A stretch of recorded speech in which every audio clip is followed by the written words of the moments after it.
Good morning, everybody. Sorry that took a little bit longer than normal. Getting everything set up. I still don't see if YouTube and Twitch are coming across correctly.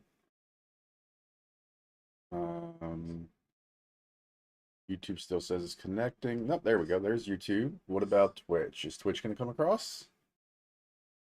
Wait, did I have the ending soon up this whole time? What is going on? Did Twitch die on me?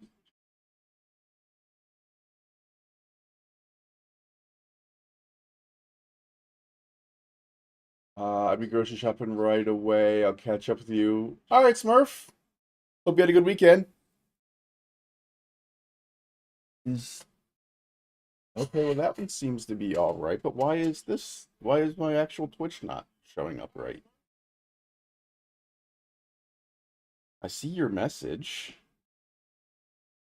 Lots of deaths. Oh no. All right, I'll be here. There we go. That's better. I'll be here. I also want to go over some of the news and stuff we've been seeing. So when you come back, let me know and we're going to dive into some of the news and then we'll keep it going. But have fun shopping. I'll see you in a little bit.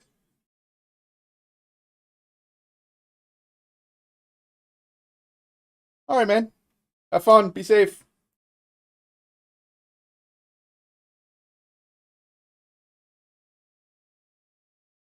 I am hearing myself somewhere. There we go. What are we doing? We didn't do. Wait, really? We didn't do. Oh, okay. No, we're good. That's fine. I don't need that one. We did all of the important stuff there. We did all the important stuff here. We did that. All right, let's go. Oh, I need to pull up. That's Twitch. Skadoosh. There we go. Leveling. What level are we now? We're 13. All right, yep. So we're in the right area.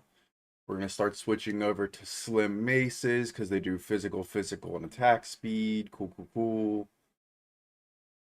Body armor because we want to add increased armor, which again makes sense. Um, it still says don't forget to equip a two-handed mace in the weapon slot too, which I have, but it doesn't really tell us why.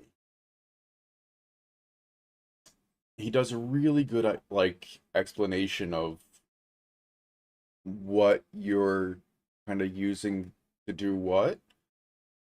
Oh, hold on, here we go.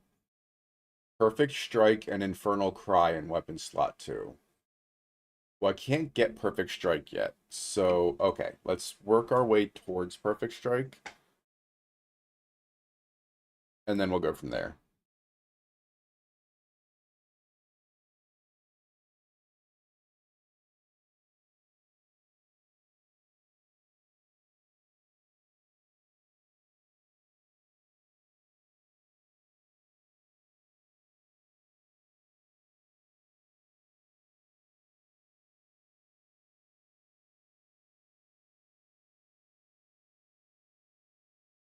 Loki forgot how to play this character.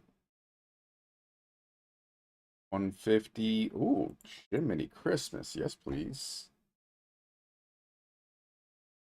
Please allow us to do that. Thank you.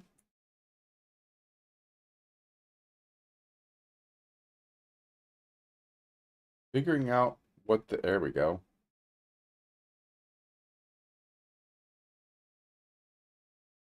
I'll just be up here, I guess.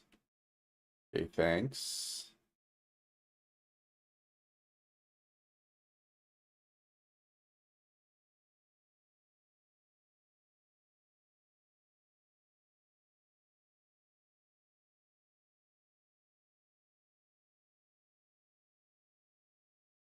I forgot how to play this character.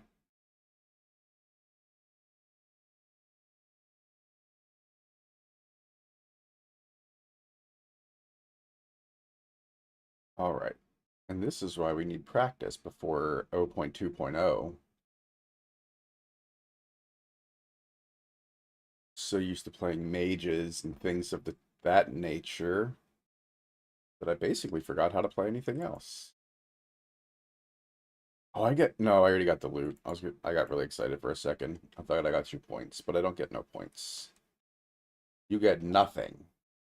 I said good day, sir.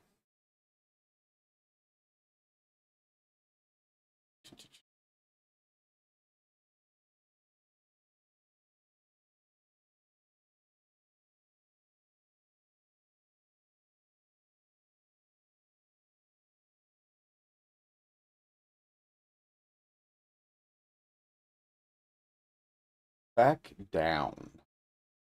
Down, boy. That timing is kind of difficult to get.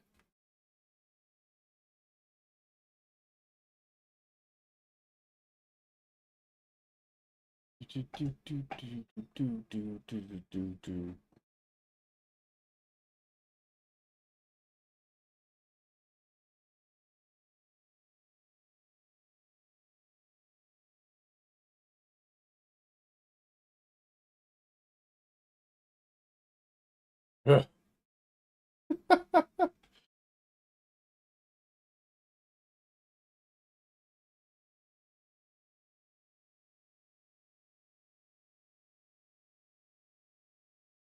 Transmute.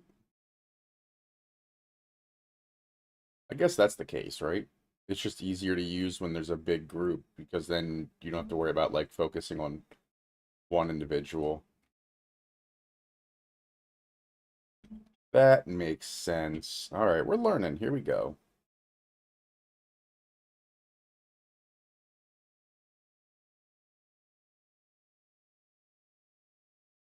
Well, I kind of like that actually.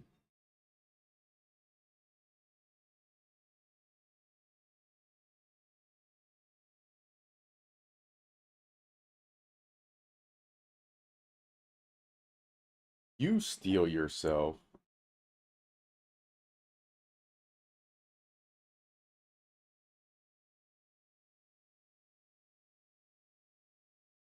Checkpoint. Oh yeah, for the loot.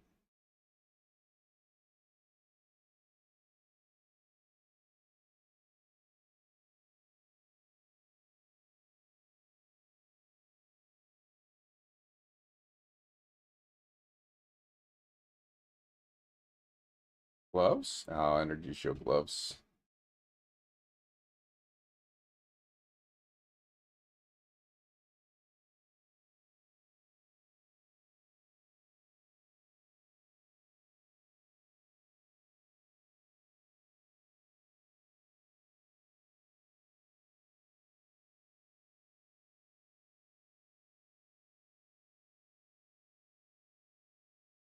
Horn gloves? Energy shield. No, I don't want energy shield. Stop.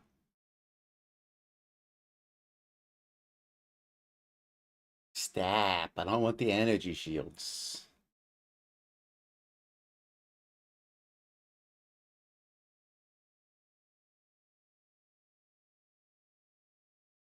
What's up now, punk?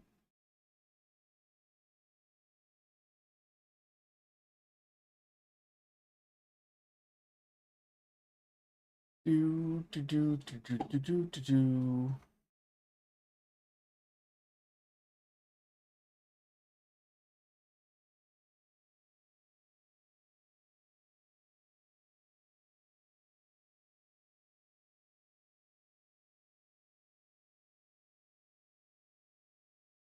How did that one dog?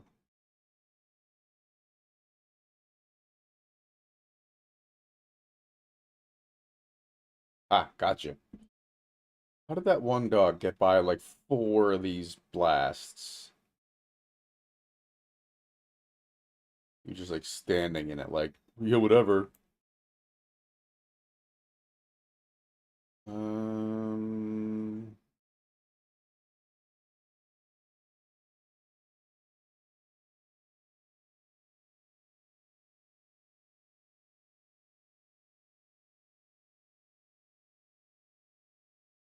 I wonder how big I could get the AoE for this to go. Bet you can get it really big.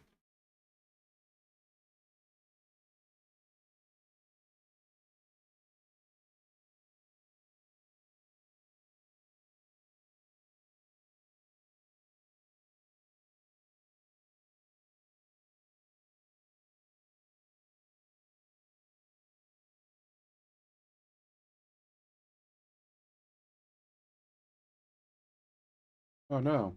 There we go.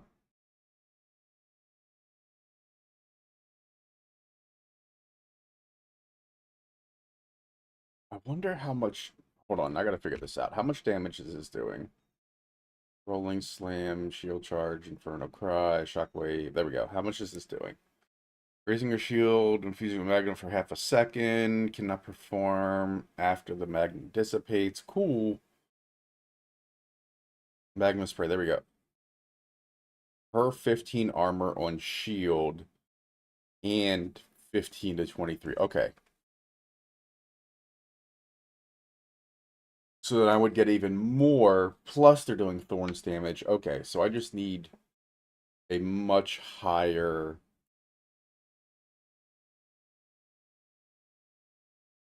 Reduces physical damage. Da, da, da.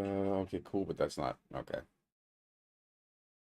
So yeah, so per 15. So I'm basically missing it by one right now, which would make it 4 to 8 if I had slightly more there, which is actually really easy to get. Let's go do that real quick.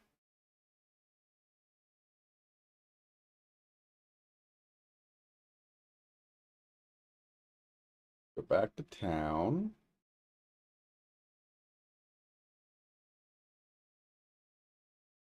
Let's do this.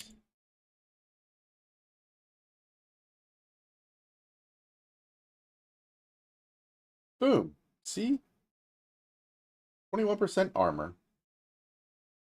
And now it's a tri-res. And then, boom. Um,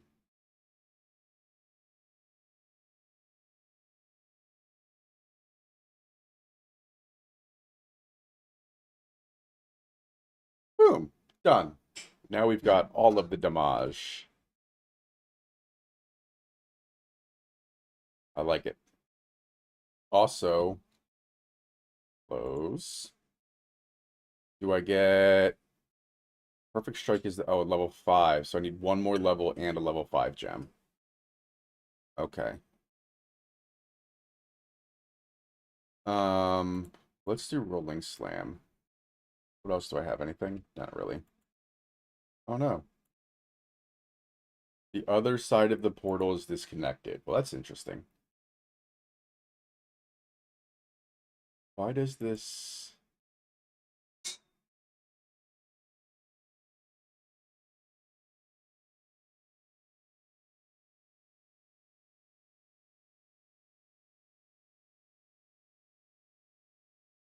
What is going on here?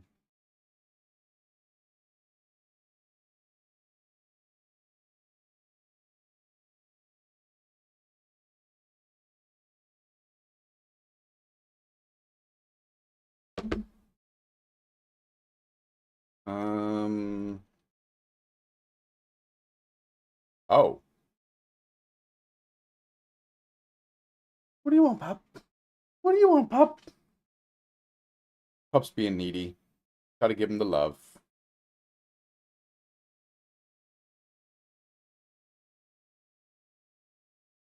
All right. Oh, wait. Where are we going? Because I think we're going to start doing weapons change. So, okay, well, here first. Guess let's go strength. Okay, so the next two we could do strength, strength. And then we got to start splitting them off between 1 and 2. All right.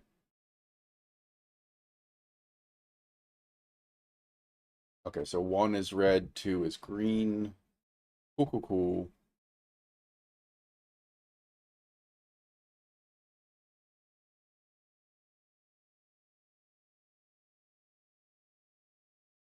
Level are we? We're 14 now, so yeah, we just need a 5 skill.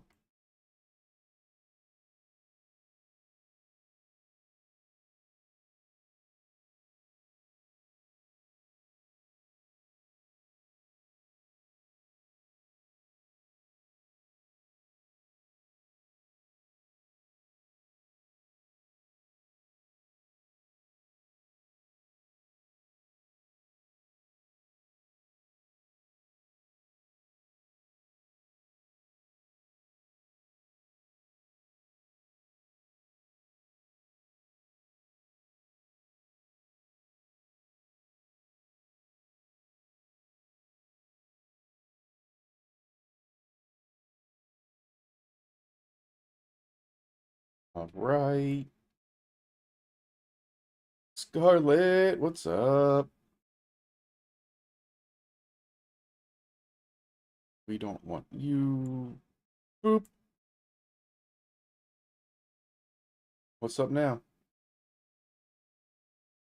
Oops.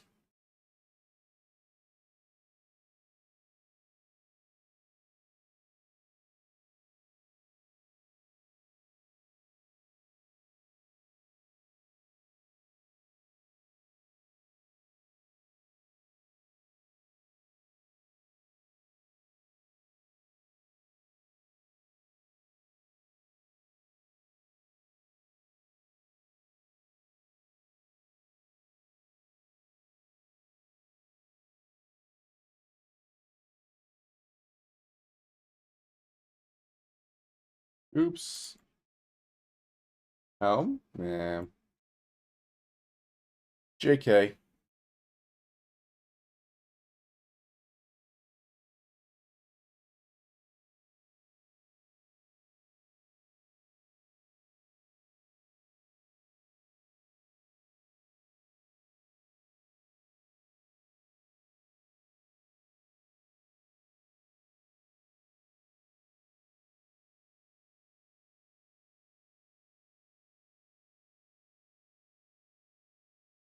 I don't understand how some of these guys are making it through.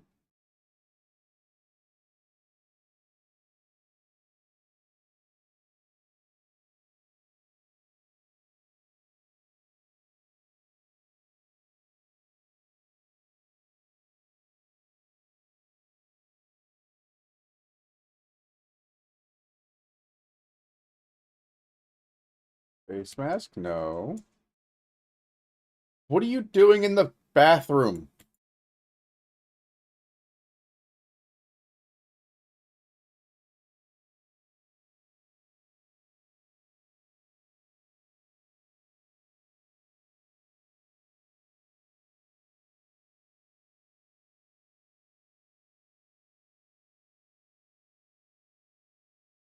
I don't know where he went, but he's being bad today.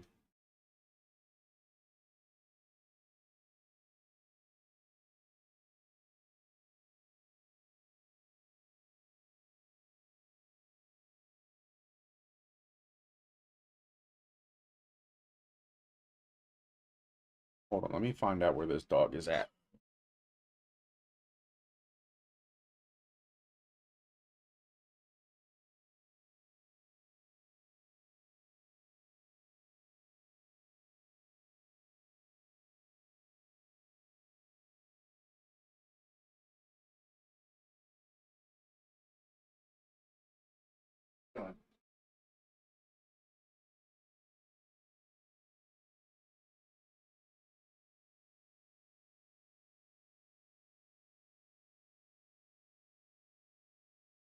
He likes to be very mischievous, don't you, bud?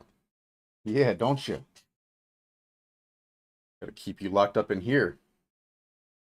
Why do I have... Oh, that makes sense. I was like, why do I have so much spirit? And I forgot, because I have that. But we're back. We're kind of relearning completely, which is weird, because I know they said, basically forget everything you know about PoE. But I find it hard to take them at face value. It can't be that much different, right? Ooh, here we go.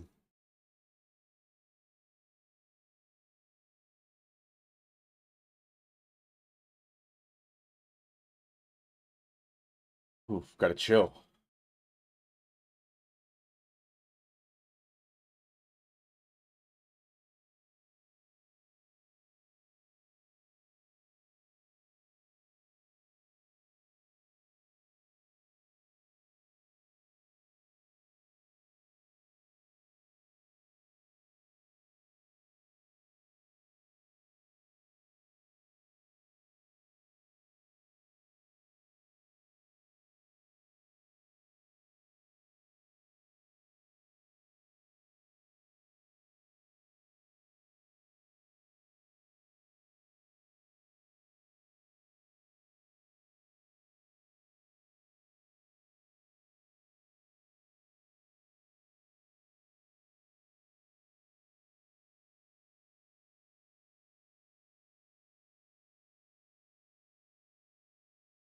Well, that was easier than I thought. Luna, what's up?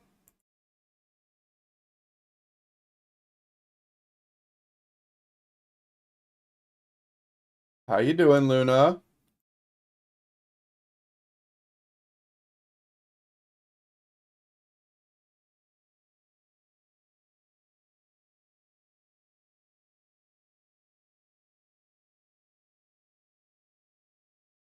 You made it to maps on your solo self found? Your hardcore warrior?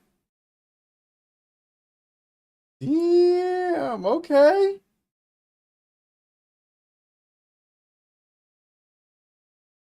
Hard solo self found still alive. Made it to maps on your warrior.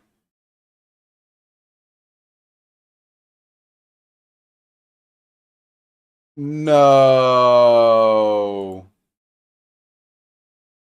No, I'm sorry. That sucks.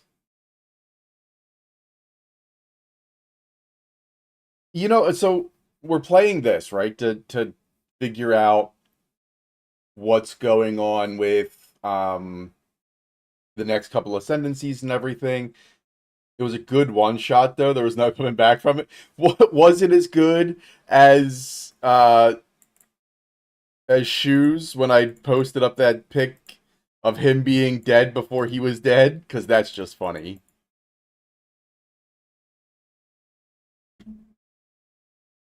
Oh, there we go. A five. Give me perfect strike, please and thank you.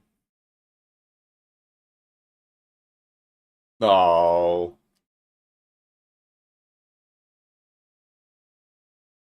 Soldier's being a very sad boy.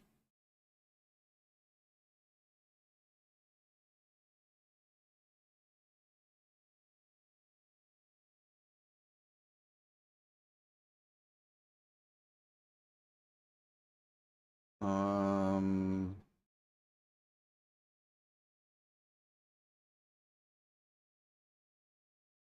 I don't know. Maybe because I locked him out from. No, the door's open again.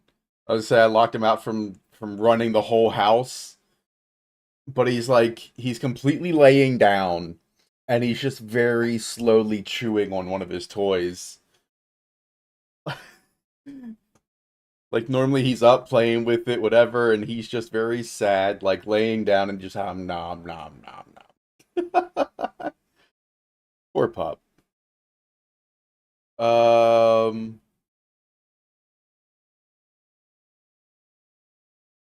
yeah, I don't know. He'll be all right. He didn't have a great day yesterday. We went shopping, and so we put him in his little kennel because he's like trying to rip up the carpets when we're not home because of his anxiety.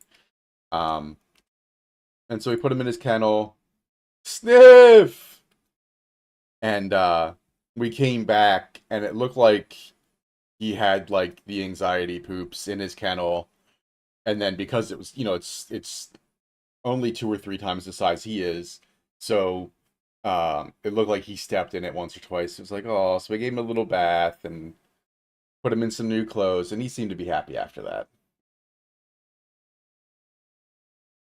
What up, Sniff? I don't even remember what I was. Oh, there we go. Okay, okay, we're back. I was like, I don't even remember what I'm doing.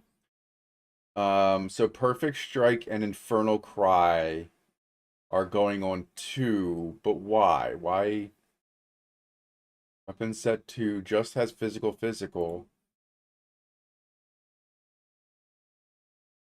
Okay, so what does Perfect Strike do? Um, charge up your weapon while channeling, release the moment you fully charge will release a wave of fire.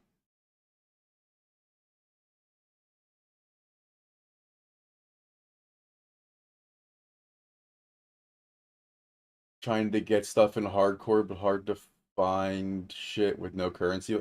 Yes, big facts.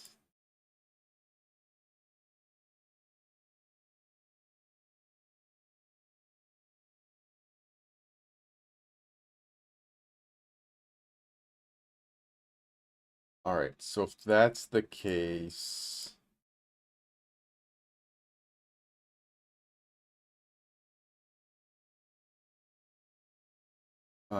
let's move Infernal Cry there, Perfect Strike there.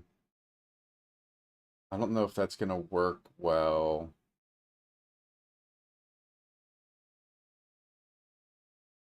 I like Shield Charge, but I don't know that I like it that much.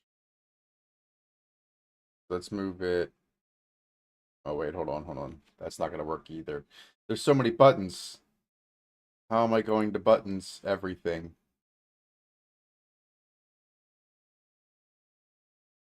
Okay, that should be good. I need Hoa, Distilled Fear, Isolation, Suffering, and I should be able to make it all the way to maps.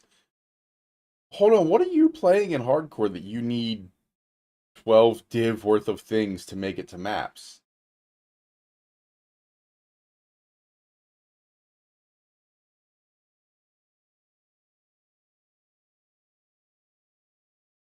Ranger? Huh. That's a lot of need there. I might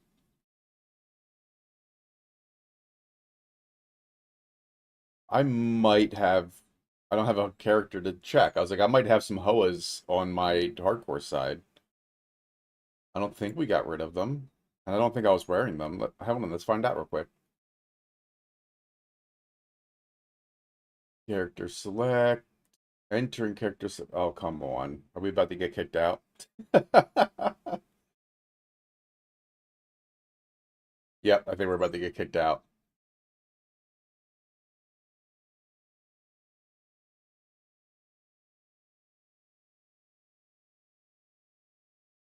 Oh, Luna. So we did some researching, and there is um what's the word? A puppy beach like 2 hours from me. And so we were going to do that. Um, but I think we're just gonna find like a big dog park or something now that the weather's getting nice and see if we can't go to the puppy park and maybe we'll do a little live stream stuff there. Because I think I got it to work on my phone. So we should be able to get yeah. We should be able to get some little live stream, IRL type stuff. It sucks it's so far away, but we'll see. But there's a couple beach or a couple parks not too far away, so we'll see what happens. I don't think he's ever been to the beach. That's why I kind of want to go. So maybe we'll have to take like a special trip. Not next weekend though, because next weekend's gonna be very busy for obvious reasons. What is going on here? I think my game just died.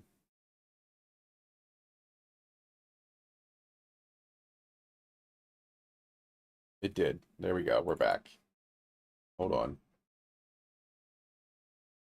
A power outage from a random ice storm? Yo, what?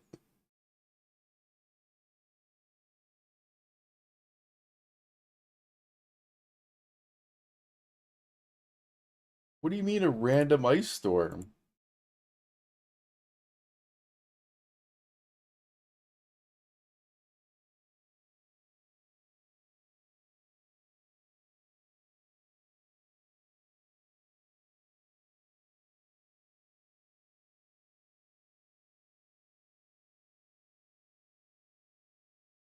Damn.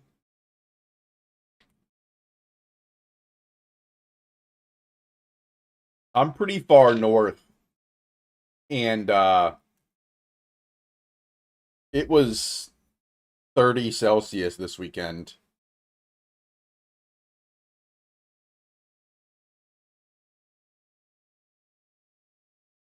It was insane.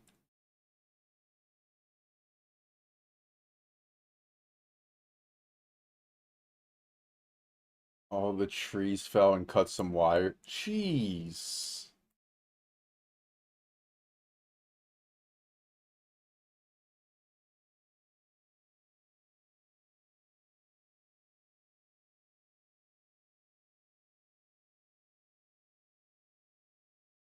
No, I ain't got time for that. That's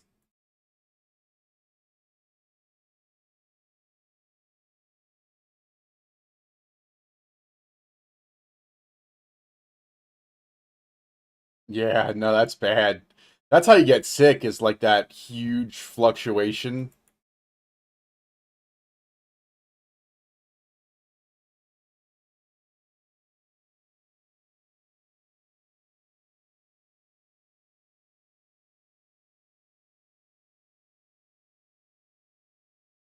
Yeah, that up and down, that's what makes me real sick. And like because I have a lot of bone problems, a lot of the like the bone and muscle problems get significantly worse. Ugh, nope. I wouldn't like it. Not at all.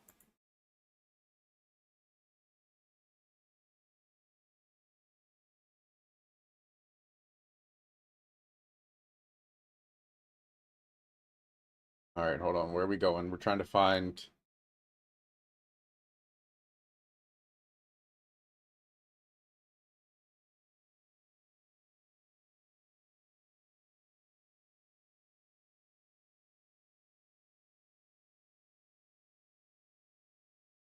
you feel when you wake up in the morning your bone. Yes.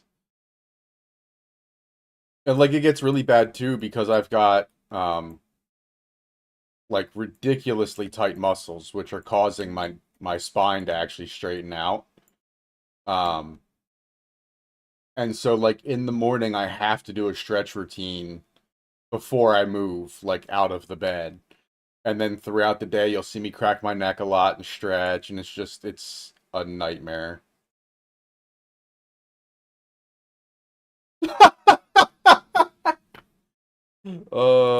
Rut rut raggy.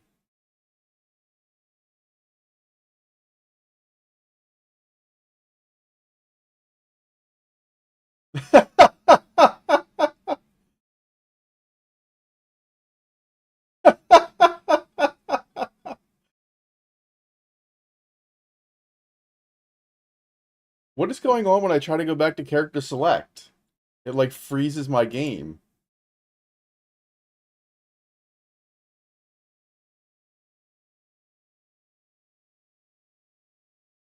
That's it. That's why I died. I died because the game froze. That's my story and I'm sticking to it. Down for maintenance. No, we're back. All right.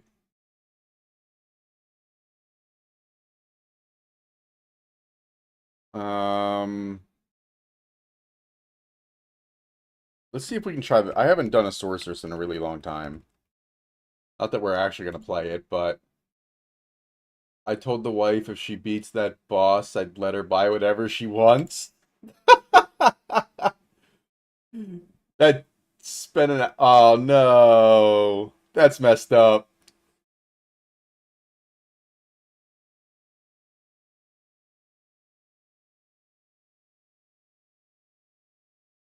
I remember somewhat recently watching a video of a guy that said something similar, but he said it to his son.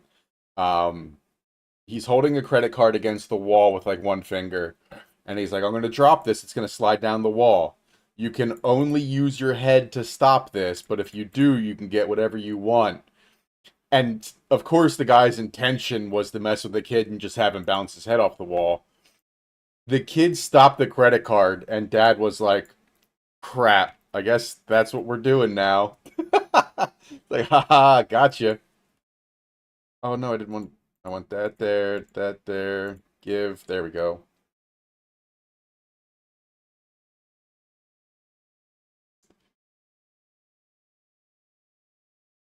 It's funny though, because sometimes when you think that it's never gonna work out for them, they surprise you and they win.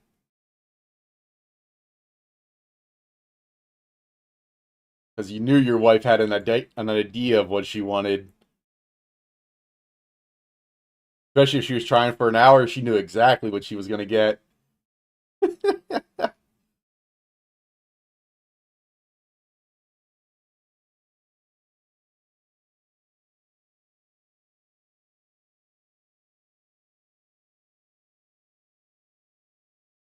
She doesn't play games, so you knew you'd win.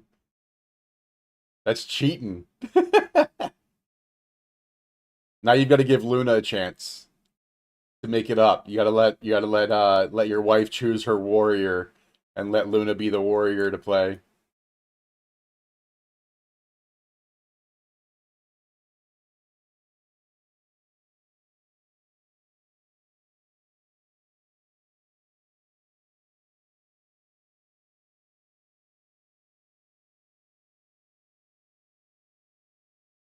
What's going on? I'm getting armor on this one. Last one I didn't get nothing. No wonder I died the other time.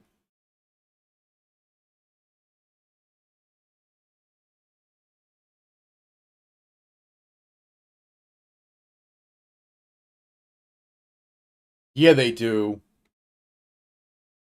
Especially for being this early in. Like, come on. I guess we should dodge that this time.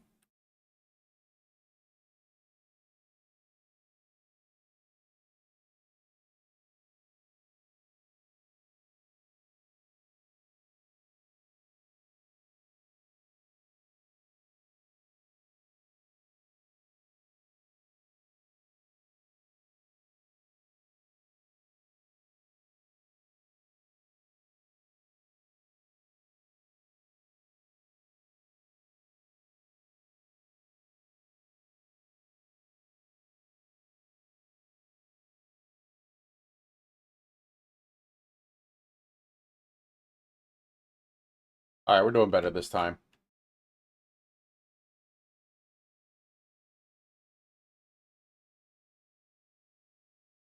So yes, once there we go. Once Smurf comes back, um once Smurf comes back, we're gonna run through the newest stuff that GGG put out. Because then we should have all three of you here. All right. So we did all of this just to look here. I don't even know where I would have had them.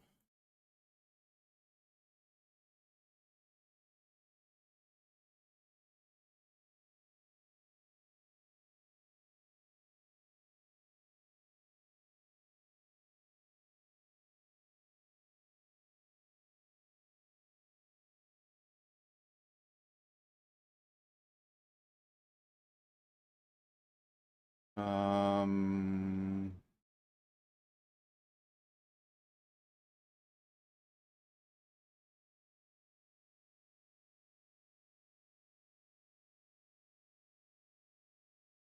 no, maybe not. I thought for some reason we killed Zesh.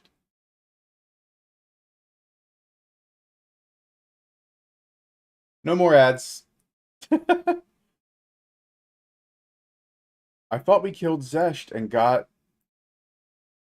Hoas. Or what? Oh, no, you know what it was? We killed, because we only have 54. We killed, did we?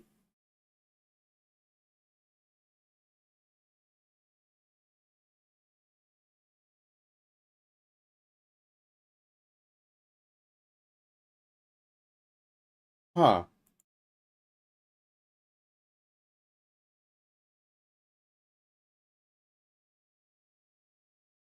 Yeah, I don't see them though. That's weird. Oh well. Sorry, man. I was hoping I'd have something.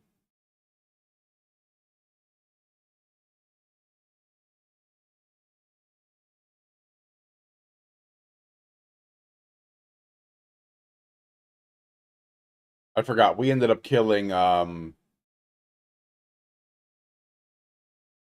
what's his name?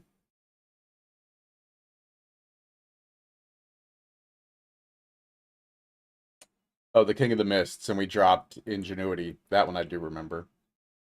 Yeah. All right. Um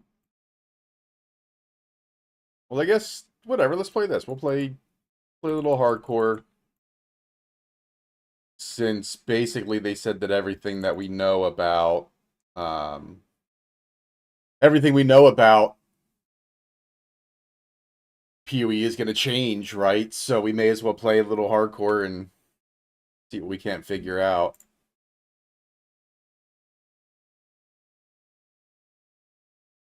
All right, so there's that. There's that. Let's see what we got for gear. Rings and amulets. What is...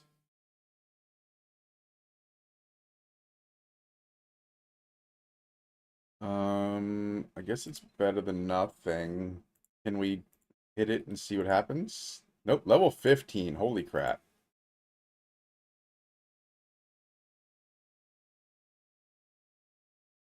Cast speed and mana.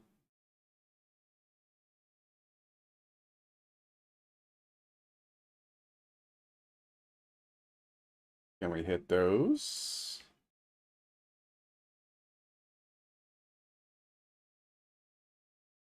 Nope. They all go up. So that's fine though. We'll use that. And that. Gems don't matter. That's not gonna matter. Belt, yes. I thought there was no Geez, 56. I thought there was no requirement for that. A +1 proj level 8? Damn, okay.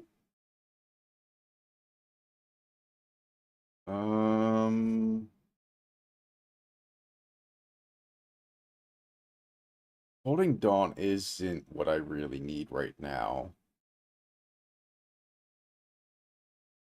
This stuff is, though. But I don't have a wand. Do I have a, you have a wand for sale? Spell damage is good.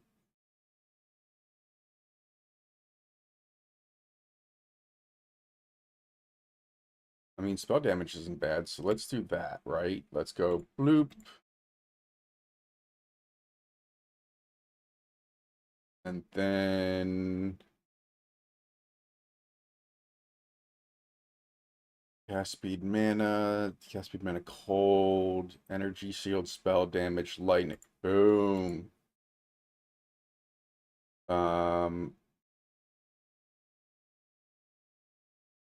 Wait, how is one require level 46? What? Charms, trial mats, jewels, helm, rarity, mana, armor, cold, strength. There we go.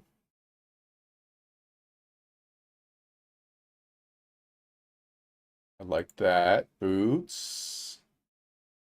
Energy shield, fire res.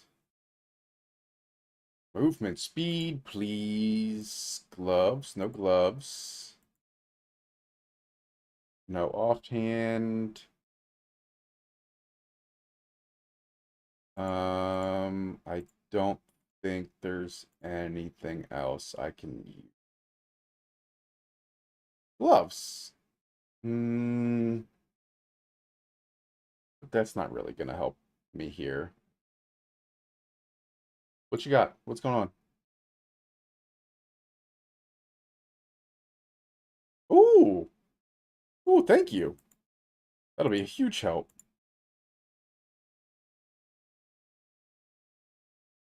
All right, so I think that's it for here, right? And then let's put this and this.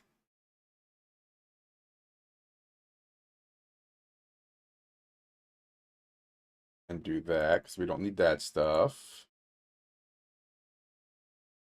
All right, Clearfell, here we go. Spark be flying, that's what we're looking for. So I've got Spark. How do I still have Chaos Bolt? Oh, because of that, okay. I don't want that, though. I want that. And actually, let's switch these up. Boom, boom. Make them say Wayo. Psychus! What's up, brother?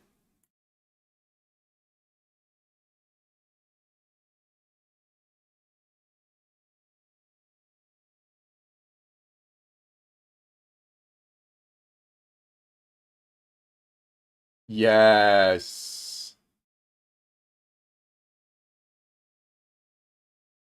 Um, so here in about a half hour, we're gonna pause a little gameplay and we're going to switch over to what GGG announced this morning or late last night. Um, with um all of the ascendancies because they said they released five instead of the three that we knew about.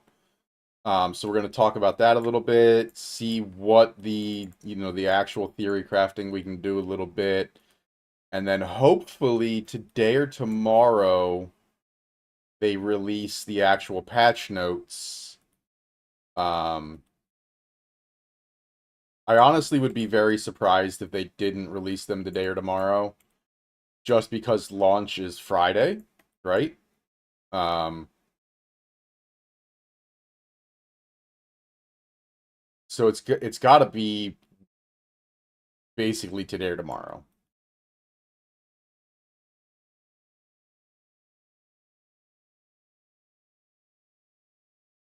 But we're gonna kind of keep up with what they're releasing, what's going on, and try to make the best of it. Because man, I am so excited for this.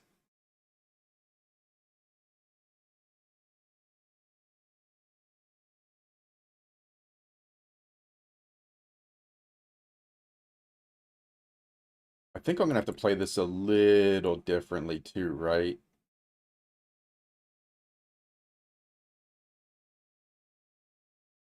Because I'm hardcore.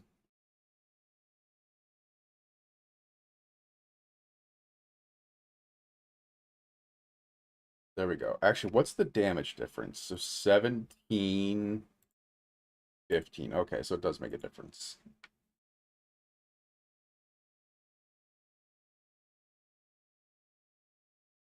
Oh, I'm so excited for that one too. Because that should make a pretty big difference. Yes, this patch is gonna I'm still a little worried that they said that we won't be able to theory craft based on the patch notes and forget everything you thought you knew. Like those are some like pretty dramatic things to say.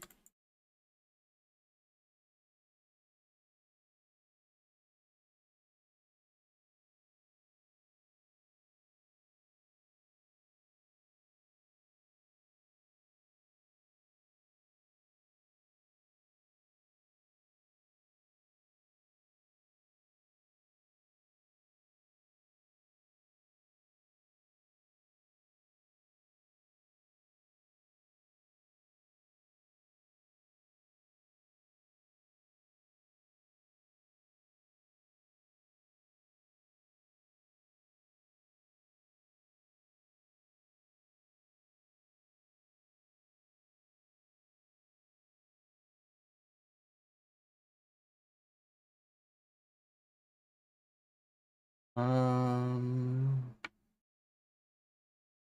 all right. Yeah, the I don't know, man. The patch has me kind of a little worried, honestly. I'm not gonna lie.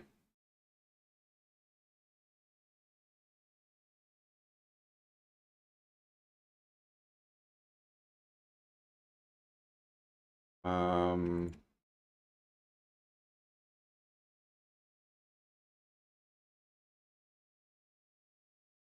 Level 4, level 5. There we go.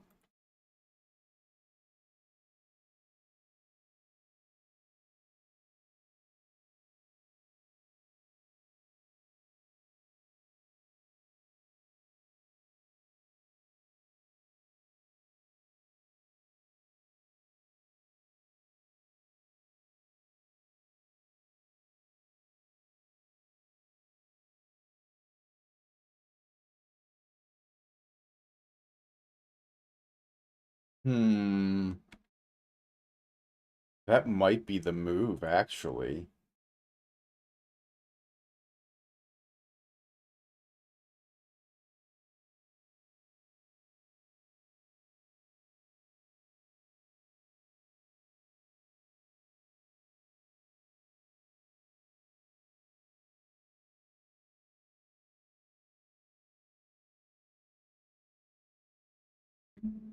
Actually, I should pull that up real quick. The PoE2 news. Let's see. Hold on, I'm gonna bring this down a little bit. So this is clarifying the situation with map portals. What else do you got, Pete? GGG.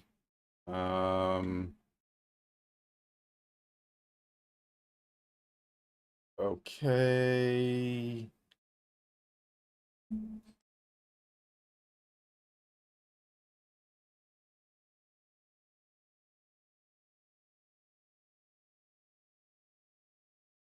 No.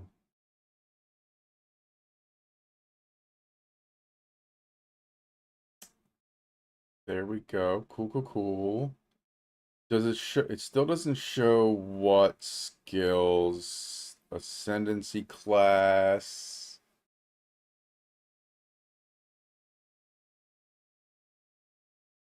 Hold on, it's only showing those three,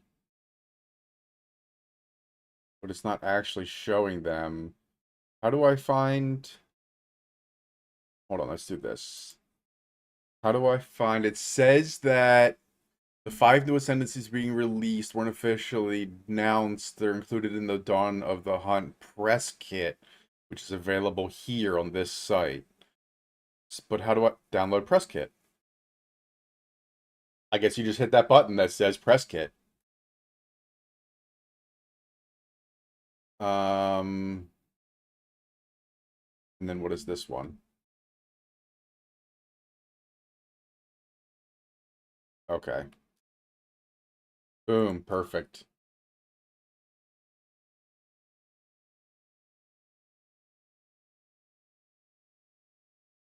Oh, this is all sorts of stuff. So let's see. We'll mess with that later.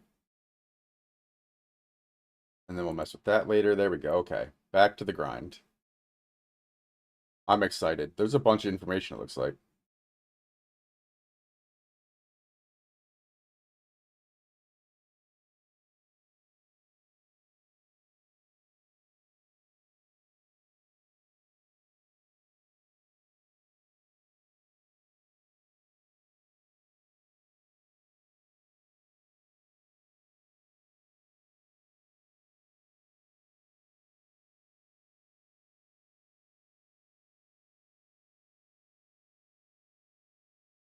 Hold on.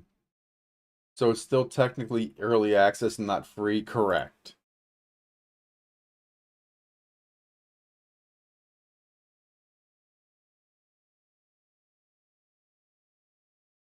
Yeah, they're saying that actual full launch isn't going to be for a little while yet. So I would expect probably another 6 to 8 months if I had to guess.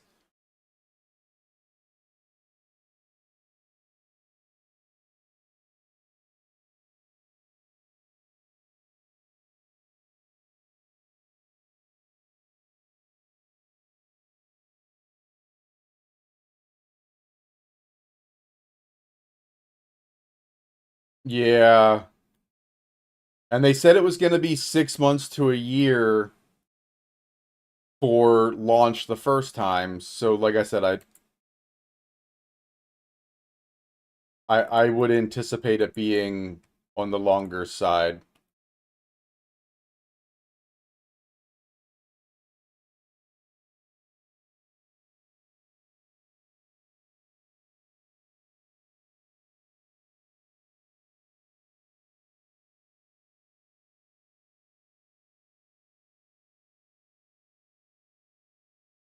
Oh, physical spells. Boo.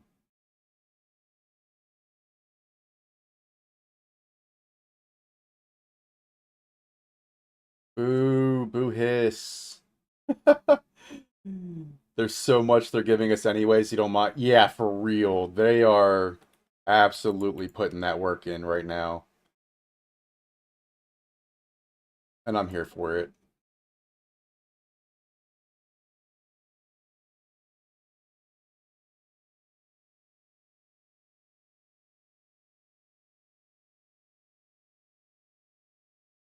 It really is like a brand new game that they're giving us. All right, 26, 29. There we go. We're going up a little bit. Please and thank you. Ooh, you go to heck. Go to heck and you die.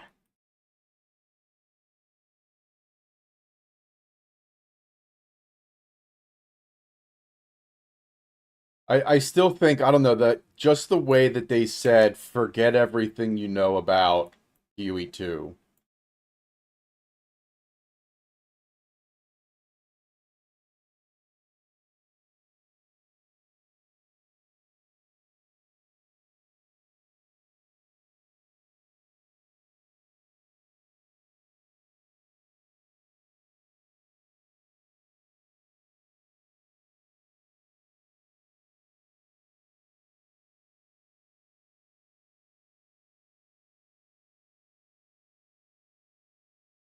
Um, I don't think I'm gonna start Huntress first because items will be hard to get. Oh yeah, there's an unfortunately huge amount of changes.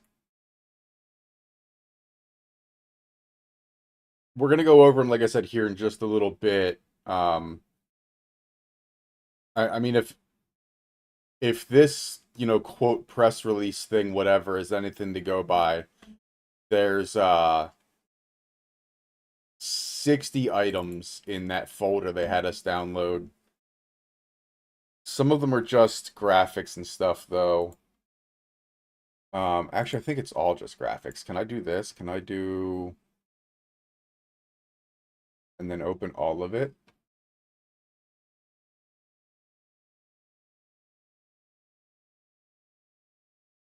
They're all, yeah, it's fine. Open.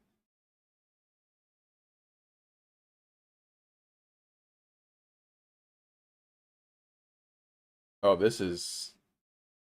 it's harmful to the computer because it's opening 60 individual things. Why wouldn't you just open them in a slideshow? Hold on, this is going to mess my computer up for a second.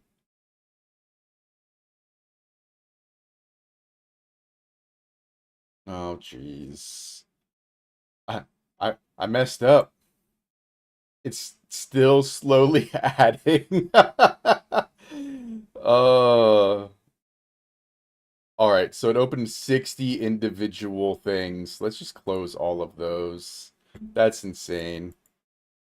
How do I open? I don't want to do that again.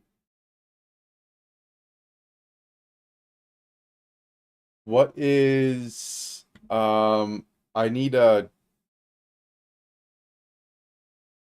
like a picture viewer. Photos? Can I use photos? Next. Next. Gallery favorite. Well, this is mine. Can I open that one specific?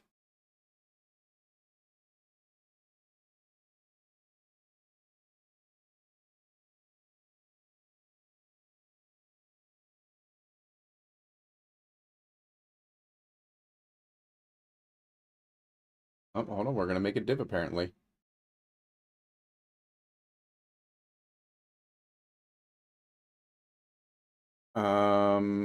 Where is this at for sale?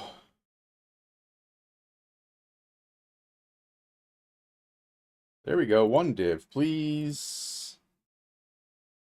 Trade. Thank you. There we go. Look at us making money. How can I? There's got to be a way to open these. View? No. Extract. Share. Copy. I don't want any of that. How do I? Options? No.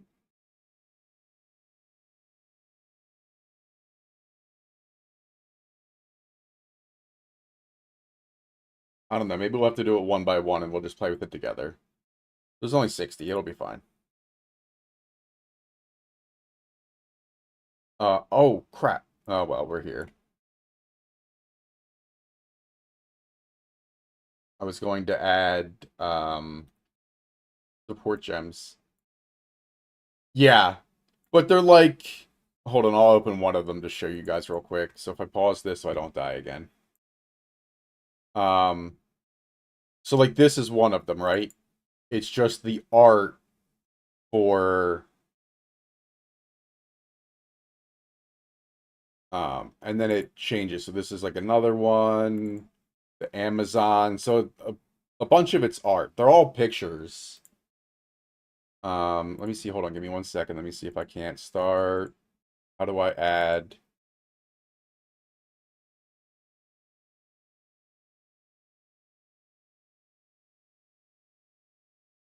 Can I do that?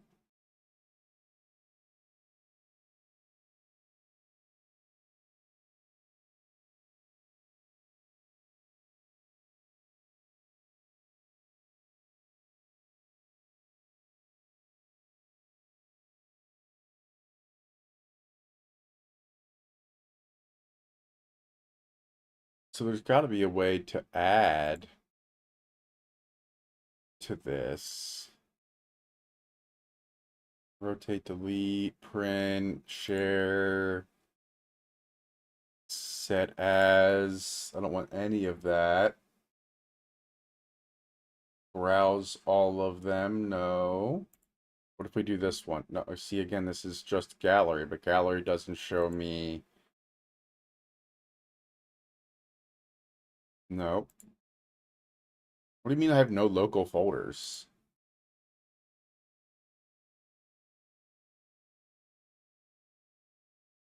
Yeah, no, we're gonna have to, we'll mess with it in a little bit. Worst case scenario, we'll open them one by one and figure it out together. That's not such a bad thing.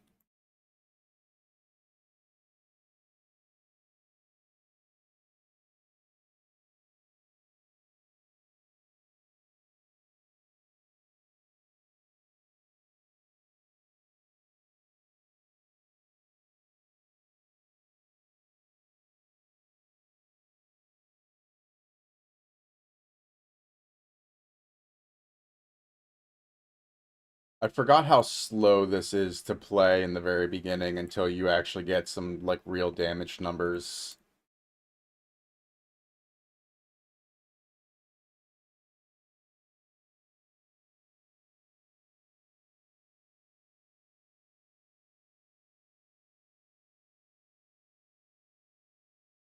But let's see if we can't fix that real quick. We gotta go back to town anyway. We're gonna talk to Renly. And that's what we wanted. Boom. So, hold on. Oh, I did level up, right? Yeah, I did. No, no, no. Cast speed, spell damage, res. Yes, please. Thank you.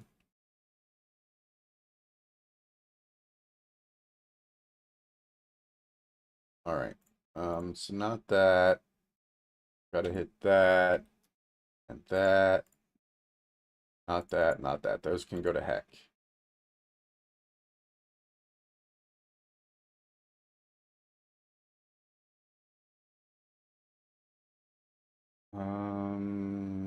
Boop. And then in case, there we go. Now we're getting some things back. Um,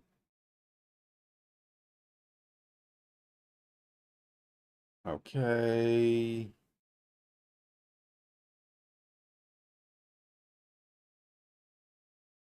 All right, so that's going to be that, right? So let's use this one. We'll figure out what that gets us. This is all there. We're going to add those there.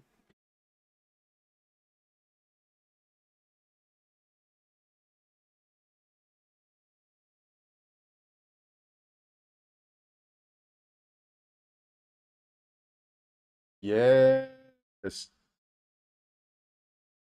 That's exactly what we need. Boom. Um, what do we got now? Energy shield, intelligence, cold.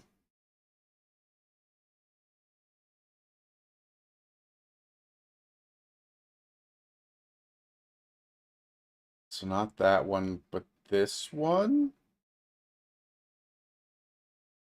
Mana, cold, life, rarity, yes, please. Let's hit it with this. We're gonna add whatever res we need when we get there.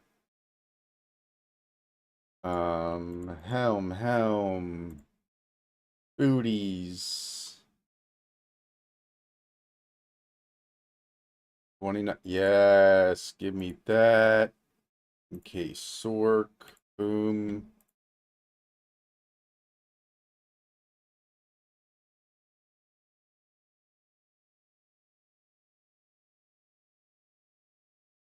All right. Spark. Arcane Surge. Conduction. Ooh, Conduction.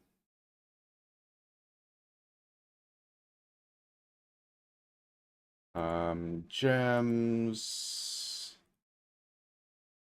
Spark, Arcane Surge, please and thank you. Flame Wall, can get a couple of things.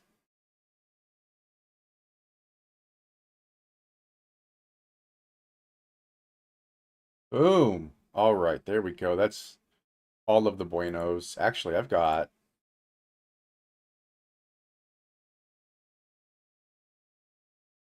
hit there and that.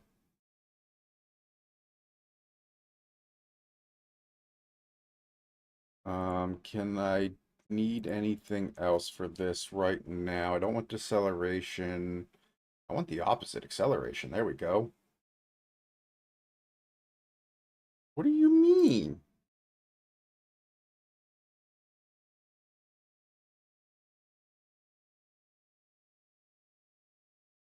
Give me acceleration.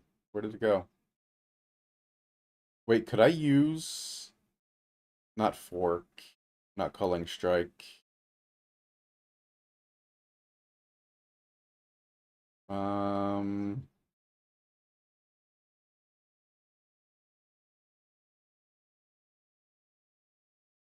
oh, because I need dex. Okay, that maths, unfortunately. Unfortunate. All right. We're doing more damage. We're in the Grellwood. We found that, so we're good there. That's better.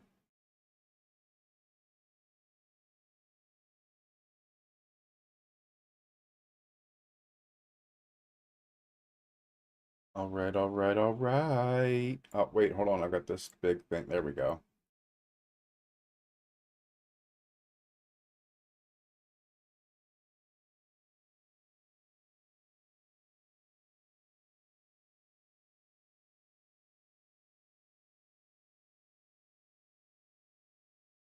Boom. Yes, this is what we needed. Wait, is this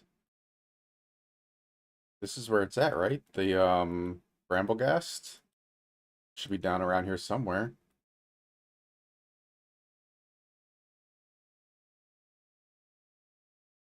Where, oh, where has my Bramblegast gone?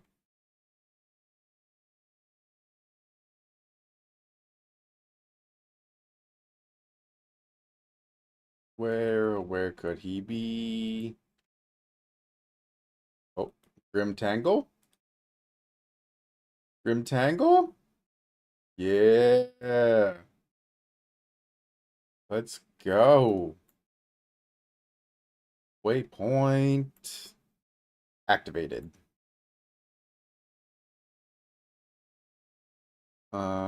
I don't know what this song is, but it hits. There we go. Wrong button. I want that one. More spell damage. So 37 to 39. There we go. And then we're going to get that and an int, which is cool. But I'm going to need some more of that soon. Mana regen, cast speed. So I think we're going to come up and across and hit energy shield. Because hardcore. We ain't trying to die. No thanks.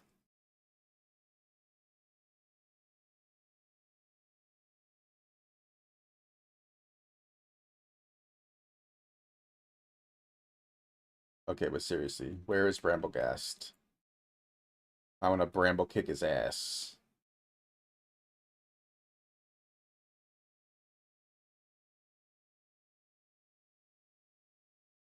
Wisdom.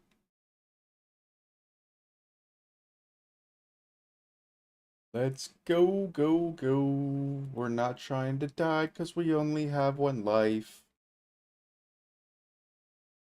Yay, hardcore.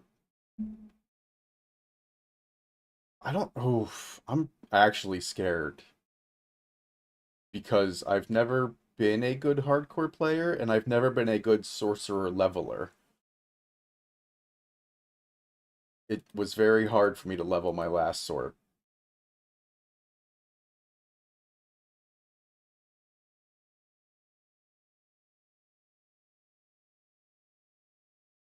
That's a lot of wisdom. I like that.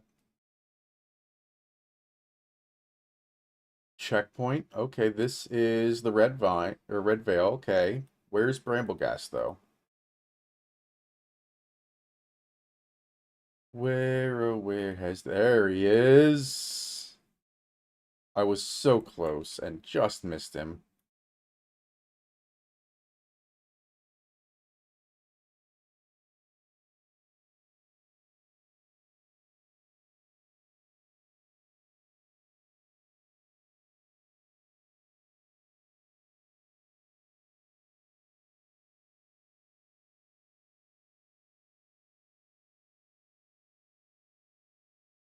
Thank you. And then we come here. I don't think we can use this for anything. I guess we can use it for Flame Wall, but Flame Wall doesn't not that important. Spike, Frost Bomb. What else do I want? Anything? Is anything worth a level 1 gem? Killing Palm, Unearth? Nope, guess not.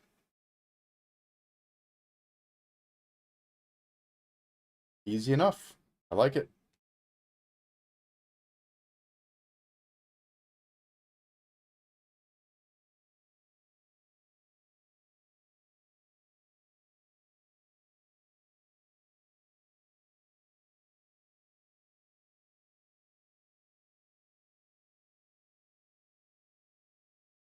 If I drop a pillar, y'all know what we doing, right?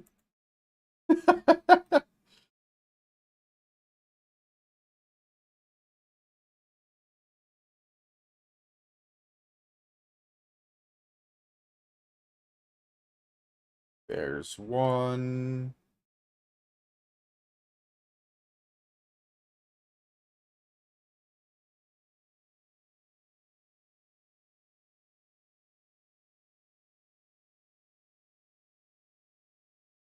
Ooh, this is nice.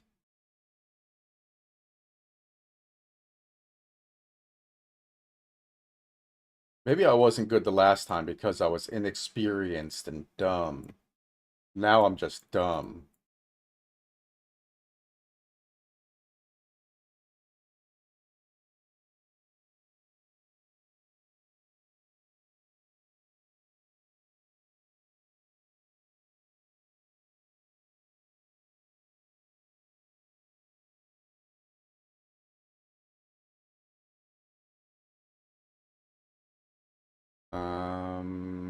All right, 39 is now 42. Yes, please. Dun, dun, dun, dun, dun, dun, dun, dun.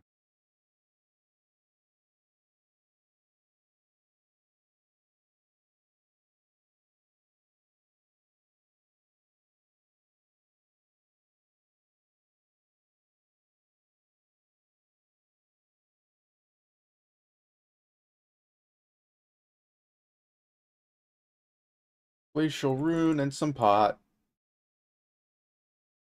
I do kind of think that I might switch over a little bit and run instead of a shield. I might run Rattling Scepter to try to get a little extra damage and protection.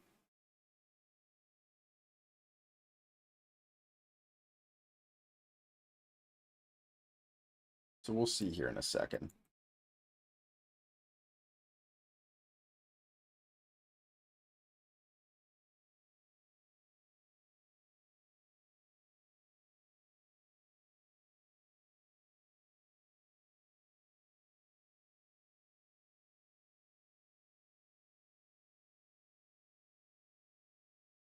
Um,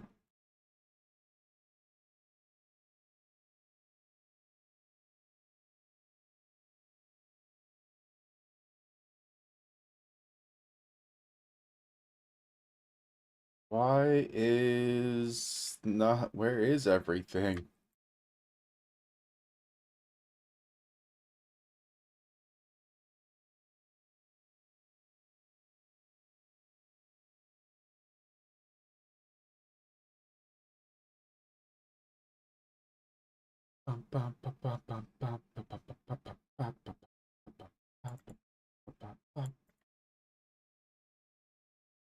Loki Gaming rating with a party of 20. Holy crap.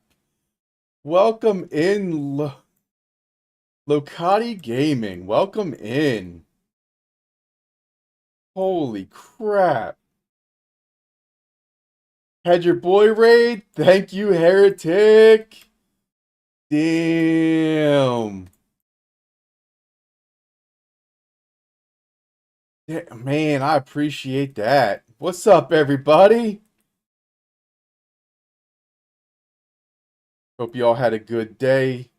We're just running a little hardcore wizard here, little or sorcerer, right? You know, trying to play a little bit before this new patch hits. And we're gonna go over. We've got the official press release dropped, so we're gonna go over that a little bit later. 10:30 p.m. Woo! Oh, you are not lying. When them notes come out, it's over. That's all we're doing for a little bit. I Norhold, this new tower defense game, ADHD gaming, till we get Pee-wee patch notes. Oh, you know what? We might have to check that one out. I love little ADHD stuff. Keep me going. Norhold. Nordhold, huh? All right. Bro is such a good game.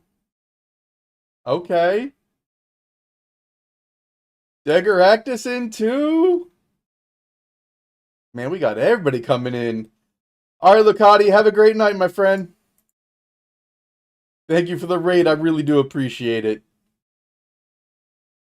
17 bucks on Steam right now? All right, hold on. Where is my Steam? Let's check this out real quick. Steam store. Hold on, I'm gonna bring this down here real quick. Nordhold. All right. Nordhold. There it is. Yep, 16 bucks. Hold on, let's go. Boom. How do I, is this full screen? Yeah, there we go.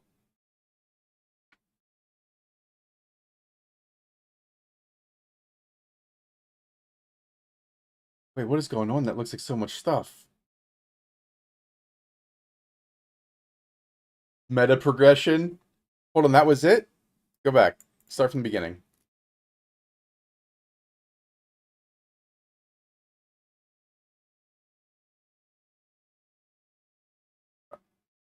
Turn-based strategy. Build your village.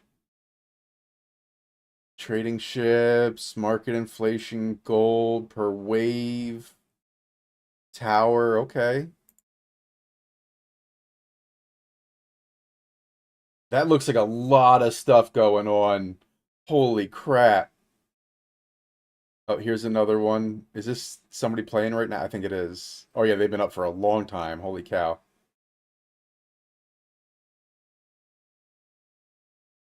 Introductory offer for okay, okay. Buy defense and prosperity. All right. Oh yeah, we're gonna keep that up. What I miss? I missed some stuff. Hold on. Work done. Finally, time to chill Degaractus. Hell yeah. There's 8 base towers, and they have a fusion mode similar to Vampire Survivors. I don't know about those other games in the bundles. No promises.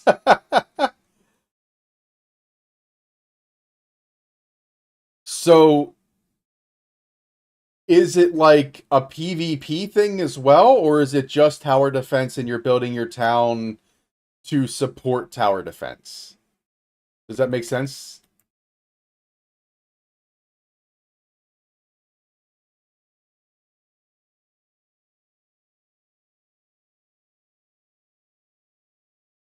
It's solo? Okay.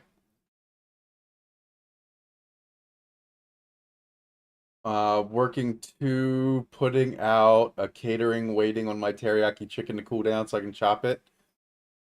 Ooh, that sounds good. Heretic, are you in the Discord by chance? Yeah, you gotta balance building your town for better towers, but building out your towers so your town doesn't die. So if you look in the Discord, whenever you get a chance, where did I put it? I think I put it in um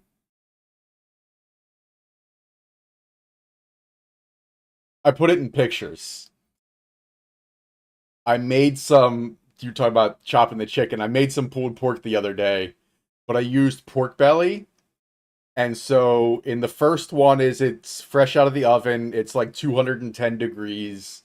I pulled all of the like pure fat off of it, left a little bit of the fat to go, threw it in the pan, fried it up a little bit, threw a little barbecue on it. Woo! And then I used I man, my girlfriend got me this stuff. It's Elijah's Extreme. It's a hot sauce. Ooh.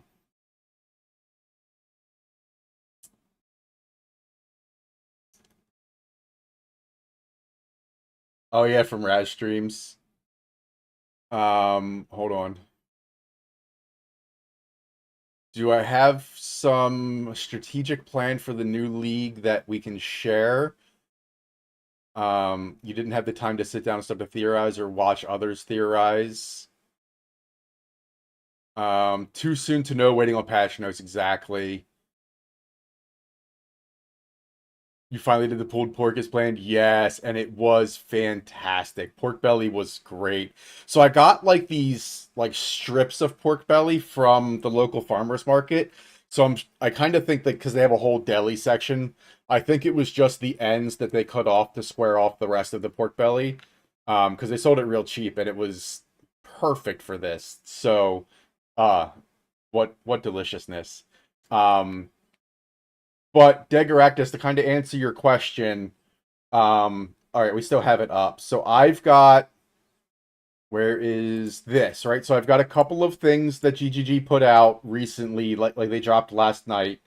So we're gonna go over that a little bit later, and then I actually downloaded the entire press release, but it looks like it's just like individual pictures of things. So like this is one of the things they put in there. Here's the cinematics. So we're gonna go over it. We'll kind of break it down a little bit, see what we can see, figure it out. Excuse me, figure it out, and we'll go from there. I'm just waiting on Smurf to come back, because he was interested in it as well, and he said he'll be back, shortly. So we're gonna try to do that.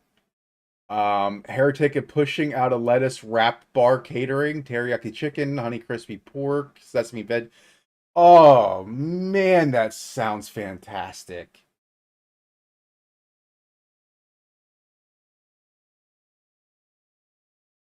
Oh, that's good. You know what I really like that I haven't had in a while, and I'm sure we could do it a whole lot better. But the lettuce wraps from PF Chang's with like the chicken. I don't know what sauce they use to marinate that chicken, but the chicken, the lettuce, oh, that's so good. Um, what do you think Corrupted Magic Jewel could be again? A good business trying to find the most demanded mods. That's basically where you got the idea. Hell yeah, heretic. Um, okay, so corrupted mods. You're talking about Jules. All right, heretic. I'll catch you in a little bit, brother. Have fun. Degaractus, you're talking about Jules for the adorned, right? That's what you're talking about.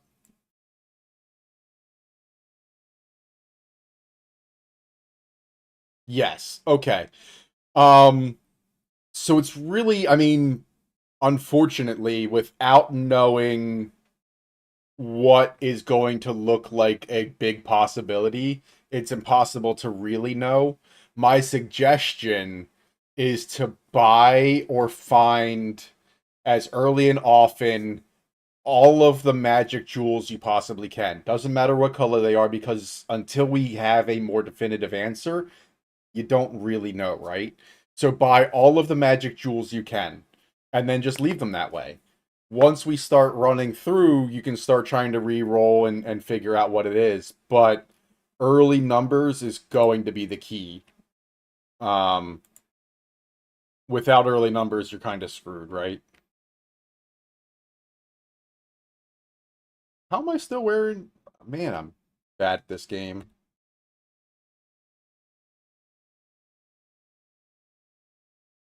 Um,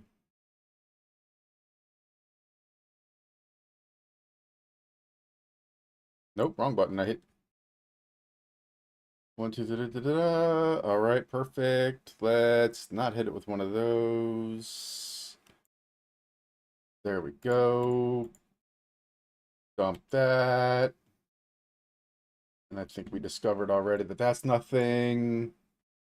Yeah, so that's gonna be my plan. So my plan right now, um, without having any real information, right? Because we don't know what the patch notes are, we don't know what's going on there.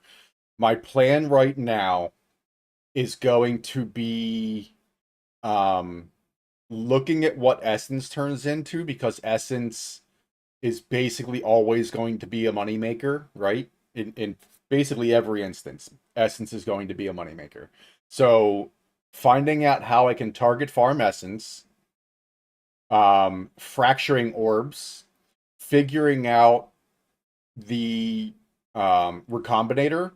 Can you recombinate two fractures and put them on one weapon or one armor? Um, because that again is going to be just astronomically huge money. So fracturing orbs, and then all of the jewels, and then I'm gonna start going straight for chaos. I know it's boring, and I'll probably end up doing half of it off stream, but running Temples of Chaos or Trials of Chaos, and especially running the Trial Master, is huge money. And then Essence, because again, Essence is just a masterpiece of money.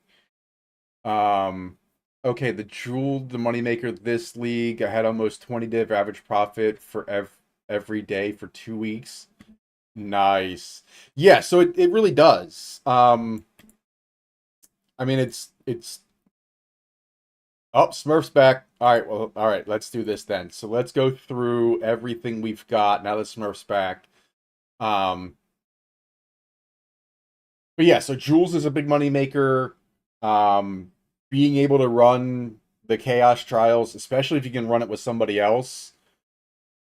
Oh, Smurf, that pork was fantastic. All right, so we're just gonna go through. This is all from the official PoE2 Discord. They dropped this stuff late last night. It was, 10 or 11 o'clock. And so I don't know that any of it's different. Why is it better to run trials as two? Because you can charge the other person for their ascendancies. Just like people do for Um, for Secamus, you can do it the same way. All right, so this is kind of what we're going to look through real quick. We're going to figure out what they posted last night, see if that changes anything. And then I have the official press release. It's 60 pictures. I don't know what the pictures are yet, but we're going to find out. Does that mean I get a refund because I died when we did trials together? Oof. You forgot to read the fine print. I'm sorry, my friend.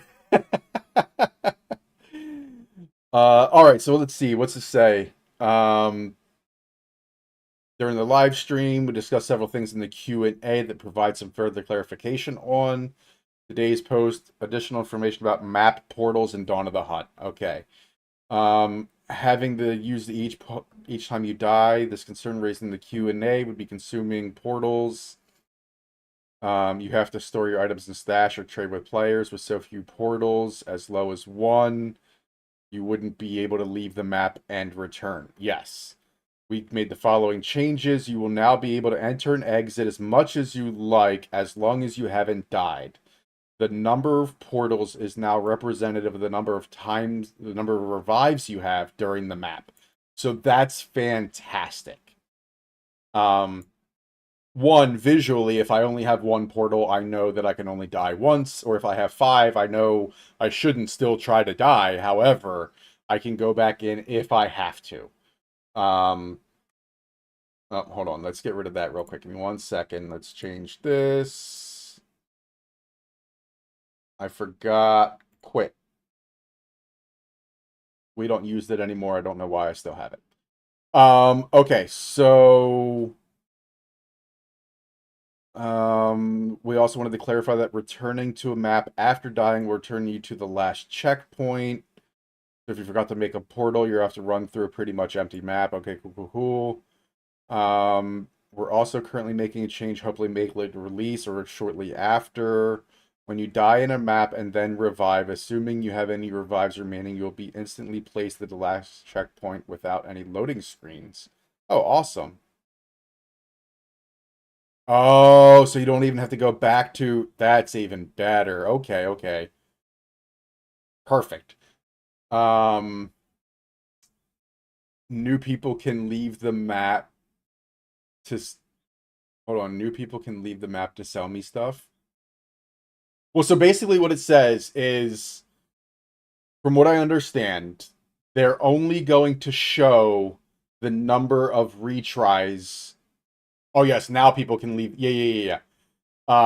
So they're basically only going to show the number of retries that you have left. So, oh, of course, I'm on the hardcore character, so it doesn't show it. But if you are used to seeing the 6 maps now, or the 6 portals now, you'll only see 1 or 3 or 5 or whatever you happen to have. And that represents how many times you can die and go back into the map. They said that as you get up, what was it, like tier 6 or whatever, you're only going to have 1. And so the confusion was, well, if I only have 1 portal and I leave to sell somebody something, I'm leaving that map forever and I lose it. So why would I do that? And so that's what this is saying, is now you can come and go using that 1 portal as much as you want, which is better than it was before, because even before you still only had 6 times to come and go. But now you can come and go as much as you want without having to worry about it, which is fantastic. A few days ago, I got so lucky. Boss streak first. I got stack gloves from the B gate, and after the ingenuity from the king, and then I got real good Warrior Victus. And you got 5 sockets when you corrupted it? Come on, Dagaractus, you out here killing it. All right. All right, so this is fantastic news for the portals, right? So, boom, easy day. I love it. Yep, if you don't die, you can trade a port 1 billion times. Easy to get. I like it. All right, next one. This is following the reveal last week. A lot of updates. Okay, so we already knew that it's going to launch 3 p.m. on Friday, which is perfect on all platforms. Economy reset. I'm going to play the economy reset. I'm not going to go back in and play standard, even though you can. Um, and there's a picture of showing you how to do it, which is fantastic. So it'll be just like we do now, where hardcore is. It'll show that, and then you can do solo self-found or hardcore or whatever. So I like this. This is good. They said you can play Huntress on standard just for people asking. Yes. So you can basically play the entire 0.2.0 on standard and not lose any of your currency. But you're going to have to deal with basically everybody having, a lot of money, right? Here, it's going to change a lot of things. And so I'm just going to play on the actual new league. So I'm going to call it a league, right? Because that's basically what it is. So if you've played PoE 1, you know that when they come out with new information like this, a huge patch, a new league that they've named and everything, um, everything that you had in the last league goes to standard, and then you have to play the new league, or you play standard, which is a very separate thing. Because we're still early access, they're doing it a little bit differently. So they're adding all of the Dawn of the Hunt stuff to standard, but also letting you play a new one with a rework. So I'm going to treat it like a new league, right? I'm going to treat it like a new league. We're going to play the new league. We're going to play on the economy reset. And that's what I'm going to do. Again, you're right. Absolutely. You can play it here, but I'm going to play all by, the new stuff. Okay, so here you go. So this is exactly what you just said, right? Will the existing characters be wiped when it's released? No, they're all going to standard, and you can still play your other stuff. Um, so that's easy day. Do I need to create a new character from the beginning? Yes. I mean, basically, right? So you could stay here, or you can go there. That's kind of standard for them. In-game mechanic that is okay. So there you go again. Yep, everything will be available in the core and standard. Um, but there you go. Future leagues will usually add exclusive content. So just like they've been doing in PoE 1, the new league has the exclusive content. Once that league ends, then that and everything else goes to standard. So there you go. Stash tabs will be available, but it is pre-download. They will make a torrent file for standalone PC client for pre-downloading the day before launch. So here's my experience with that. You can download it beforehand, and I will again. But typically, and they said that they did some work on their stuff, but typically what happens is you download it, you're cool, you get into the queue, and then something goes wrong, the queue wipes, you have to basically there's a patch that comes out, and so by the time all of that happens, it doesn't make a difference if you download it from the standalone PC client or from Steam. I do it both ways because sometimes Steam doesn't want to let you do the patch, sometimes the standalone doesn't, and I want to get in as soon as possible. So I'm going to download the standalone. I will then also download through Steam. We'll see which one gets in first. Um, that's just been my experience. But if you have a slower connection, absolutely do it this way. Um, you're going to get in, right? It's just it may take a little bit longer for one versus the other, so I'm going to run both and figure it out. What information will be revealed before the launch this week? Full patch notes. Item. So this one kind of confuses me, right? Information about item filters. What new information could there be about item filters that we don't already know. Like we've had item filters now for 10 years. So how is that going to change? What's that going to look like? I'm excited to see.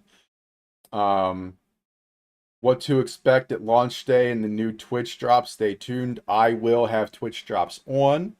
So come hang out. And will you reveal all the support gems? Oh, that's interesting. Okay, so will you reveal all the support gems? So this, okay, so this makes a little bit of sense now. In the stream they did, Jonathan said that you won't be able to theory craft based on the patch notes. And this looks like why. You can't theory craft if you don't have all the information. If you don't have the support gems, you just don't know. Oh, that's gonna be fun. Custom sounds. My game is gonna have Bart say "I caramba" when divs drop. I want auto pickup for a few good things. Is that achievable now? Um, Probably not, but we're gonna keep kind of going through and we'll figure it out here in a second. Um, I I feel like I remember them saying in PoE1 stream when D4 allowed certain auto pick things, Path of Exile was like, good for them, we ain't doing it.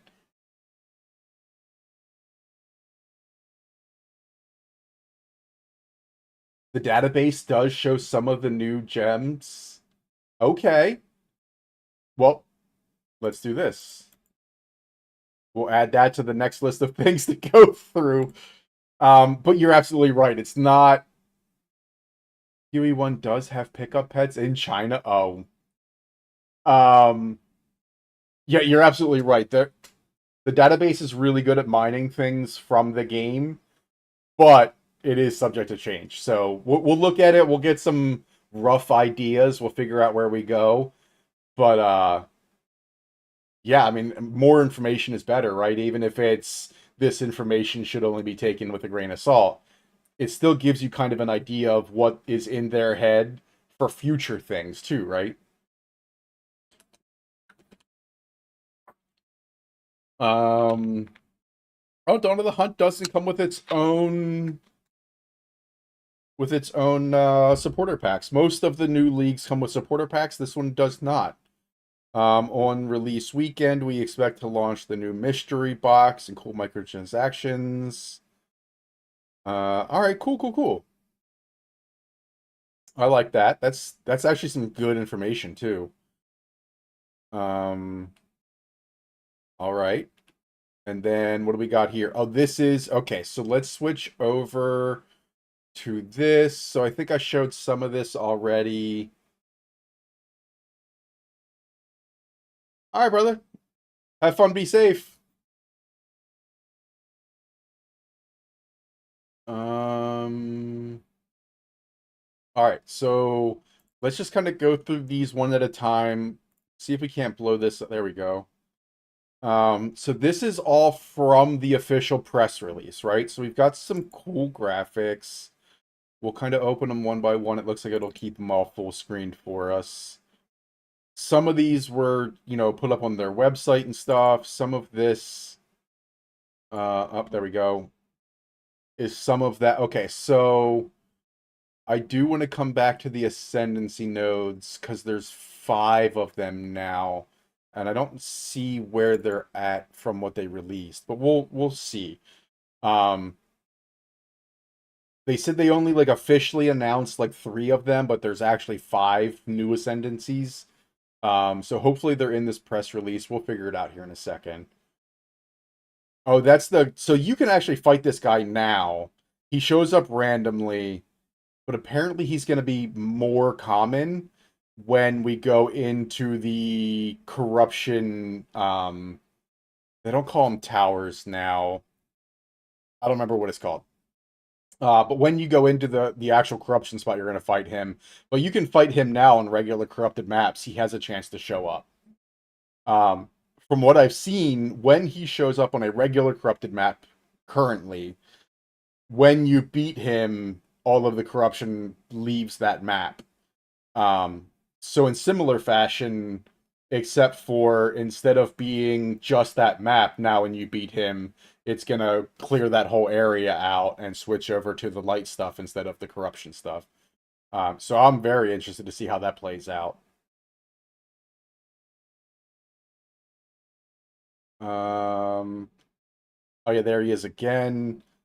So that looks like he's got some fantastic abilities. I don't ever really see any abilities out of him, so that's this spear thing is going to be interesting too, honestly. I don't know. Oh, those are his ballista. Okay. Yeah, there we go. So then, yeah, once you hit this, the Nexus, that's what it's called. Once you hit the Nexus, all of these then become um, that whitish color, and give you the chance for fracturing orbs. I do remember them saying something that if you do all this before that, you get something else, but um, in my head, the only thing I cared about was fracturing orbs.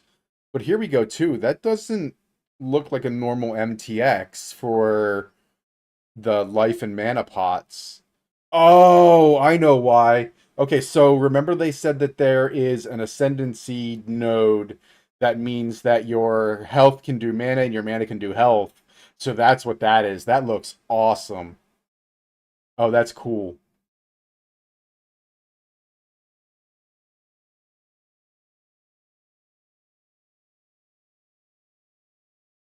Oh, the Asmiri spirits.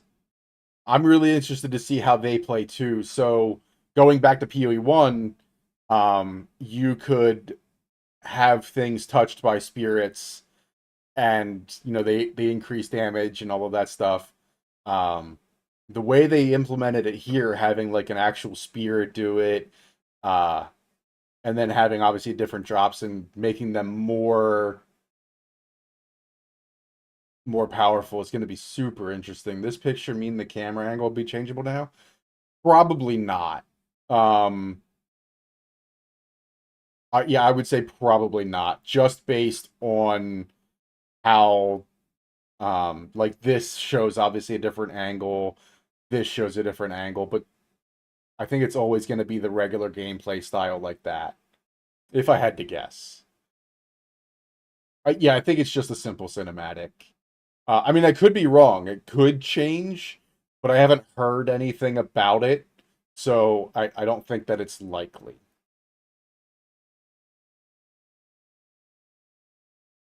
Kalgara's Arc. It's a buckler, evasion, mana, and infinite projectile parry range. Increased parry debuff. So hold on. So with this shield, so they obviously he's wrong. What do you mean he's wrong? So with the new skill parry, I'm really interested, and that's actually kind of decent. I was playing the warrior earlier and messing with how you can like raise your shield for the molten explosion.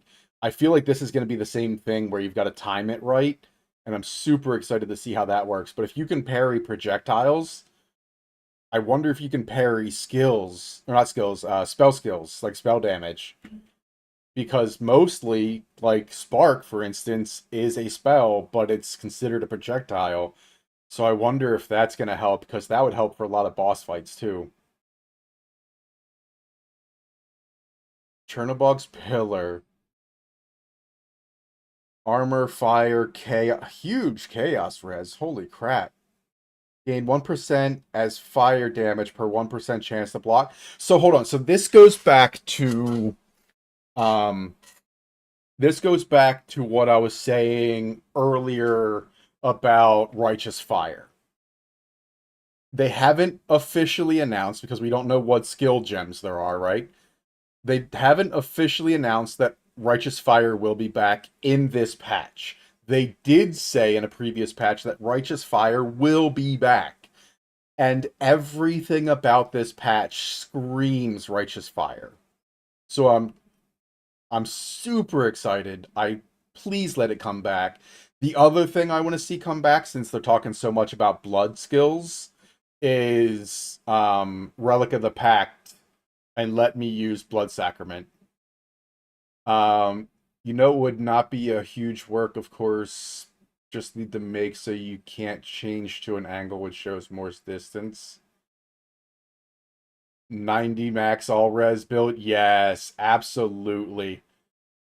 And like I said, that's basically what RF is. So one of these should be the ascendancy for the warrior. So we'll talk about it again there. But this screams RF to me, and I'm here for it. So these guys too. So this is what I was talking about. My money making strategy, right? Part of it is absolutely going to be going to these, corrupting them, trying to get these insanities and the other ones that they have, and that's going to be huge. I don't care what they do. They have to be good for crafting. I mean, it's just right. Whether it's crafting for more essences or crafting for items, we don't know yet. Here's something. Ingenuity belt. Ingenuity only has one charm slot, but they have 3 available and active. So I don't see anything different there. I know that there's, hold on, let's pull up this, right? So if we come down here, where is it? Mark skills, mark skills. There it is. So there's a charm slot. So you could use Hunter's Talisman and get a charm slot. But then where did they get the other one? I think one of the Ascendancies has one, but I'm not sure. Um, but to have 3 on an Ingenuity, that's insane. That looks like a relatively decent, like, average setup, right? So, although I don't know why you would use a slicing quarterstaff. Interesting. We'll have to see what happens. Oh, these are the 4 corrupted essences. I love the detail they put into this. I hope they maintain it. It looks like you posted the max all res build and discussion. Okay, I'll look at it here in a second. Um, I love the detail they put into this. I really do hope that it stays that good. Um, because even here, like, all of the detail looks better than it was currently. So I'm excited. There's the corrupted nexus. That does make it look super awesome, but I'm kind of concerned. I hope they just did it for the zoom effect. Um, because I mean, this one looks a little further zoomed out, but I don't even know if this is as far as we can currently get, and so I'm kind of sad about that. Oh, another picture of the spirit. The official, okay, fractured okay, so fractured modifiers. Somebody asked me about it the other day. Um, so here's how fracturing orbs work. You have to have a rare item. It has to have at least 4 modifiers. You can use 6, you can use 5, but if you're going for a fracturing mod, right? Hold on, it says fracturing orb is the next one. Oh, so it just shows up like that. So fracture a random modifier on a rare item with at least 4 modifiers, locking it in place. So what that means is, looking at this amulet, what it would have looked like before the fracturing orb is everything would have been blue, and if you used the chaos, you could have rolled any of them off. Could have been anything. By using the fracturing orb, it randomly applies to any of these 4. In this case, they hit 3 minion skills, which is absolutely what you want. And now I could use 400 chaos orbs, and that level of minion skills will never change. It is fractured, it is stuck. That's what it is. And so somewhere in here they've got to show the the reforging bench. But what basically I want to know is they said you can kind of deterministically use the bench now. So I want to know if I put this 3 minion skills on one side and I use another amulet that I hit a fracturing orb and I've got 45 spirit or whatever. Can I put them both in? Can I select them and get one item that has a fractured 3 minion skills and 45 spirit? Can that happen? Fracturing mirror? Okay. And this is phenomenal. So hold on, let me see if I can't come where are we at. There we go. Um so this is they call it a gloam amulet. It goes by, a couple different names, right? And basically you're going to get, a couple extra stats.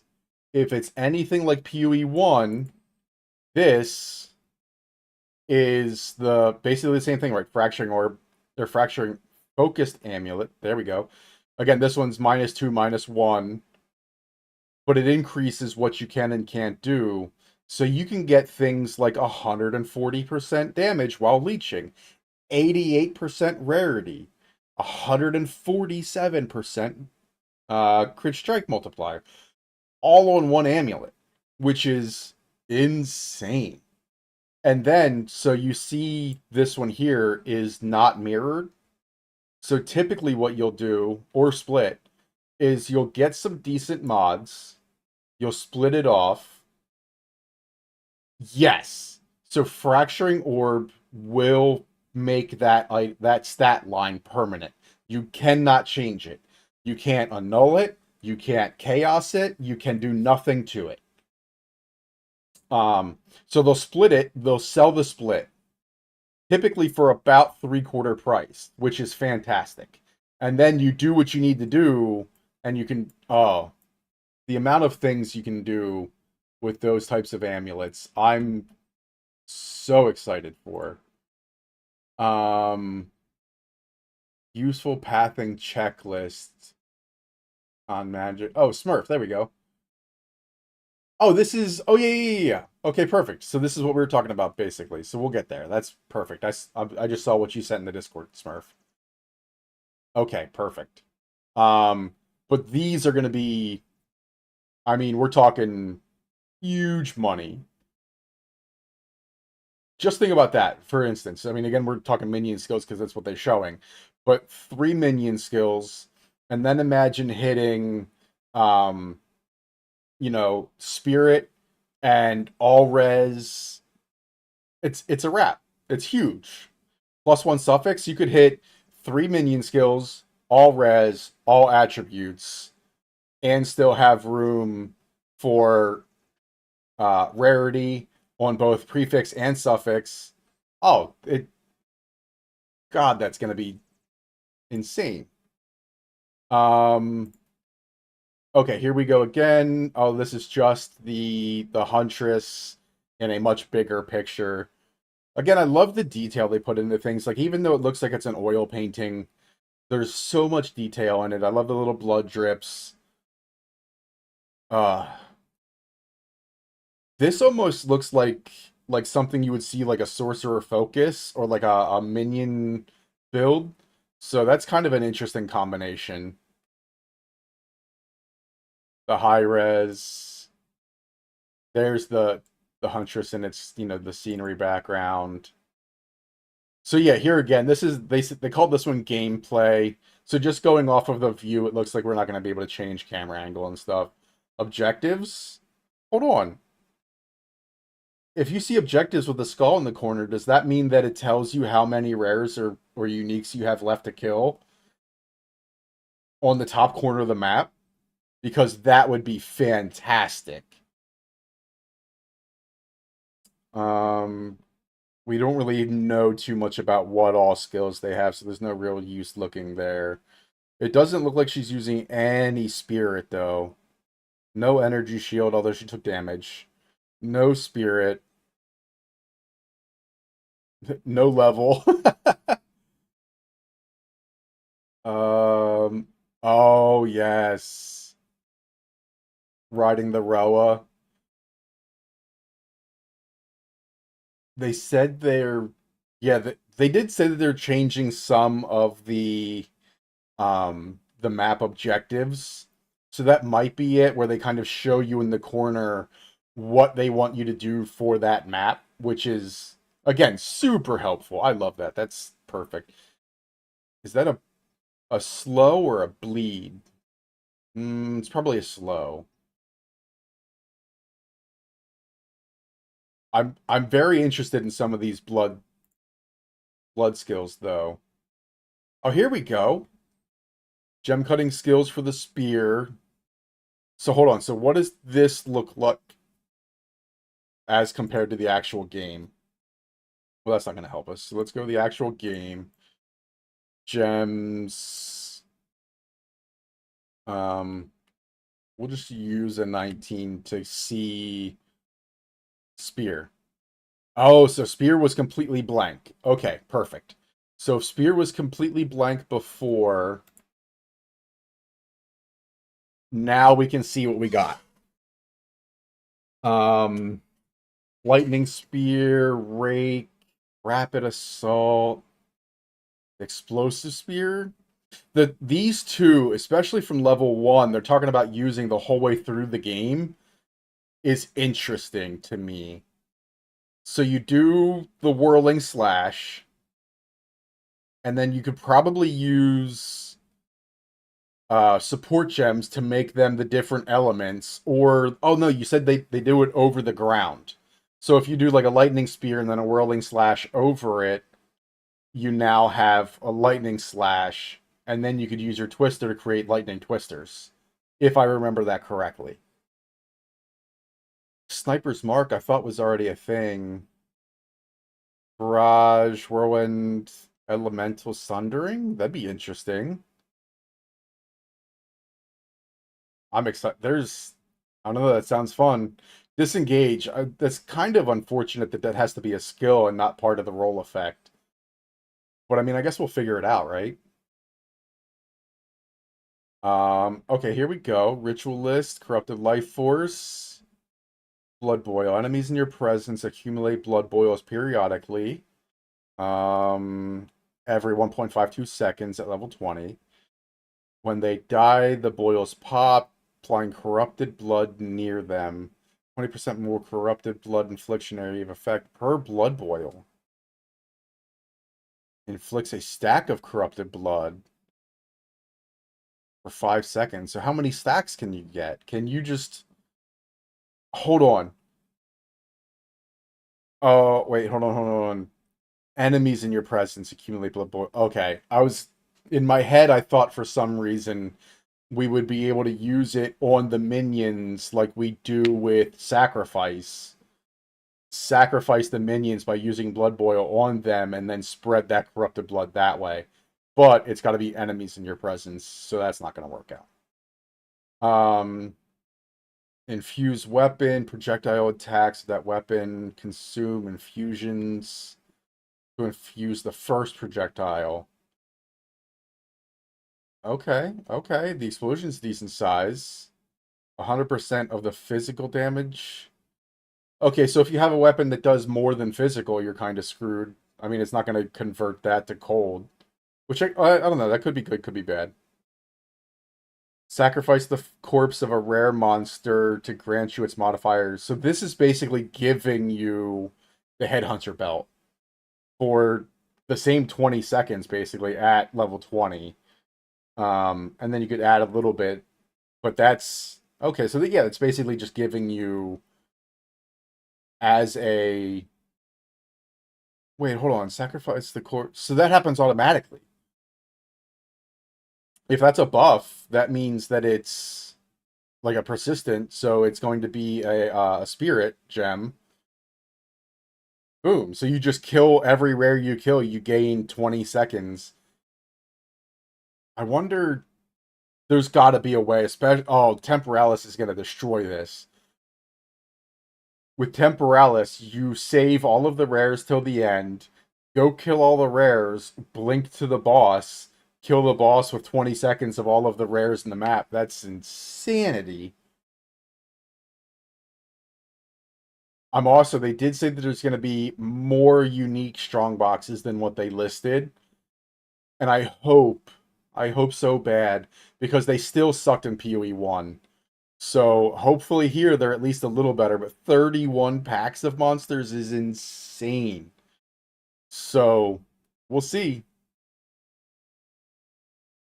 More art. Okay. See, this still seems like a very, like, you can't tell me this doesn't look like the Lich is controlling an army of undead. But the Lich Ascendancy nodes, nothing here says anything about, running a huge army of undead, which makes me very sad. Um, I mean, cursed enemies killed by you or allies. So again, if I have a couple of skeletons with me, the things we kill could explode. Um, lose 5% mana per second, which I guess isn't terrible if you have minions doing the damage for you, but again, it still sucks. Non-channeling spell skills and stuff, which is not what a minion would need. None of these really increase minion damage, life, anything. Okay, so hold on. This one, your life cannot change while you have energy shield.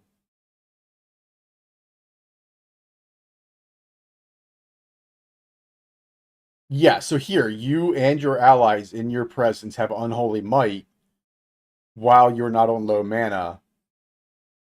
So yeah, you could give them all unholy might, which grants 30% damage as extra chaos, which is good, but it's not like that's the only one. And you get it really early on. That's the first ascendancy if you want it that bad, right?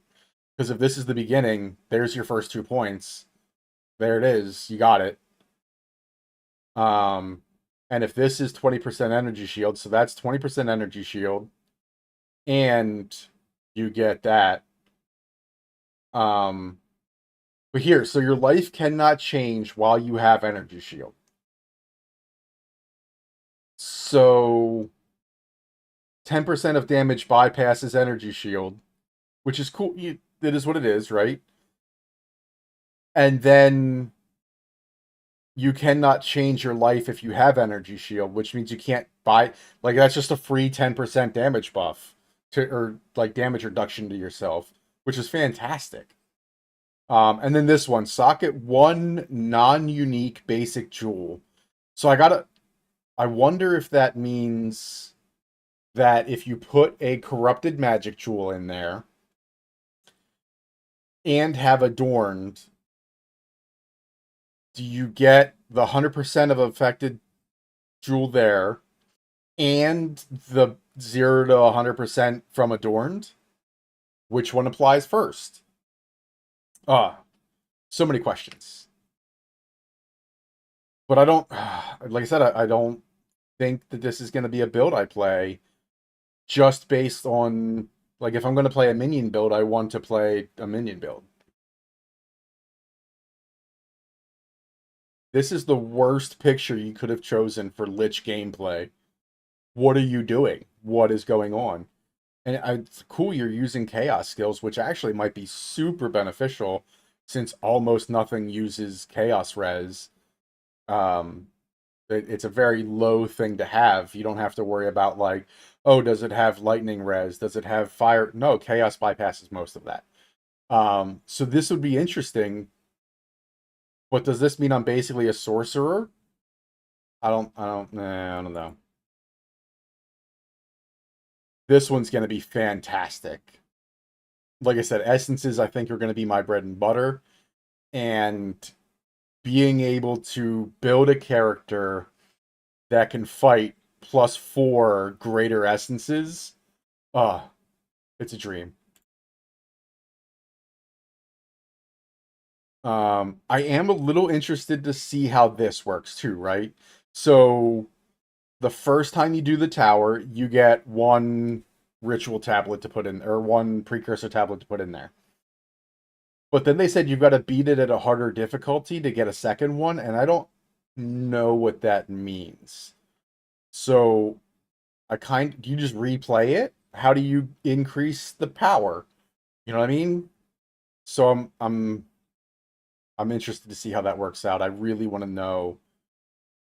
And just the fact that you can do twice as many makes me super excited too. Okay, just another revives the fallen monsters 5 times. Oh yeah, because this one's got a bunch of monsters and they get harder each time. Additional modifiers. Yep. Yeah. I really want to know what comes out of these guys. Monster level increase would be cool. Yes. Yeah, so currently you can get what 82 area, and then if you have your boss points, you can fight one monster at 84, but everything else across the board is level 82. Well, how does that make sense if I'm 95? I'm outside of the plus 10. So even if you just made it so that it goes to like 89, add 7 more levels, let us fight some stuff and keep at least the basic level of increase in experience a little bit, because right now leveling is a nightmare. Primalist. Primalist looks super fantastic too.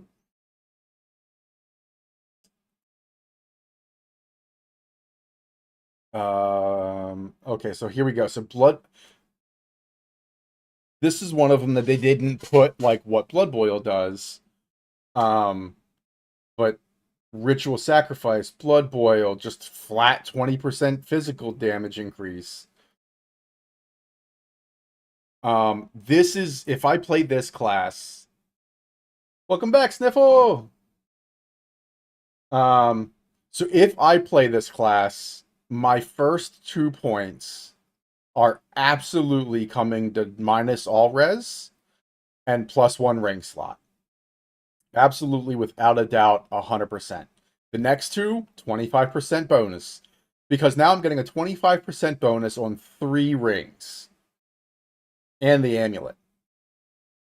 Not only that, but once you get to ingenuity, you now have a 40 to 80% bonus on top of a 25% bonus on 3 rings. Oh, God, that's gonna be phenomenal. Like, there's just no words for that, right? You, nothing. That's it. That's what you want. Yeah. So if I play this class, that's without a doubt the first 2 points I do. Boom, all res, because I'm gonna make the all res up on the bottom of my rings. Easy day. Even if I just do 1 ring fire, 1 ring lightning, 1 ring cold, I've already made that up by having that extra ring. Don't care, doesn't matter. Next. If I eventually get to a point where mana isn't what I'm using, then I might switch it. We'll see. But first thing off the, yep, there it is. Boom, boom, boom, boom. I'm getting the bonuses. I'm getting the ring. It is what it is. And 3% attributes. You want to tell me, GGG, that you don't like attribute stackers and you're gonna give me 3% more right here on top of what I can get on? No, it's a wrap. Game over. This might have been the way they got the charm slots on the ingenuity in that picture earlier. Maybe. Um, what is this one? This one is life recovery rate per 5% missing. That's pretty cool. Again, a lot of things for charm slots. I'm not super interested in any of that. Ritual sacrificing yourself to remove 20% of your life, which would be nice with that, right? Um, and a maximum 1 modifier can be granted this way, which also seems really kind of OP, right? So you get over here, you get your 4 points here, and your other 4 go there. Boom. That's, I don't know, it's looking too good. Unless Blood Boil somehow is better than that, but we'll see. Rogue Exile. Oh, okay. Yep. And Rogue Exiles, I've got to say, are one of my favorite money makers in PoE 1 is Rogue Exiles. I don't know what they're going to drop other than whatever unique armor they're wearing right now. They did say that it'll show you what unique armor they're wearing or their weapon or whatever. And if you beat them, you get it. I love the fact that they are a better AI. They're going to be more player, focused almost in how they move and fight and do things. Um, but I don't know if they're going to drop things of value other than whatever their uniques are. Um, so in PoE 1, you could get them to drop a lot of currency. And because it was part of your tree and you got them to drop currency basically exclusively, and um they were one of the easiest ways to get fracturing shards, which obviously then enough shards becomes a fracturing orb. So I'm really excited to see how this plays out. Oh, and there's one. Okay, so this says Rogue Exile Cinematic, which makes it look like you have one Rogue Exile for every class type, and I'm here for it. I absolutely love that.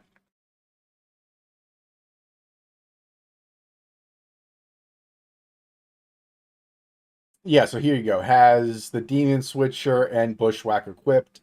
So beating the Sierra here means that she's going to drop both of those. No, no, no, no. You can't pick who you fight. They just show up randomly in maps. You can't pick who you fight, and you can't pick what they have. Unless there is a passive or an Atlas tree node. So that was what it was in PoE 1. I think it was an Atlas tree node that allowed you to spec into um, Rogue Exiles and what they would drop. Potentially fully equipped. Ooh, that is super. Actually, hold on. Let's do this. Let's see. All right, this is gonna mess with the computer for just a second, but bear with me here. Let's launch PoE 1.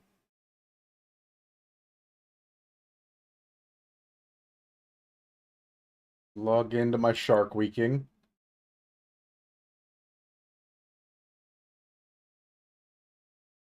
Ooh, gotta chill.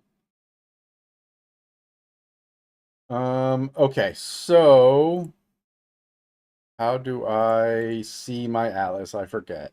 Passive tree? No. Atlas, there it is. Nope, not the one I want. So then Shift G, right? No. Control G, there it is. Okay. Search Rogue Exiles. So here you go. So again, this is from PoE 1, but you could spec into things like having an 8% chance to contain 20 more. Um, Here's the spirit that I was talking about that is now the Atziri spirit, right? Used to be a tormented spirit. Same thing. Um, but your wild Rogue Exiles, which is basically what these are coming into PoE 2, um, all of them would be already possessed. Here, we if we happen to have a spirit nearby, we can, push them into it basically. Um, but I don't know if they can do it. That's gonna be interesting. There should be more Rogue Exiles somewhere. Is this it? There we go. Um, Map bosses have an ability to, or a chance to have more. Here it is. 5% to drop currency, 5% currency, so you could spec into them to get more and more currency, and then spec into how many you had on the map. And it was basically just a free for all of how many can you get on one map, and how much currency. Here again, additional rogue exiles, um, additional rewards, 100% more life though. But yeah, rogue exiles was phenomenal. All right, give me 1 second, real quick. I'll be right back.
All right.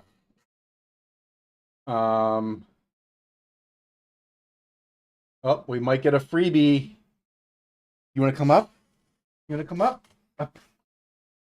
That's not up. Come on, up. Oh boy.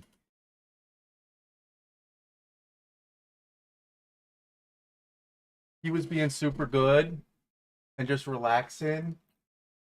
And then when I got up a second ago, he decided to come over and say hi. Degarectus gets a freebie today. Oh yeah. Degarectus gets his freebie. Oh. All right. All right. Good boy. Where's your treats? Where's your treats? What do you got today? You got jerky bars? You got jerky bars? Good boy.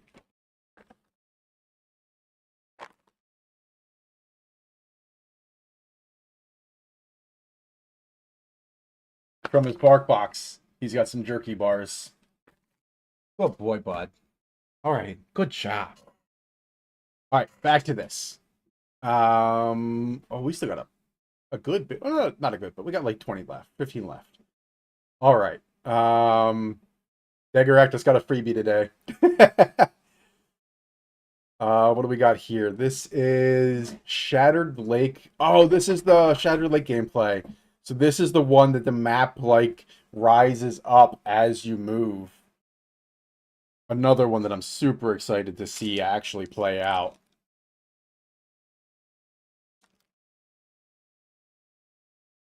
Almost died for that and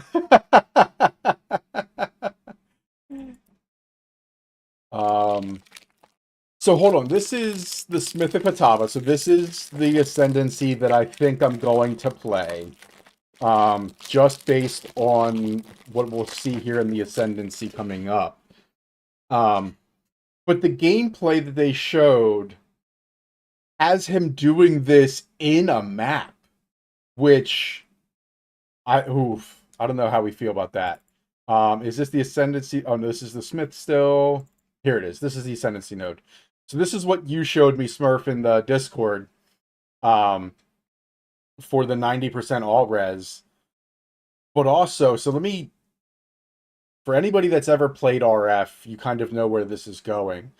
But if you've never played Righteous Fire in PoE 1, this is basically like a Chieftain Jug combo.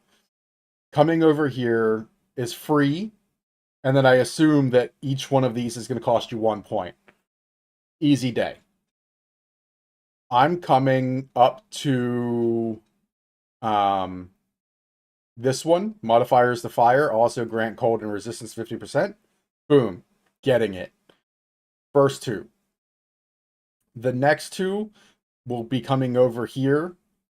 I'm going to get the freebie here, and then we're going to go fire or fizz taken as, because fizz taken as is huge 25% basically fire reduction or physical reduction because you know I'm capping out my fire. And then we're gonna do um probably fire res right off the bat, right? Because not only is it going to give me the 75% fire, but it's going to give me, 32, 33, depending on how they run it. Um, or sorry, 36, 37, depending on how they want to run it, whatever. Um, by cold and lightning, right? So that's just money. It's easy. Why would you not get that? So those are the first two, and then, these are the first two. These are the second two. Easy day. The next two, I'll probably take. Um, what was the one I was looking at? Not that fire spell. No. So yeah, regenerate life, absolutely must have, and then max life.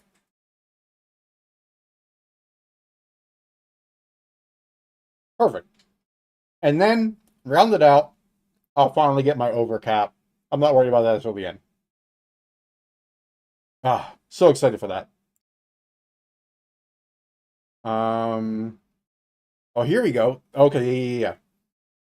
So runes getting a rework, being able to hopefully you can 3-1 them to go from a normal to a whatever to the greater.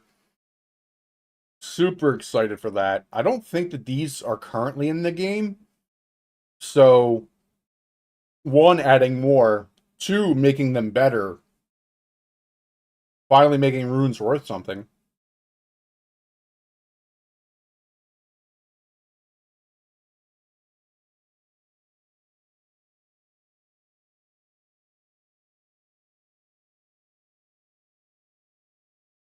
Unnatural resilience. Which one's that? What is unnatural resilience? Did I miss something?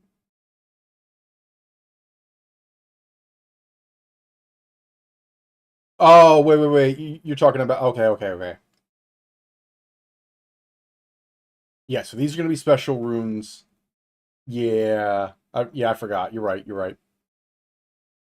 Um,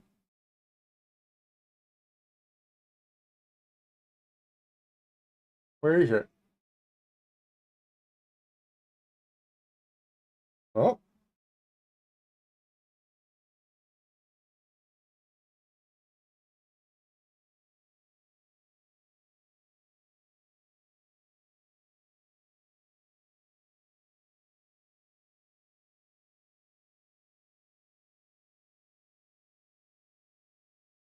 bottom left.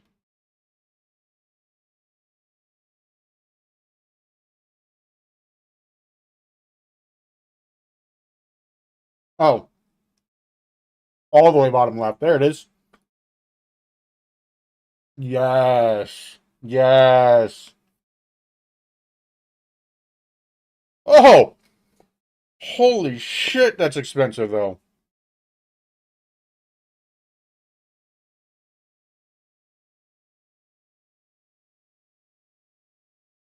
Oh, crap. Um, hold on.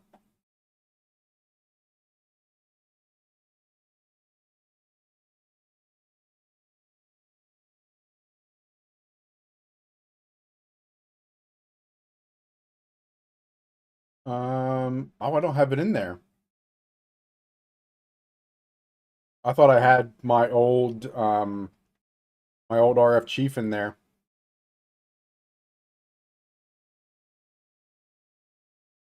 Um,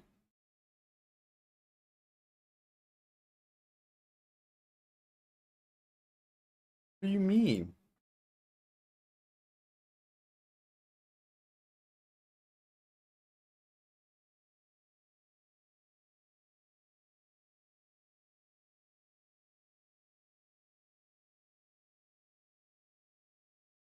I wonder why something, but that's how it is.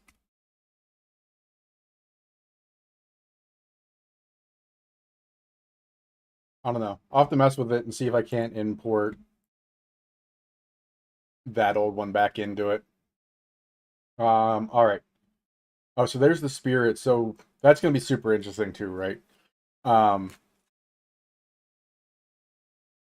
Basically the spirit that you follow in the audience with the king fight is gonna be what runs around and haunts all these guys. Are we still? Yep, we're still all right. Um, Monsters. There we go. 14% to contain that Asmiri spirit. I like that, especially because you can increase how much like the effect is. So you could probably make it so that basically 50% of your maps have it. Oh, ooh. I also want to know because it looks like each of the corners, because we saw the other one has it, maybe they'll go over it.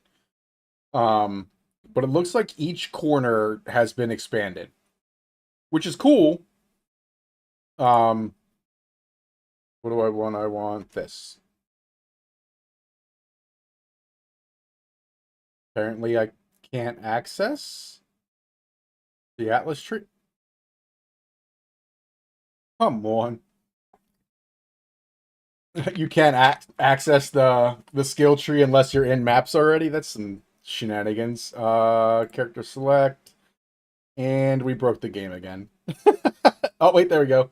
All right. Baldy gems. Let's go. I thought it was control U. I thought I was right. Come on, there we go. All right. Boom. So it looks like they just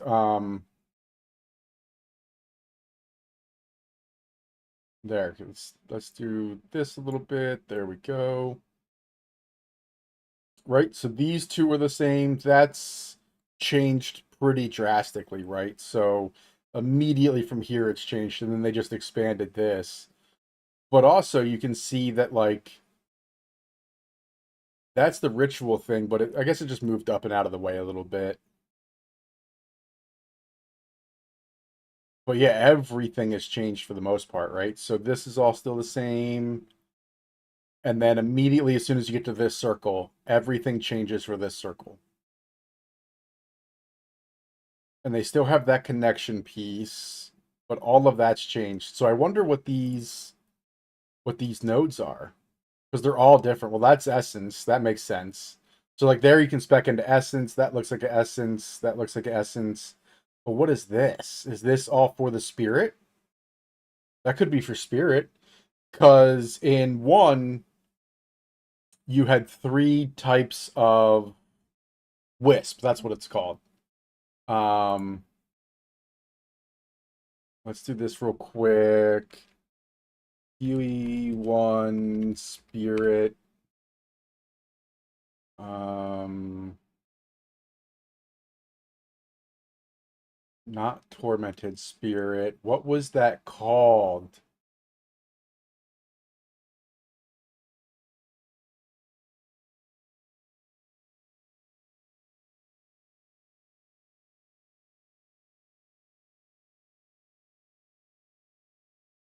Um, Hold on, let's see.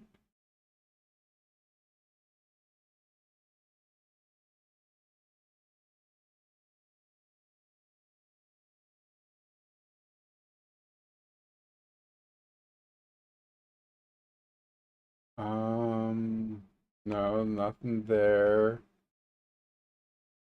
Wisps of Doom, Wisp of Essence, no.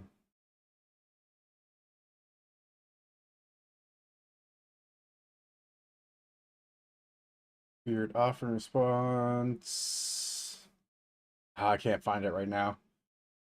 Um, but basically you could go into a into like a tunnel, you killed a bunch of things, and as you did, you would get um a red, a yellow, or a blue spirit, and each of those changed your map in a different way.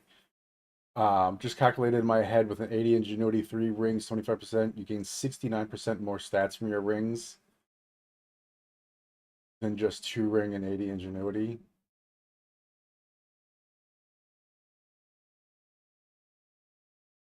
Just calculated in my head with an 80 ingenuity and 3 rings. Yeah, man, that's huge. All right, tactician. So we knew that this is coming with ascendancy nodes. I don't know. So I've never been a crossbow player, right? It's just not something that I've been super into. Um, they did finally show a support a new skill that's coming out, which is cool. I think this is going to go back into that stack, the attribute stacker that they don't like. But I mean, here it is, multiple banners. Once you pin somebody, they can't do anything. Um, Presidents gain 25%. Okay. But again, like none of this is, I mean, that's huge. Persistent buffs have less reservations, so you could have all of the buffs. Why this one has more spirit, maybe, I don't know. It almost doesn't make sense unless, wait, do Smurf, do totems count as minions in the way that you have to have spirit to get more totems? Damn, good job, Degaractus.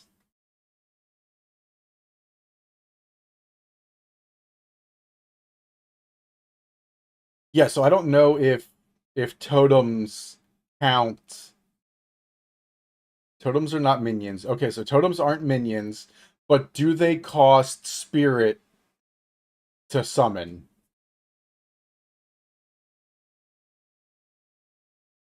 And why would I want minions deal 20% damage if I'm running totems and totems aren't minions?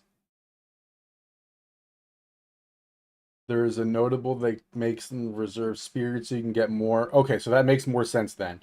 Because then you can have increased spirit and I wonder if that's gonna change. Just based on the way this looks, it looks like that's gonna change. So that totems count as minions and totems require spirit. Because otherwise it doesn't make sense to have these things in here, you know what I mean? They don't there's no synergy that way.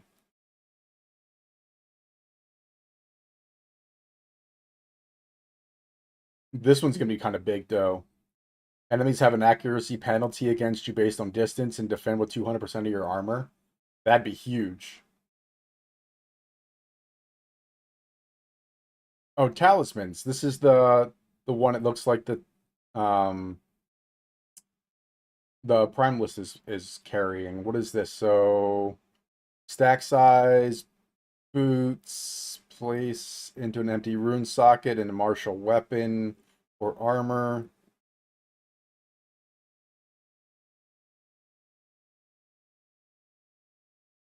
Empty rune socket, a martial weapon or armor, martial weapon or armor. Okay, so again, we're just gonna say if you're a spellcaster, fuck you, you're losing sockets.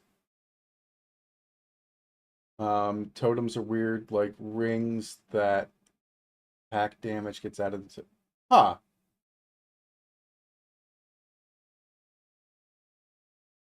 I mean, kind of, but you really do want some reduced crit damage. That could absolutely be the difference between, getting one shot and not. Um, so that it is a big one, but I'm sure that there are other things worth literally anything. Corrupted blood cannot be inflicted on you again is huge, but why can you put it in a martial weapon, and why can we not put things into wands and scepters, and why? Why can I not put sockets in those?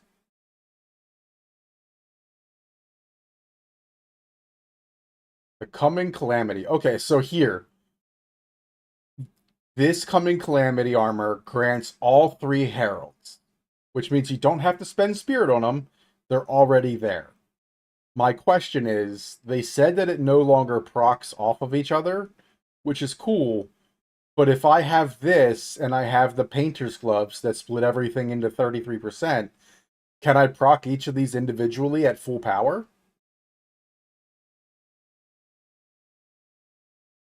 The hyena boss poofed Luna. No. I died level 73, skipping map. Come on, Smurf. Come on. Uh, but this is huge. So they have no elemental resistance, and you have all three heralds. I mean, I, I don't know. That sounds fantastic.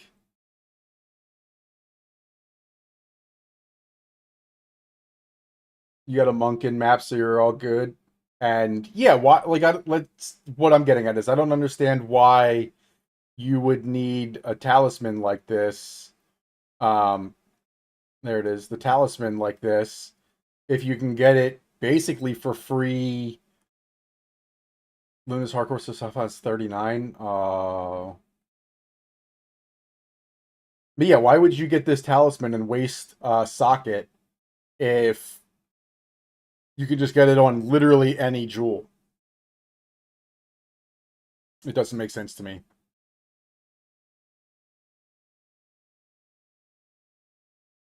Oh, here's just those two again. I do like the art. Again, huge. It's going to have fire and chaos, which is the only thing that you can't get from that ascendancy. Gain 1%. Ooh, excuse me. Gain 1% as fire damage per chance to block. So it's huge, right? Again, you just spam block chance and fire res, and you're you're set. We talked about this. This is going to be interesting. Here we go. Unique spear. 33 chance to cause bleeding on a hit. Aggravating any bleeding with this weapon also aggravates all ignites. Huh. But you cannot use projectile attacks, so you can't throw this spear.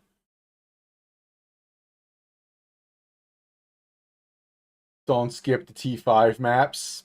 Come on, Smurf.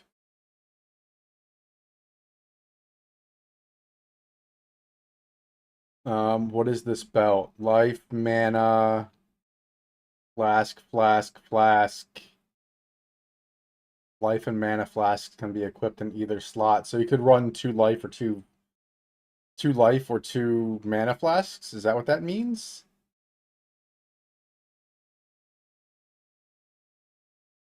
I don't know why you would wear that. Unless so if you want hold on, the concoction builds that throw the concoction require flask charges. So I guess this would help that. But I think that's about it. I like the wastegate wordplay.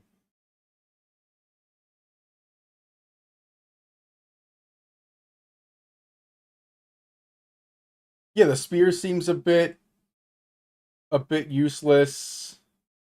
And then the belt, I guess, is good for concoction builds, but that's about it. What is this charm? Dowsing. Oh yeah, we finally got unique charms. Um, to ignite enemies as you feel.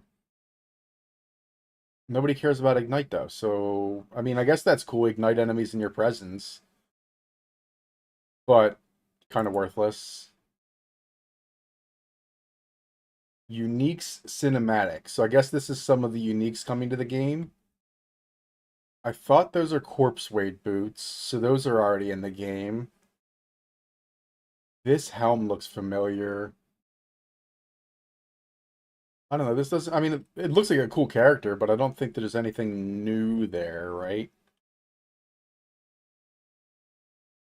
Not that I can really tell. This looks like it is the Arbiter of Ash area, though, right? Because all the dead guys were Arbiter Ash.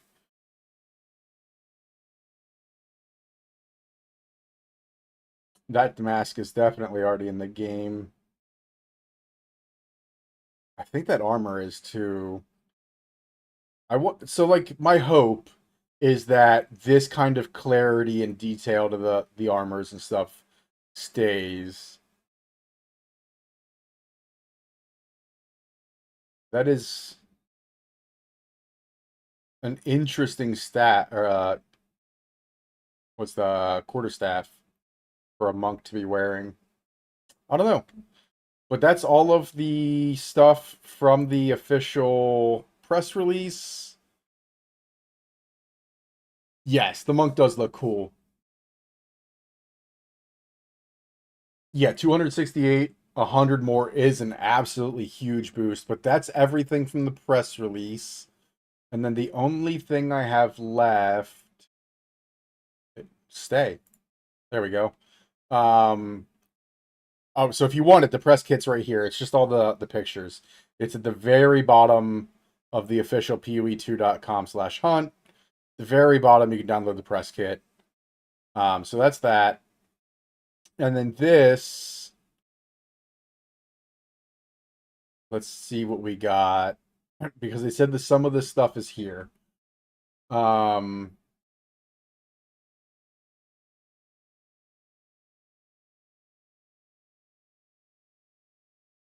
all right, so we talked about the buckler, the charm.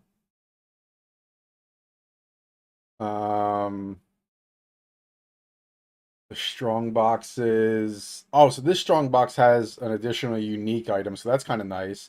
But it's corrupted, so that's very hit or miss. Another buckler.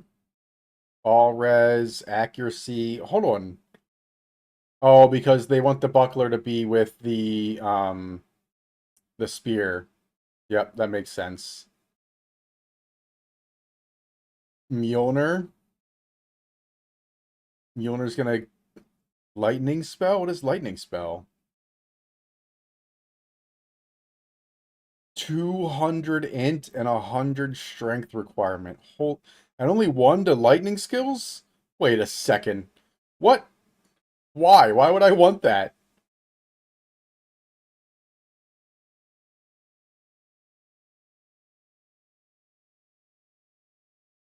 Um, all the monsters can additional.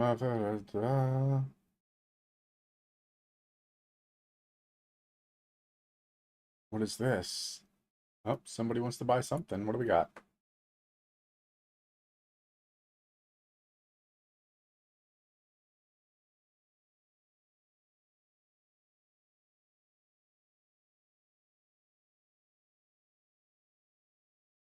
For sale too.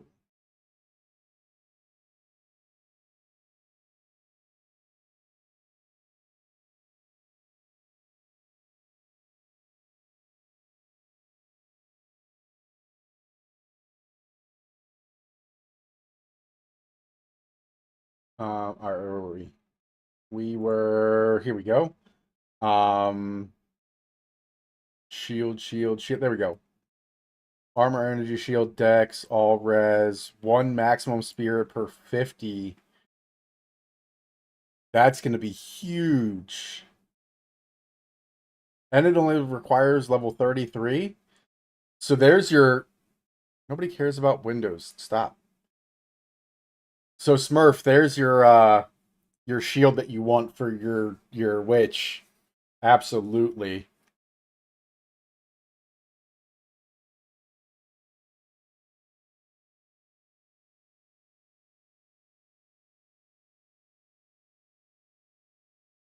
So as long as this makes it the way it is,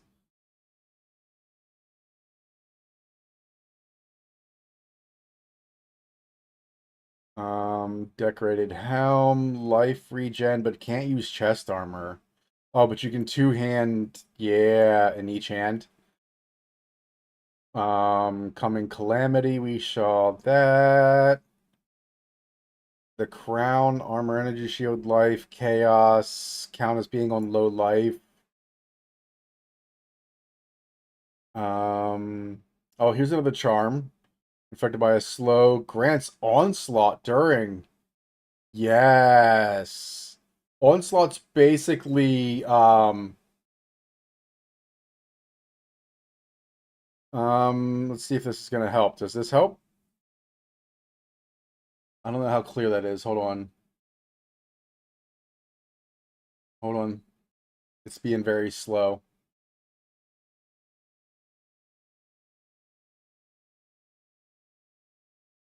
Does that make it more readable? Yeah, it's kind of readable, right? There you go.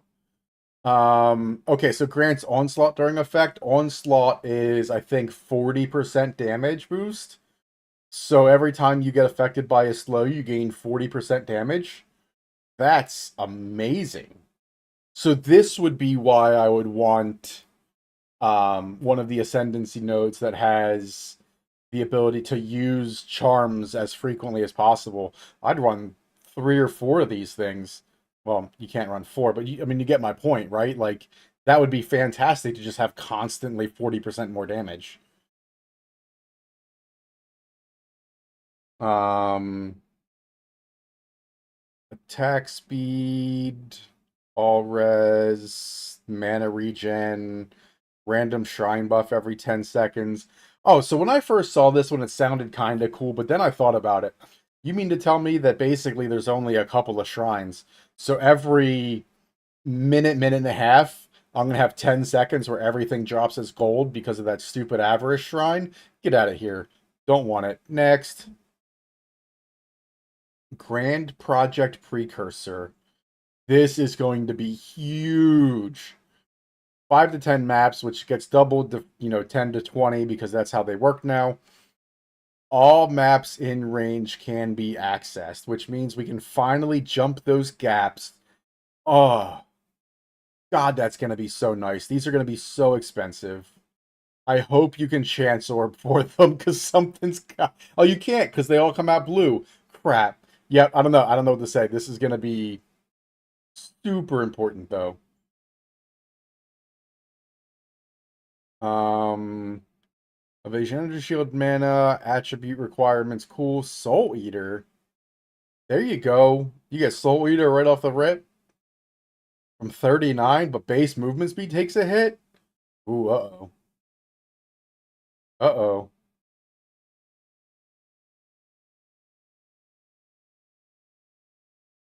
All right, so that's that.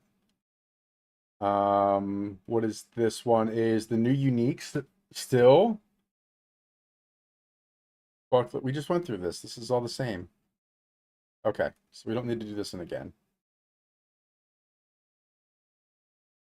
Wait, why did that show up twice? I don't know. Here's the items. Okay, yep, fracturing orbs. We talked about that. So this is lower than what we have now, right? 4 to 6 and 10 fire. And right now we have yes. So the lesser desert rune is lower than the current desert rune.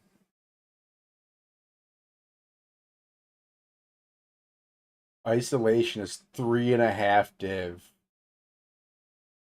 Jeez. And then greater. Okay, so we're gonna have one lower, the lesser, the regular desert rune that we currently have, and then a greater. And I think that's across the board, if I remember correctly. Um, Cat Talisman, that's trash, trash, trash. Um, Greater Runes, we saw those. Here we go. So Dusk Rings. These are going to be super expensive. I would love to figure out where these are going to drop. Where are these going to drop and how do I farm all of them? Upgraded normal item to magic or magic to rare with one guaranteed property U. Can only be used on gloves or boots. Okay, 50% increased effect of socketed runes and soul cores. Oh, that's kind of huge. Okay, so here we go. So, Essence of Horror on boots and gloves guarantees 50% effect of socketed soul cores and runes. So imagine you have good boots. You hit them with an Essence of Horror. You then corrupt them, and they have two sockets. You basically just gained a third socket if you put the same thing into the first two. You basically gained a third version of the same thing. That's phenomenal. Um, on corruption, item gains two enchantments. Only used on belts. Oh, we're using this on ingenuity. We're running all the ingenuities. We're gonna hit them with this essence of insanity.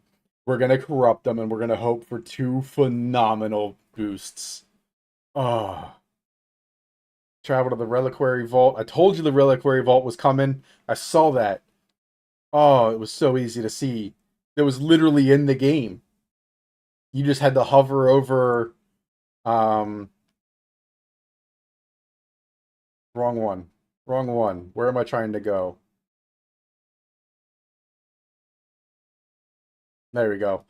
So if you hovered over the darkness in some places, it would say Reliquary Vault. Um, Sometimes it was weird and it would say things like Burning Monolith. I don't see it now. But yeah, sometimes if you just hovered over here, it would say the Reliquary Vault. And of course, it's not like something you could see, so I'm just going to kind of hover for a little bit real quick. All right. I don't see it. I don't see it, which is sad. All right. But yeah, it would be just sitting off here on the side, in the fog, and it would say Reliquary Vault. And I was like, well, then this has to be coming into the game because here we go.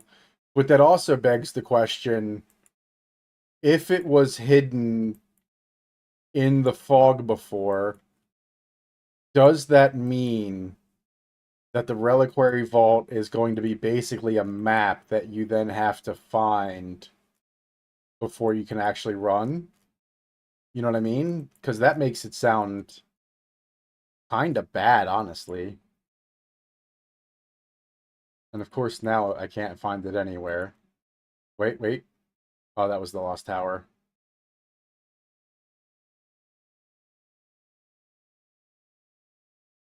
Oh, well. I don't want to waste too much time looking for it. Um, but so again, the question is travel to the Reliquary Vault, but I can't type in game sniff PS5. It's because people die. Um, yeah, so do I have to find the Reliquary Vault to use the Reliquary Key? Or do I use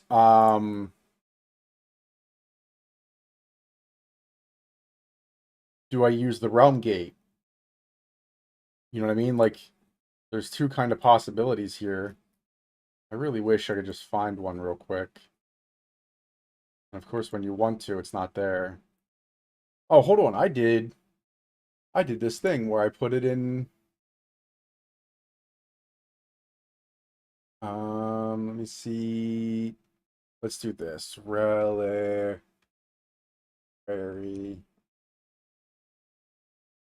Where's it at? There it is. I put it in Discord. So here, I was just hovering through the fog, and there's the Reliquary Vault, biome water, just sitting in the middle of the fog. So, do I have to find the Reliquary Vault by the water biome to be able to use a Reliquary Key? Because that's what it sounds like. I don't I don't particularly like that, but that's what it sounds like. Use the Reliquary Vault or travel to the Reliquary Vault.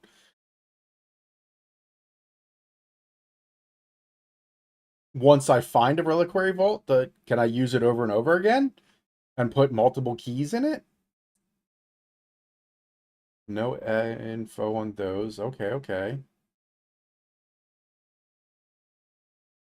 And then, so this is a list of the gems that are supposed to be coming.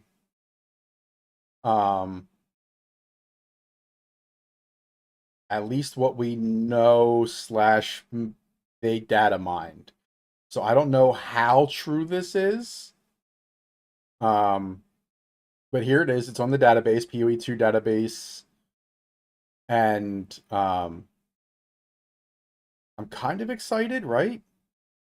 Let's see, concoct cameo crystals.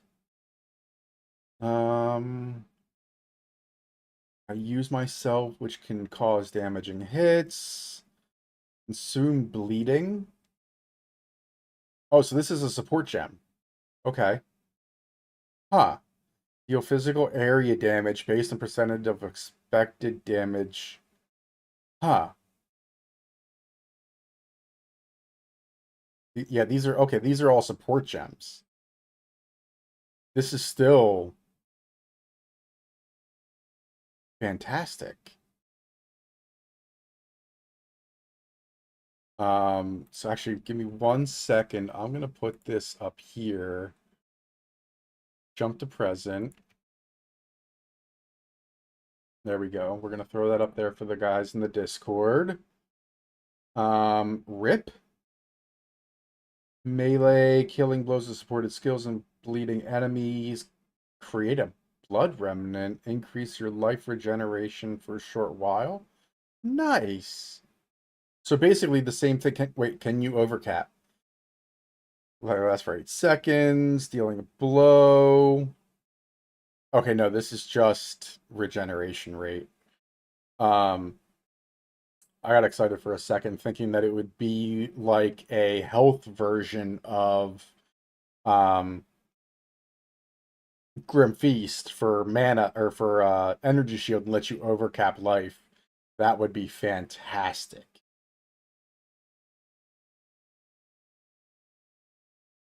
Um oh, these are actual skills. Yep. Whirling Slash is a 3. There we go. A persistent minion buff persistent. Hold on. Oh, here you go. Yeah. Harnesses a companion Roa that you can ride while you're mounted on the Roa. You can only use bow attacks and thrown spear attacks. Run at full speed when attacking, and hits against you cause heavy stun buildup. While you aren't mounted, the Roa attacks the enemies alongside you with its beak, but can be damaged. Oh, so it takes 50 spirit, and you can't use any attack other than bow and thrown spear. So I can't use like Spark, for instance. That sucks. Melee sustain 50 stab the ground, causing multiple spears to burst out of the ground in front of you in a large area. Oh, so that's just one of the current boss attacks does that. +6 to melee strike range and +12 on the final strike. Yeah, so the summoned row amount sounds cool, but one, it uses your speed, so it doesn't speed you up at all. Um, and if you're slow, it's slow. So like it doesn't have its own speed modifier. It uses your speed modifier. And you can only use bow and throw and spear attacks. So like you can't even do anything, if you wanted to other than that, which I don't know, that feels bad. Caltrops, here we go. This one was for Luna, right? Projectiles from supported skills trigger caltrops when they reach the end of their flight. And the caltrops maim on hit, have a radius of half a meter. Caltrops land within a 3-meter radius of the projectile impact. And they do 60% of your dexterity as physical damage. So you just stack dex, and your caltrops do all of the damage. This is Luna. This is Luna 101 right here.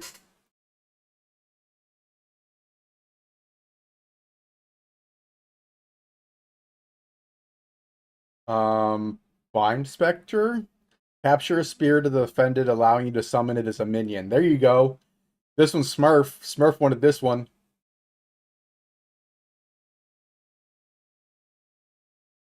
Why would you raise this though? Because it doesn't. I mean, again, this is all not confirmed stuff, right?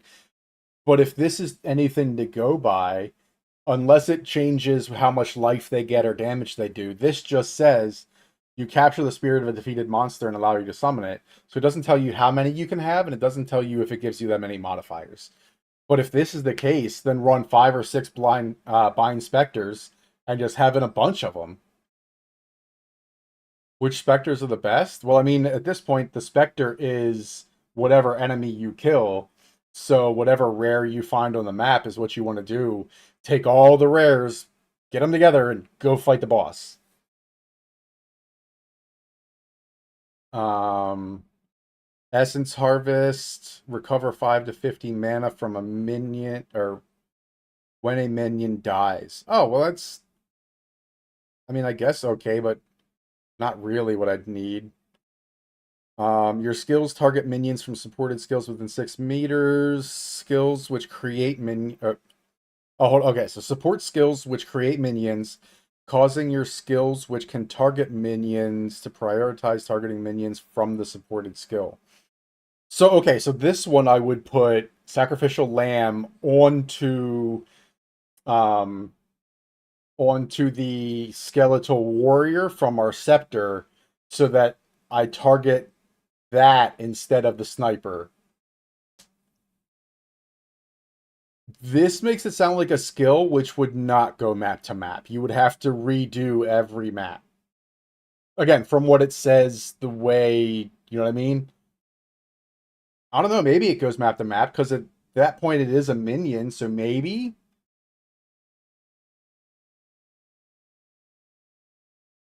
Supported skills consume a corpse within 5 meters on use. If possible, they deal 30% if consuming a corpse. So put this on. Yeah, it does change a lot of things. So corpse weight boots. If you put this on corpse weight, it gives you decompose. You're just basically getting a free 30% increase to your boost. That's fantastic. Loyalty, damage which can or minions which can be damaged. Support skills take a portion of the damage you would otherwise have taken. Oh, so this is even better. This is like the dog thing you get with Infernalist that takes 10% of your damage. Well, now boom, you're gonna give them 30% less life, but they're gonna take 10% of hits from you too. Enormity summons persistent minion. Okay, so this is okay. So based on this wording, support skills which summon persistent minions. Persistent minions in my mind means you can go map to map with them.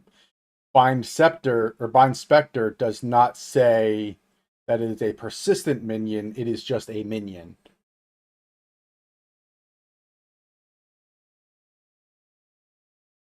And then all sorts of stuff here that we haven't been able to like.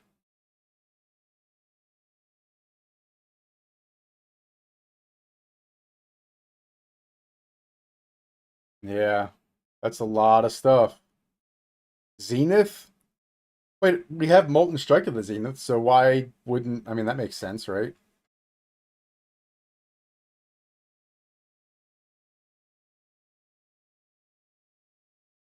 I want them all. Reset. Okay, that is all of them. I got excited when I saw that. They gonna give me the same problem as zombies then? Probably, yeah. All right. So that's, I mean, that's fantastic, right? That's a lot of information that came out just in the last, 18 hours or so. I'm excited. I keep a close eye over here. Um, what do we got? Other news, weekend stash sale. Yeah, we're already there. They're hiring. There you go. You can go work for GGG. They're hiring. Real-time VFX artist, C++ gameplay programmer, expressions of interest form. I don't know what that means. Um, what is this? Create or celebrate the start of Legacy Furisha event. Nope, don't care. Concept art, making Path of Exile 2.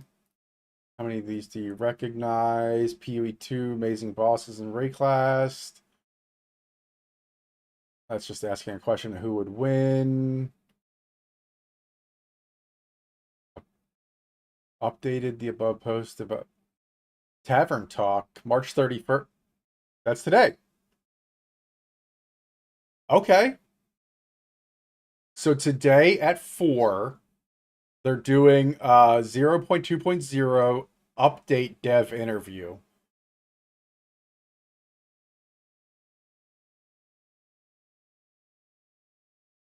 Um, Tavern Talk interview with Darth.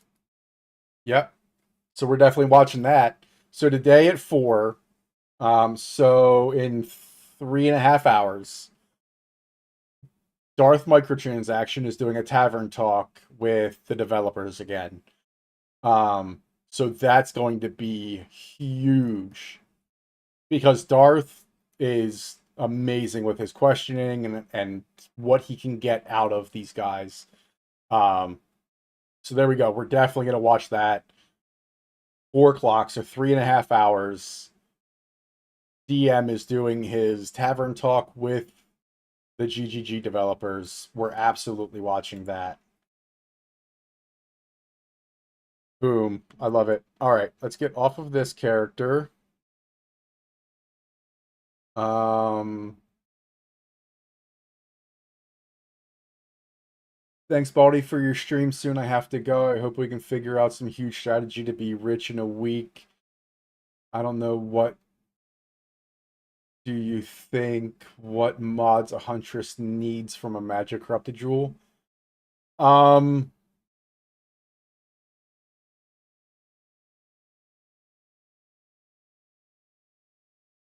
so I would say attack speed is going to be a big one, right? Because everything she does is an attack. So attack speed. Um, but then the other side of that, hold on, let's see. Since we're still here, let's do this and this. Scratch my leg real quick. I want modifiers on Jules. Let's just say Emerald because she's Dex. Um, so what did I say? Attack speed, right? So I guess let's do speed. That's easier, right? Projectiles. There we go. So attack speed is going to be there. With the suffix, and then she's going to need a primary magnitude of ailments. Bleeding counts. So I would say magnitude of ailments because of bleeding, and then either increased chance. Oh, geez, increased chance to inflict, attack speed, um, increased duration of damaging ailments because again, bleeding is a damaging ailment. So increase the duration of bleeding ailments or damaging ailments. Um, Damaging ailments deal damage faster. If you're causing bleed damage, causing that to bleed faster is beneficial. Um, Poison. Yeah, so if I had to guess, just off of the very little bit of information we have, that would be my guess. Is either increased damaging magnitude with crit hits or increased damage with or increased magnitude of ailments, and one of those from that side for attack speed, ailments that you have, or increase how fast they deal damage. Again, very speculative off of very little information. But if I had to take a guess, that would be what I was looking for. But like I said, right now, way too early to be guessing any of this stuff. Start hoarding all of the jewels you can. Um, an easy way to get jewels, honestly, is either to choose it on your tree. That top left one that lets you choose, like, based on the biome, you can get 40% more jewels. Do that, or do the Trial of Secamus the whole way through, including the end game guy. Um, he drops throughout the whole thing just a huge amount of jewels. So those would be my two things to keep an eye out for. But yeah, way too early right now to be trying to figure out exactly what mods are going to go on them. It's just way too early for that.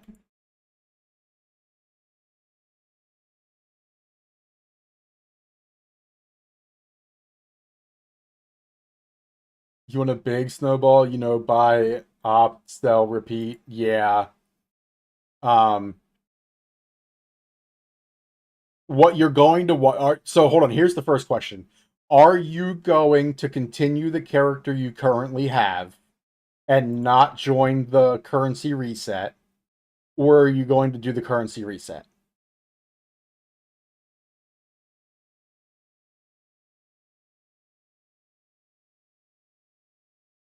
Okay. So if you're going to play the new, then this is what you want to look into. You want to get um every orb of annulment that you possibly can. Yep. Yeah, so you want to find a way to trade for every orb of annulment you possibly can. You also want obviously the orbs of augmentation. Those are going to be the two things that you want so that you can get as much out of your jewels as possible. Um,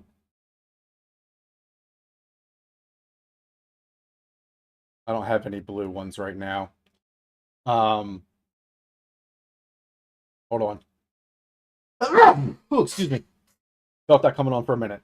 All right, so yes. So if you have a blue one, obviously, and it doesn't roll the correct mod that you want, annul it, augment it, rinse and repeat until you get what you want. Um, the other thing you have to be concerned about, right, is what happens when you get the two mods you want, but they're very bottom rolls. You can div them if you want. Um, it obviously depends on what the outcome is. All right, brother. Be safe out there.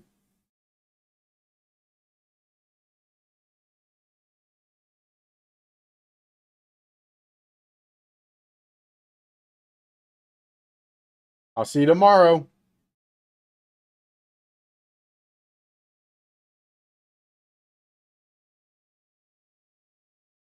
All right, here we go.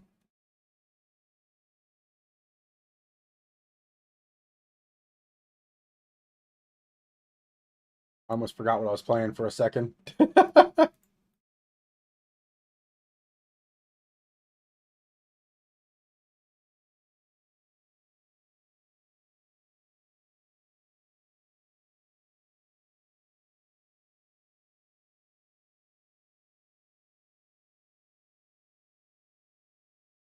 All right, come on. Where is this druid?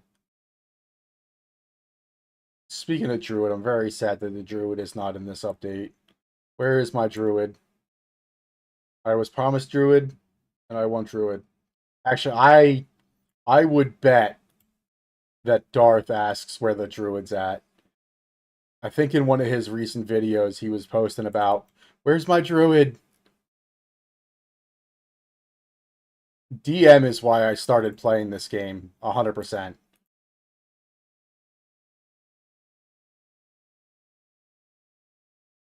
I was watching his Diablo content because that's where he got his fame from. And then he switched over, started playing PoE, and I was like, well, this game looks fantastic. And I needed something new to play because I wasn't really interested in continuing to play the Diablo with the way it was. So I started playing Path of Exile, and holy crap, is this a good game.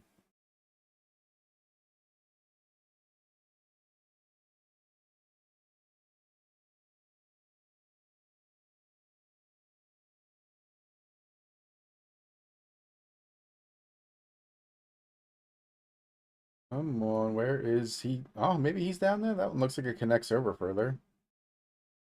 Nope. JK, not that way. Let's go. Not that way. That's a dead end. That is trying to kill me. This, let's see, here we go. Is a boulder. Oh, wait, maybe.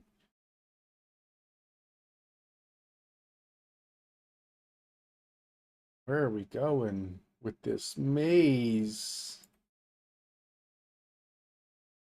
Solid 7 out of 10 game. I mean, the franchise as a whole. So far, they've been nothing but fantastic. PoE 1, I've got way too many hours in, and PoE 2 is looking like it's going to be a very similar situation.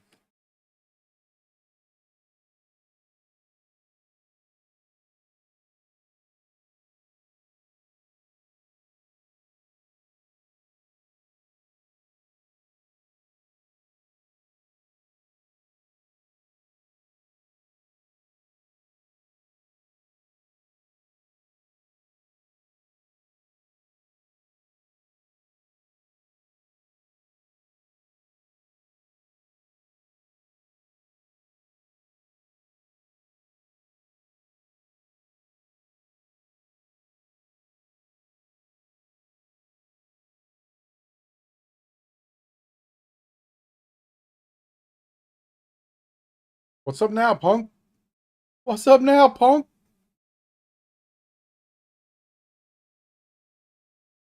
King Kong ain't got shit on me.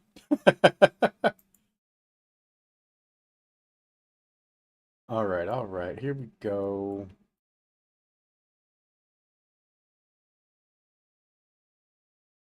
Boom. All right. And we come here because we need to kill Lachlan. He just doesn't know it yet.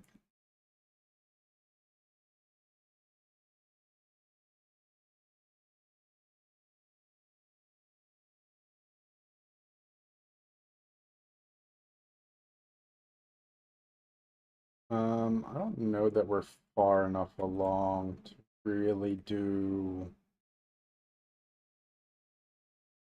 What skill is that? It's only 4? 4 requires what level? It doesn't say. So I don't remember when I can get 5.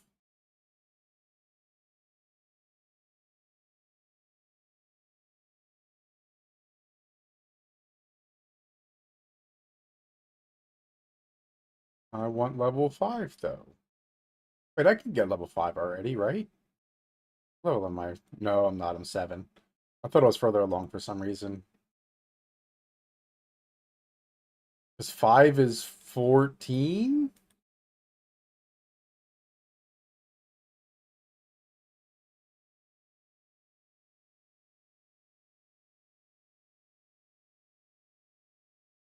Mausoleum of the Praetor. Okay, that's one. And then we go find the other one. That's my secret for speed. Is don't run the first one. just because you find it real quick. Wait until you run both, or find both, because then you can use the waypoints to travel. There we go, look at that. Boom. Actually, I'm going to save that for a second, too. Speed run.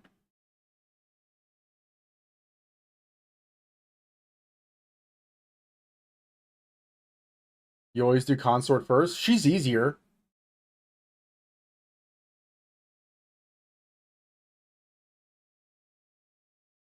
She is easier, but I like finding them both so that I can just use the waypoints to travel instead of having to find them again later. But right now, I want that, this. This is what I want now. Give me a ring. There we go. And then, boom. Back to the consort. And my Act 2 order is Badlands, Cat Valley. Yeah. I mean, you basically have to, right? Like, it doesn't make sense any other way. Boom. Cast speed. Yes, please. And then...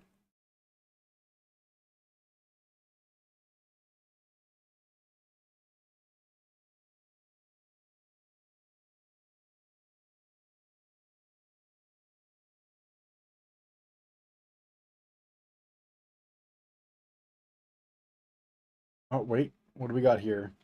Lightning damage is big.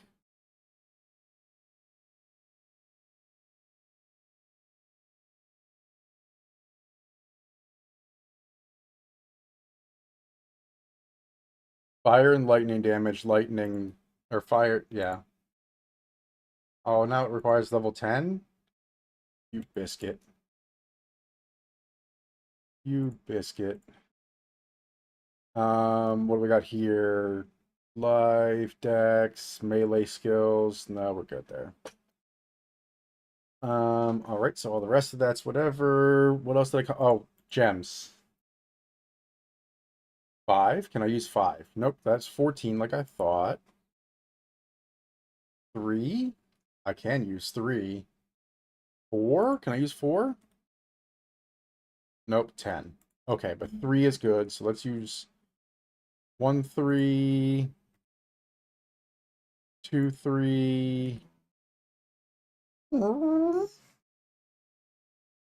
Orb of Storms? Yes. Where did my Orb of Storms go? There it is. Boom. And then... No, I don't want to do Cold Infusion. Um...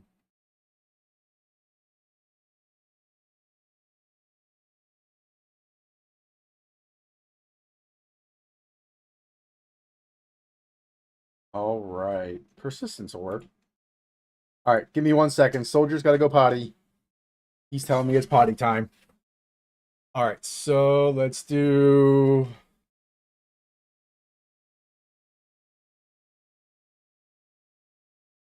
Ooh, I smell it. He really got to go potty.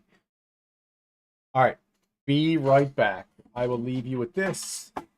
Soldier, you ready to go potty? Let's go, bud. Let's go potty.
All right. Boom. Executioner time on the Ranger. Yeah. Easy day, Sniff. You got that. Let's go. Plug some stuff in real quick because I was dumb. You can plug it in over the weekend. There we go. That's better. That's better. And speaking of plugged in, I got some blueberries. So I need a little snacky poo. And blueberries is where it's at. Boom. All right. Now we're good. Back it up. You're not getting my blueberries. You're very cute, but you're not getting my blueberries. All right. Um, Consort? Yep, consort. That's an easy choice. Oh, wait. I don't want mana Jane. I want boom.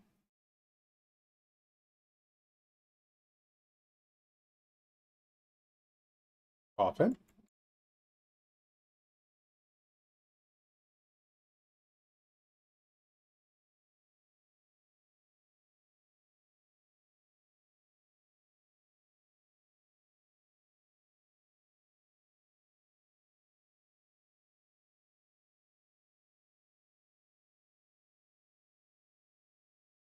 Oh yeah, I forgot how easy it is to break all these now.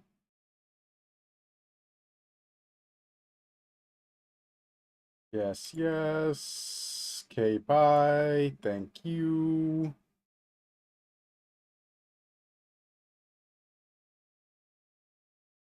Wait, hold on, Sniff. You just did the executioner on Cruel?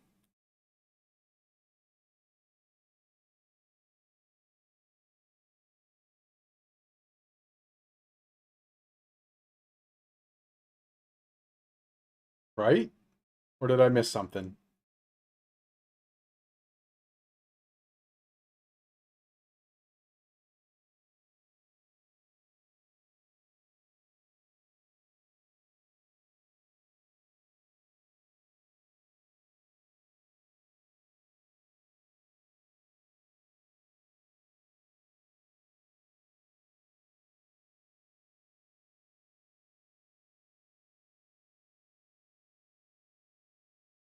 Yeah.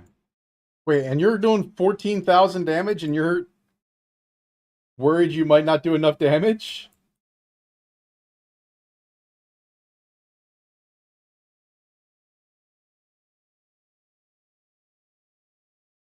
You're mapping on the monk, he's in Act 1 doing the mana right now.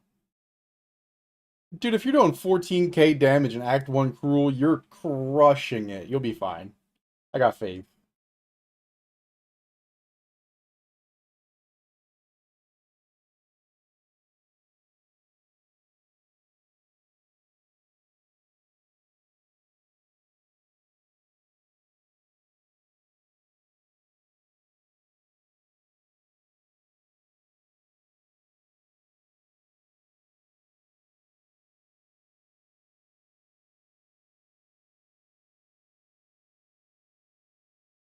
18 and a half? Oh, yeah, dude. Not even a not even a worry. You got this. 18 and a half K worried about. Come on now.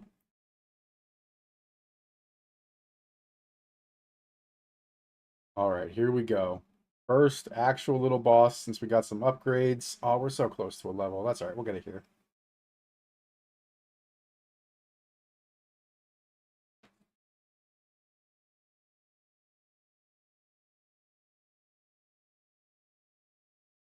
Um,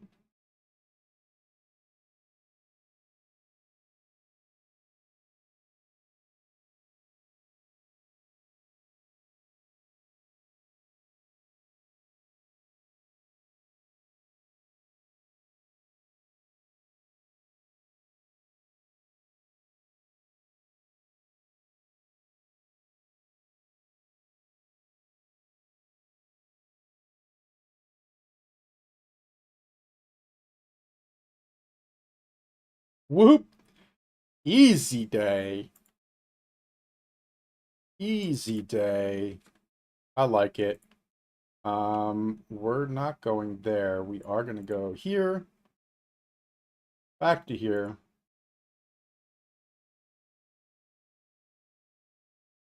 Boom, see?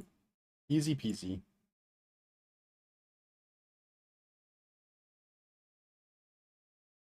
All right.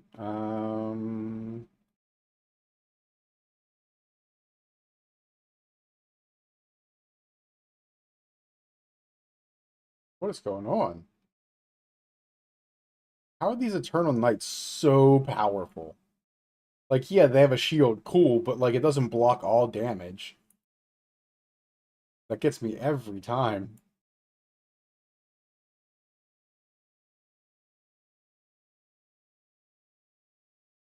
Oh, I didn't even look at gear. Hold on, we gotta go back to town. I didn't look at gear last time.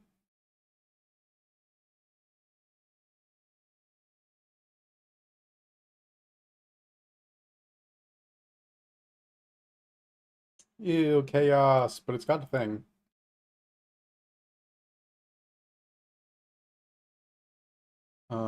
Nope. Thanks though.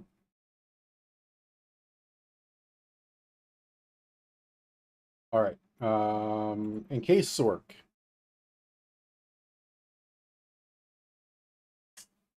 Spell damage, and lightning skills. That's gonna be really hard to beat. And by really hard, I mean impossible. Okay. Lightning skills, lightning damage. All right, so none of that. This isn't for quite a while, and it's probably not going to be better anyway.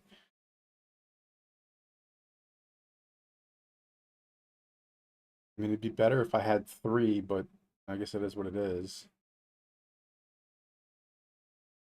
Um,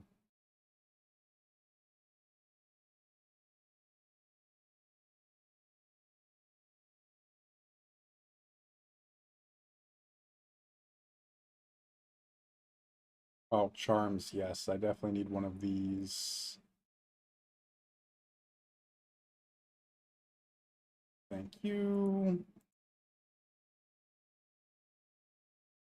What do we got? We got 44 energy shield, mana, and cold. I don't think any of this is going to be the same or better, so that's kind of is what it is. That's, yeah. Gloves, maybe. What do we got? Gloves.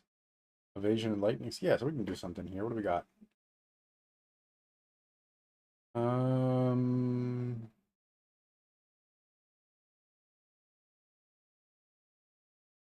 Maybe not. Maybe we're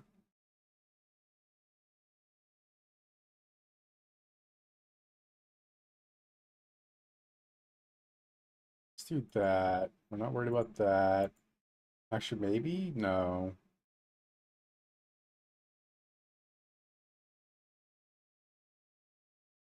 No, no. Okay. I think that's it.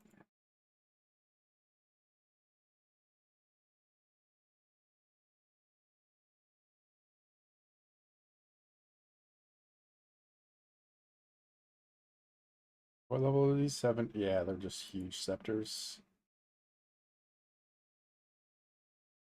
Um, Sniff, if you get 65, remind me I save boots for you. Ooh.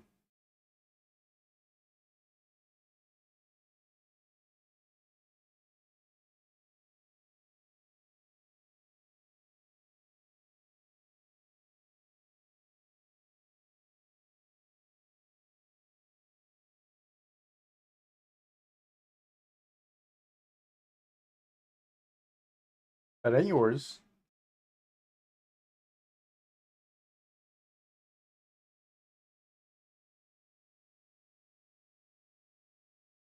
Pop's trying to kill me here by doing bad things. That's the real boss.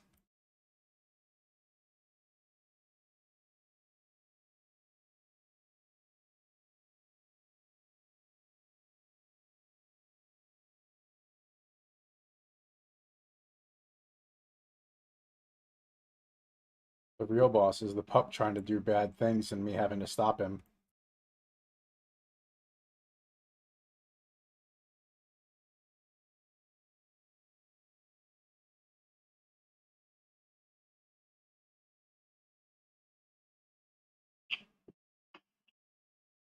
Amazon. Didn't think I was expecting anything today, but apparently I got something.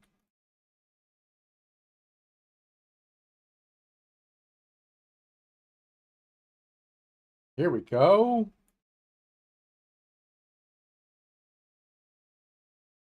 Boom. Forgotten riches. Give me riches, bitches. Oh, I just used one of those.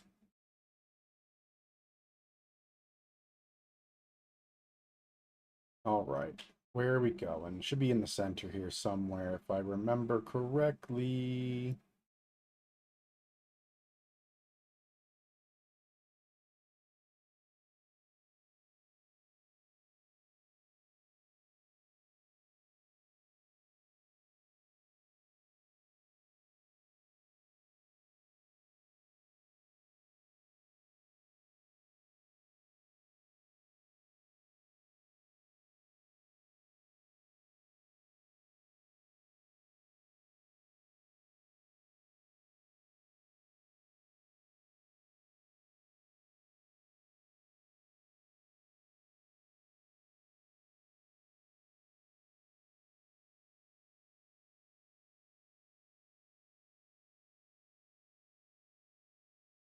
Easy collapse, the hyena that's scary. Yeah. Yeah, once you can dodge Gianor, he's whatever.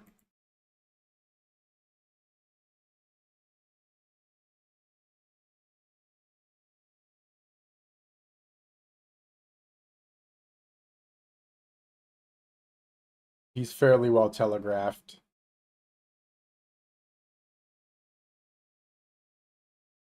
Here we go. Part of the mausoleum.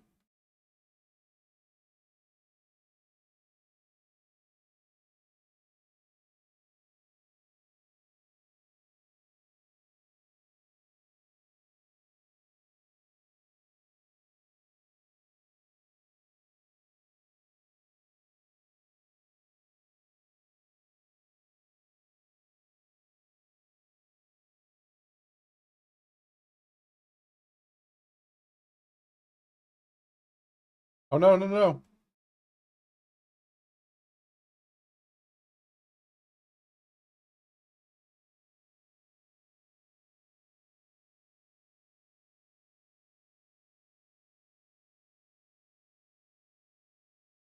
Easy. Yeah.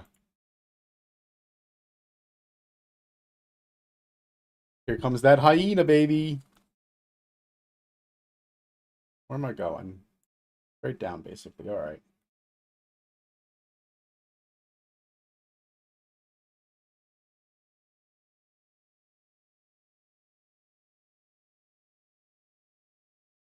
That hyena's your friend. He just wants to pet you.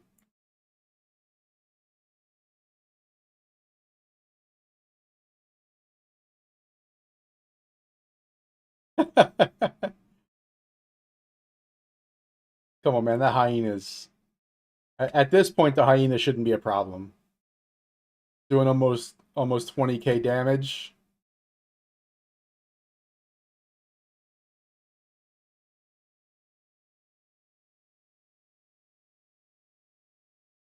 Well, it was for me. What did I get? I mean, I see the package, but what is it? Hold on. Sorry, this is confusing. I didn't think I ordered anything today. Okay. Me, orders, delivered. I already got all that. I got that. Oh, I didn't get that. Okay. That makes sense. For some reason, I thought that came already. My bad. All right.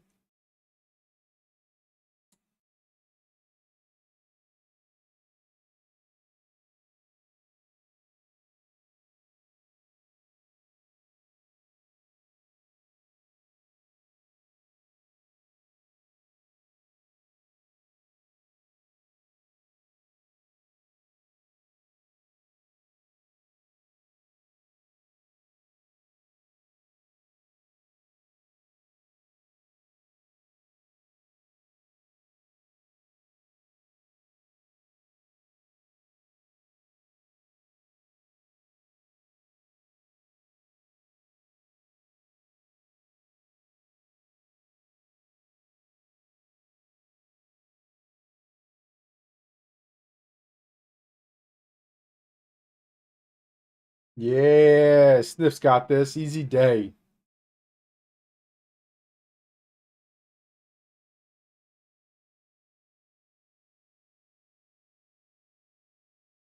Here we go. Here we go. Oh, oh. Actually, hold on. I got a bunch of stuff, right? Yeah.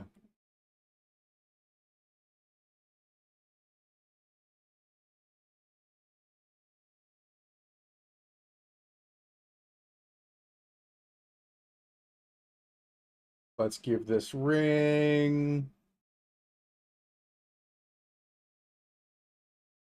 some bleed unique. Almost got you. What do you mean a bleed unique? Definitely gonna die on maps as a melee character. Nah, you'd be alright. Wait, what build are you playing on your monk?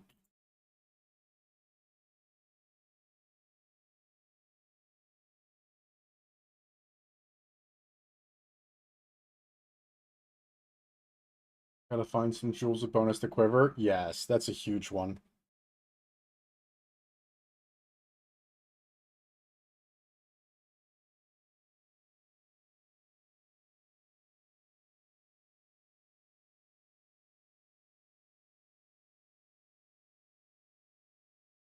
Invoker.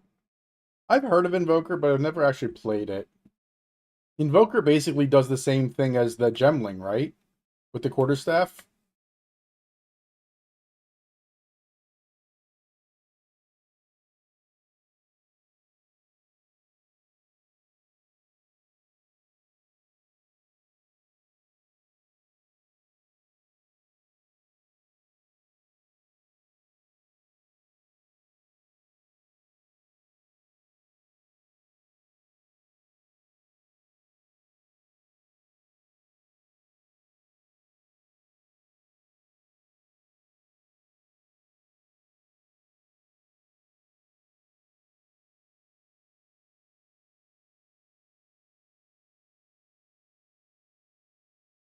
Herald of Ice and Thunder chaining off each other. Yeah, so yeah, basically the same thing. No, if that's the case, you'll be fine. Easy peasy. There we go. Get some big energy shield. Trying to get that big energy shield energy. All right, where do I want to go from here? Let's go, I guess, up and over. Yeah.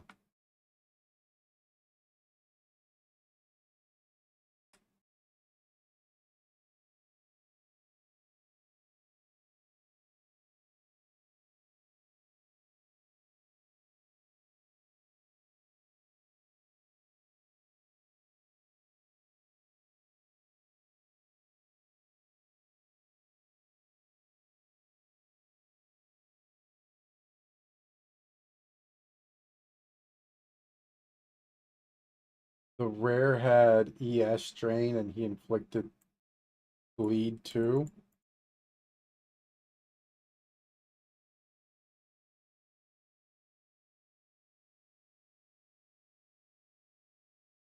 I mean, that doesn't sound terribly easy, but it also, I think you'll be all right. Just based on if you're doing it right with the, even if you only have a couple of chaos left, the only thing you don't have is the hand of wisdom in action, but you should still be just destroying that with your AoE.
I don't know what that is, but I don't like it.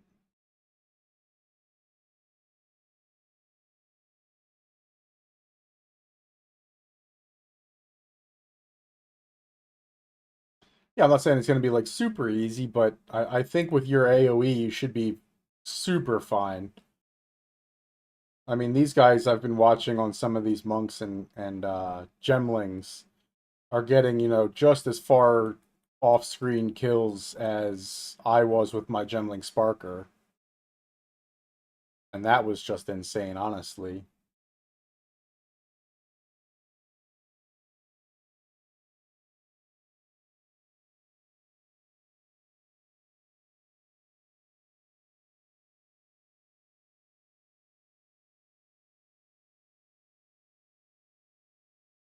There we go. We didn't lose anything here.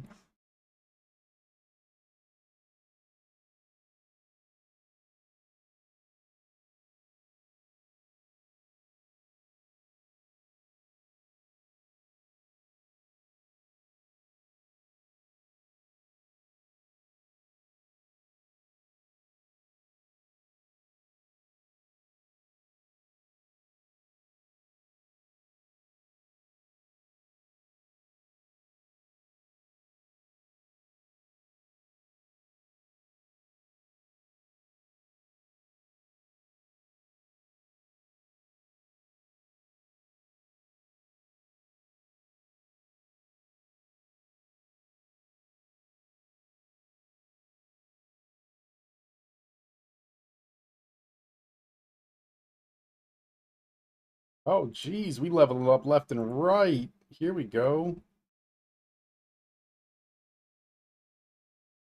All right. And we got more chance to shock. Um,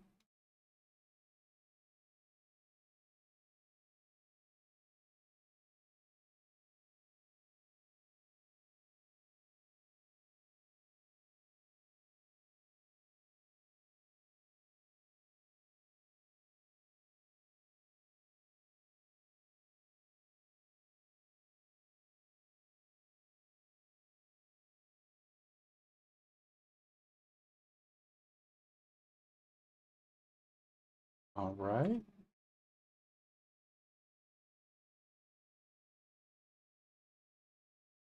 Easy clap. Damn, into the caravan.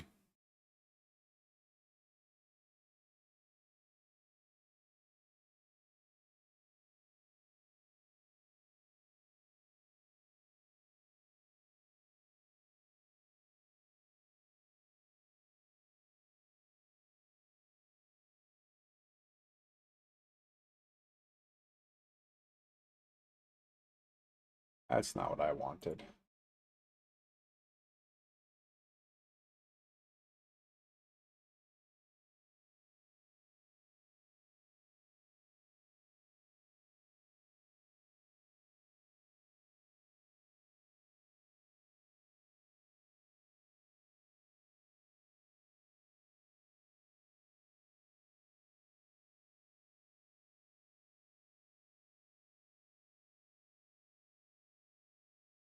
Uncut skill 4. There we go. Give me that spark. Speed, damage, boom. Give me.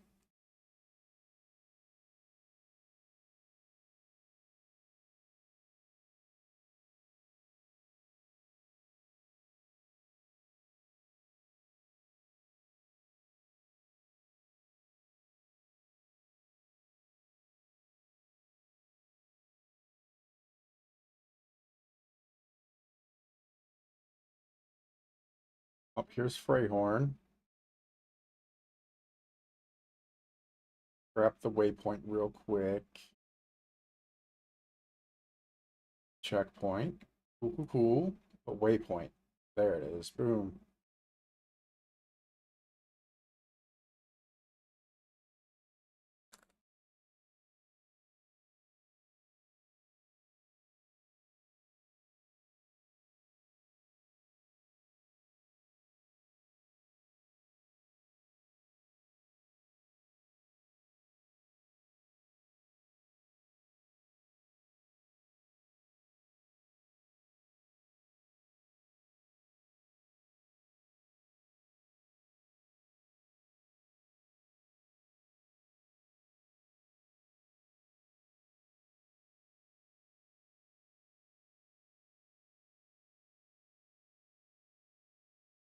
Here we go.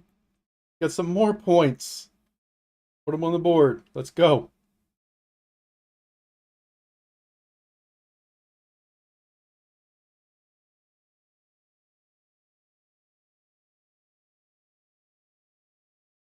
I do gotta find an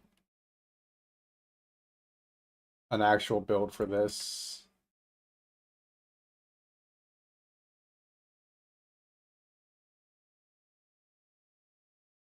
Get back here, you wretch.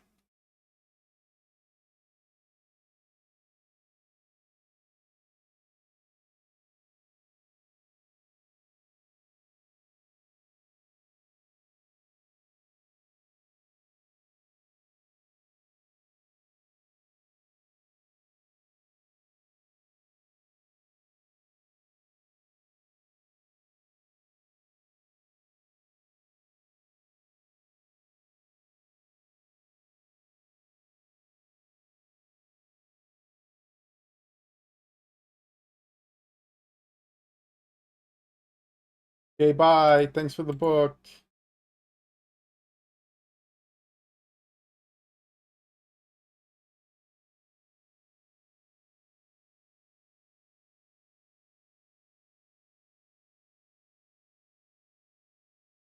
I believe the phrase is easy peasy lemon squeezy. All right, so that's an easy choice, but then this one,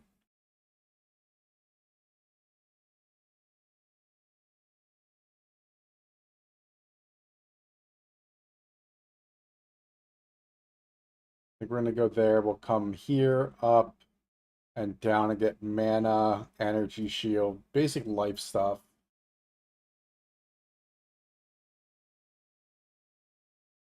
But I like lemons. They're tasty and delicious. But right now I got blueberries. They're also delicious.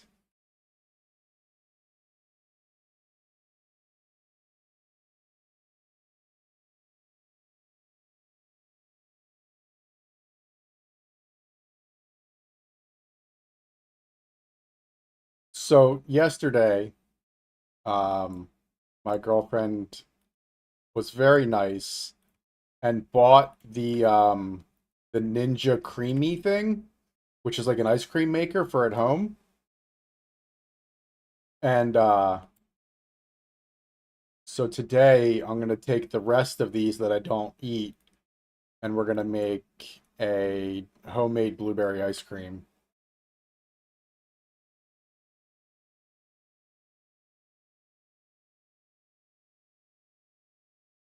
Making a Greek salad. Ooh.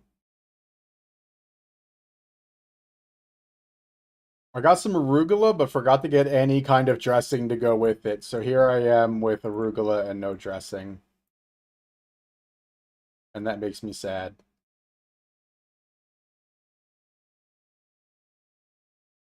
Life, mana, fire, lightning.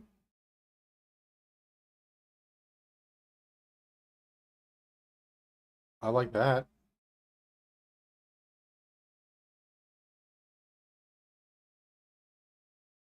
Energy, fire, cold. Hmm.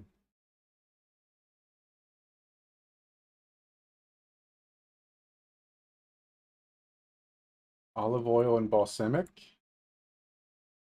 I have balsamic glaze, but not like the glaze that you would put on like what's the mozzarella and tomatoes. I've got that kind of balsamic glaze, but not like a vinaigrette. If I had that, I would just use it plain. I love the vinaigrette.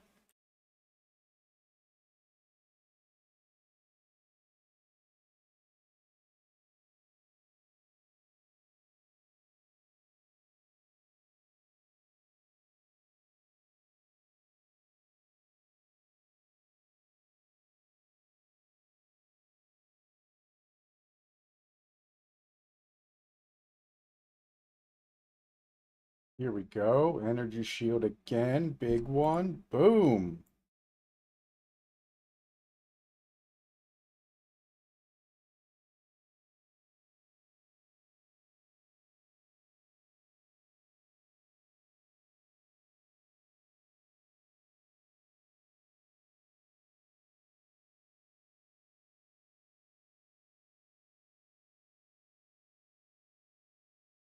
We do the vinaigrette one with the tomatoes and the mozz. Really? Yeah, hold on. Let me um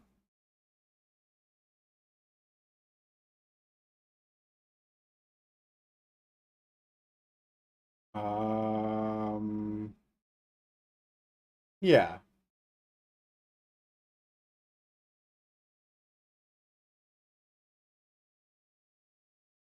So like this.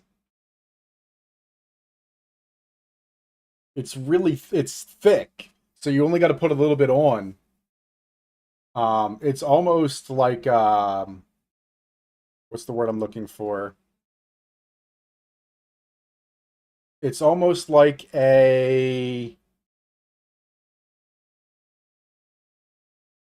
oh, what is the word? Like a jam. Like not quite as thick as a jam, but still pretty thick.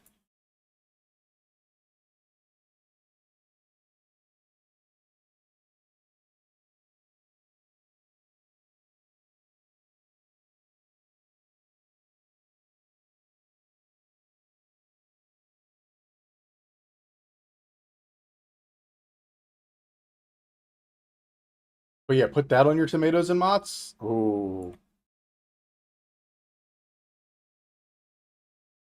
that's a dream.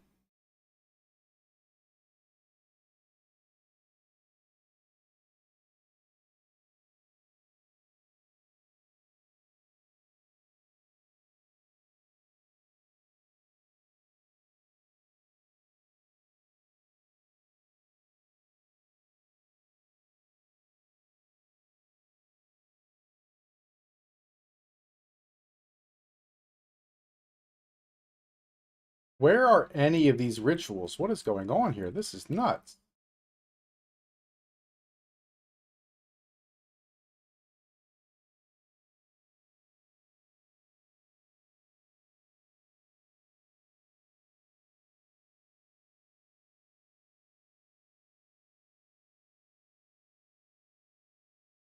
I just use balsamic to shake it up. It's not as sweet as the glaze, but will do. Okay.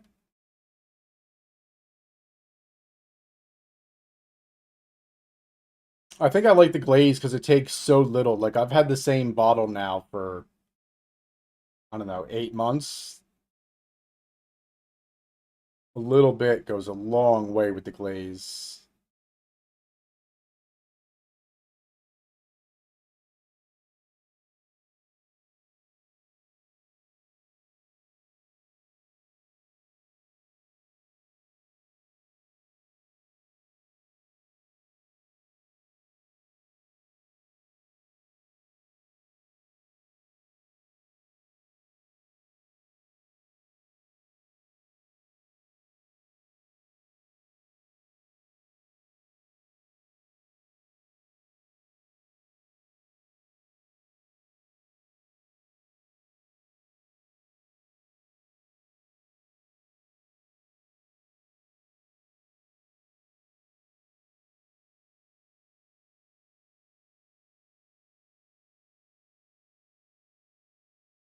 Well, now we're making some progress.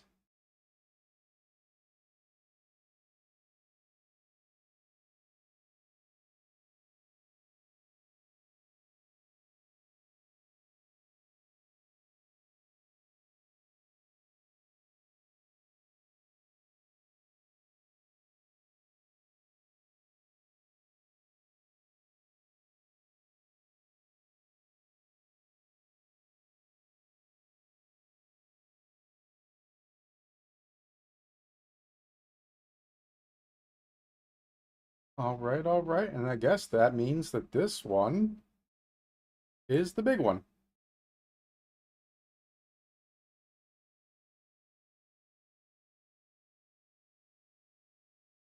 I mean, it's nice that they were all in a row, but geez.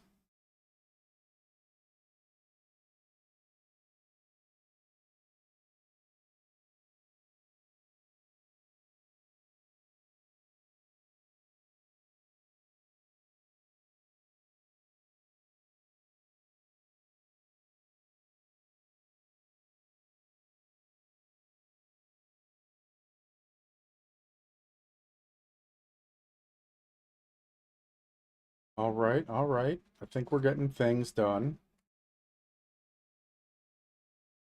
Um,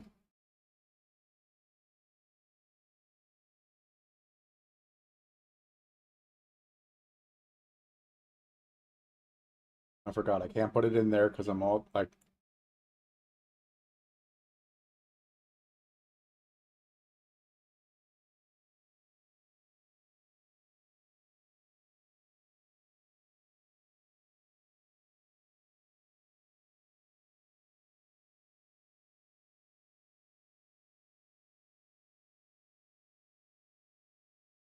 mm,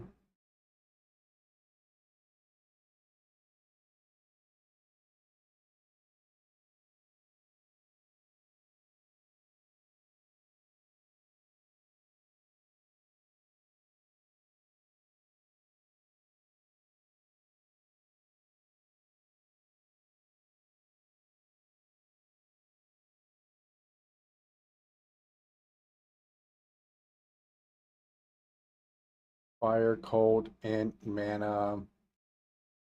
No movement speed and not a lot of. All right, that's fine. Boots, helms. There we go. All right, let's go.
Um, all right, what do I want? Do I want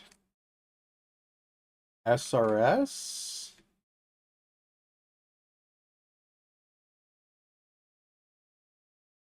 Hmm.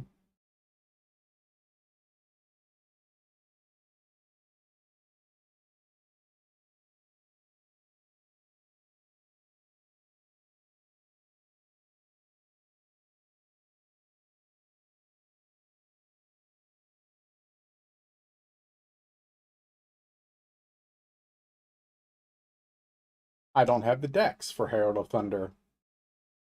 Awesome. Cool. Cool beans. Um,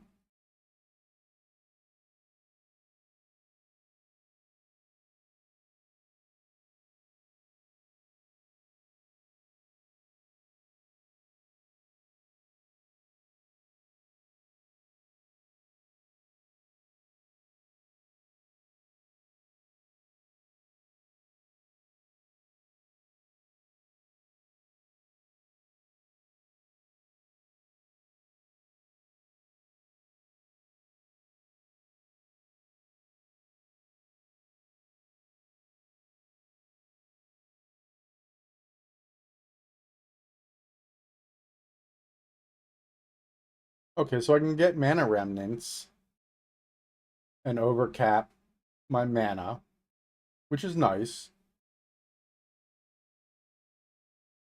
Or I can get Grim Feast and get more energy shield, which I think is the move.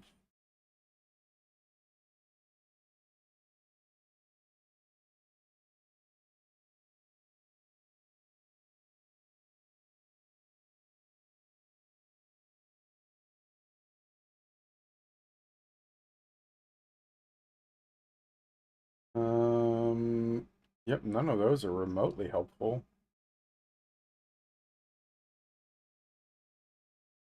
Not even a little bit.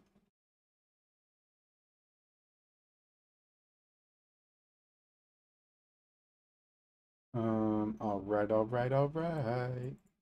Hooded one, nothing to do. Buy, sell, nope. Um,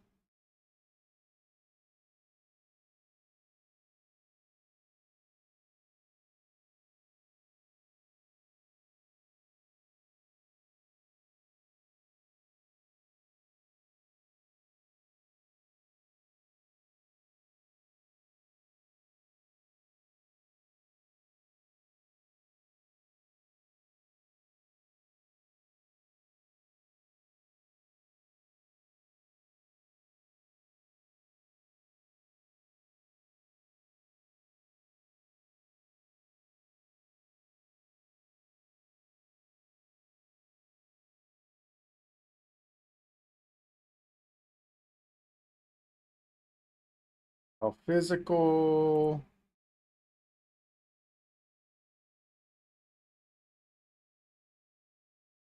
hold, spell damage, cast speed.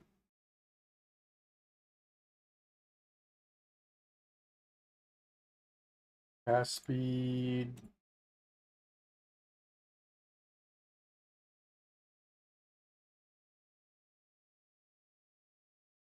fire damage.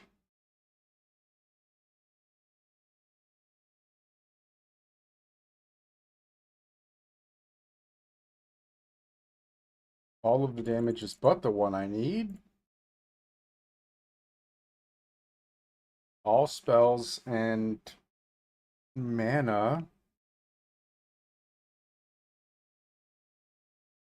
Okay, I mean that's good, but again, lightning damage.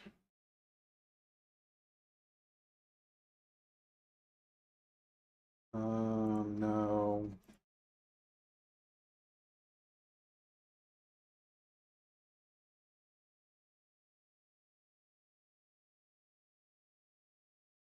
What, bud? What?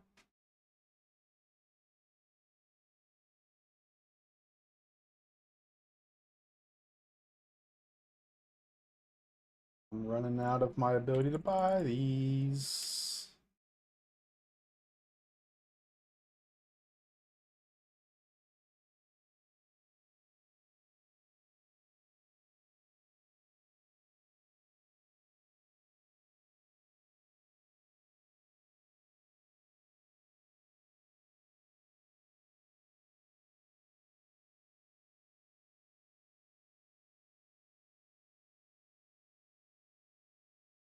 Mm.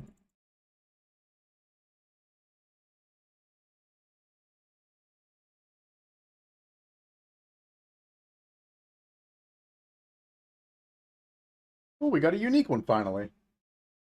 But 8% spell damage per 10 spirit. So that means if I switch over, I could get 80% spell damage?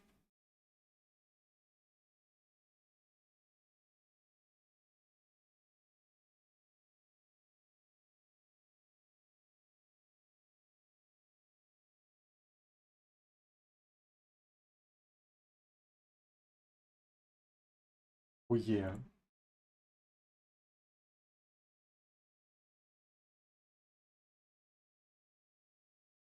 Oh, I bet that's actually phenomenal to sell, though.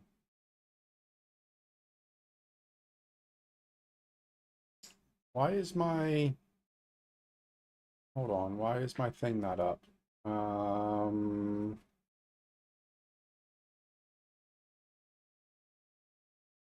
UAT overlay, there we go. Why is that down?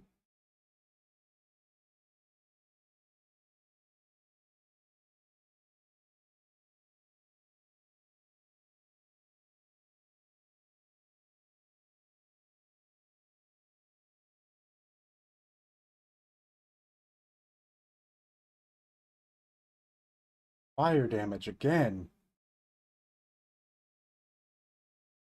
Spell physical damage.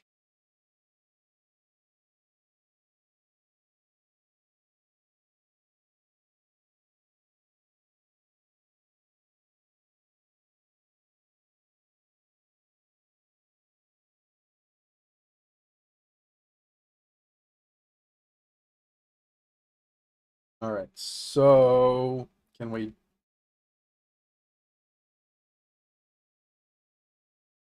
Why is it still... WTF, mate? I know it's up.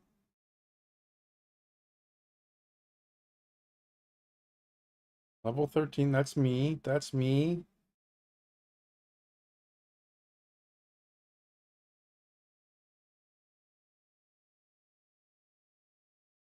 Do I gotta change locations first? Is that why it's not working? What's going on here? Just want my price checker to price check.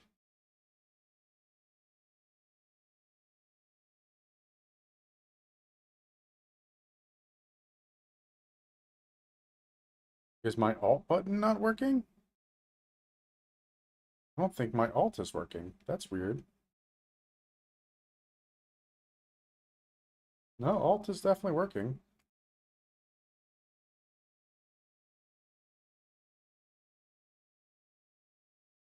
All right, hold on one second. This is going to upset me a bit. So we're just going to completely restart all of Overwolf.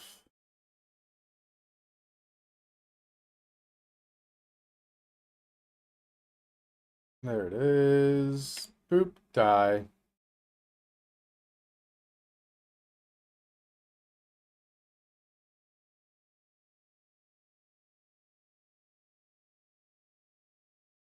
And launch. Let's go.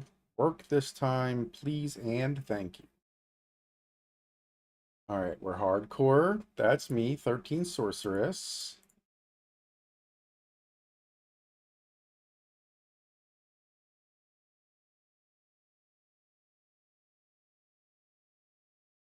All right, well, there's that. Okay, we're making progress.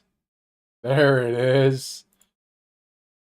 That's what she's cooking. Really?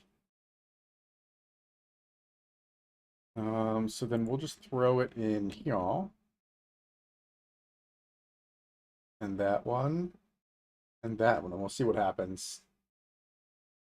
What you talking about, Willis? This is definitely not a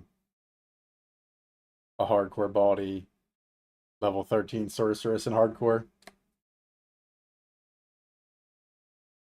Why would we do that?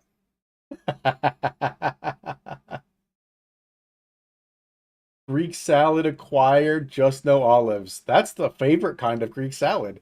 One without trashy olives.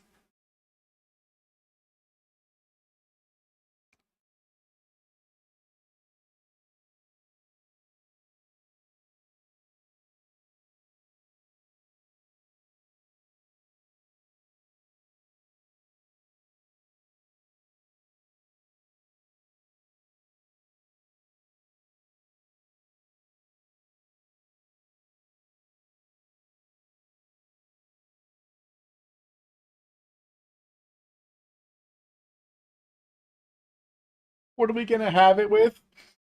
With each other, hopefully.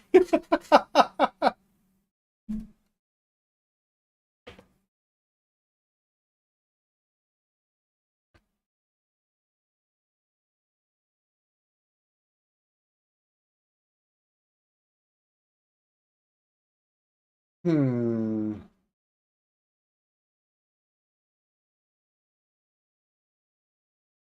Chicken breast stuffed with parm and tomatoes. Oh. Oh, that sounds real good. Pixar didn't happen.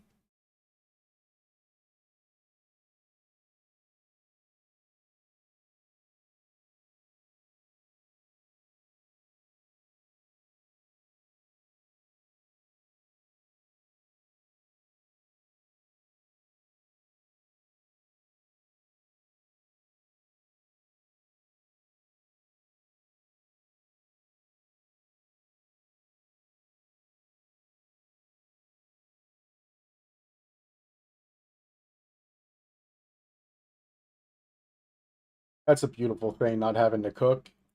I cook pretty much every day.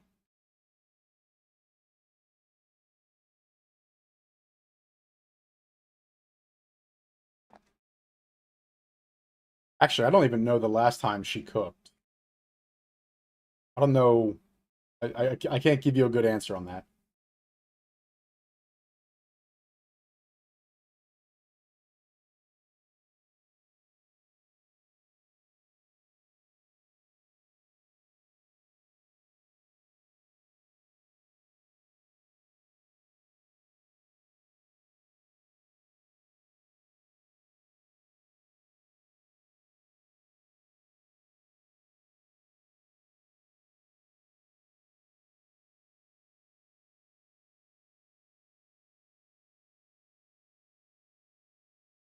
Oh shit, hold on.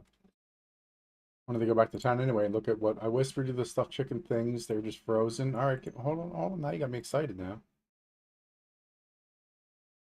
Chaos. No, no, no. No, no.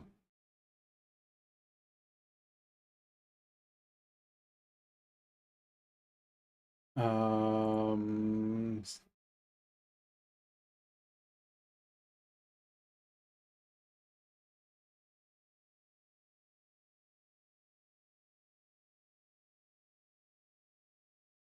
hold on. Those are hamsters.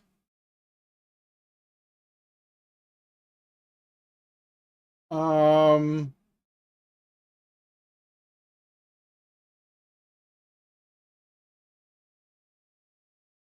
nice. Oh yeah. Hold on. What's the name for hamsters? Um,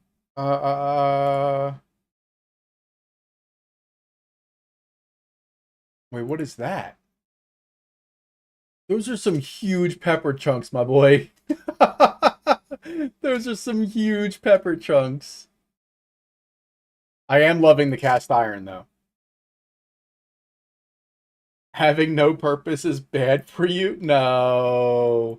You have a purpose.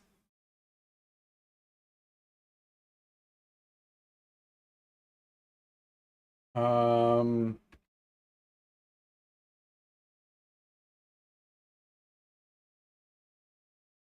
that's not what I want.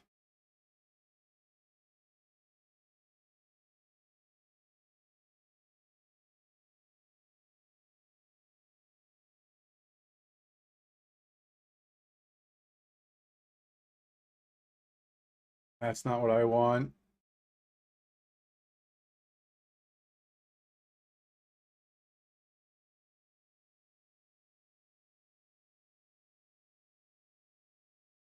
Why can't I remember the name of it?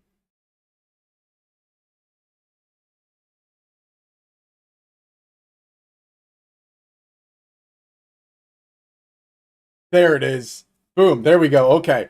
Chicken cordon bleu. That's what I was thinking of when you sent me that picture. Chicken cordon bleu. It's what we in the Navy we used to call them hamsters. Big pepper people.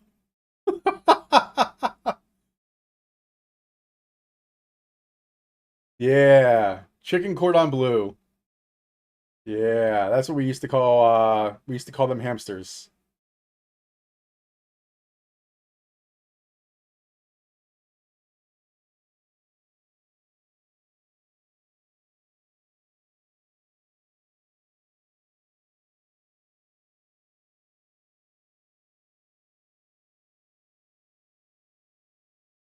What is Chicken Kiev?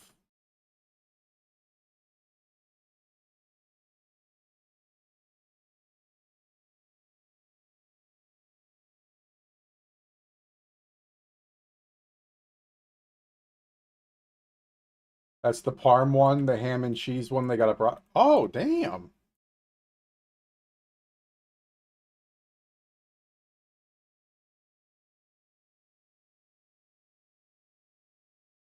Out here got them choices. And that broccoli one sounds good.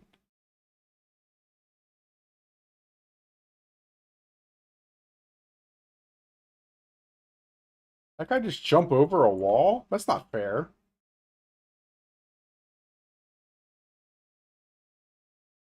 Kiev is broccoli. Pumpkin patch. Now I want pumpkin pie.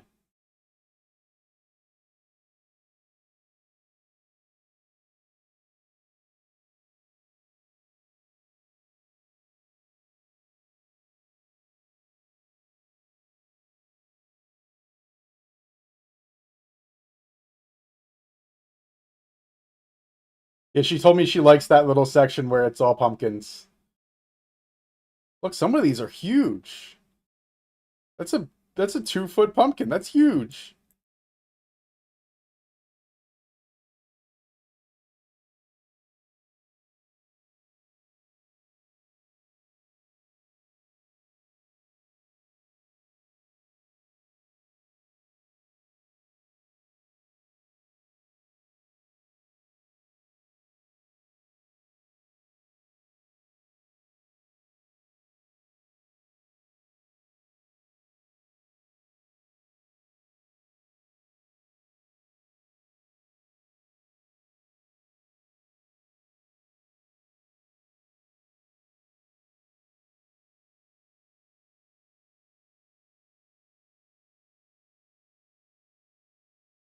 You can't attack me over a fence. That's not allowed.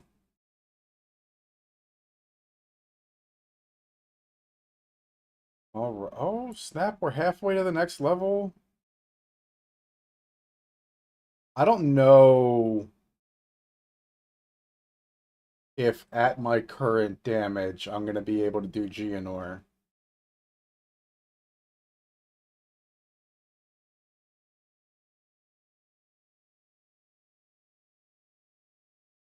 That's kind of sad slash scary. I guess we'll see what happens with this guy. This guy should be able to tell me pretty definitively how we're going to do against Geonor.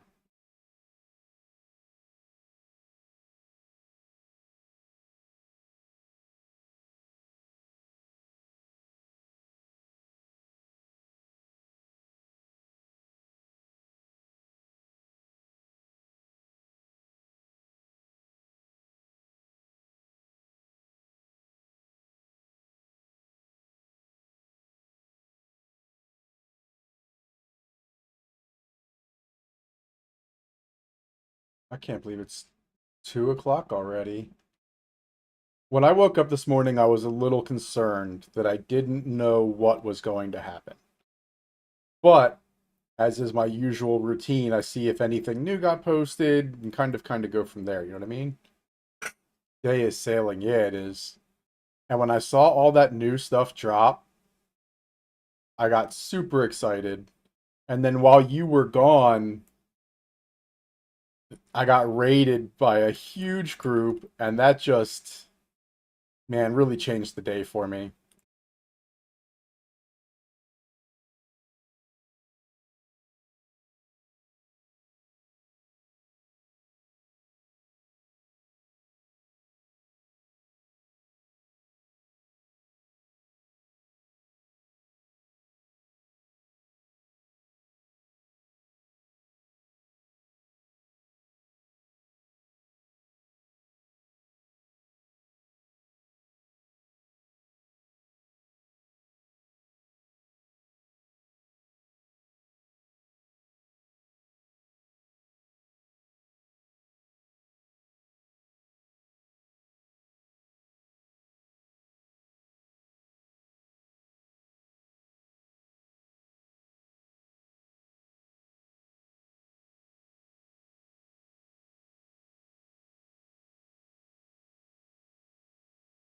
Wait,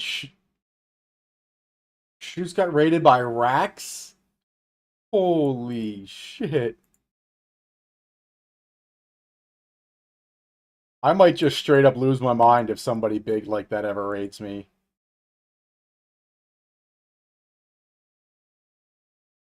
Rax, Woody, DM. January? Bro, it's only March.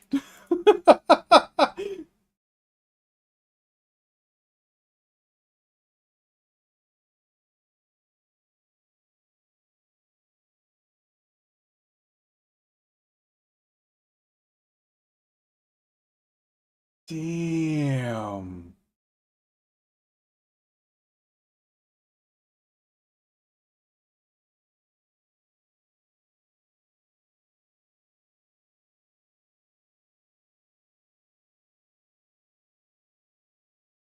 Because of the hoodie? I love it.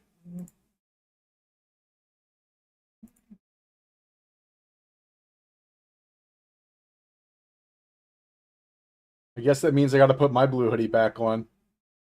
But I'm wearing the blue shirt, so it's kind of similar. Nah, like, all joking aside, Smurf is, or Shoes is actually absolutely killing it. And I couldn't hope for a better person to get that.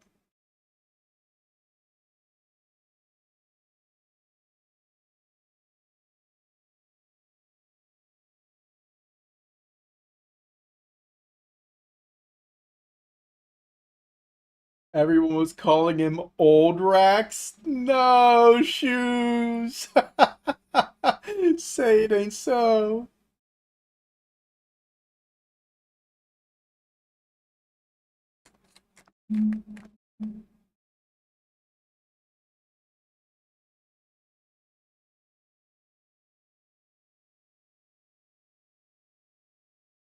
When I started streaming, my goal was to be close to like, let's say DM, Pox, Rax, Woody, all the big guys, right? Um, I was like, one day I'm gonna get there. But the more I stream and the more I'm getting into this and, trying to keep the schedule consistent and making things whatever. Honestly, just having a group of people like you guys that come through every day and really just you make the gaming experience so much better. Just having that is I couldn't ask for more.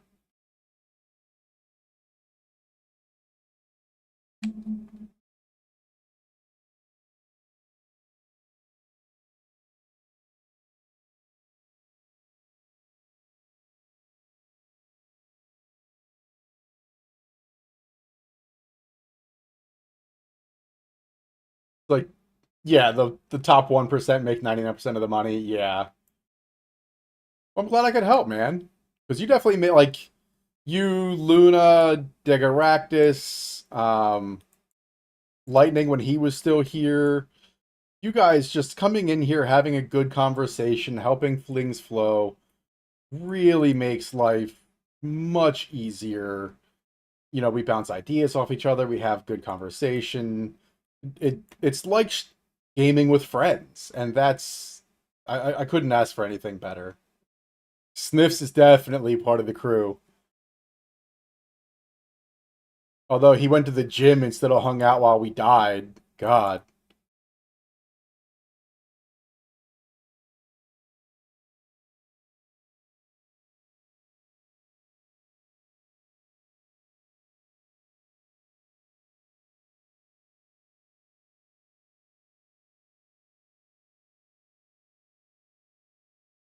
And Luna, for whatever reason, would rather work. I don't know what's up with that.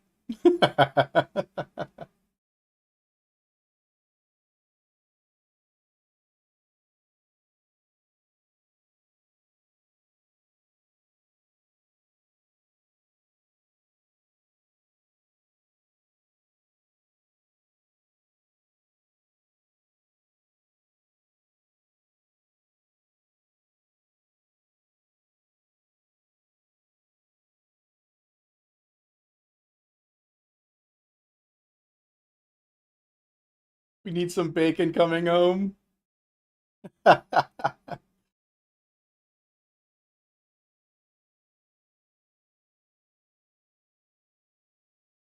I joke around a lot um, because my girlfriend works and I don't anymore because I can't lift things and I can't stand for longer, due to, it sucks being disabled, right? Especially when I was so incredibly active before this. And so, like, the VA still pays for, part of my bills, but not everything. And so she kind of helps pick up the slack. And so that's why I make the jokes that, when she comes home, it's time to be a good domestic servant. Uh, but like, I don't know, it feels bad asking for any kind of help. So I like being able to rely on her, but also trying to make life a little easier. So just like you, I do a lot of the cooking and, most of the cleaning and stuff. And it's a really nice trade-off.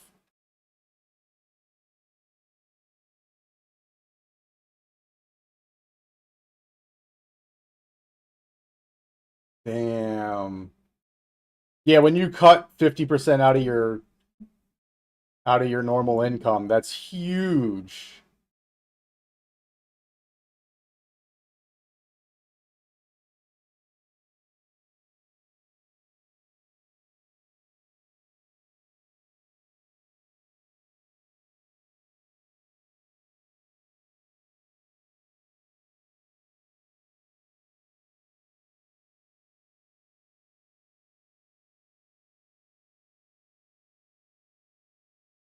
Oh yeah? Is that so? Tell me more.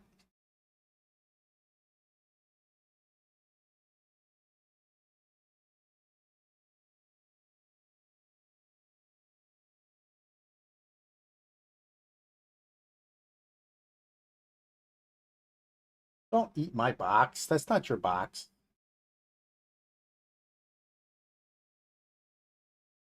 600 a week.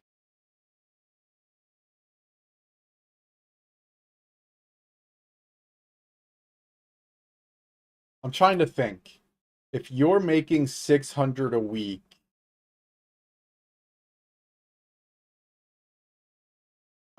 if you're making 600 a week on EI, you're making, I think, more than I am as like a retirement benefit from the VA for being 90% disabled.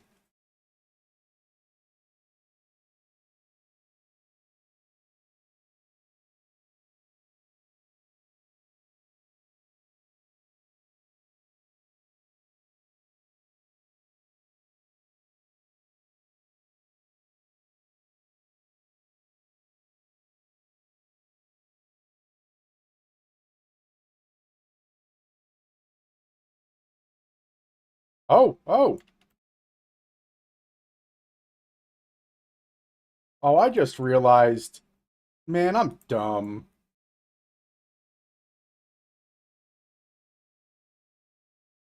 I should turn Grim Feast on maybe. I was like, why am I not having any energy shield? I don't have any. All right, hold on. This is where we're gonna start to get to the point where I need an actual. Yeah, Luna, we hardcore.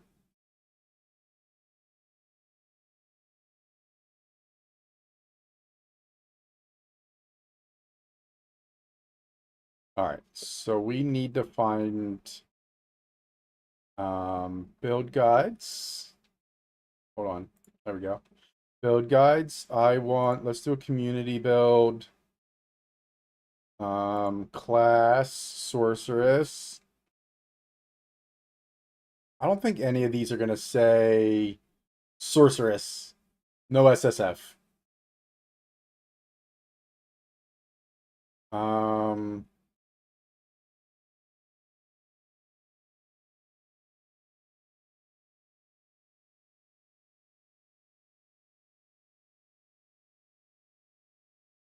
oh wait, what do we got out? Rogue Exiles, blah blah. 12 different Rogue Exiles, each with their own set of ability set and personality. They're just like you. They use player skill gems and dodge roll. They also use real unique items.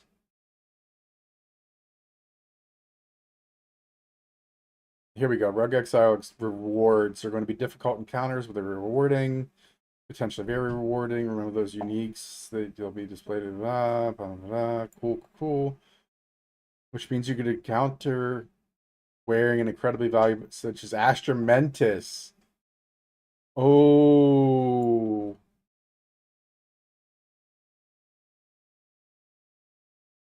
Ooh, what you got? Well, no, so I'm doing sorceress, not witch.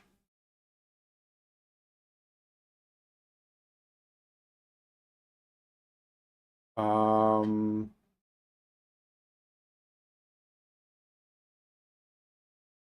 no, okay, that's just nothing really super. Um, None of these are really showing like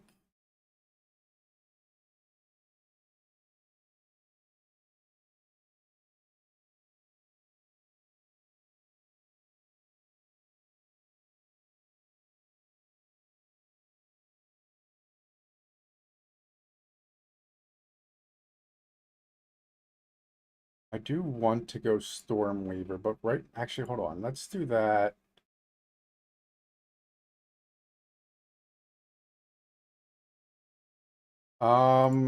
Hold on. So right now I have 1 Dispel skills and 30 lightning, which is really big for me.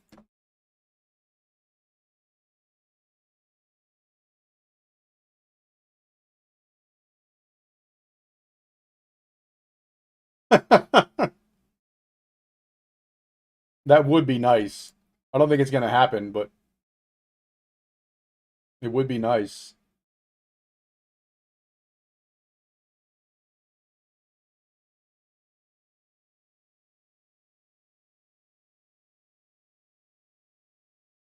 All right, Luna, thank you. Um, Sorceress, starter.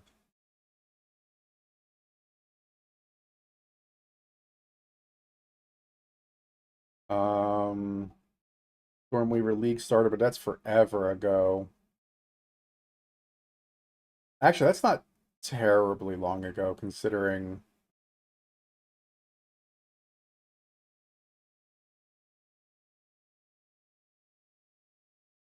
Verified ban. I mean, ooh.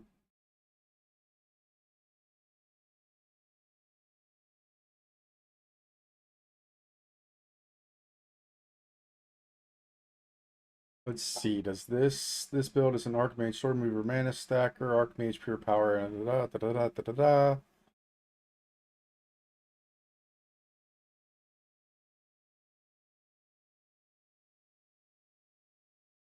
All right, Smurf.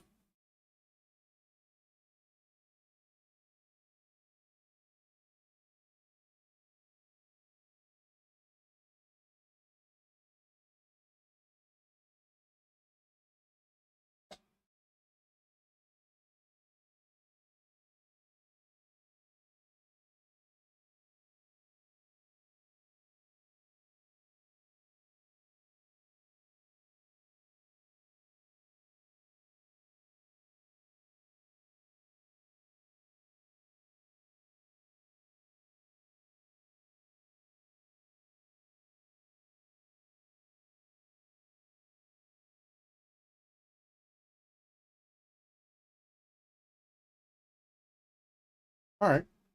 So I'm not terribly far off. I went that way. I went that. We just came over here to get some stuff for some life type stuff. But I wonder if it's not worth it.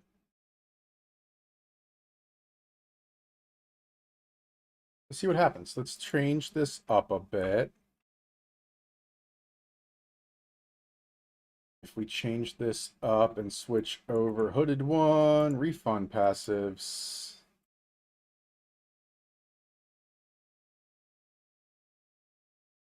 And stick there. Um,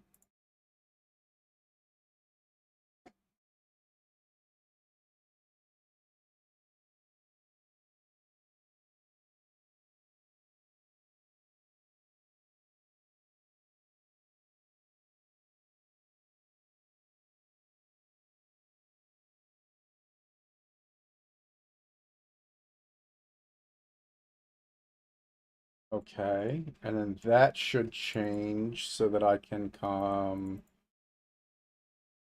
gems, acceleration, spark. Cool, cool, cool. Cool beans.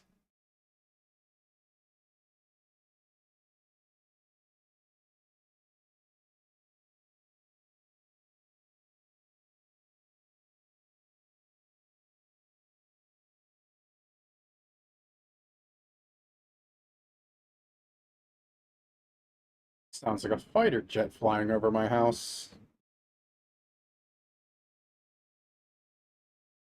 Um,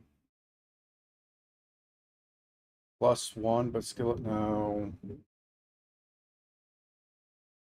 No.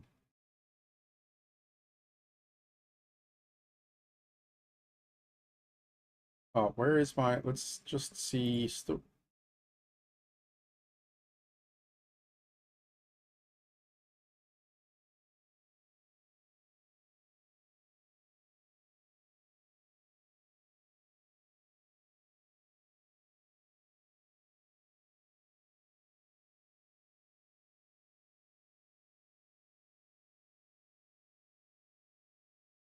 yeah, we getting that chaos. Please and thank you.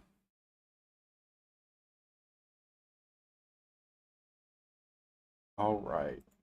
So actually that makes me think, hold on, what about,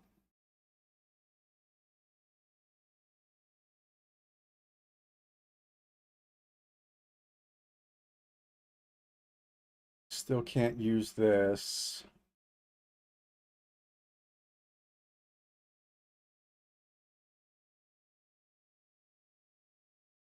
None of that's really going to be helpful. Cool, cool, cool. None of this is super helpful. None of that. Oh, wait for it. Fire damage.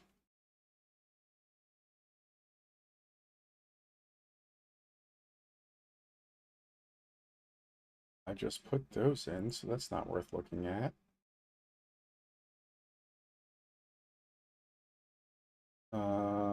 Dex, movement, blah, blah, none of that's helpful.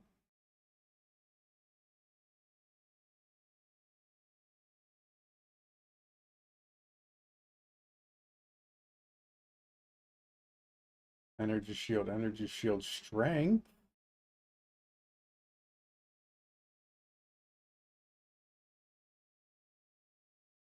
Strength, energy shield, and that's huge, actually.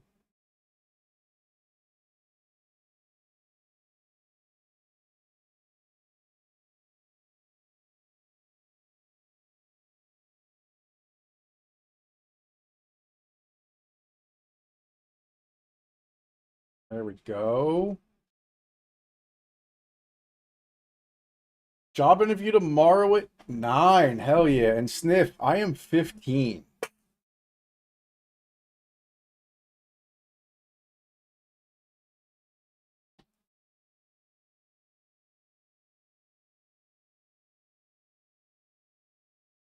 All right. So perfect, but I think my skill gems are a little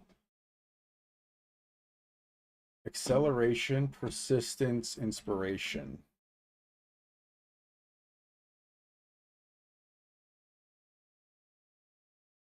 Why persistence? That makes sense.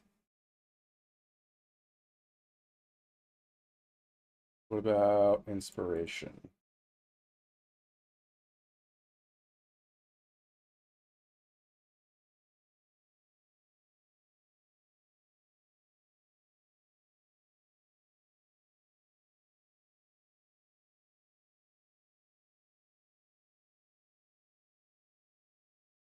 Orb of Storms can get conduction. There it is. Orb of Storms can get conduction.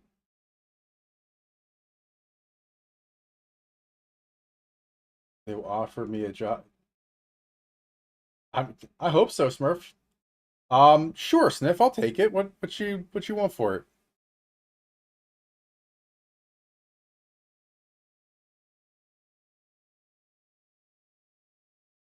Persistence, inspiration. I have persistence.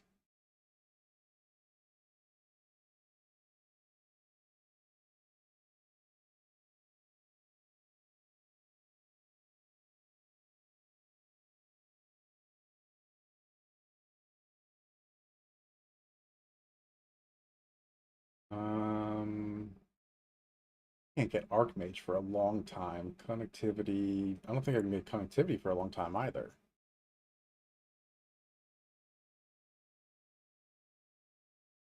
Connectivity, Mana Tempest. Archmage is super far away.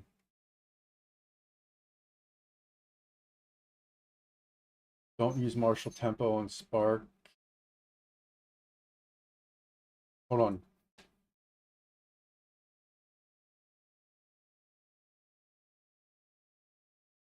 Persistence on. That's what I just changed, right? I just moved.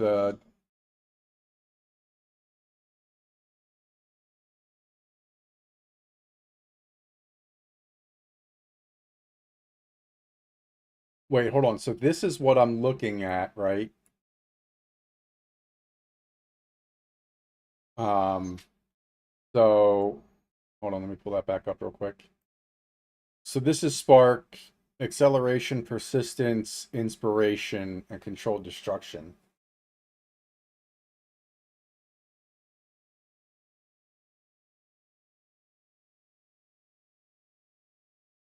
What's Martial Tempo?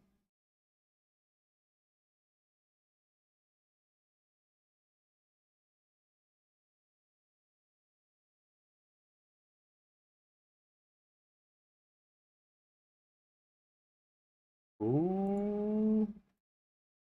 Hell yeah, thank you. Dex, oh, that's even perfect. Wait, I don't have Martial Tempo. Do I have it in here? Did I move it over here? Nope, those are just that. Um, so hold on. Spark.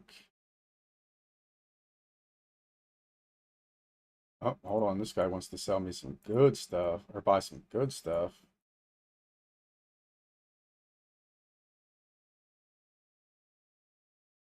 Um,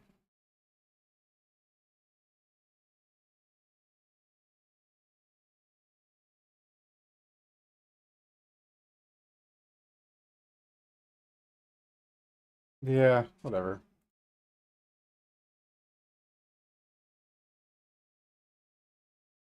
Hold on, let me read that in just a second, Sniff.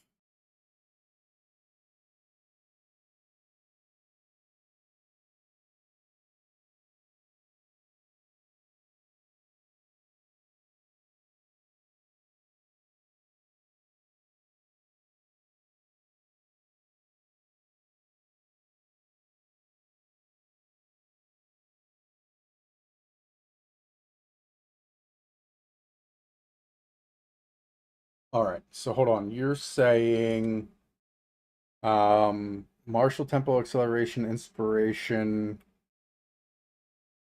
Okay, what is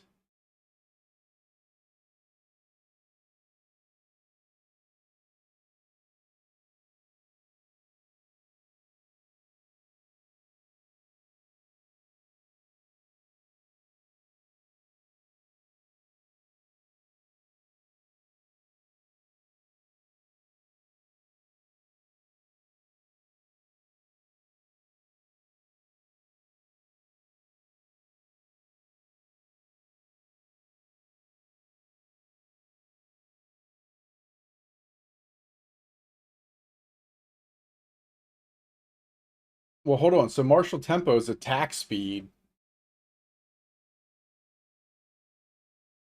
And Spark is a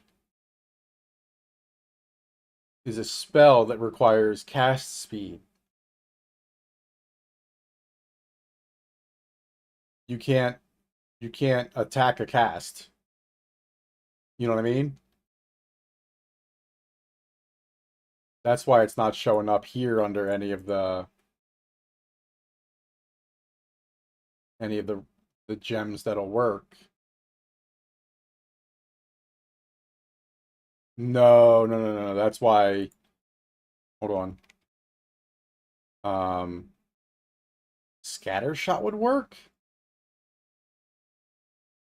Ooh, like this one, have less cast speed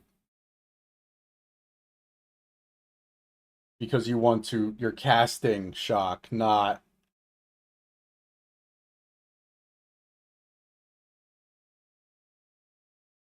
Yeah, so that's what I had slash have.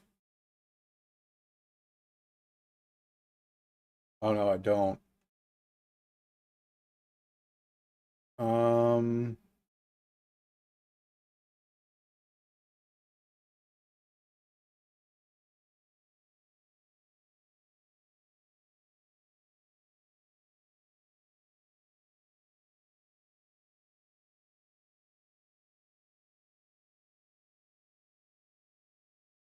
let's put that back there and do. I'm already using it. Where am I using it? Oh, I was using it. I mean, it is a decent DPS boost, but this is such a slow cast time. That's why I had it up there. Okay, that makes more sense. And then more duration just lets them stay longer. You know what I mean? I'm not sure if you're seeing my message. No, no. Um, Level 15.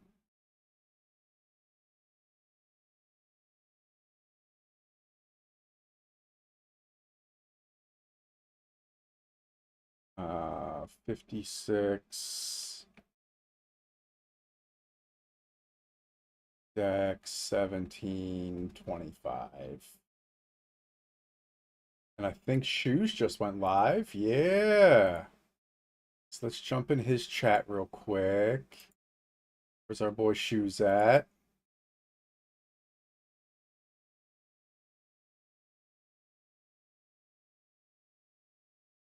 Boom, boom, boom.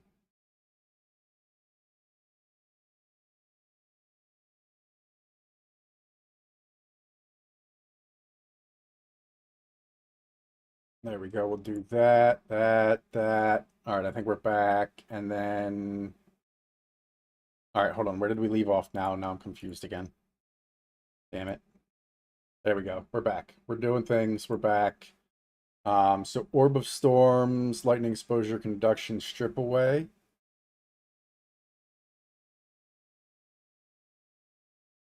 Oh, nope, not that one.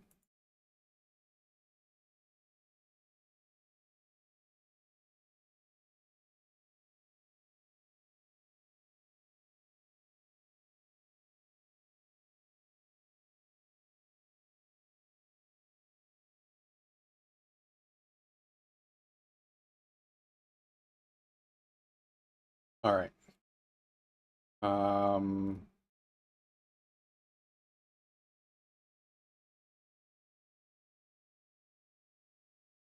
Lightning Exposure, no.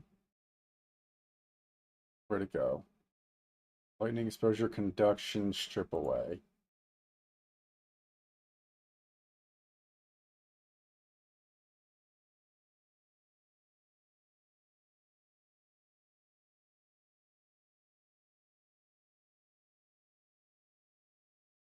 A, B, C, D. Nope, none of those.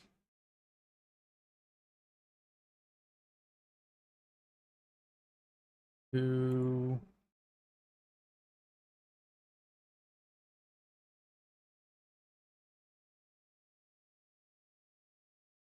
There's strip away. There we go.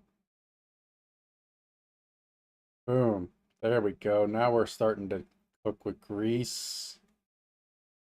All right. And we are significantly more damaging, which I like. All right, let's go. Here we go. Doing things and or stuff. Oh, we got to start over again.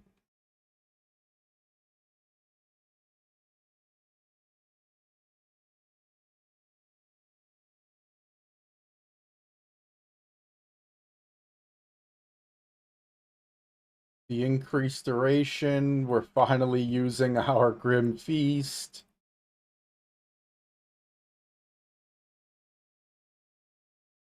Stop blowing up and causing pools of corrupted blood, please. Thank you.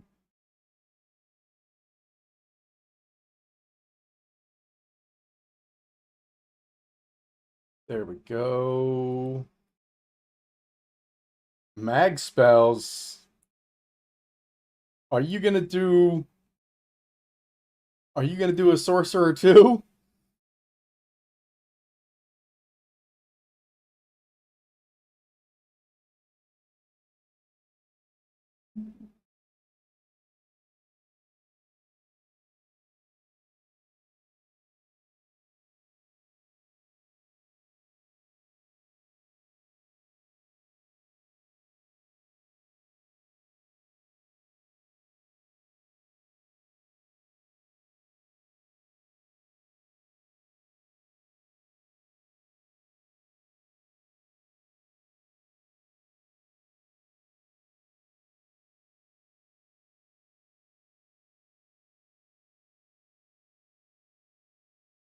Smurf, are you running a sorcerer now?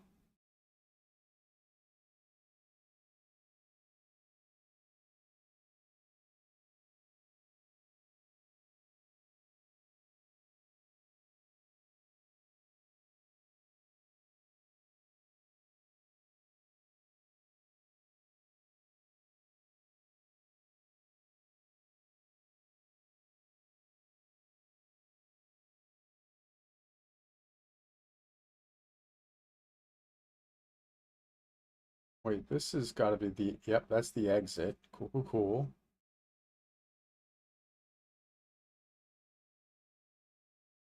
Mm.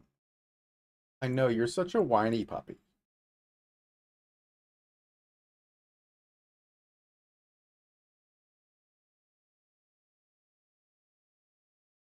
Here we go.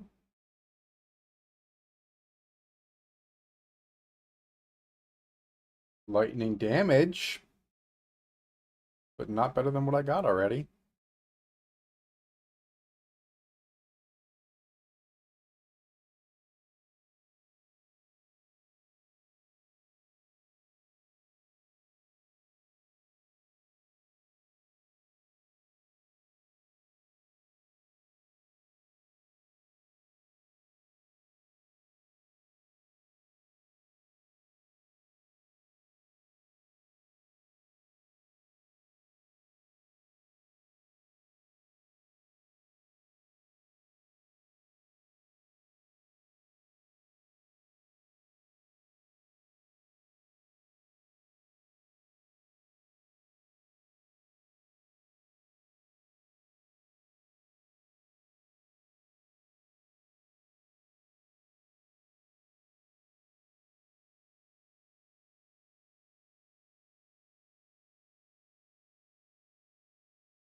'20 maximum life.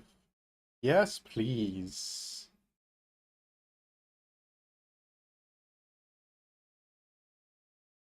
No lightning sword gear. No worries, I appreciate it, brother.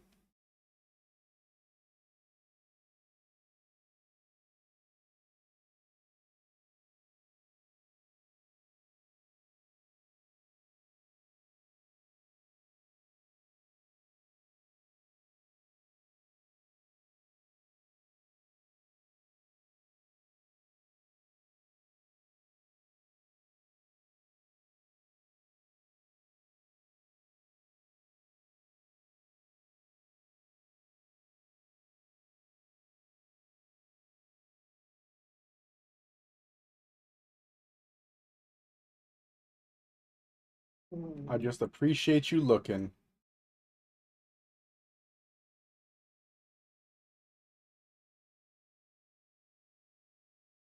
Lots of scepters.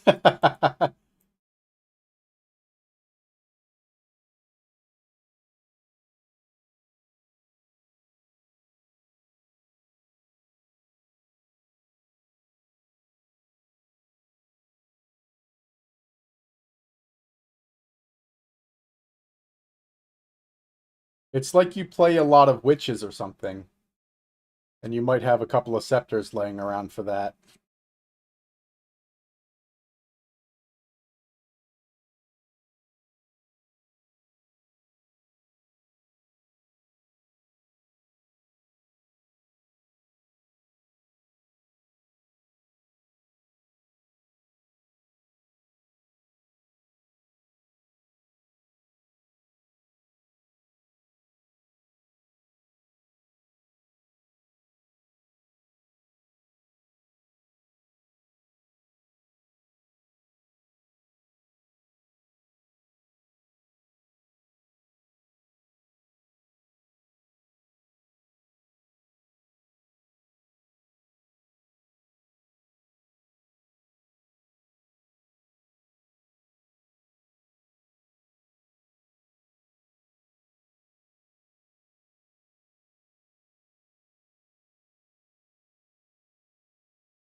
All right, come on, where is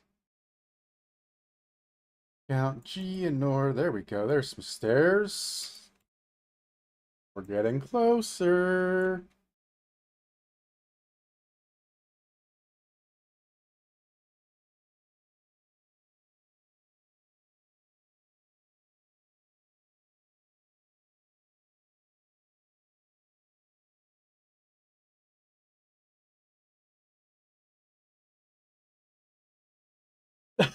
Exactly. What are you doing, Smurf? You need to no life this with me.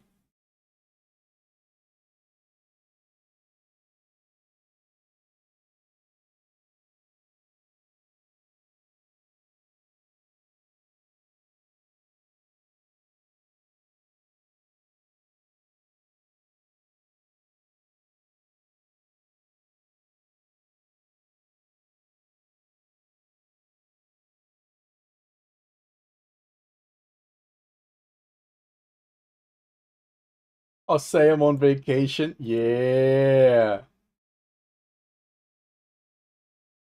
Little staycation. You already had plans.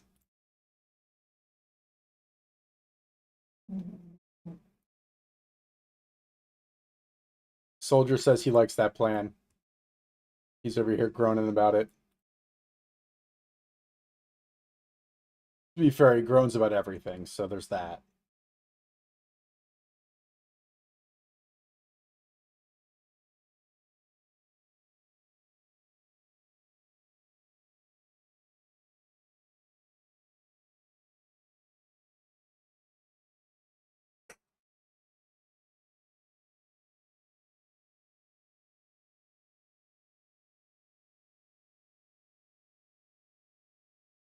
No life, so many D2 resets, hardcore, you can't even rush because then you just die. Slow and steady first week. Yeah. Big facts.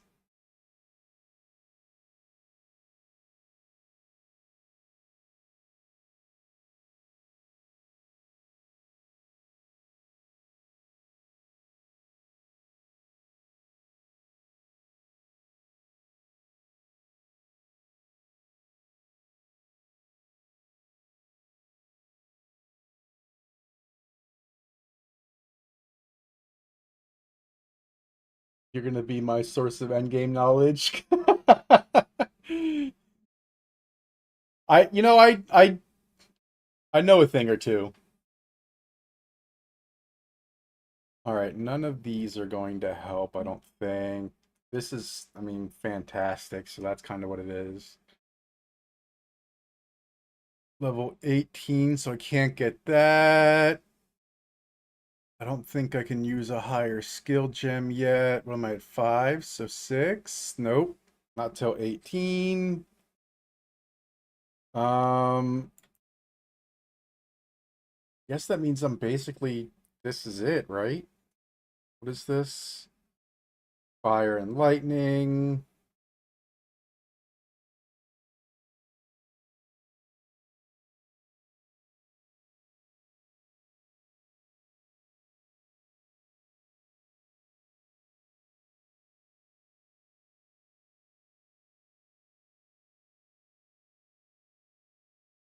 %15 movement speed would be nice. What else am I getting out of this? A little bit of lightning, that's about it. Oh, and a lot of, yes. I guess that really is it, huh? Which means socket, socket, socket, socket.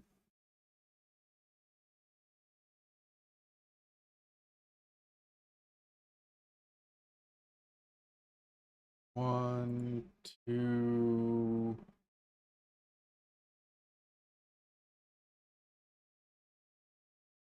three, and then another cold one for good measure. There we go. That's better res.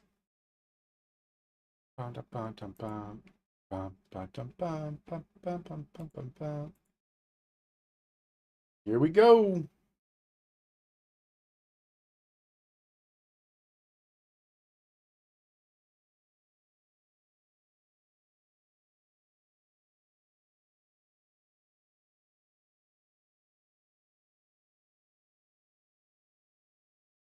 Oh no. All right, hold on. Let me do this fight.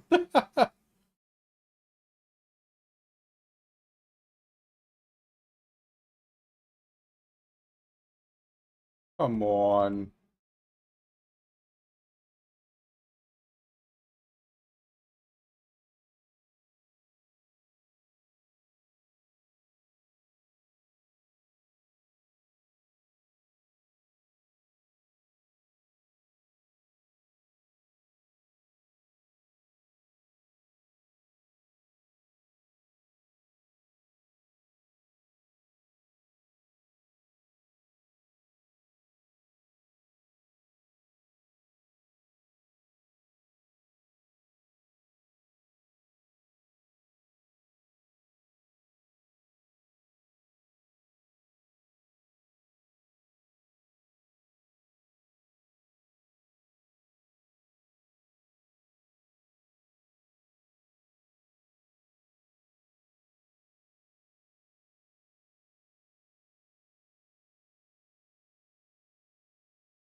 All right, I'll look in just a second.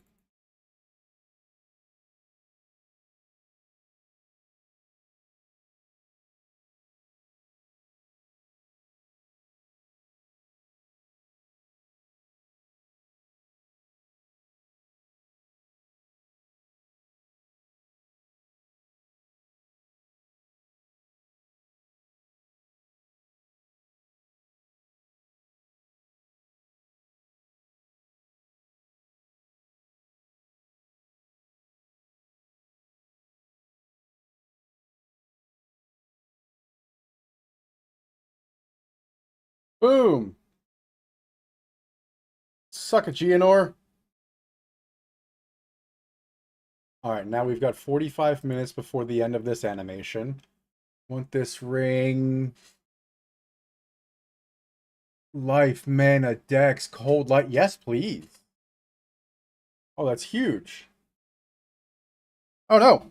I dropped a blueberry.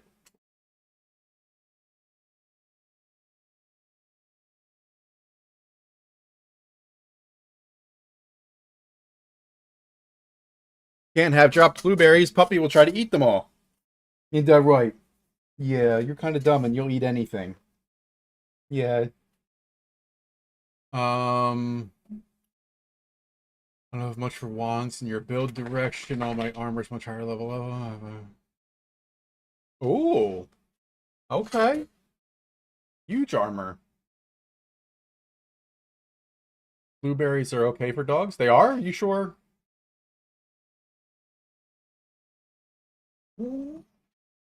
Just took away the PS5? What do you mean you took it away?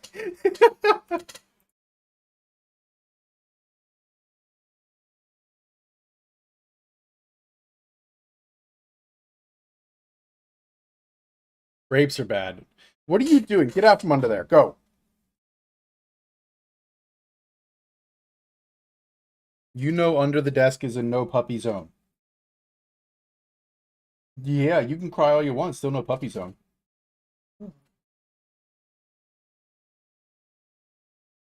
Can you catch? I don't think you can catch. You're dumb.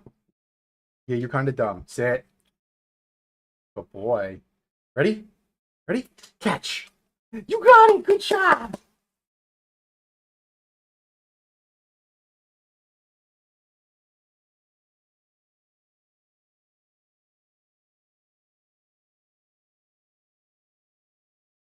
Okay. Huh.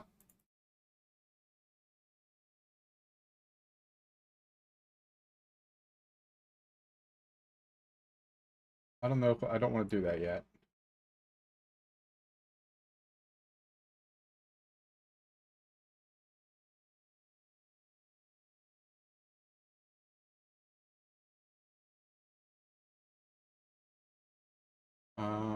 Come back here. We're there. We're there. Bonnie gets a small amount. Yeah?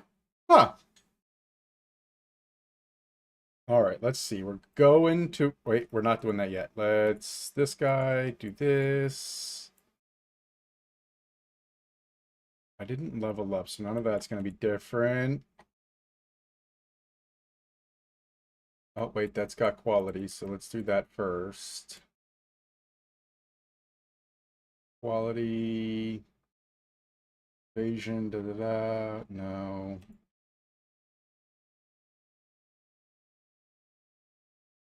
No, thank you. No, thank you. No, thank you.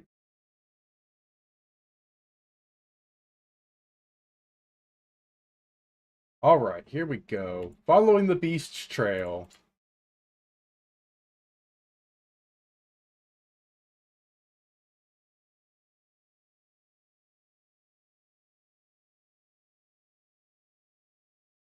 All right.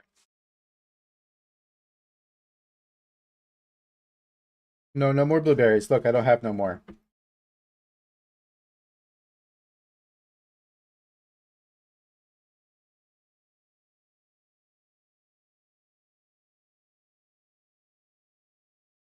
All right, let's see. Oh, wait. Zakara! Zakara, please. There we go. All right. Bum, bum, bum, bum. No. No crying. You get what I have, and you can't beg for more.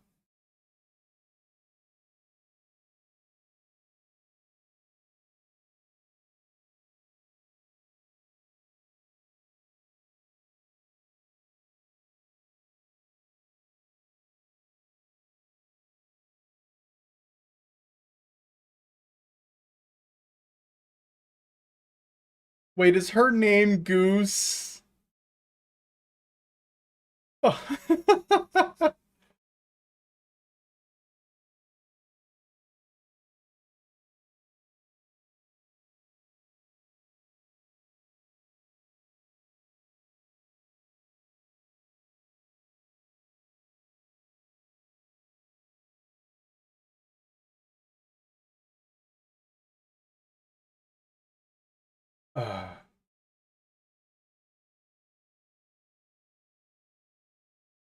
Ooh. Thank you, Luna. What can we use? What can we use? Oh, that's huge. Ba-da-bum. What do we got here? Oh, cast. Jeez, that's huge cast speed.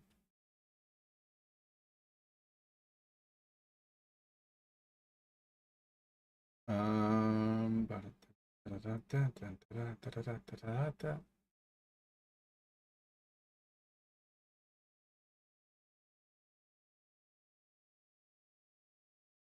All right, all right. We killing it now. What do we got? There we go. All right, so we just need some levels, but we're getting better.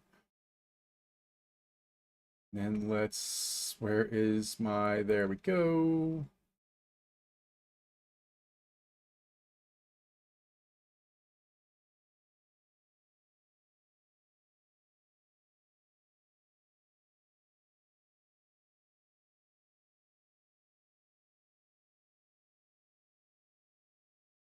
All right, so let's throw this back into our moor. Rings.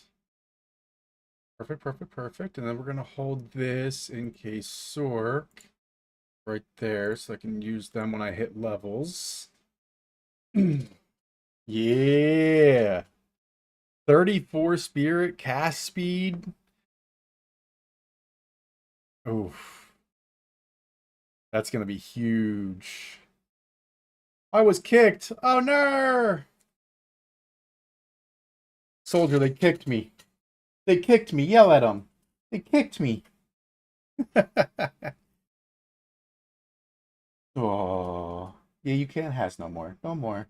It's almost dinner time. All right. Oh yeah, I wanted to look at, there we go, 75, 53, 25. So let's go two lightning, right? Yeah.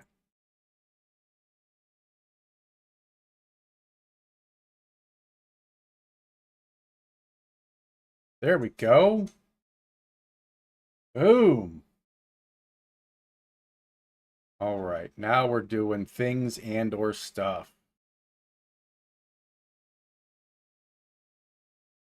Round two. Fight. Do do do do do do. Thank you, Luna.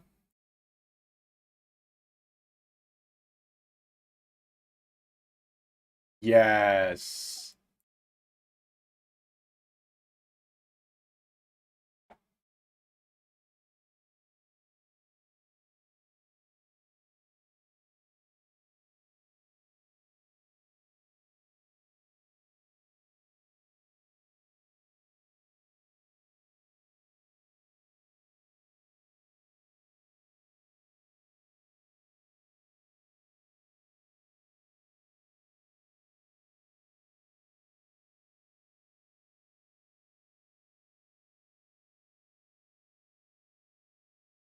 Temporal bubble.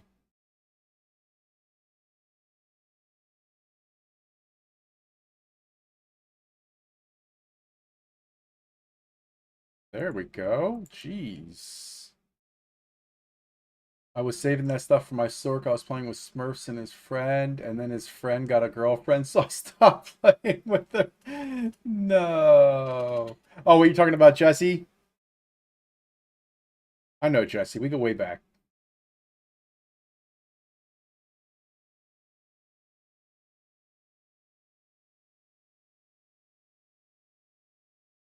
Wait, hold on. Jesse got a girlfriend and you stopped playing with her, or she stopped playing because she got a girlfriend?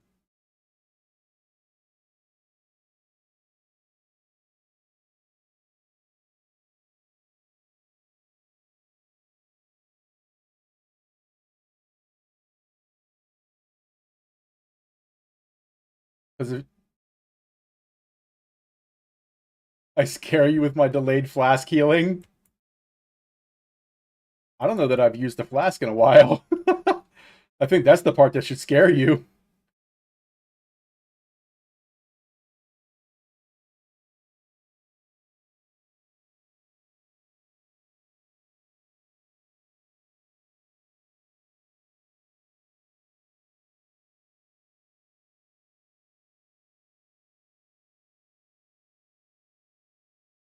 Jesse got a girlfriend who's not been online for a while, so the Sork fizzled on. Yeah,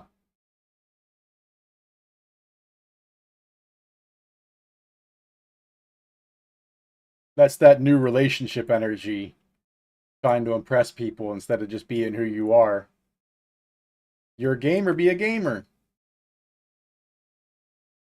Bring her in on it.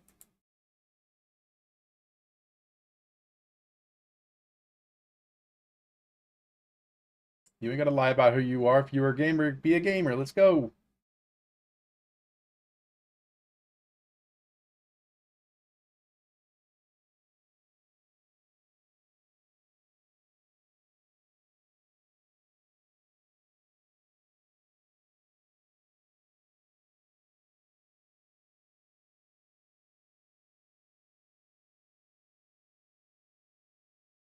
Well, that's good.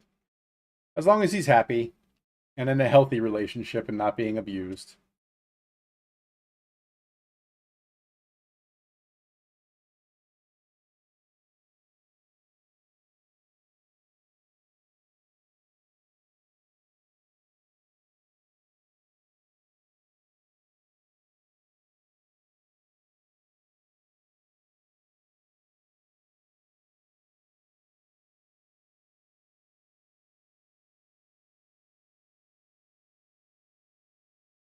Here we go. 24% increased damage when they're affected by an ailment, and 30% more chance for rare and enemies or rare and uniques to get said ailment. Well, shocking them's an ailment. Let's go.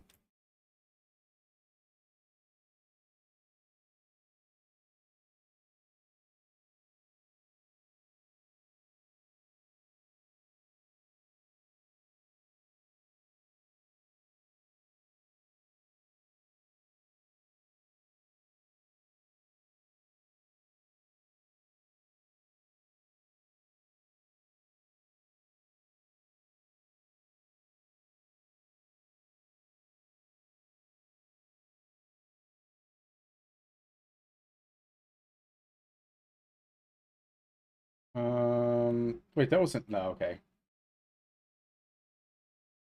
I got excited for a second. I thought that might have been 18 and I can get my next skill level, but it's not.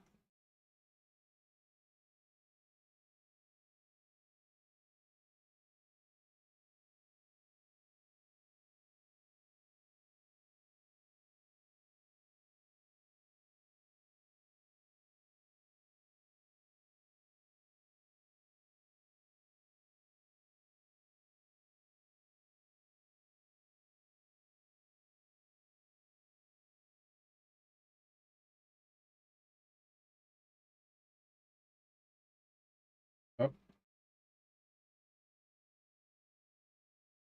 yeah, so it's fire.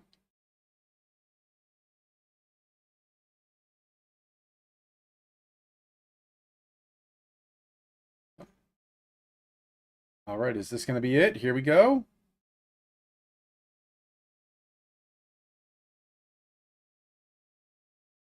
Is this? Yeah, this is Hyena.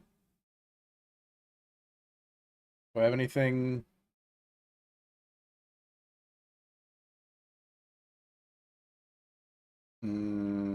Wait, that's the same. Yeah, that's a T1. It's not great, but it's not bad. We'll throw it away anyway.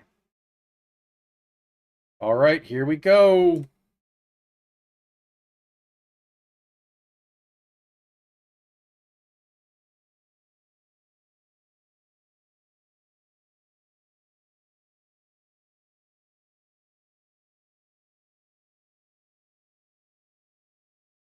Are there any lightning uniques? Um, no, I don't think there's anything that like could really make this any better, except for the life sprig. But I have one. I just can't use it for another, 3/4 of a level. Hold on, where is? It's not a good one though, but I have one. So at 18, you can use that. It would be better if it was a 3, obviously.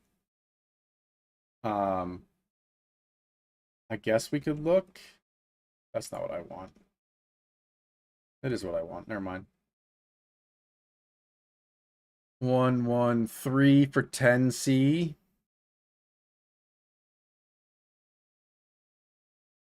Do I have 10C? I do.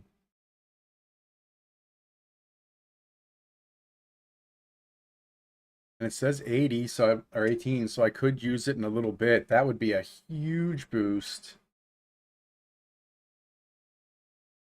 Let's see if he answers.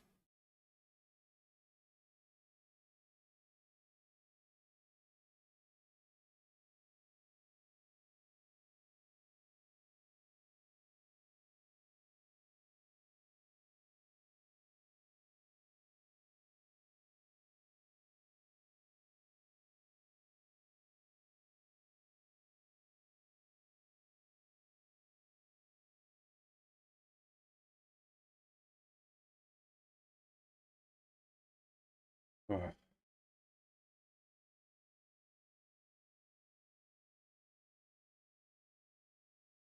Um,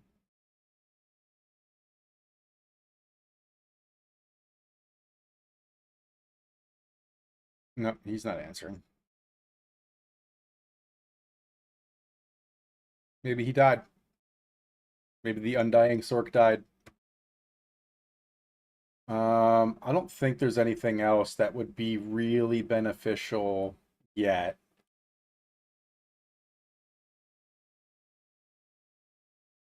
Um,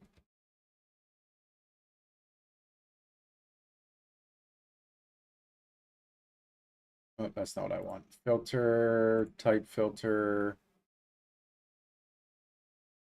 There we go. Level 18. Yeah, so even here, the most you can get is 1. I already have one of the best wands I can get. Um,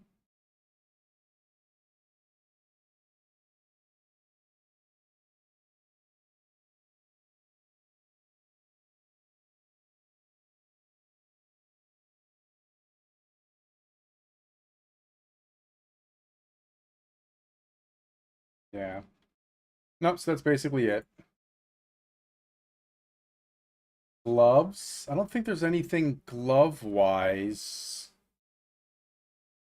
Um, Hold on, let's do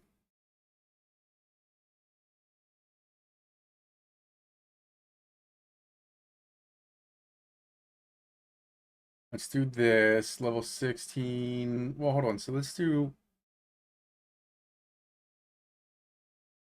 um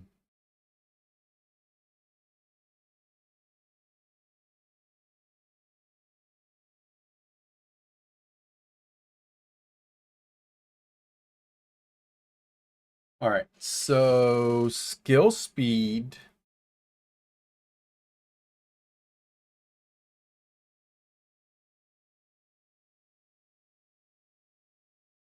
I think skill speed counts as like cast speed.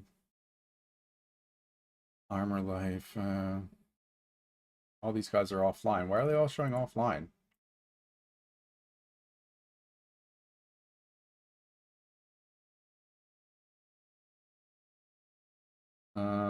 Reduced maximum mana, so that kind of sucks.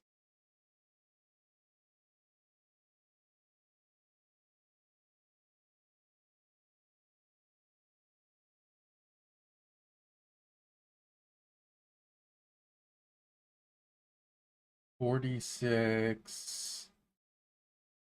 What you got? What's going on? What am I missing? Okay. Hell yeah. It's better than what I got for sure. Boom. Thank you. Oh, Dex. Now I can get where's the hooded one? There we go. Refund passives. I want them to be int now. Please and thank you.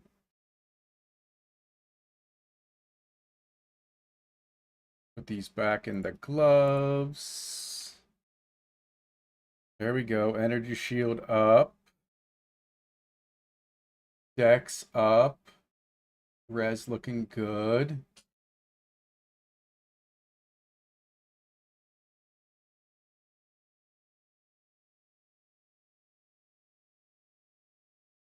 I don't have another. Oh, well.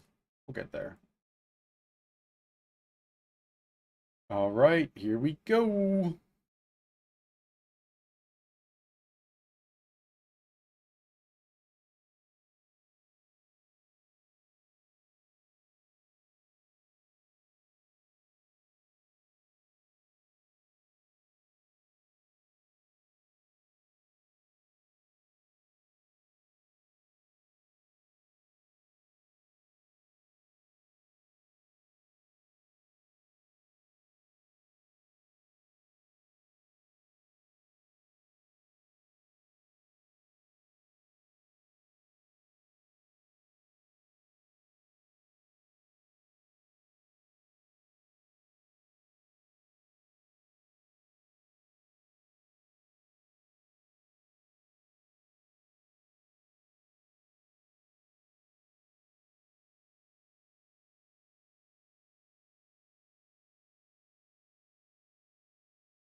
What's up now, punk?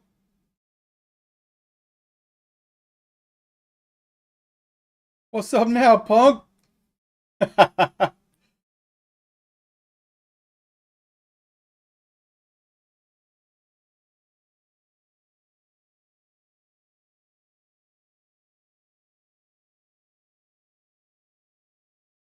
Boom. Thank you, thank you.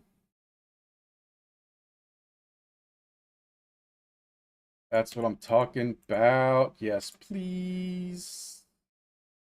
Caravan me. I was all up in his face, like, what's up now? What's up now? And he was like, don't hurt me.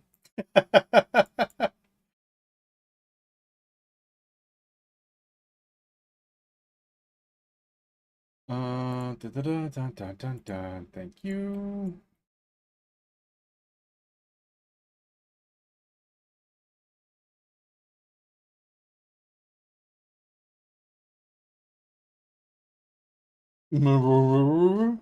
Is that so? What? There we go. We'll do that one. And on to the next one. Let's go, Malasada.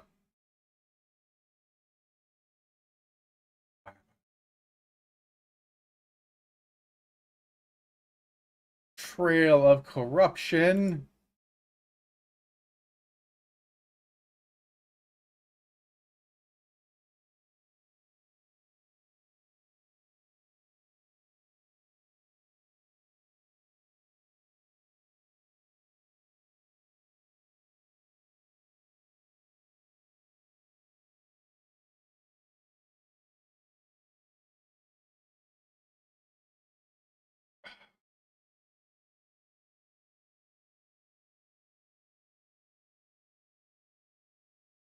Um, there it is.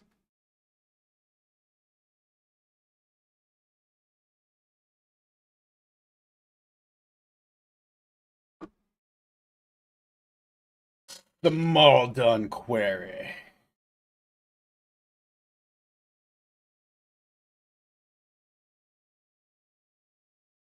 All right. What's up, soldier? Why are you being such a good boy? Why are you being so needy, though? What's up? What you need? What you need, pup? Huh? You don't think you got your 15 minutes of fame today? You don't think you got your 15 minutes?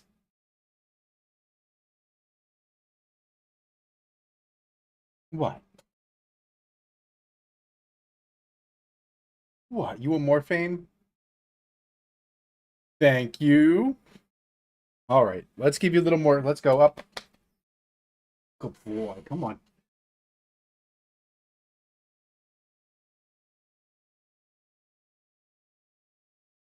He's being a needy puppy. He said he needs more time. You need more time on camera? That's what's up? You need more time?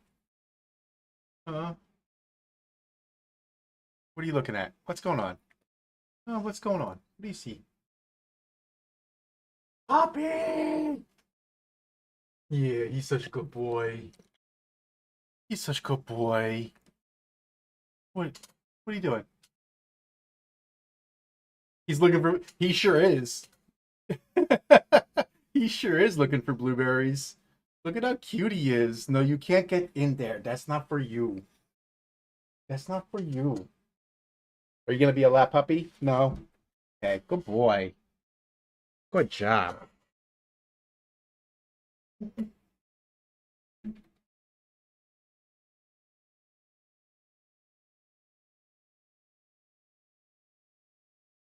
All right, that satisfied him. What are we at? 75, 41, 56. We're looking pretty good. I'm not terribly worried about chaos yet. Um, a lot of things in here are fire, typically. There's a couple poison guys, but not like there was. I'm not super worried about that.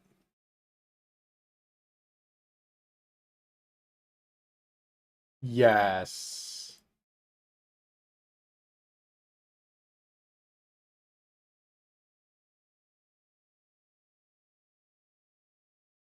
And we're going to be changing gear in probably 5 or 10 levels anyway. So not terribly long. We should be able to pick up some much better gear then.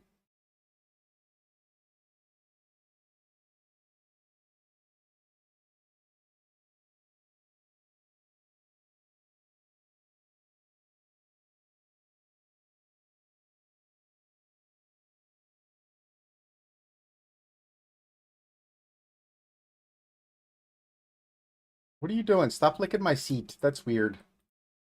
Don't be weird.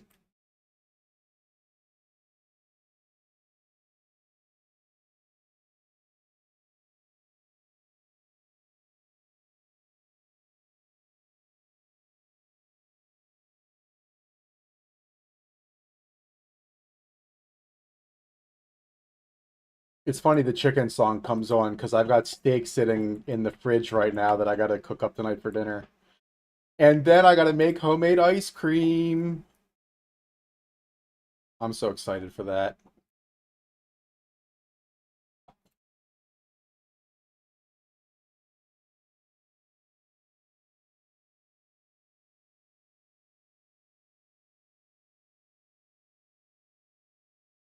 Boom, boom, boom. There we go. All right. Passive point.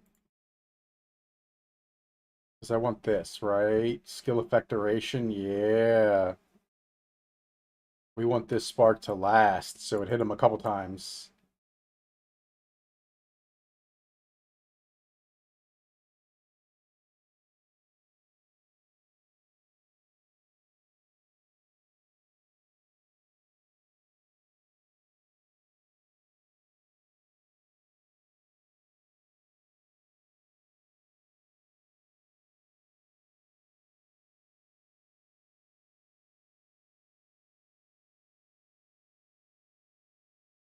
I wish I had an editor. That's what I need. I need an editor so that all the things that we went over today, going through all the stuff GGG said and looking through everything, we can kind of put into a video. I need an editor.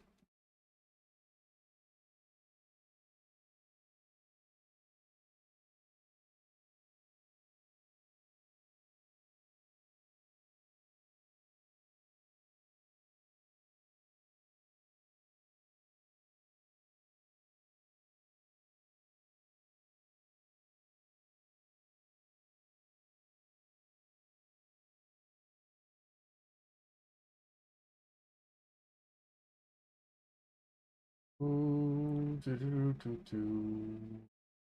Jamin Ra.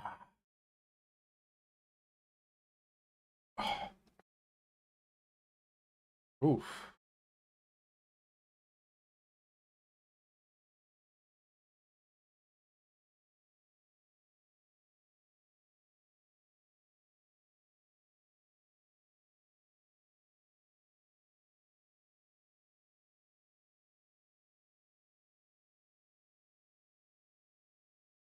Do, do, do, do, do. Oh, wait, wait, wait. All right, we're good, we're good, we're good, we're good.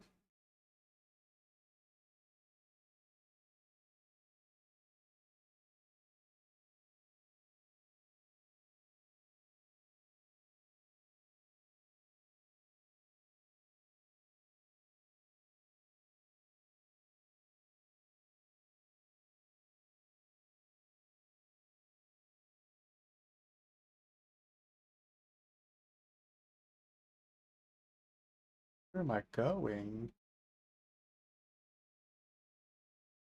Why do I feel like that was a trap?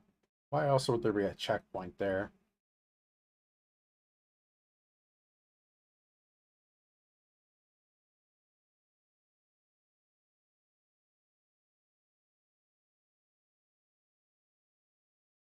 Um, all right, come on. Where's the... Oh, we're almost gonna level again?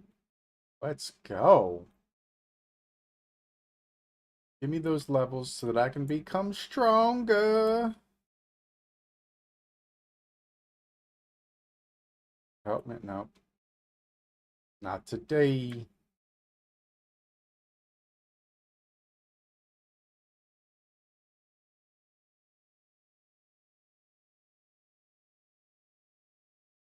All right, all right, all right. There we go. 10, 20, 35% for 65%? No, another dead end. Yep, 65. Look at that. Boom. I can mathemize.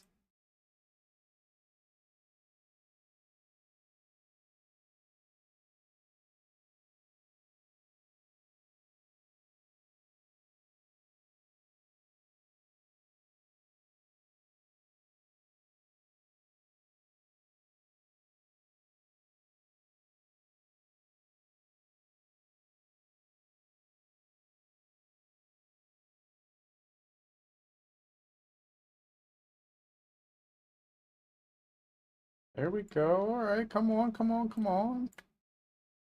Yes, feed me those levels. I'm hungry. Feed me the levels.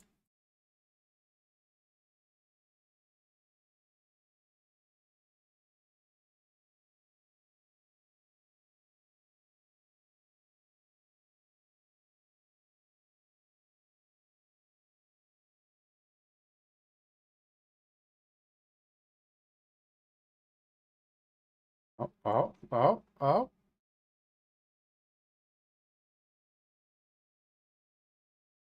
Millions of levels. Levels for me.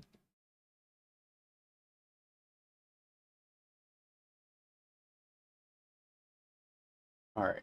I think that's it. Oh, wait, maybe not. Maybe I do want to finish this out real quick if I can, because it looks like we're 7% or 8% away from a level. Oh, figures. Oh, well. Yeah. Well, I had this guy, Papa Smurf, and he helped me get further than I had ever been before and kind of figure out, how to play hardcore, because it's a different play style. And ever since, it's been a little better. No, I'll be all right. I got some money. I appreciate it.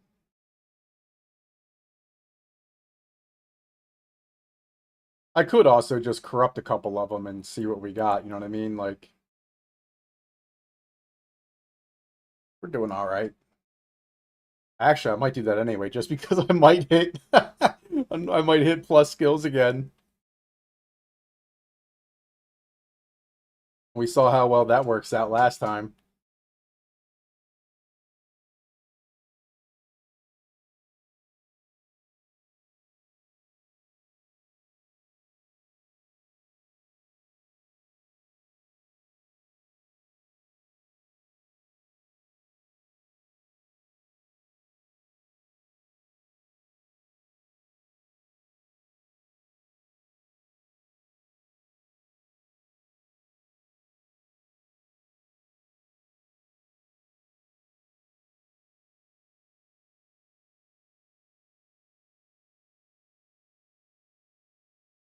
I hope to see Perfect Jewelers drop this week would be nice.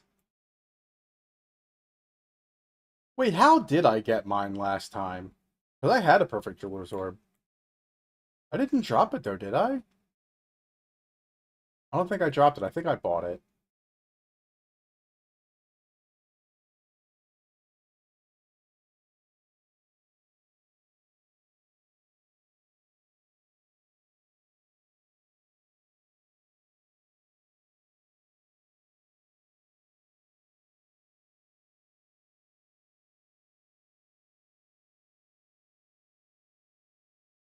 I might actually have it for sale still because I can't get to my I can't get to the currency exchange.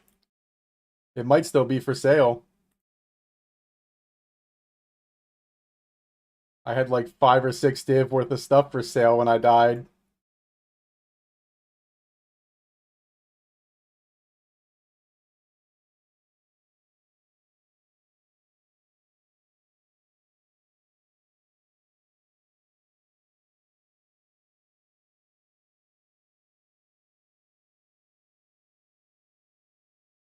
I wish I could at least see the currency exchange. Like it's so weird to me that one, you can't even see the currency exchange, even though I have things currently for sale on it. And two, I can't you are the exchange. If I have things for sale on the hardcore side, it takes away slots for me to buy things and use them on the softcore side, and vice versa, which also doesn't make sense. I am the exchange 10% tax.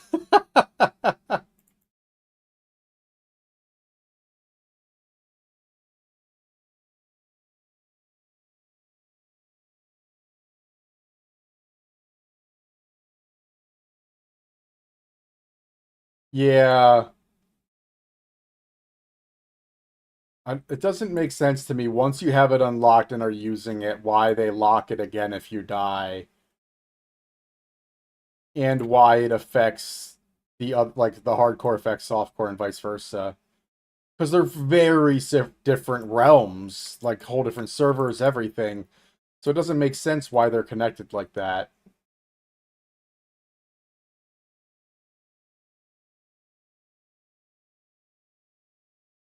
It's not a bug, it's a feature.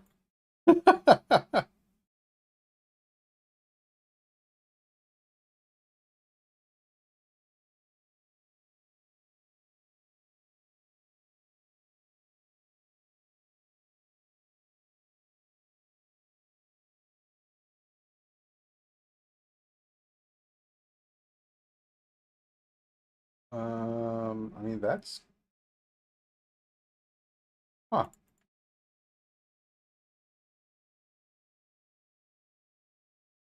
The guitar strumming. I don't know who this is, but he sounds like very relaxing.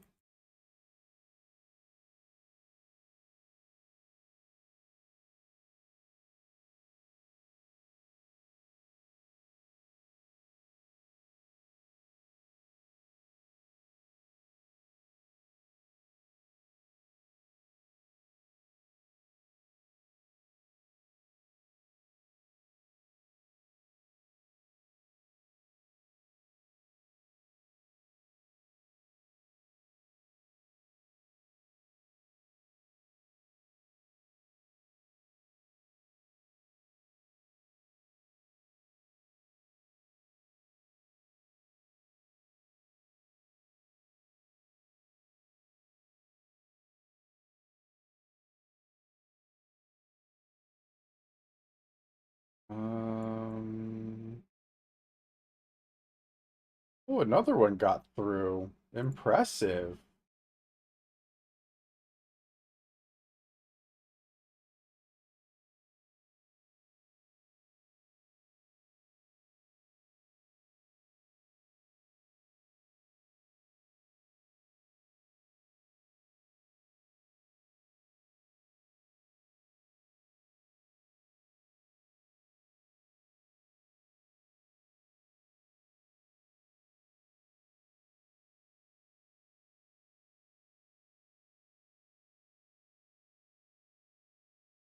Oh, I almost missed the chest.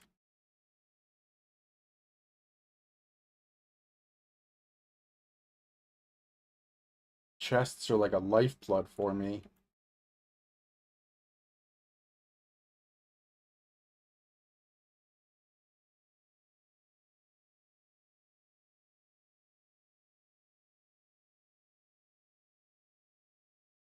Come on, let's go. There we go.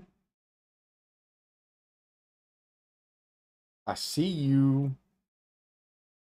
You are seen. And because you're seen, you're dead, like a normal spider.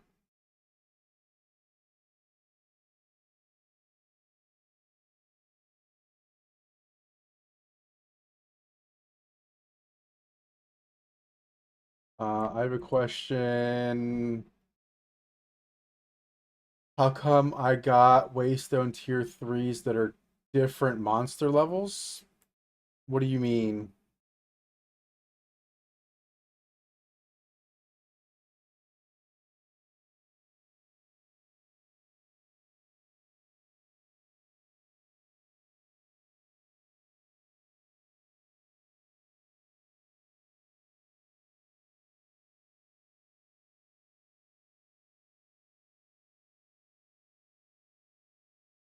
I don't think I can even look at my...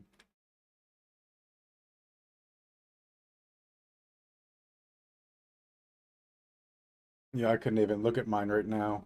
Um, the item level might change. Hold on, let's go back to town real quick. Let's look. What you talking about, Willis? Let's find out. Okay, so if I come here, let's actually do this real quick since we're here. Get rid of these. Okay, thanks, bye.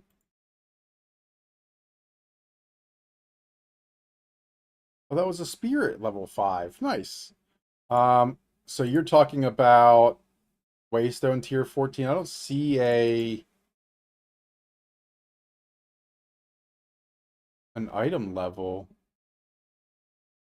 Oh, you're looking, okay. Yeah. Item level is different.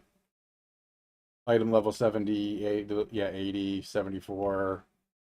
Huh. Yeah, so like without holding alt, I can't see item levels because it just doesn't naturally show up. I think I was mixing up the item. Yeah.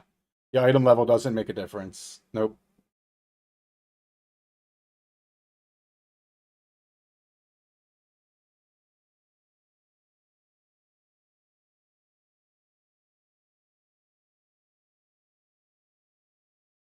Do I need this? I don't have anything that I could use it for, but no, we're good there. Here we go. So we're doing 130. 155. How much do I do have a couple. Yeah, let's give it a shot. Let's see what we got. What are we doing? Sixes?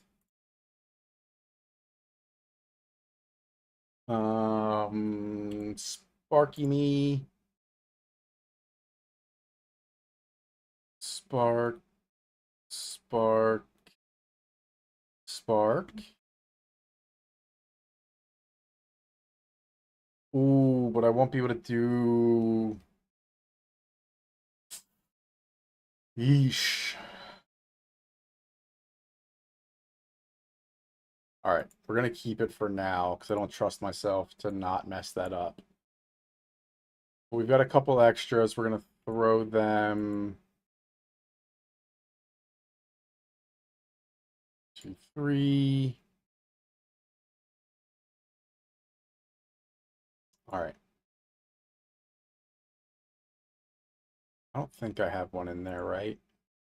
Just those 3. Okay, perfect.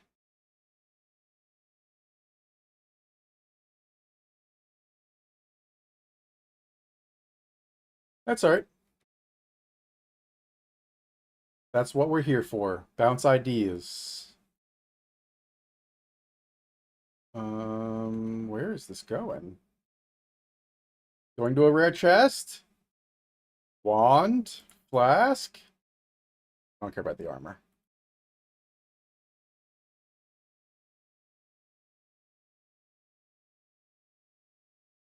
All right. Overdrive. There's so much of this map that's unexplored. And I want that last 10% for my level.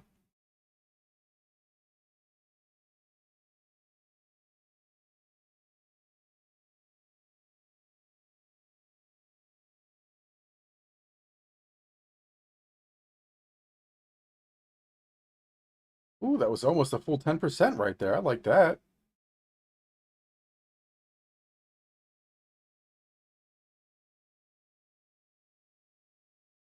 Nope, that's a deader ender. What about down here? What do we got? What do you got?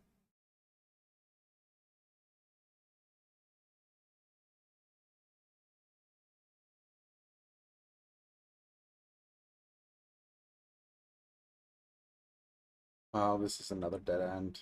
Got a chest though. What do we got? Nothing? Gold. Meh. Meh. All right.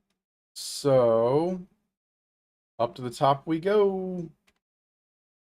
Up, up, and away.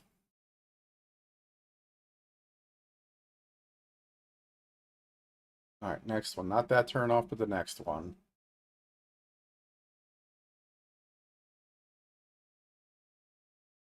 Come on.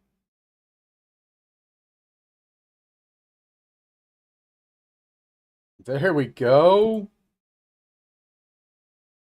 And that means I can, there we go, increase skill effect duration.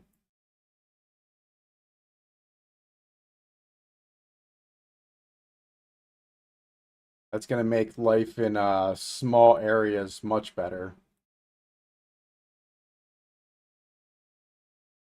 Oh, and it's all skill effect duration too. I didn't even think about that.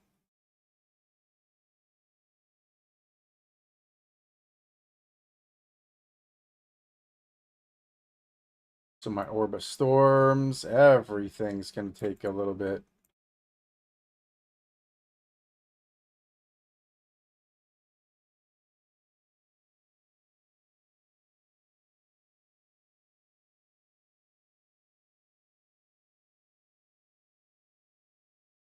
All right, all right, all right. Where, oh, where? There she is. Munitions.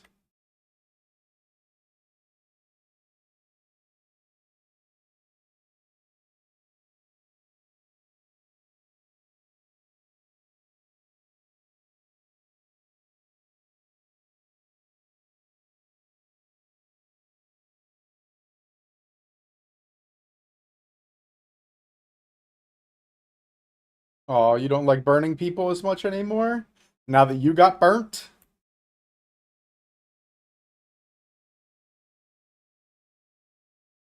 Skill gem 6. Um, I don't think I can. Yeah, I already used the 6 there. We'll go. Oh, we need one more. 22. We're so close.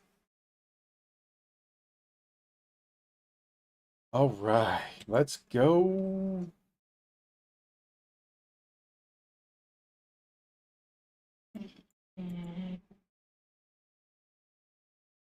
Nope, not going to be helpful. Why did we pick this up? I don't know. I don't know. Risu, Malasada, Trail of Corruption. Where are we going? Trader's Passage. It's like Trader's Joe's, but different. Same, but different.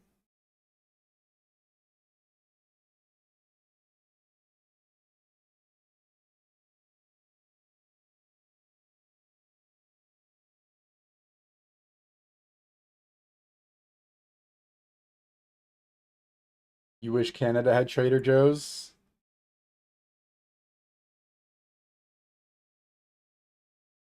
I don't know. I don't ever go there. I was like, I don't know. I don't need fancy organic anything. Like, if I want something like that, I'll go to the farmer's market and get, actual whatever.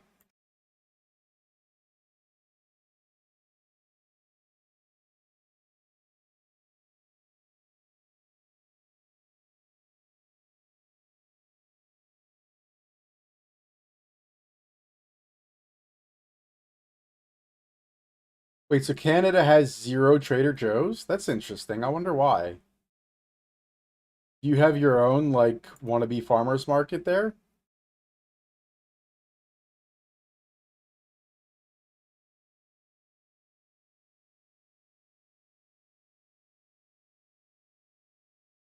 No, Trader Joe's is like a wannabe farmer's market. That's what they kind of like brand themselves as. Hold on.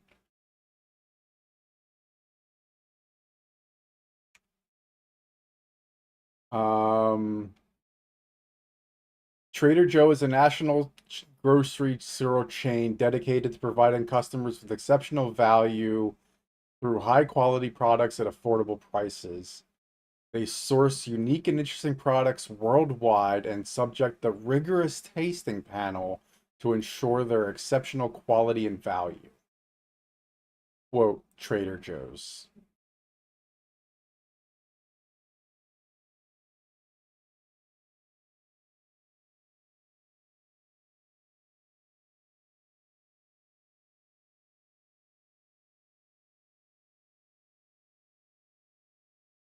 Yep.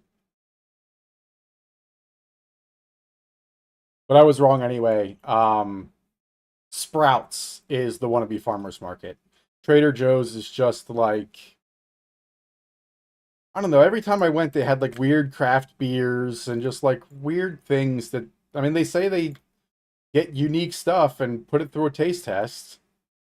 And that is, in fact, true. It was weird, but it did taste decent.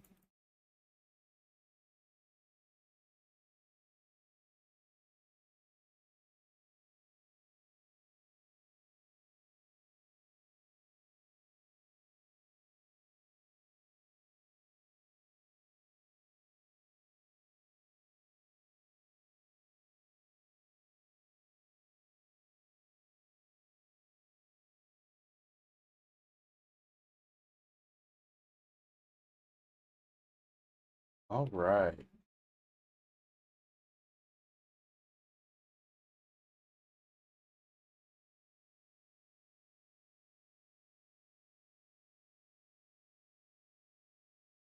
There we go. Focus. That's about it, I think, right?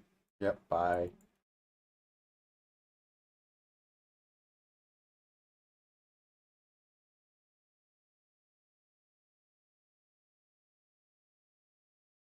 All right. All right.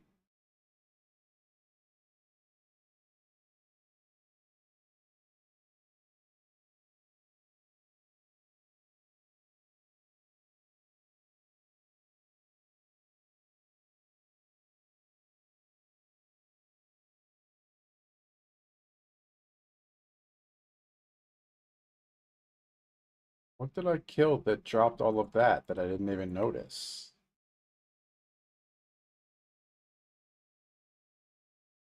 That doesn't even.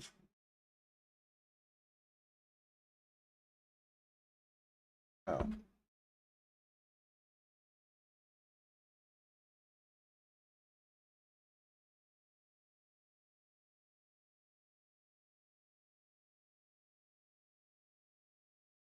Rattling Scepter.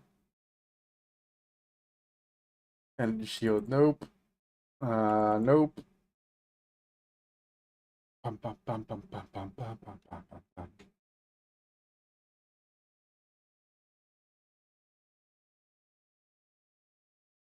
Not today. Where is the trader? She's in here somewhere.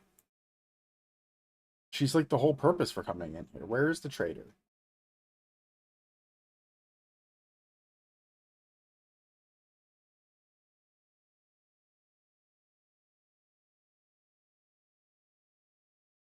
Um, this doesn't look like it.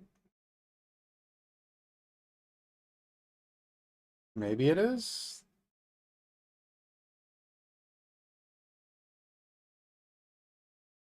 Oh, this is it. Okay, we're good. Never mind. I was being dumb. This is exactly where we want to go.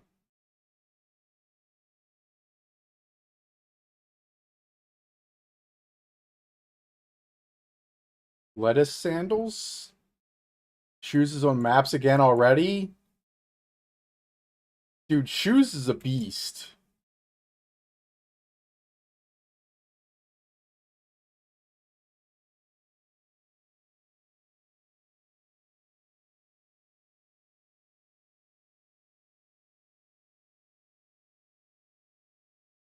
He doesn't even main this game. He's over there doing... He doesn't even main this game. He plays the other, like, space game, too. And still doing better than I am. No!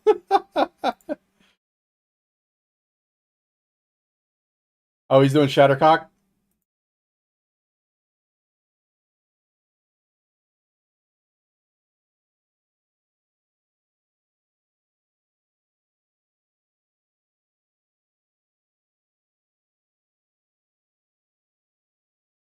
Hold on, that's kind of in his wheelhouse, isn't it? That's... Hold on, I pulled his thing up again. Um... He's got a bow and a crossbow? Or a bow and a quiver? Wait, what is going on? What am I looking at up here?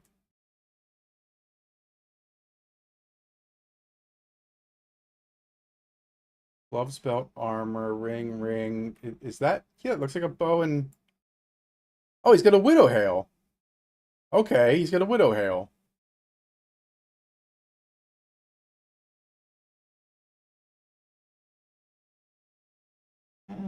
Oh. And Luna in there. Luna, get the deets. How did he get so far so fast? I must learn.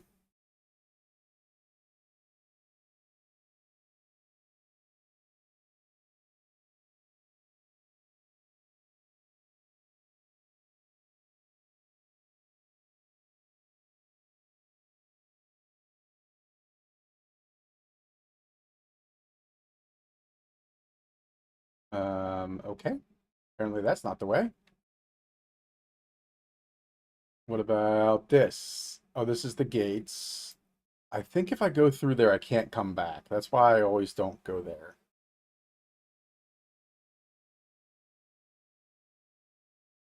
Until I kill the trader anyway. Let's go kill the trader.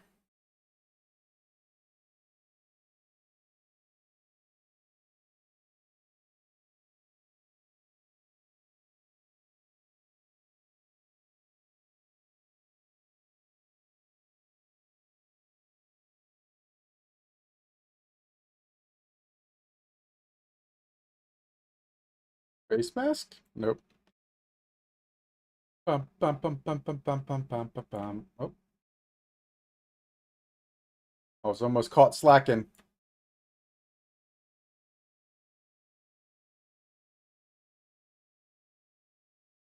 I was almost caught slacking.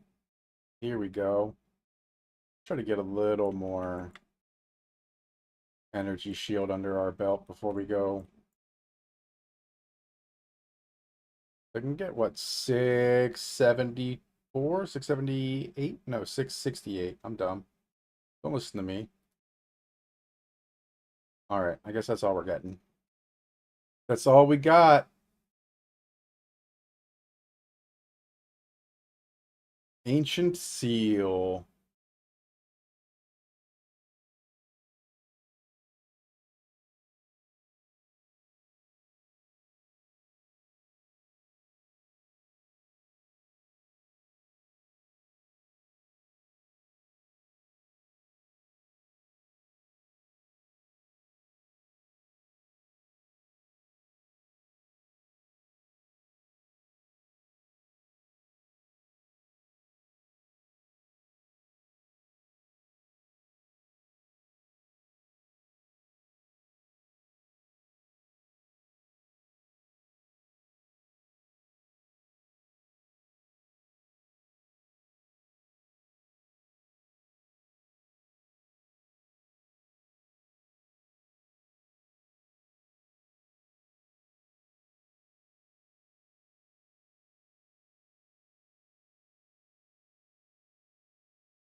Okay, bye. Thank you for coming out. Drop stuff, please.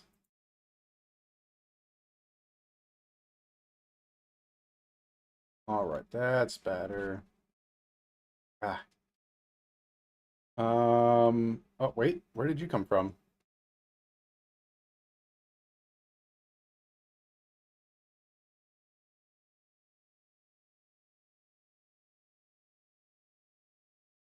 Um,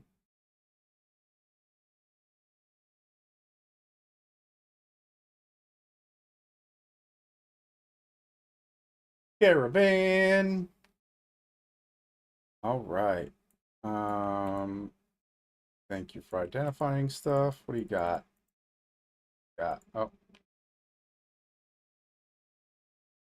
Oh, energy shield, energy shield. I do like that, but it is not enough.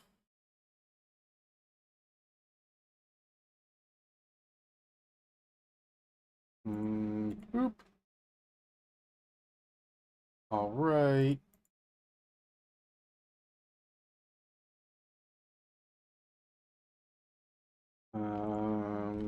10 of these, please and thank you. And I guess this is just gonna be stuck with me for a little bit. 22. Oh, we're actually not far off. All right. What is that? Secamus, outskirts. Where are we going? Oh, Halani Gates. I don't know why I came all the way back up here, knowing that I need to go to the Halani Gates. What a weird spot for the reforging bench.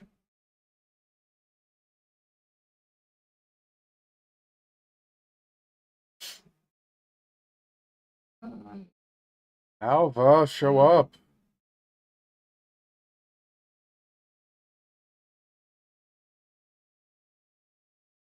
No Alva there, and I don't think that she's gonna do the thing yet. Although I do want to check. Nope, still no. No currency exchange. All right, here we are. Hmm. Why does that not seem like the place I want to be? There, that's why. I don't know why that's I'm dumb. That's why. That's the only explanation.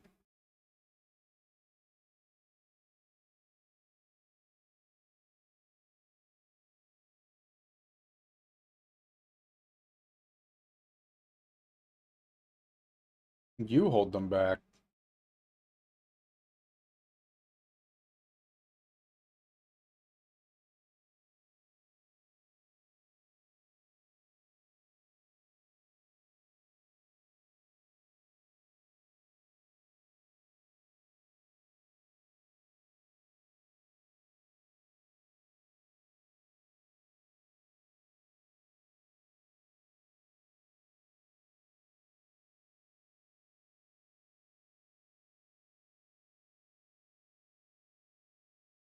Siphoning wand.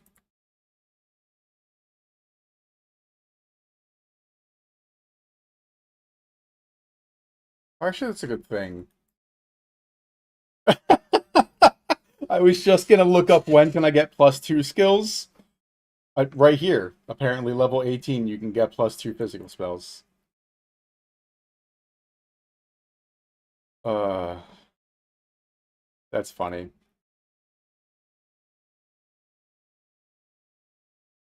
All right, all right. And what are we at? We're just about an hour and 15 minutes until the tavern talk. I hope you all ready. 18 and 36. Okay. Thank you.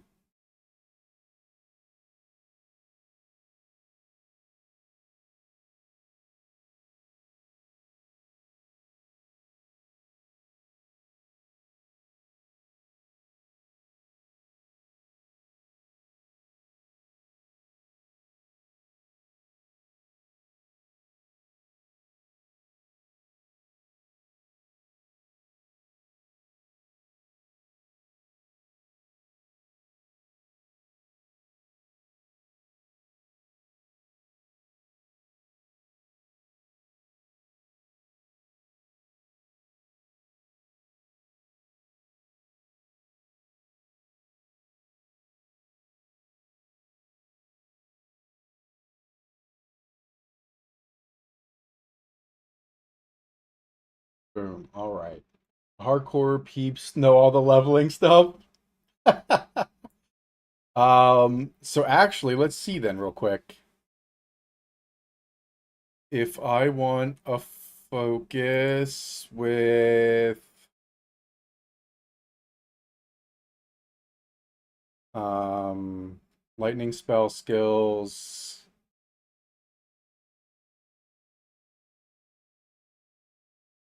two, none. Okay, cool, cool, cool. What about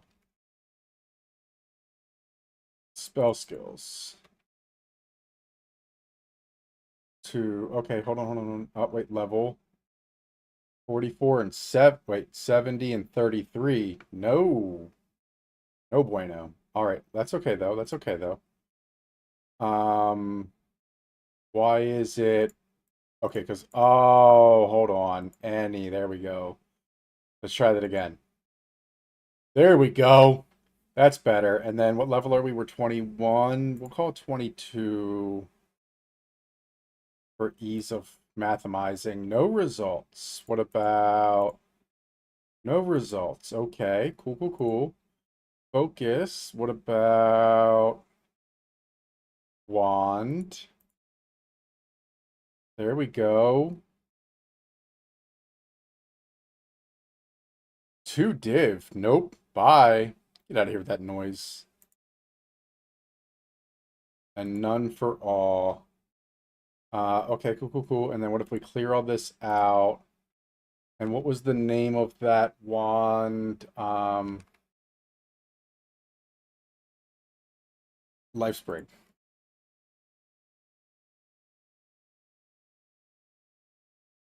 Life Sprig 22.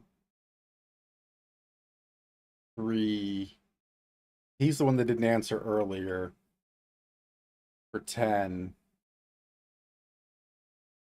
Ooh, that's bottom of the barrel. Holy crap. I guess let's see what happens. They're both away.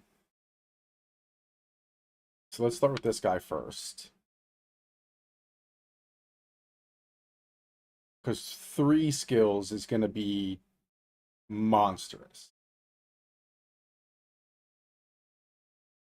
We'll give him a couple seconds. If that doesn't go through, actually, whatever. We'll just hit them both on there.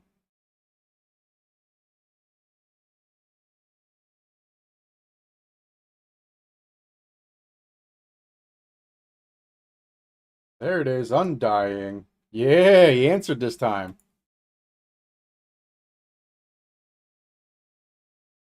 We go straight to Clearfell. I need 10. Give me 1 second, 1 second. Oh, go, go, go, go.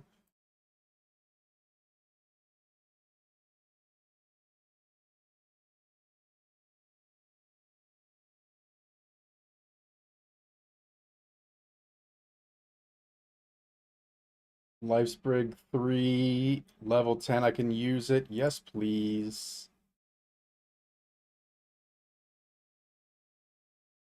Yes, please. Thank you, my friend. All right. Boom. All right, back to the caravan. Oh, I gotta do something in the caravan anyway. What are we doing?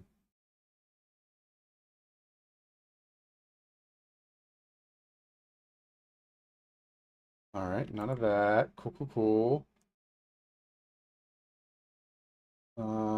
Oh, geez, huge. Still not better.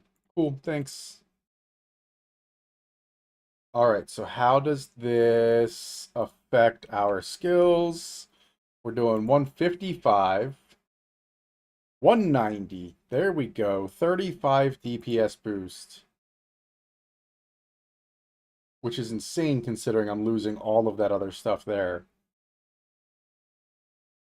In case Sork, we're gonna put this one in there. Boom, boom, boom. For one div.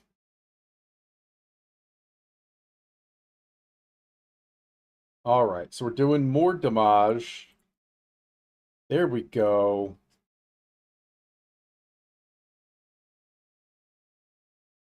Um,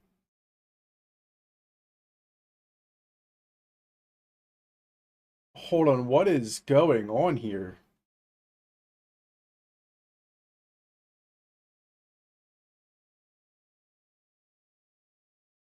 I don't know what's going on. I'm trying. Shoes' conversation over there is nuts.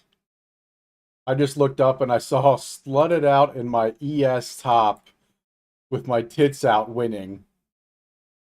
And I don't disagree, honestly. I think that that's basically how these characters are built.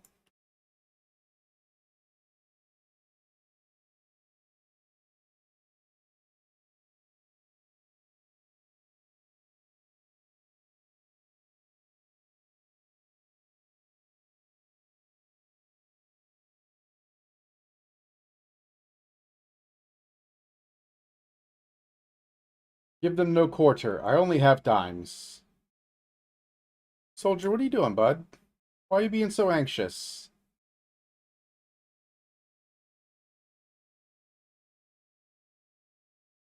What's going on? What's going on? I'm right here. Why are you being anxious? Why are you anxious, puppy? Is it? Oh, because it's close to dinner time. Okay, that makes sense. All right, bud. You'll eat soon, I promise. We'll take a little break here in just a couple minutes, and then we'll let you go eat. Okay, is that okay? You like that idea? Okay. Okay, good job. I'm glad we came to an agreement. Yeah, I'm glad. No. Yes, your nose is cold. We have established that. Yeah.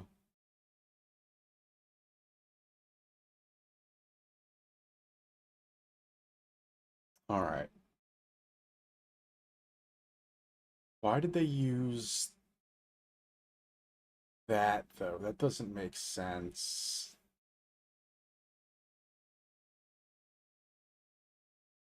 Maybe for mana regen? That makes sense. Ghost Wraith makes sense because you want energy shield. And Chaos Res never hurt nobody, so that makes sense.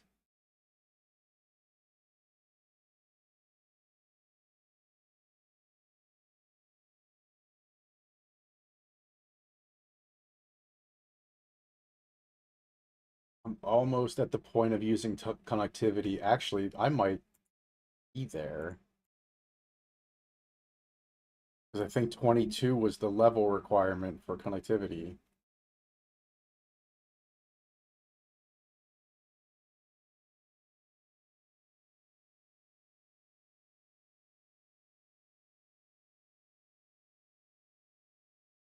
Right? For sevens, that's the level, isn't it?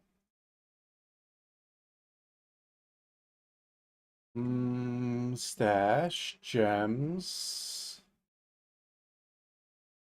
7, yeah. All right, so what are we at? We're at 190. Boom, 216. That's what I'm talking about. And we get connectivity. Let's start cursing people. Where you go? Where you go? There you are. Boom. Thought you'd get away from me. Not today. Connectivity, 3 sockets. So let's do this, bloop. And what are we throwing in there? Heightened curse, focused curse, and expanse. Might have some of those already. Nope, guess not. I think they're all 3s though.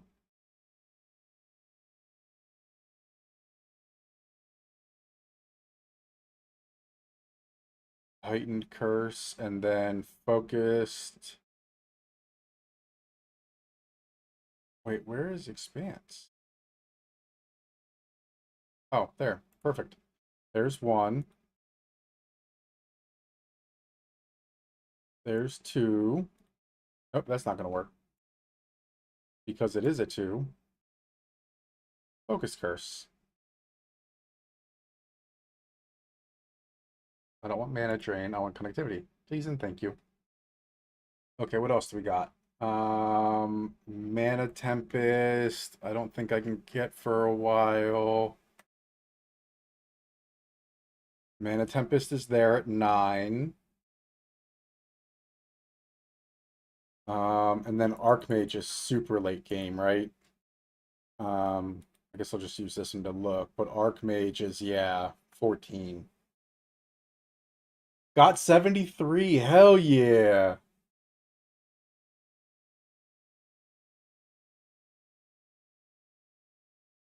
Hell yeah, brother. 73. GG.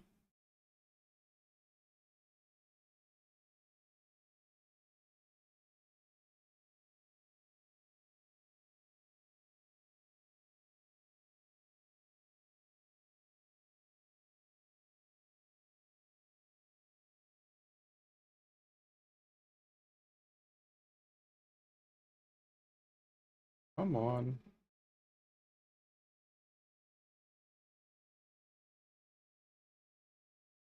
What level map are you on now?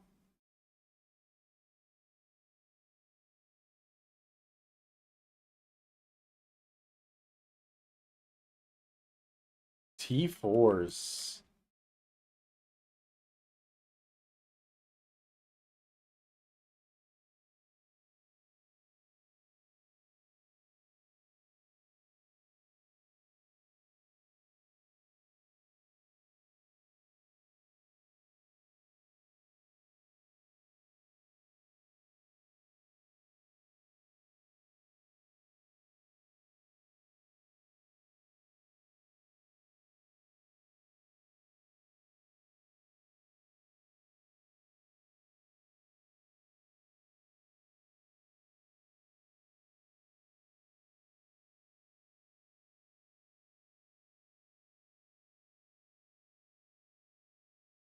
Oh no, I'm chasing your ass down.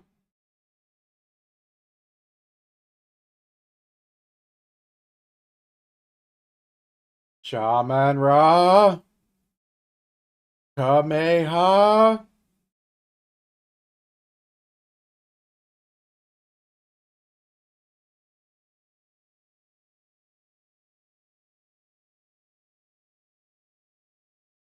Oh, look at that, a 7. I don't think I need anything else, right? I guess we can do Orb of Storms too. Bloop. All right, we cruising. All right, so now we've got to do the Badlands. Oh, hold on. There we go. That's better. So yeah, Badlands, then Keth, then Titans. Let's go.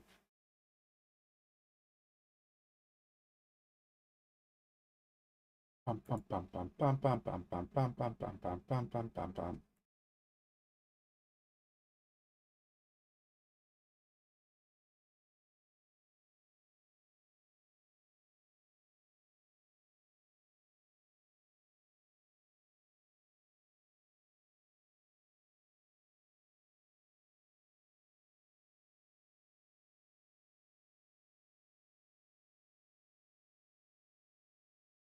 I've got to find a way to get some mana back. This is...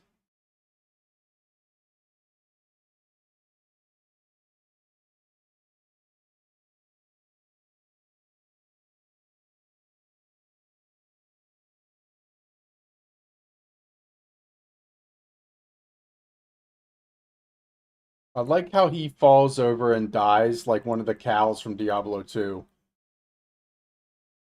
That's the sound he makes.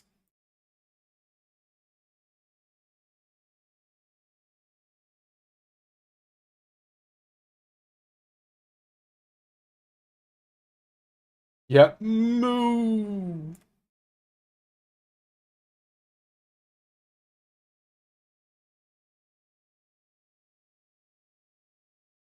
Wait, is this a thing? Is this a... Nope, this is a dead end.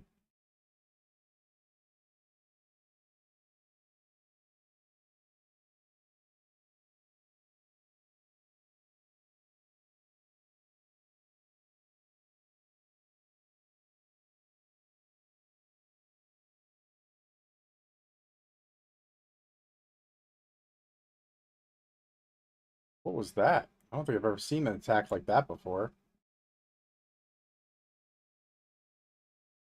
Interesting.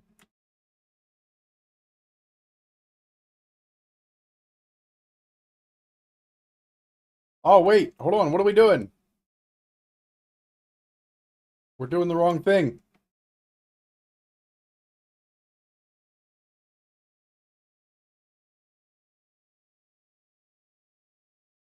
Die real quick so I can do the right thing.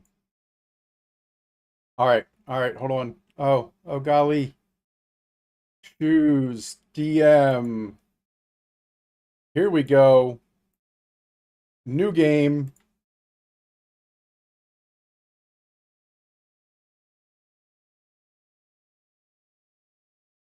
Boom.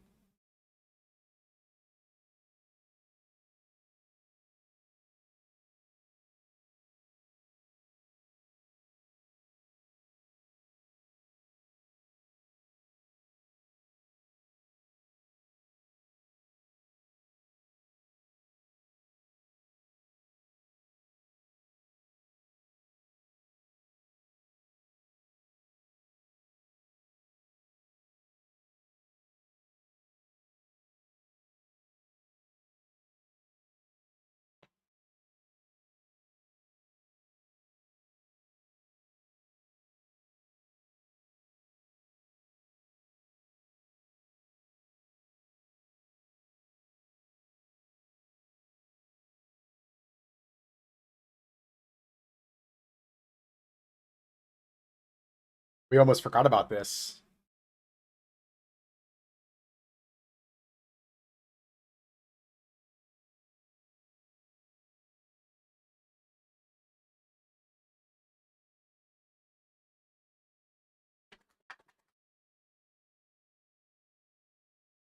All right.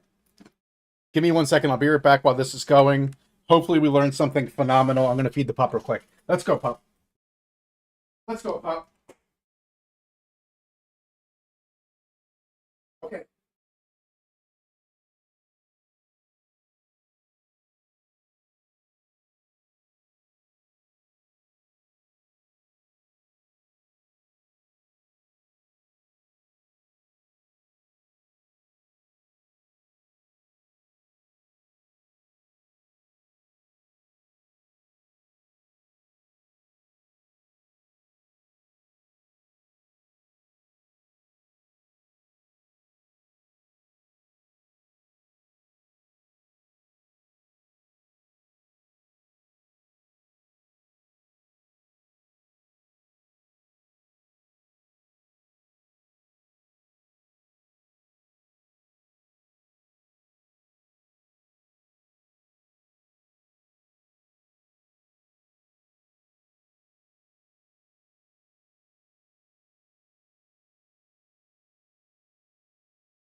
Yeah, if you can't out damage their life regen, uh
it would be nice though.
Lay down. Lay down.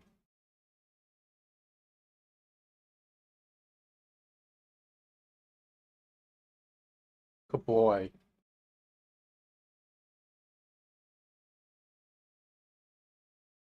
Hmm.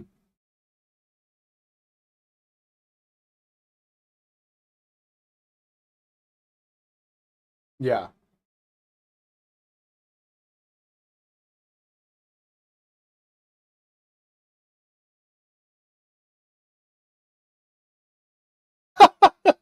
The Mahu.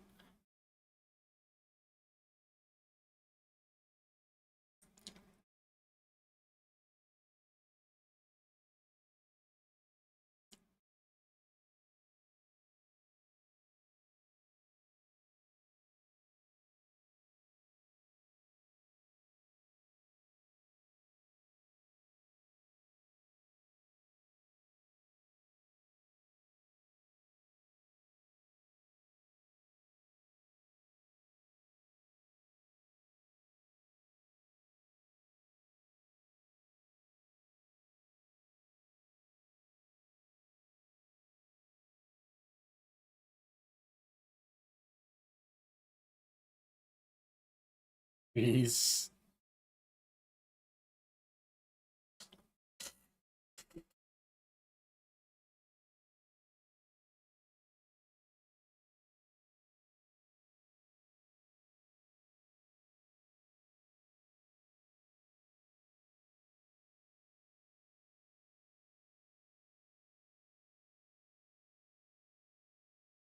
yeah. It makes sense.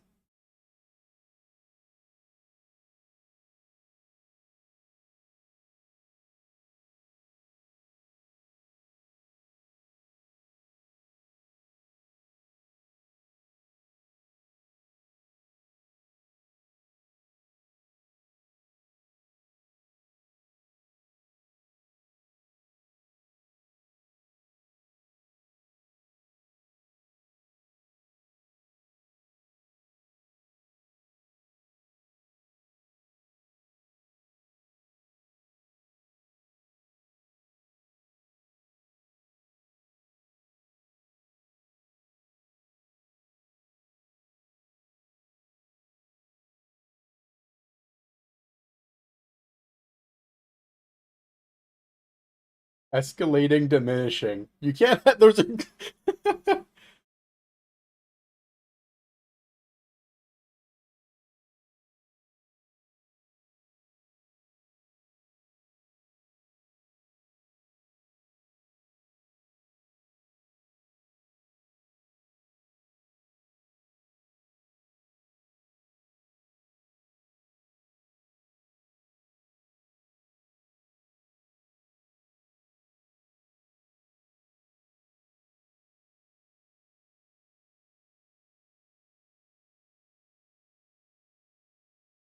Hmm.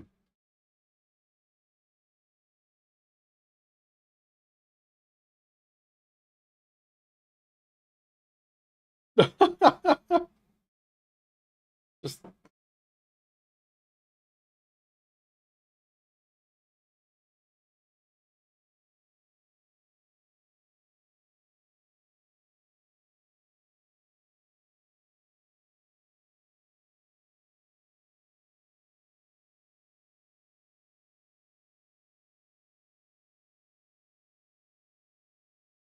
what is this? Like your taxes?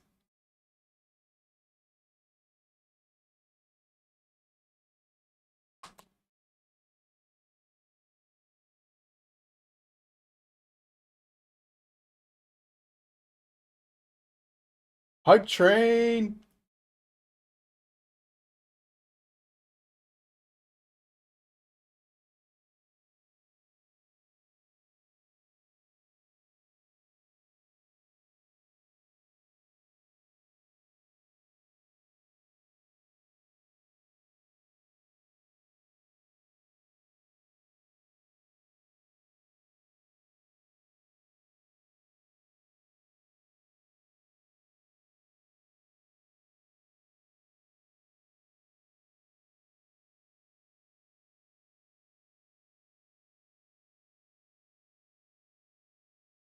Huh.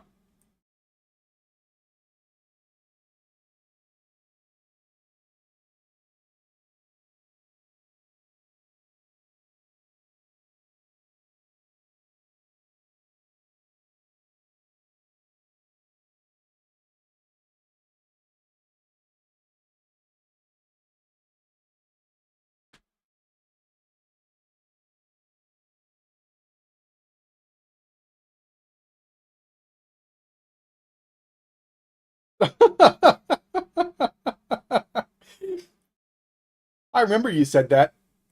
Didn't care.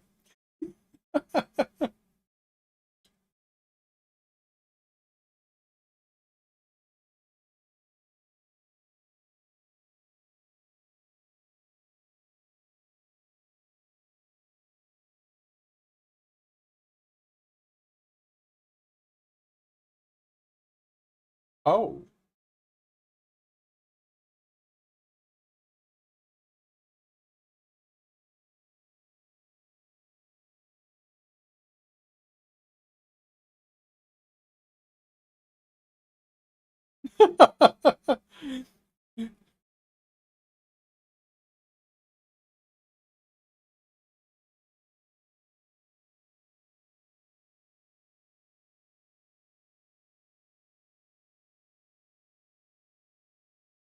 I kind of like where they're at though, honestly.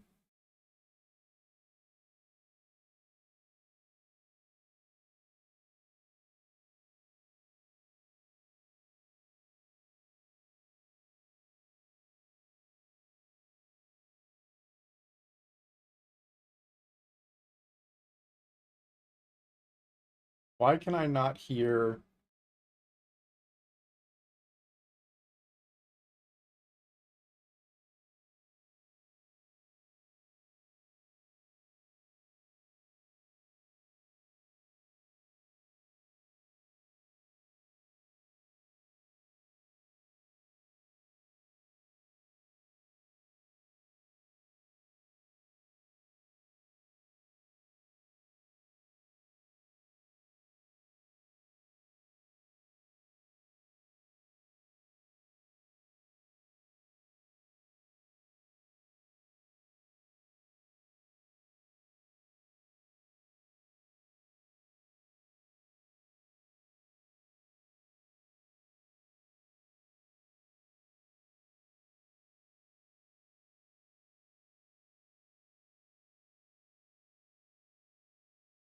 Wait, can you guys hear the tavern talk?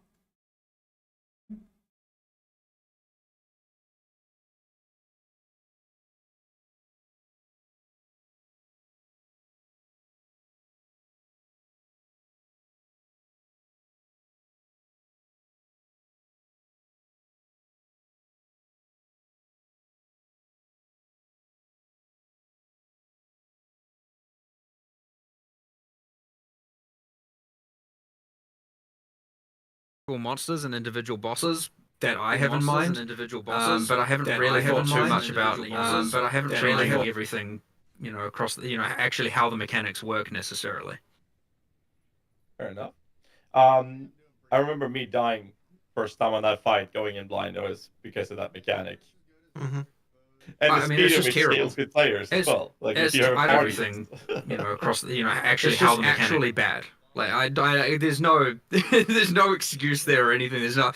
It's just bad. Like okay. it needs changing 100%. So I have a little bit of a follow Fair up enough. on something you said, which is the way that you get around that mechanic is effectively kill him, before he can actually do anything. And so my question is hmm more about the state of bosses going into 0.2, because I know you guys are worried, and you've said multiple times one of the things that you were bummed to see was like people killing pinnacle bosses in like 14 seconds. Yeah. So it's going into 0.2. Do you believe this is going to be different with the rebalancing that you currently have? What's your expectations? Because I know you also said you lowered the tier 0 of these bosses by, did I hear correctly, Right. half HP? Correct. hmm So my hope is that it will be fixed because we fixed all the things we knew to fix. My worry is that more things will be discovered that mean that it is not fixed. But it's honestly incredibly difficult to actually like find every single thing like that. Yeah, what I would hope that happens is that people don't find anything too outrageous before the point when people get into the pinnacle bosses, so that it can actually be a reasonable challenge for the first people who get there. But yeah, I mean, look, people do tend to find stuff. Obviously, there's a new class as well, and so a bunch of new support gems and interactions and things that have been added. So there'll be things probably there that will just happen. So yeah, like I don't know that I can expect that. Like I'm certainly not going to sit here and say, oh yeah, like everything like that's not going to happen again, because it probably will happen again. But so we're just making every attempt to make sure that it doesn't. And yes, this was an exact thing that Mark said when he said, okay, we're lowering the life of these bosses. This might make this problem even worse. Because yeah, if people do find Well, anything, I wanted to lower all difficulties, right? Because it's effectively the situation we have right now is that by not lowering it, we're effectively saying that if you're playing a more average build, then you are not capable of doing that content. Right. And by not changing it because there are a bunch of broken builds is just unnecessarily punishing average users or, more, I don't want to say necessarily casuals because we're still at the end of endgame here, but, like within that spectrum of players, casuals are not even able to do the difficulty 0 pinnacles because, it's balanced around an extreme that is just right. way too high. And so I'd rather just have it be easier for broken builds and at least accessible to people who are playing more like average or our Yeah, I can do it ideal finally. DPS kind of builds. And you know, yeah, sure. And then the broken builds can go up to difficulty 4. And again, now with at least all the uniques dropping from the pinnacles, you got more stuff to at least look forward to if you're killing difficulty 0. Sure, the chance to get it on difficulty 4 much higher, by the way, but it's still at least not just the good uniques are restricted from those players. And I mean, another thing as well, I know this is like technically unrelated, but talking about more about that accessibility for players to that content, we have made all the pinnacles are now not only half the life, they're also twice as easy to access. So we had this whole like, you should have to do 60 maps of Breach or Delirium or whatever to access the pinnacles. That's just too much. It's way too high. It was a kind of conservative number, and we've changed that. We've now made that 1 in 30. I know that's not actually how it plays because with juicing and all the mechanics and how well characters do, so it's just a rough number. But effectively, yeah, we've doubled the frequency in which you can access that content as well. And again, that's the same thing where it's like we're unnecessarily restricting that content, even trying that content, behind a bunch of not only lots and lots of hours of gameplay, but also character build requirements that are honestly too high. And really, it should just be you get more tickets at doing it. And if you can't do it, well, that's on you. That's your skill and that's your gear. But that should be the limiting factor more so than just like, holy shit, I have to play for 100 hours in order to even do this thing once, and then I just die and because I can't do it. Yeah. A couple of other points to just make about this is that when the hardest content is too hard, it actually restricts build diversity because people don't see a build as viable if it can't defeat the hardest content, and therefore, like, you know, effectively reduces the set of builds that are even possible. So that's something that we have to be really careful of, and that's part of the reason you want to try and like not have the top end be too high. But then the other issue is that, and I was just thinking about this. What it slipped my mind now.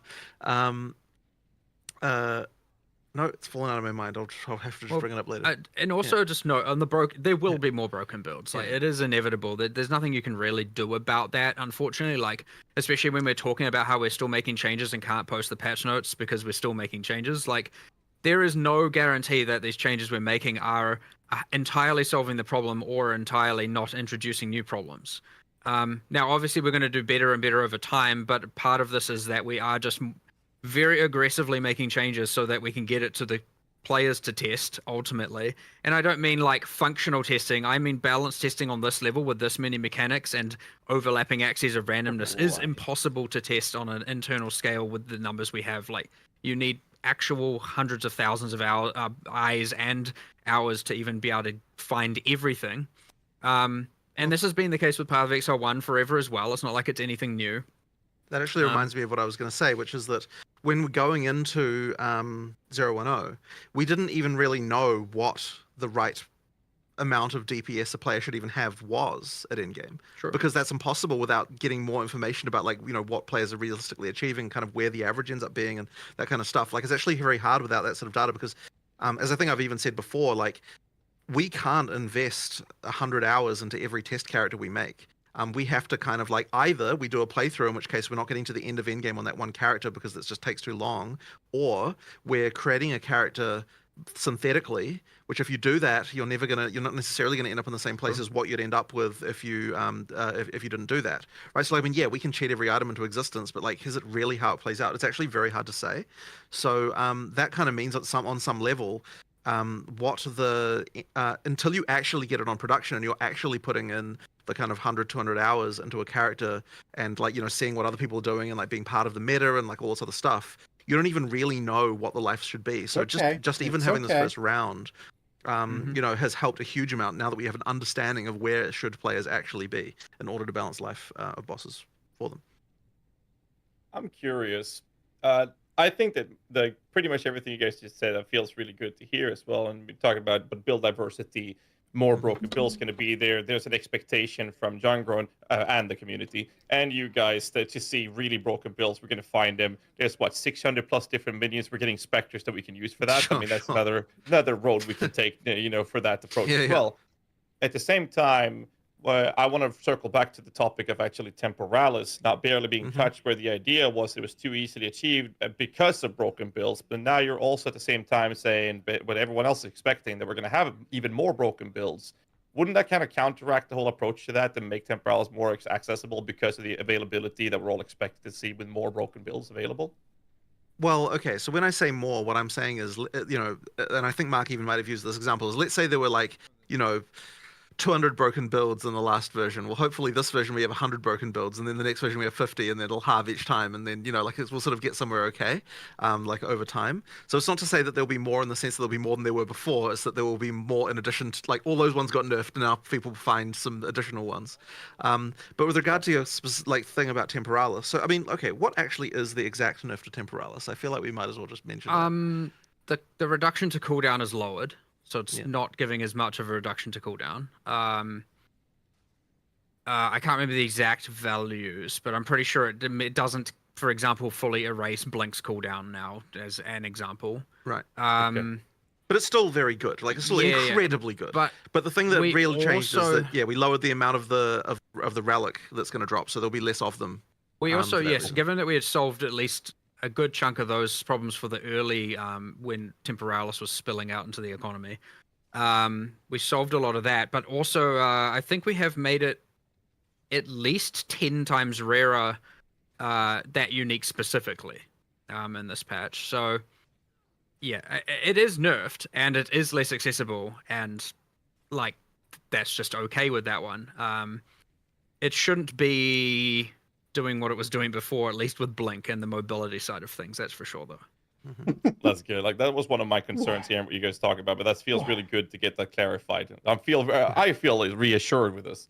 Speaking of clarity, one of the questions we had is regarding clarity in maps, because in the reveal footage there was a little display that most people saw in the top right corner, showing basically objectives that you could do in the map. So the question with this is this just an indicator of what's available in the map, or is this an indicator of an alternative way of completing maps instead of just killing all rares? It is just an indicator of what's in the maps, and we still have the kill rare objectives. And so a lot of people will say, oh, you know, why don't you have alternate different victory conditions for doing maps and so on? And I understand why people say that, but the thing is that if we actually had a bunch of different objectives, I believe that you would get tired of those very, very quickly. Like killing the rares is already the thing that you want to be doing when you are mapping, and so that's the reason it was chosen as a victory condition like that. If we just have like all sorts of random shit, you'll like there's going to be ones that you're going to get tired of very quickly. They'll be annoying and like various things, right? I mean, like effectively, what you'd probably end up with is something that looks kind of like, I mean, because when we're talking about alternate victory conditions, what you end up with is things like what's going on in Sanctum and Ultimatum, right? Like these are this is effectively what you end up with if you're talking about alternate victories, right? Because you come up with things and you try to work out the stuff, and it's like, while that is something that is cool to do sometimes, it's not something that's cool to do all the time. And so that's the reason why I'd be really hesitant to do that on like every map has a condition like that. So that's kind of like where we're coming from that. So like what I think that we do need to do is make it so there are more interesting things going on in maps, which is something that we will probably focus on more in 030, is trying to improve on that. But I don't necessarily think it's a good idea to be like, okay, here's a bunch of arbitrary conditions you might have to fulfill. Like the rare thing is what you should be doing anyway, and that is why it is I mean, if you really come right down to it, like what is the victory condition of a map in PoE 1?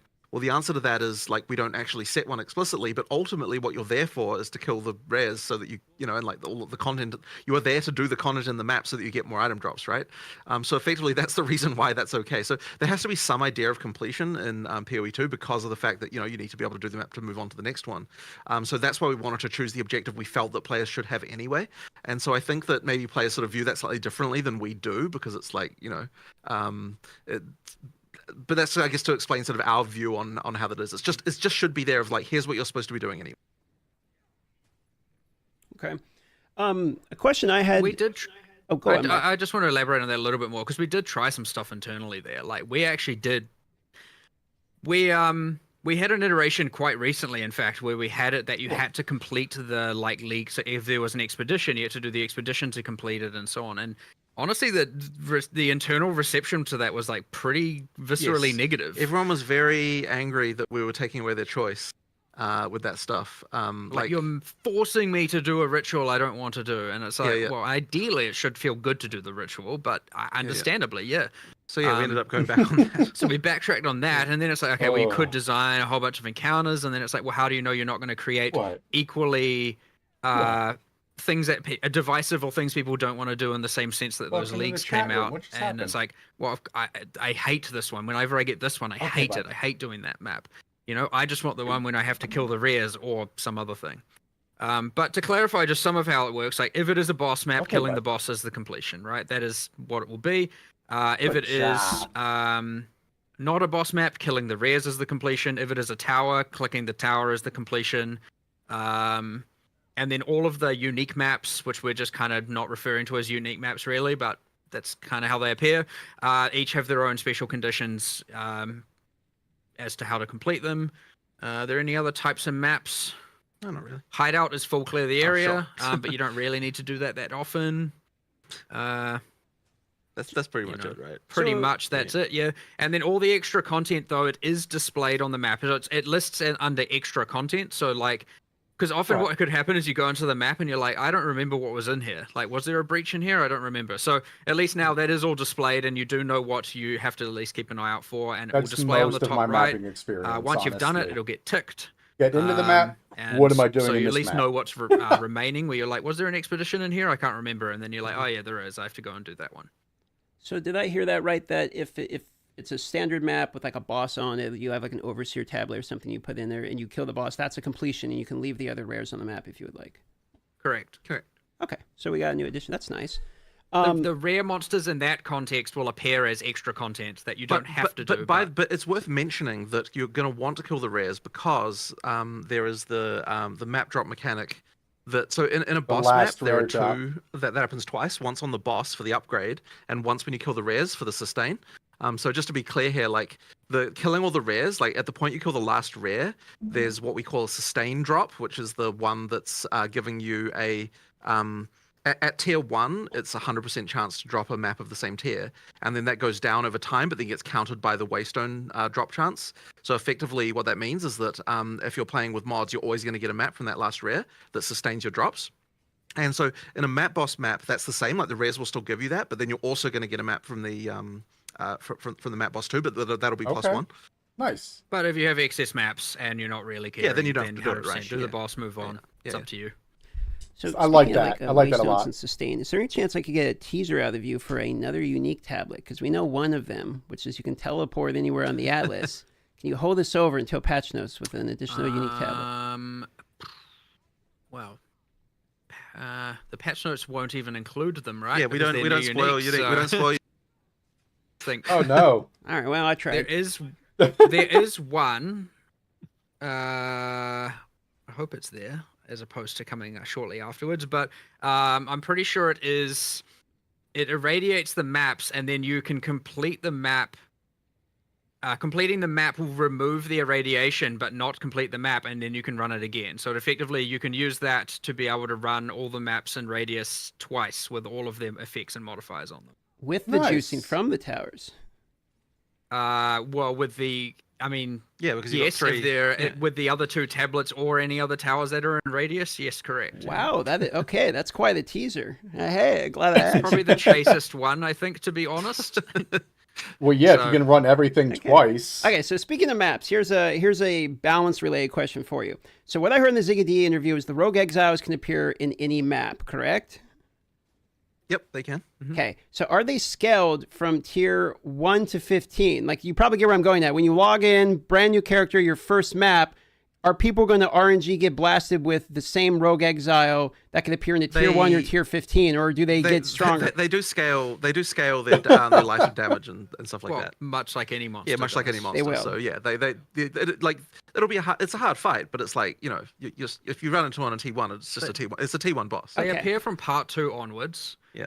The reason we did it that late is because they have like the full set of player skills, and I didn't want them to be using skills that you didn't have access to at the same level.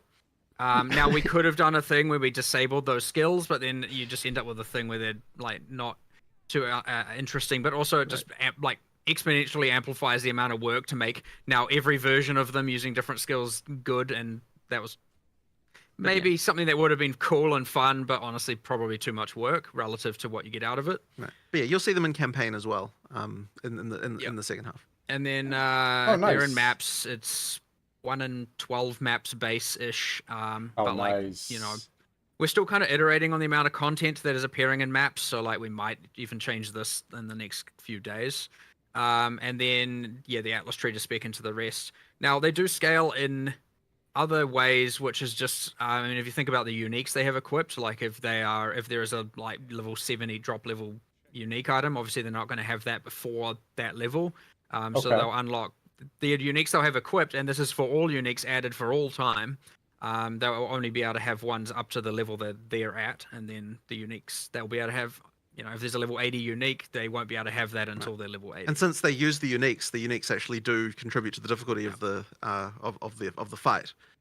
So or sometimes the ease, because they don't necessarily know if that unique is gimping their build. Curiosity from my end here regarding the uniques and the Rogue Exiles. Since the Rogue Exiles, it is possible that a Rogue Exile could have killed an in-game boss. Can they wear those type of uniques as well, or that's a no-go?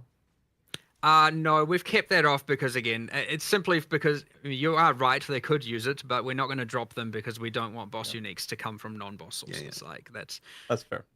And we're much more Uh, strict about that now in PoE 2. Okay, that's fair. Next question we have is on death effects. Are you currently satisfied with the current state, and do On you death believe effects that are on the death effects are worst. something that is needed? Well, what on death effects are you referring to? Yeah, what's even left that's egregious? I mean, that is my first question. Is like, you tell me what's not good enough so I can go get it fixed. I mean, we could take a prime example being like the bloaty guys that explode. I mean, if you have an army of minions, even more so now with specters being introduced with bigger But that's minions, different. When that's you're already talking hard about to a see. specific, when you're talking about a specific monster, though, I feel very differently than how I feel about it on like rare mods, for example.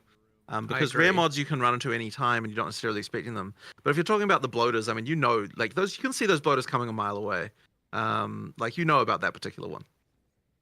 Well, to some degree. I mean, it depends on the build you're playing, but I mean, there are multiple on-death effects and ground effects that is exploding, and like after death, like the issue that is being brought up is how the players are getting punished from going up to loot, maybe not seeing because there's loot windows popping up covering wherever the explosion is, and you have minions or X-Factor, you're still fighting something, and you can't see it because there's too many effects going on the screen, and then you move to what you think is a safe spot, but you die.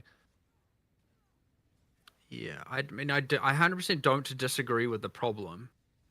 I guess the thing is, I can probably improve like 90% of it. I just need to know exactly them all, and I mean, it should seem obvious. I understand, but there's a lot going on. I don't know. Give me a list. I'll go through and either remove, change, or make them less punitive. I guess in almost every case, or at least, sorry, I don't want to say punitive. Like, they should just be fair. And I agree with you. The loot label situation, like, is a problem where all of a sudden now, you know, if it was a rare and it happened to drop 8 items, well, you don't even see the monster anymore. Well, in the case of the bloater, for example, you could make the drops happen at the end of the explosion. You could, of which all the clear speed junkies will be like, no, Right. I want it But now. that's the thing you could do. Because they want to pick it up and then run away before it blows up. So Right. I agree though. That would be the thing I would have done. But yeah, I mean, that's fair. look again. It's like I don't really have a problem with it as a general sense. I have more a problem of just if there is an unfair mechanic, I want to address that. Like, which is not restricted to on death mechanics or not. It's just everything. If it is unfair, or there's no counterplay, which I guess are the same thing, then I would like to address it and do something about it. Similar to how I talked about that hourglass mechanic just being garbage. Like, I'm going to be the first to admit that there's a bunch of just unfair, bad stuff out there, which is the consequence of designing so many bosses and so many monsters, like hundreds of monsters. You're going to get some bad out there for sure. So we'll get them all in due time, though, for sure. The follow-up question on this topic was that whether or not you consider the on-death effects to be something that is needed in the game. Again, I've never thought of it in that sense of just like, do we want on-death mechanics? It's more like this monster would be real cool if it did an explosion on death, and like after it died, like the bloater, I think is a very cool example. But it's not like there's ever a specific mission to be like, we need to add more on-death effects or anything like that. But I would say it is somewhat contextual, and I do think that occasionally a thing like that happening is fine on some monsters.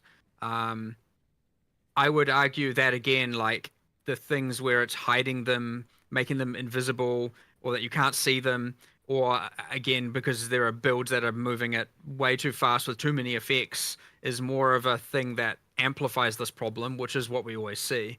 Like these things are less problematic when you first encounter them in Act 3, and then they're far more problematic in Endgame when there's like a hell of a lot more going on. It's way faster. You can't really process what's going on as much, especially with probably summoner builds. So yeah, I mean, it really shouldn't be the case that you can't see a bloater explosion coming. yes. Like, they're incredibly huge monsters. There's incredibly well telegraphed. It takes a very long time to build up. Like, that one really should be one that you can see coming. I mean, I don't personally have an issue with the bloater specifically. Like, we got some of these questions from the community and some of the questions brought up from other content creators. But that's what I'm saying. But it was the one of first those one that came to your questions. mind. So I wonder if there's another one out there that What I'd like to do is at least do a pass to make it that there is never loot and a death spot contesting. Hmm. And often the answer to that might be either change the effect or delay the loot. It just depends what that is. There were cases like, for example, Rattle Cage, that the Yeah. the first boss of Sanctum, he used to explode on death, and yeah, it was bad, right? Like, how do you know until it happens? And then by the time it happens, you're dead. And of course, you kill the boss, you run in to get the loot. That's just what you do. So that one is an example of one where it were like, well, I mean, whether or not you could say it was telegraphed well enough, I don't know. It kind of just didn't really work. So there are clear examples where we've removed them because, yeah, it was kind of bullshit. And then there are probably a few examples that are in the grey right now, and probably even some that are still bullshit, and we still do need to address them 100%. That being said, again, not philosophically against them, just philosophically against unfair or like gameplay that's, again, I agree, if you're just covering the monster in loot labels, let alone anything else, and it's about to explode, that is a bad thing. Like 100% that needs to be addressed. Sorry, I think we. So yeah, I guess it's just more a matter of like, make sure that you continue to make us aware of the things that feel terrible to play against, and we'll do what we can to fix them. And if we can't get a good solution, then it probably will be removed. That is often what happens eventually. Fair enough. I have a kind of a different topic here. So there was a specific question related to ascendancy skills. So some ascendancy skills, I believe, have like quality effects, but you can't quality them. And ascendancy skills also can't be put into weapon slots. So like you can't use weapon switching with ascendancy at the moment. I can't put like elemental storm or something if for some reason you want to use that. It's like by only using my second weapon, for instance. So we're wondering if in 0.2 we can see quality coming to ascendancy and weapon swapping, actually being able to be queuable onto ascendancy skills. Well, you can't put quality on them because they're not items, but the reason why they still have quality is because there are things that give quality to all skills. Oh, it's good. Okay, that makes sense. Yeah. So I believe that's why it's like that. So yeah, we're not going to change the fact that you can add quality to them because they're just not items, so it just works that way. As for the weapon swap thing, can you not open up the advanced skill thing and turn them usable by weapon set 1 and 2 for ascendancy skills? I thought you would be able to do that. Is that really not possible? No, I checked it yesterday. And you can't do that? No, not that I've seen. No. Man, unless someone You correct know, me in the chat. Katie in the feeling- background. Now, so that actually surprises me. But now, upon thinking about it, I suspect I know why, and it will be a stupid technical limitation due to the way that information is stored, where there's no place in your character to store it. So I can actually probably get that fixed now that you've brought that to my attention. It just wasn't something that I was really aware of. I can actually get that fixed. Probably not for 020, but yeah, that's a relatively easy fix. And as I said, it's because currently the place where that's stored is in the gem, and because there's no gem there, there was no place to store it. So probably it just ended up getting disabled by whoever implemented that. Yeah, that I can get them to fix it. Great. There we go. All right. We'll move over to some critical strike question. It's about critical strike bonus on weapons, which is currently multiplicative, with other sources of crit bonus leading to higher crit multi than we've ever had, even in PoE 1. So the question is if there's any changes or plans of changes to that, or is crit supposed to be that strong in the endgame? I wouldn't say that crit has been first on our mind with regard to the changes we've been making on balance. Like, that isn't to say that there isn't something wrong with it, but it hasn't exactly been jumping out at us as like, oh, they've got this big problem with crit. The big problems have been other things. So I haven't had any I problems wouldn't say with that crit, we certainly haven't made any changes there. As for whether or not it should be like this, I think that'll be a question that will start to come up once we actually have that jumping out as a problem if it does. I mean, our intention was okay. So just to be clear though about why we made that change, because we want it in general that items are always multiplicative with everything else. Like, it's supposed to be that your tree is multiplicative with your items. So therefore, whenever that's not the case, that's kind of a defeat. Like, we want it, yeah, that's just our general philosophy. So ideally, we have it that way for as long as we can. If we then run into an issue, maybe we'd change it. But we haven't noticed any particular issues yet with that. So we'll just leave it that way for the time being. The concern would be, of course, is if every weapon build is playing crit characters, which, I mean, like, I don't know if it's the case right now. I don't think so. It, That's it possibly insane. is the case, but I don't know if you've got any other feeling Not about that. every. I mean, a lot. Right. I mean, this is ironically just like the eternal battle we had in PoE 1 of crit versus non-crit. Right. And we did like a million changes over time, and we're effectively just starting that battle again. The good thing is, because we've done that, we know exactly what we would have to do, which is there is almost certainly just an imbalance in the ease of getting chance relative to the amount of crit damage you can get. There's no way that is just like right on the get-go. So, but however, it's not on the certainly the current. I wouldn't say it's not on the radar. It's more that it's not the most imminent thing for us to be fixing, given how much we have to be addressing right now, and What? which we're actively doing as we speak. So, well, other people are actively doing as we speak. So yes, I would expect changes, but I don't know if that will necessarily change for 020. That being said, everything's changing at like a base level, or a lot is changing at a base level, such that this will obviously. It's not like these builds are going to be identical in power after this, right? Because at the end of the day, it is a multiplier. What it does allow you to do is get so much burst glass cannony that again you're just evaporating the bosses in such an insanely small amount of time that you can turn that battle into not a battle, and that is a problem that might still remain. And if so, we'll fix it. If the base things that are pre-crit multiplier are also addressed to enough of a degree, at least the boss fight will last long enough that all of a sudden your glass cannon nature might reveal itself as a weakness. We'll have to kind of just see how that plays out, but I would say there's a 99% chance that we're going to have to change something, but I don't know if we can do it in 020. At least specifically to do with the disproportionate amount of crit damage you're getting. And we might I mean, it still, makes by the sense way, though, I won't right? say that we're not. I'm just going to say that there is still technically 2 Having- or 3 days left. So, And patch notes were Thursday in New Zealand time, so a little bit Wow. time left. Another question we have is actually again about scaling, and it's about de-leveling of skill gems. If this is something you'll reconsider allowing us to have that tool accessible. An example of this, I believe this was Fubgun's question. A lot of current builds will currently use a low-level spirit gem because the attribute requirements level 20 can be too high. An example provided was Deadeye using a low-level cast on Shock Right. as an example.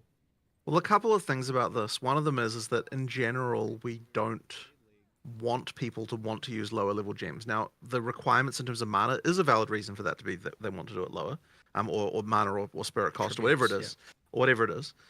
So that's I suppose that's reasonable, but like I guess the way we initially thought that was solved, the reason why we were okay to remove down leveling is because you could just get a new like level 19 gem at any time. It's just that it's the quality that doesn't move over, so I guess that's the reason for the it's request. more that people want like level 8 and they don't want to have to go back to some random. You don't have a level 8 gem just lying around? Not always. I assumed it was the there's quality. Certain levels that are just like Right. you want that exact thing, and then they're Sure, like sure. ultra annoying to get. But the intention was that every gem is worth. You should want to level up every gem no matter what, and the fact that some aren't, like the fact that you're getting so much power out of using lower level ones is an error, and one that I would address rather by saying that having such a low level version of it at in-game should make the gem way worse. Like it shouldn't be good. It's Right. just that a lot of these things don't have scaling over the levels. Right. Like there's a lot of problems that have. I mean, you even see this in things like curses, where it's like, well, the mana cost skyrockets and the attributes, but like the power, it doesn't go up too much. And so you end up with a bunch of low level stuff everywhere. And I would say all of those are failures in that regard, and we should be making the level of them way more significant. You shouldn't want a low level gem, but Yeah. in the case, I do have some sympathy in the case where you're like, I leveled this to 20 and I actually wanted it at 19, right? Like I totally understand that that desire. And it's really only the quality that would be a barrier there for that particular case. But if you're telling me that people are wanting like actually level 8 or something, then yeah, that's like not right. There are some valid reasons, and then there are some things where it's like been designed or balanced poorly. Hmm. And there's going to be a combination of fixing as to whether or not we need to revisit, I guess, whether or not we want to allow people to de-level uncuts or something like that. I don't know. But I mean, neither do I. But the it is definitely a design consideration for every skill we design of making sure that the levels matter enough. And like there was quite a lot of work in this direction because that was a big problem in PoE 1.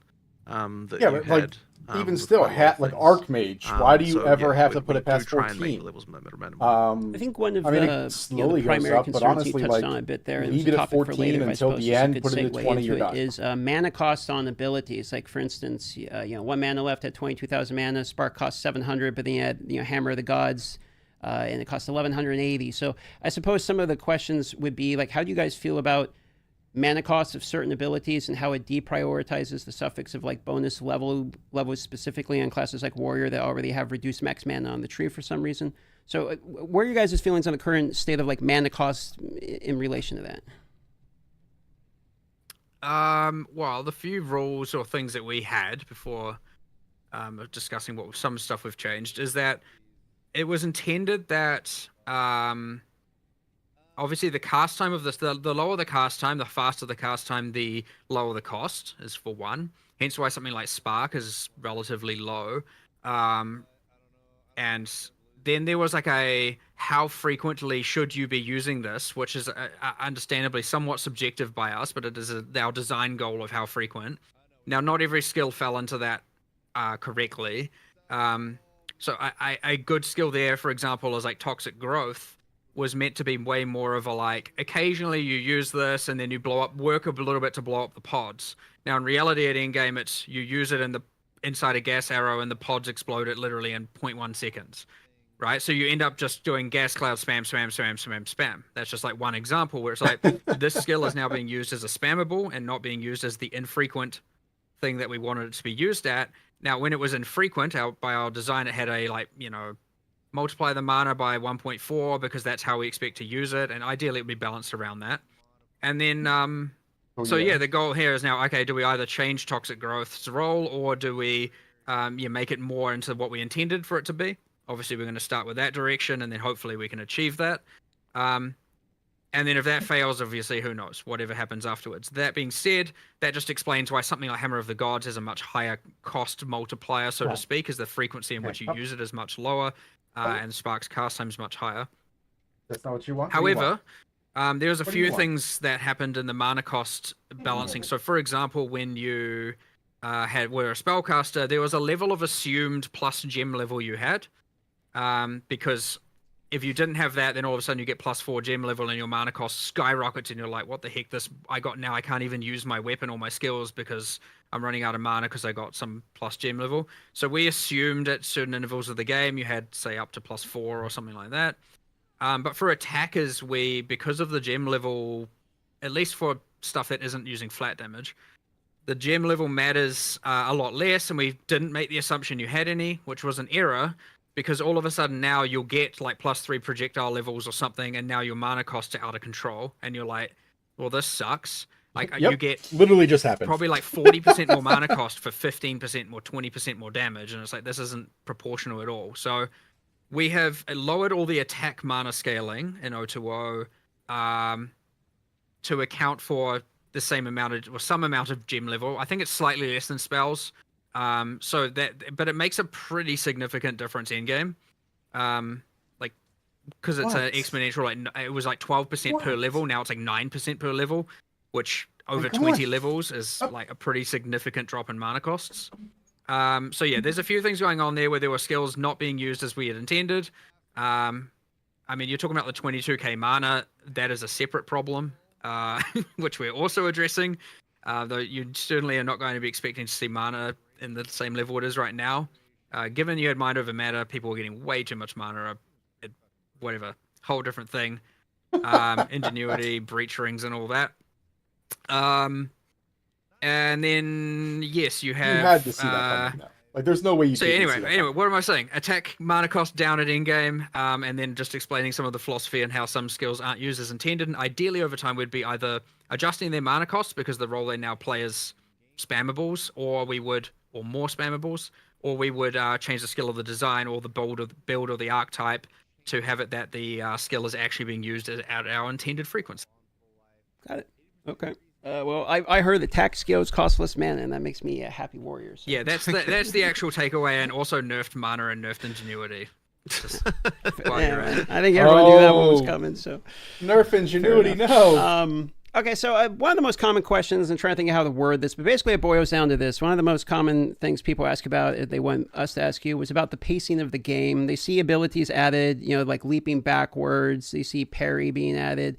We see monsters that have, exceptionally high movement speed and some slower cast animations from the player side of things, and mobs being able to push you around, etc. So I think kind of where people are going with this is, where do you guys see in your perfect world the in-game pacing of Path of Exile at? Obviously, it's not going to be the Gimli stat stacker, stuff like that's getting destroyed, right? That's not the intended pacing of the game. But how much faster than campaign? What's your philosophy behind the pacing when you're developing It abilities? seems like they want to play a Dark like we Souls see with the game. Huntress with leaping backwards and stuff like the pushing of the mobs and the fastness of the mobs seem to outscale your pacing of the player.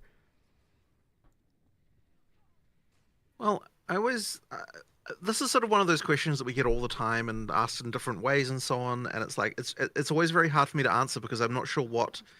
Like I can't exactly give you the speed and miles an hour, right? Like it's sort of hard Sure. to it's hard to sort of quantify exactly what we're talking about.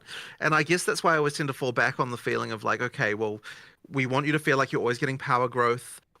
But we still want combos to matter, like these kinds of things. Like it's all those really design philosophy things. One thing I will say is that there were, I heard from someone, and then it made me think about whether or not there was a concern that, like, from what we talked about in the Ziggy interview, because we talked about like nerfing a lot of things and like how that was all happening, right? And then we had someone who said to us, "Oh, I like, someone internal testing, they're like, oh yeah, I'm playing in game in 0-0, and the pace feels exactly the same as how it felt in 0-1-0. And the thing is, and they're talking about some random build that's like not some crazy broken meta build. It's just a rando build, right? And it's like, well, yeah, if you're a rando build, then like the pace isn't really changing. And I just want to make sure people understand that like we're not. It might even be increased. Well, in some cases, sure. Like, like if you're not playing the like, ridiculously broken shit, it is, yeah, in fact, pretty similar to before. But like, so long as the engagement of like making sure the combat is engaging is ultimately our goal. And so, it's like, yeah, it's the bosses take a little bit of time to kill, and then you have to engage with their mechanics and like all that sort of stuff. And like, that's the only way that we would ever look at it, right? So I can hit you with a little bit more of a specific to make it a little easier to answer then. So I think it's kind of two questions mixed together, and the more specific side of it is mobs being able to push you as a player. Sure. It's kind of a new addition. You got the rolling mobs that can hit you and move you halfway across the map. Where's your guys' stance on this? You know what I mean? It's been a common question. Well, that's a different question. I don't. Okay, well, like there are specific issues with the old roly-poly monsters because they're not meant to just take you freaking for the ride all the way along. They're meant to just like shunt you to the side. Right. So I think that's more of a case of fixing those specific things. I think those are fixed now. Yeah, but the Well, Roas and do now is another it, tool, the I Roly think. Polies I do hope- it, Please, the but Delirium the monsters system do seems to be it. quite volatile in a way where it likes to. Well, I keep- mean, even we had that issue with. I feel like did we even fix? God, the lumberjack guy at the start of the game. I can't remember his name. The Miller. yeah. The Miller. Because that for a while in 020, that was just like randomly taking you for a ride. Yeah. So I hope. Taking I you think for a that- ride This earlier. is a volatile system. Yeah. You change nothing, and for some reason now the monsters are taking you for rides across the level, and then Sure. Yeah, I don't know. Yeah, I mean, look, we don't want it to feel like you're just, as I said, getting taken for a ride when you're not supposed to be. And so that one, ideally we're fixing cases where that occurs. Now, the reason you want a little bit of impact from monsters is just because it, makes you actually feel the abilities. And there are monsters that feel, if they don't have a push on their abilities, they feel just terrible. Like, I mean, there's things like the Devourer where, like, until we added the like pushback on the hit, it just felt like it wasn't even hitting you really. So there's stuff like that that's just really important just from a physical nature. So generally speaking, for the pushiness, we're trying to just make it so it feels physically correct. But yeah, we don't want it like pushing you half across the map, as you said. But yeah, and then the other part I guess you were talking about maybe was to do with the abilities that kind of like where the character's moving. Oh, the other part of it, your characters get shoved a lot, and it feels like the pushing is a new concept for a lot of players, and where is its placement in maps? I get the Devourer argument, which is like, okay, it's a Devourer, it's a big impactful hit earlier on, I get it. But then when you get to like in-game mapping, it starts to feel a little weird when you got these little mobs that are way faster. They're also like, kind of shoving you around a little bit. Right, right. I suspect that might be a case of certain monsters just not having correct adjustment. I mean, like, I'd be interested to know a specific example because, I mean, so you've got stuff like those werewolf prowlers, right? Where it's like when they attack you, they do a little push there. And once again, it feels like from just a mass perspective that feels all right. But I guess I could imagine a scenario where because your character is moving so fast, at end game, that you might get into a situation where that push might feel a bit off. So like I can kind of see where you're coming from in some of those cases. So I mean, maybe we do need to do some adjustment to some of those monsters based on level or something like that. I don't know. I think also when there will be monsters that are wrong that don't appear as much in single player as well. I mean, this is just on top of that, because you won't know they're wrong until they're not only trying to attack you, they're trying to attack something behind you. And all of a sudden you're getting moved by something that you don't like. Probably again, it could occur in minion cases, kind of a summoning cases. Right. Or in multiplayer, it certainly happens. Yeah, I mean, there's no way that all the monsters have the correct pushiness value, so to speak. So, right. That's But I mean, it's good. It's good to get that as a thing to specifically focus on because, like, it's something that probably would need some attention. We just need to get someone to like do an audit specifically thinking about that. It requires, for some reason, a quite difficult eye for detail because, again, you want it to feel physically correct and make sense from a physical perspective. And I don't know, I found it quite hard to find someone who can actually assess what would happen if this werewolf jumped on you. There is stuff like that, which, I mean, sure, maybe it is kind of difficult. But yeah, we need to go over it with a fine-tooth comb. I do think the context, though, of like when you're because I mean normally when a monster is being set up, it's being tested in isolation and you're not necessarily using like a crazy fast build on it, right? You're just like playing it in the context of the era originally appeared in, like that is to say during campaign where you don't necessarily have like some this like crazy move speed and all that stuff. So I suspect that the interpretation actually probably would change a little bit in the presence of having that sort of faster play that you get as your stats increase. I think it is something we should look into and like do it and recontextualize it with the idea that we should be looking at it from with high level builds in mind. There's some. Sure. That's good. So I suspect there might be some something. ideas. I think there might be some something ideas. there. Yeah. That works. We can move on. Okay, so the next portion here is kind of around ailments. So ailments in particular scale off of on hit, which means the ailments very often ends up feeling not so much as a build in and of itself, but as additional damage to a build. So the question would be, and I have a couple of specific questions as follow-ups here, is where do you guys see ailments placed in Path of Exile? Do you want to see like I'm doing a bleed build, or do you want to more see it as bleed as additional damage to a build that I'm already doing? Well, I personally, when I'm designing, I'm looking more about the combo potential of ailments and what they can do for other abilities. But that being said, that ideally we're in a situation where both of these things can be true, where it can be that you're playing a bleed build, but also then someone else might be playing a build that's relying more on consuming the bleed to do something else. And there's like a few different approaches you can take with it. Ideally, it's like, we can get all of these situations to be true depending on how you speak your character. It was intentional to make it so that the ailments depend more on the original hit, and I guess so. Why did we do that? A lot of that is thing... somewhat, to me, intuition, right? Right. Like, there's a little bit of a confusing level where you're like, I got the skill that applies a bleed, and I'm going to increase my damage, and it happens to say increase damage with hits, and like I don't know if anyone at that time is thinking that this is a hit and the bleed isn't a hit, even though it's applied by the hit. Like, there's a level of just like unnecessary complexity that occurs there where it's like, it's nice to just have more damage is more damage and it affects both. And that's just like nice on some level. Like, that is certainly helpful. But I think also part of the problem is like, you want the thing where if you take increased attack damage, for example, like that affects your damage over time is applied by those attacks, right? Like, you get, again, you don't want all this like really, you have to take global damage and you can't take kind of certain types of damage and you have to work your way around it and know all this like hyper specialized details about which stats work and which stats don't. And looking at that from like just a new player, or not even new, from probably people who have hundreds, if not thousands of hours into the game are probably still uninformed unless they've read a specific thing explaining how it works. So That's to say in PoE 1, in right? PoE 1, yeah. Whereas And in so PoE 2, PoE that's... 2, it should just be if you increase your damage, if the hit is harder, then the bleed applied by the thing is going to do more damage. That is certainly an upgrade. However, there isn't exactly a design goal to say, no, you can't be a build that's like hyper bleeding or igniting or anything like that. And whether or not those are entirely supported or supported enough is obviously people's opinion, or maybe not necessarily opinion, but there's no specific goal to not go one way or the other. We just wanted to make sure that you can, if you increase the damage of the hit, the ailment applied by that hit is doing more damage. Makes sense. I think where the feedback ends up coming from is, you're increasing the damage of the hit. So by the end of it, you're not really playing an Ignite build because you like Ignite the ailment. You're playing a Hammer of the Gods build. You know what I mean? That's applying the Ignite. That's, I think, the end result of where scaling the hit comes well, from. the Hammer of the Gods feedback. bleed thing isn't exactly something that that we're like in love with, just as a side note.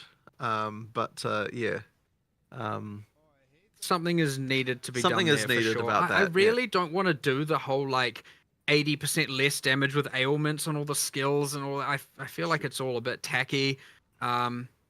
It should be, but honestly, I don't even know an alternate solution right now, and we need to delve into for. So, there's probably a way around something like that. But yeah, you're right. It is unfortunate that Hammer of the best way to do a bleed. Like, it is counterintuitive and not amazing. And an ignite. And an ignite. Yeah, sure. Yeah.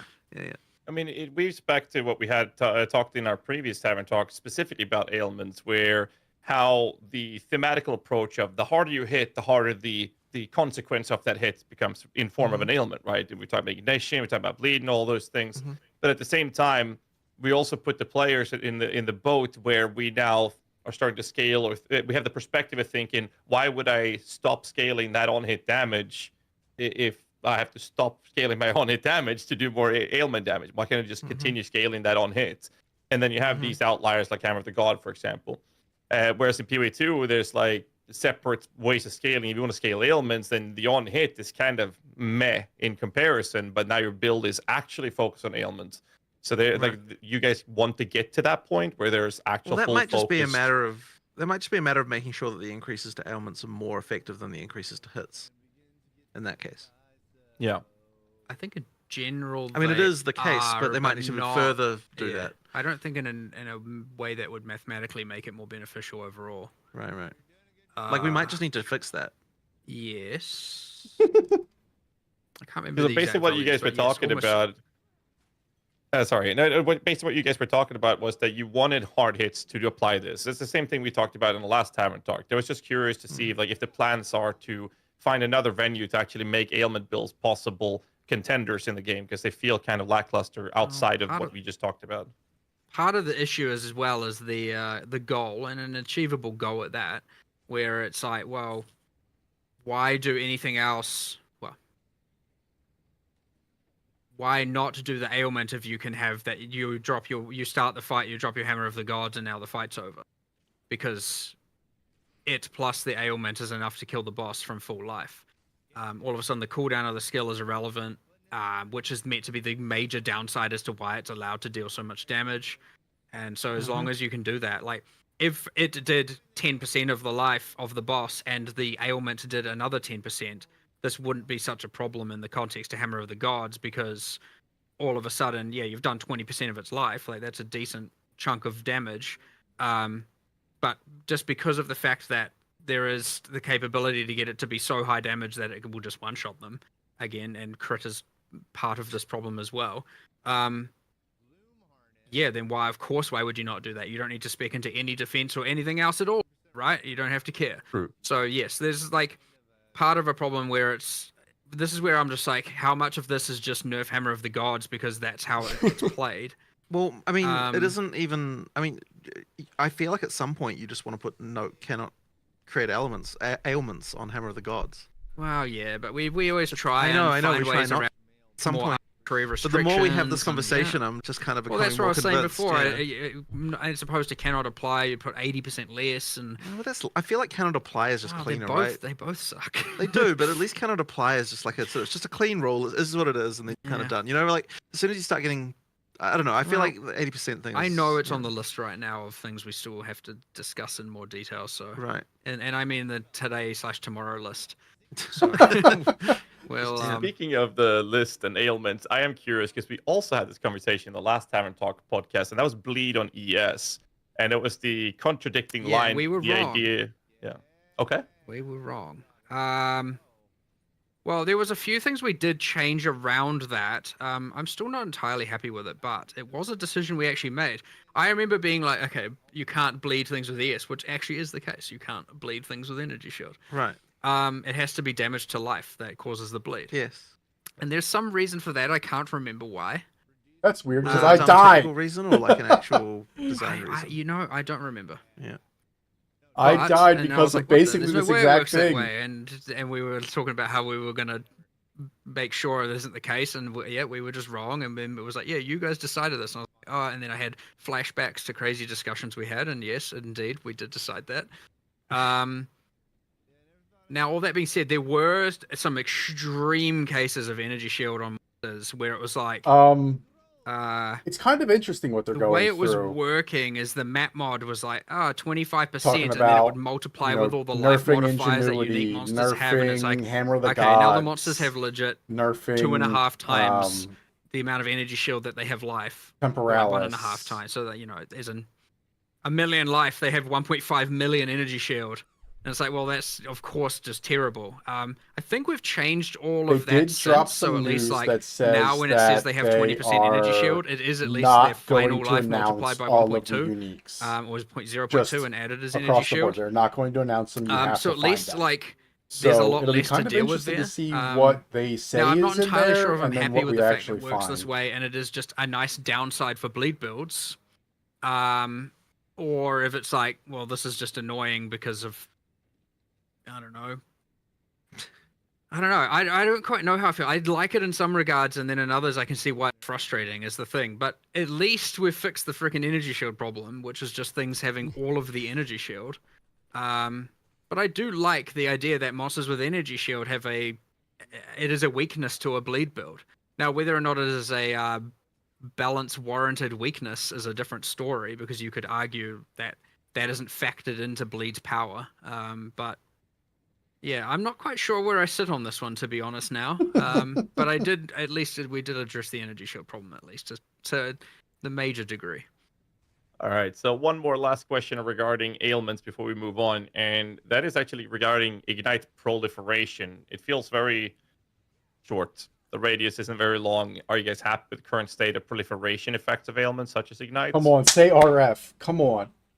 I don't even remember the radius. Doesn't matter. many Tell me you're bringing numbers. RF back. I honestly can't say I have enough familiarity with this to even be able to give you an answer as to whether or not I am happy. So I guess the real thing is, if players are unhappy, then there's probably a change that needs to be made, right? So, if that is the case, I'd have to look into it, honestly, which wouldn't take me long. It would take me like 10 minutes. I just need to refamiliarize myself with it, but obviously not in this moment. I believe the radius is nearby, so that would be, in this case, 1.2 meters, I think it is, or 2 meters or something. It's very, very short. That's why I had to bring it No, up. go lay down. Well, let's move on from ailments. Go lay And one of the questions we have was cross-weapon skills. Are there any intentions in making skills be able to be used with multiple weapon types? Generally speaking, no, because we see the skills that you use with your weapon as being like innate to what it means to use that weapon, and that was like a major difference between PoE 1 and PoE 2. So yeah, the plan is to keep that. That being said, there's still a few skills. I mean, things like marks and stuff like that. We just have them work across things. But generally speaking, no. The Smurf, skills you are also supposed to be missed associated with a weapons. There'll good be like 10 unique or item 15 territory minutes that might bend the of rules soldier there a is bit, sitting but on my sure, lap being a otherwise, good yeah, boy. wanting the skills and the weapons to be quite linked was Yep. one of the main design goals of PoE 2, and having that different weapons feel different from one another when they can Yep. be quite melded into the same concept in Yeah. PoE 1, where it's almost like it doesn't really matter if you're using one or the other necessarily. It's just a matter of what gives you the highest DPS. So next question on the list, which we touched on just briefly here previously, about boss spawn rates. So you said that you've increased also the rate that you're going to see monsters, or I should say bosses, be accessible. Does that include things like Audience for a King and their drop rates in like Ritual? That is explicitly what I'm talking about. So that is the Twisted Domain. Is that what it's still called? Yeah. The rate of which Olroth appears, the Audience with the King frequency, and Simulacrum frequency. Big W then. Okay. Oh yeah, increase how often those things drop too. Follow that question up with the current boss drops. There's going to be 100 uniques being added to the game. Will some end up being boss-specific ones? And are there any changes to what items the endgame bosses can drop currently? So we're not adding new boss-specific drops to bosses that already existed, but there are, some of those uniques are boss-specific for new content that we're adding. Yeah, but the intention though with the uniques is not to be add a bunch of boss-specific stuff. Mostly, it's to add a bunch of stuff to the core drop pool, which is what needs, which is what needs it, I think. So yeah, that's most of them are core drop pool. So with the addition of 7 new maps, I believe is what you said is coming to the game as well, has there been any retuning or touching of the previous maps? And the follow-up to that would be, are there any plans to have something like a Horizon Orb, or potentially you could change one map into another? So if you see one that's like an Augury, you can change to a Vow Factory or what have you. So we haven't done that. There's been probably a few touch-up to maps, but I would say it hasn't been the major focus of 020. But I do think it's going to be a much more of a focus in 030, that we want to try and improve the mapping experience of just the core maps by quite a lot. Yeah, like that'll be more of a thing we do then. We had a huge discussion about this the other day. Yeah. I think we did briefly talk about it in the Q&A with Ziggy, but like effectively there are just some maps that are just like, very mundane. It's not a lot going on, and yeah. So part of this was also okay. Well, at least adding all this new content, like the Exiles and the Wisps and stuff, will alleviate the level of things not going on in certain bad maps. But yeah, we had a pretty massive discussion about how we could improve it. We just need to do it, and there's no way we were going to do that in time. So, 030, I guess, is our current objective there. Another Atlas question regarding maps. Sometimes they're broken. Like there are map nodes that are 100% out of reach. Is this addressed in point 2? There's been we told the person who works on that to fix it. They said that there was improvements. So as far as I know, it should be fixed. There are improvements. But we didn't verify anything. I can't exit at all. Like you're in this block, and you're like, I literally can't escape this island. I don't think there's. I think there will still be just like very rarely random disconnected maps that you can't get to. Because that is technically less problematic than the people who are literally unable to play the end game because they're trapped. The other thing that we've done, a very recent, which I checked yesterday, was a pretty drastic improvement, is just there's like bits that are just improving the general connectivity between blocks. The concept of a block is probably not very observable to a player, but effectively you'd get these like kind of lines where it's like I can't map across this entire section. There's 0 connections. That's like kind of because it's a gap between what we call blocks, and we've increased the connectivity between those like dramatically. Okay. There is one bug left which I don't think we're going to fix in time, which is currently a node is only meant to have a total of 4 in and out connections. Okay. And I think once they get more than 4, one of them, they look like they have 5, but only one of them will just straight up not work. This is a bug. We are going to fix it. I just think it might go out with that bug. It's already on live, that problem, where sometimes you're like, I've completed this map and it connects to this one, but I can't get there, and that's because it has more than 4 total lines. We just need to fix that. So it's just that person has been excruciatingly busy. So if it's not there immediately, it'll be there shortly after. Good to hear. More sought after topic. It was regarding trade improvements, which was mentioned in the Destin interview. My question I don't is, have anything extra to say about this. Details? I don't have anything extra to say about this. Okay.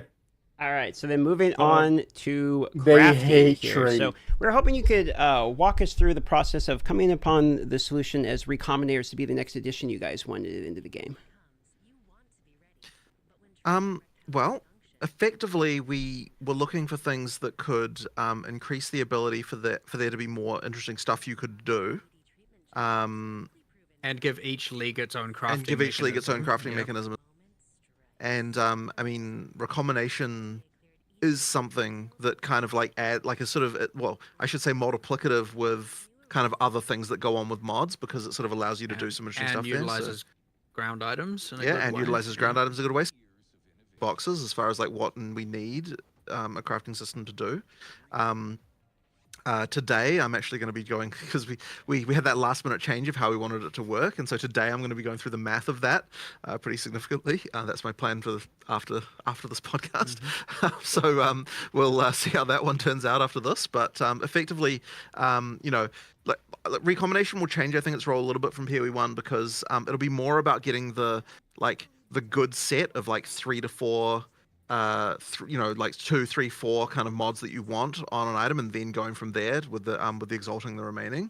I wonder if they're going to ask if you can. That's kind of the intended like place where it kind of ends if you up can get being 2 most useful for corrupted you. mods on one It weapon, isn't going to or be something 3 or that 4. you are going to make a perfect, like 6 T1 item with, because like the percentage chance will just become infinitesimal to the point of like not being worth even trying. So really it's more about those like a smaller number of mods that you can definitely pick, and then like hoping to get do well with the remaining 2. So yeah, that's sort of the value. But ultimately, it's that sort of stuff where we need our crafting systems to work well with ground items, and to fit into the to be multiplicative with other crafting that you can do, and having it be on a system that on a league that doesn't have That would crafting as well was a completely big bonus too. change I mean, we have SSF. so many more other ideas and other Mhm. things we do, and all of that with future leagues, future content, and expansions to the ones we already have. And it's just going to be a matter of we want to do, at least for now, give Expedition 1, because like the vendor thing is there, but it's not really like achieving. It's not really equivalent to the others where they have like, again, an external crafting system that interacts with like.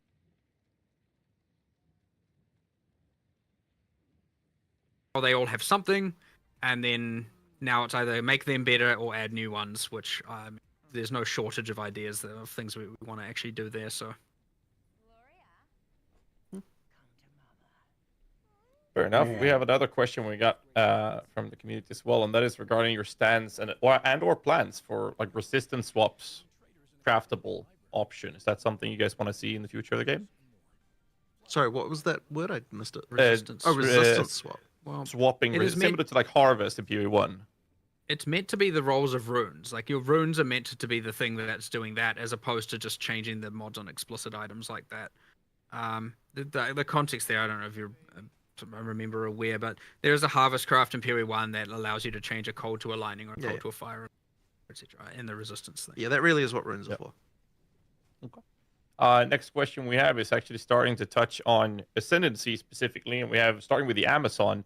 And there's a node called Critical Strike, and it's referring to additional crit strike chance from 25% of excess chance to hit. The real question here is rather, is this going to be like a base crit strike chance or increased critical strike chance to the player? I would assume that we think it's base. probably base, but honestly, I'd have to ask someone specifically about that.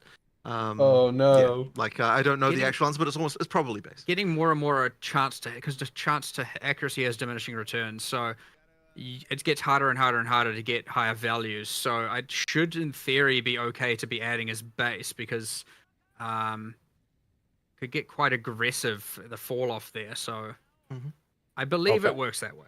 But this is the exact kind of thing where someone might have been like, oh my god, this is unacceptable and imbalanced, and we have to change how it works to be some kind of final value or something, and if which the description will be updated and it will be made clear, but that might have happened literally as we've been doing this for all we know.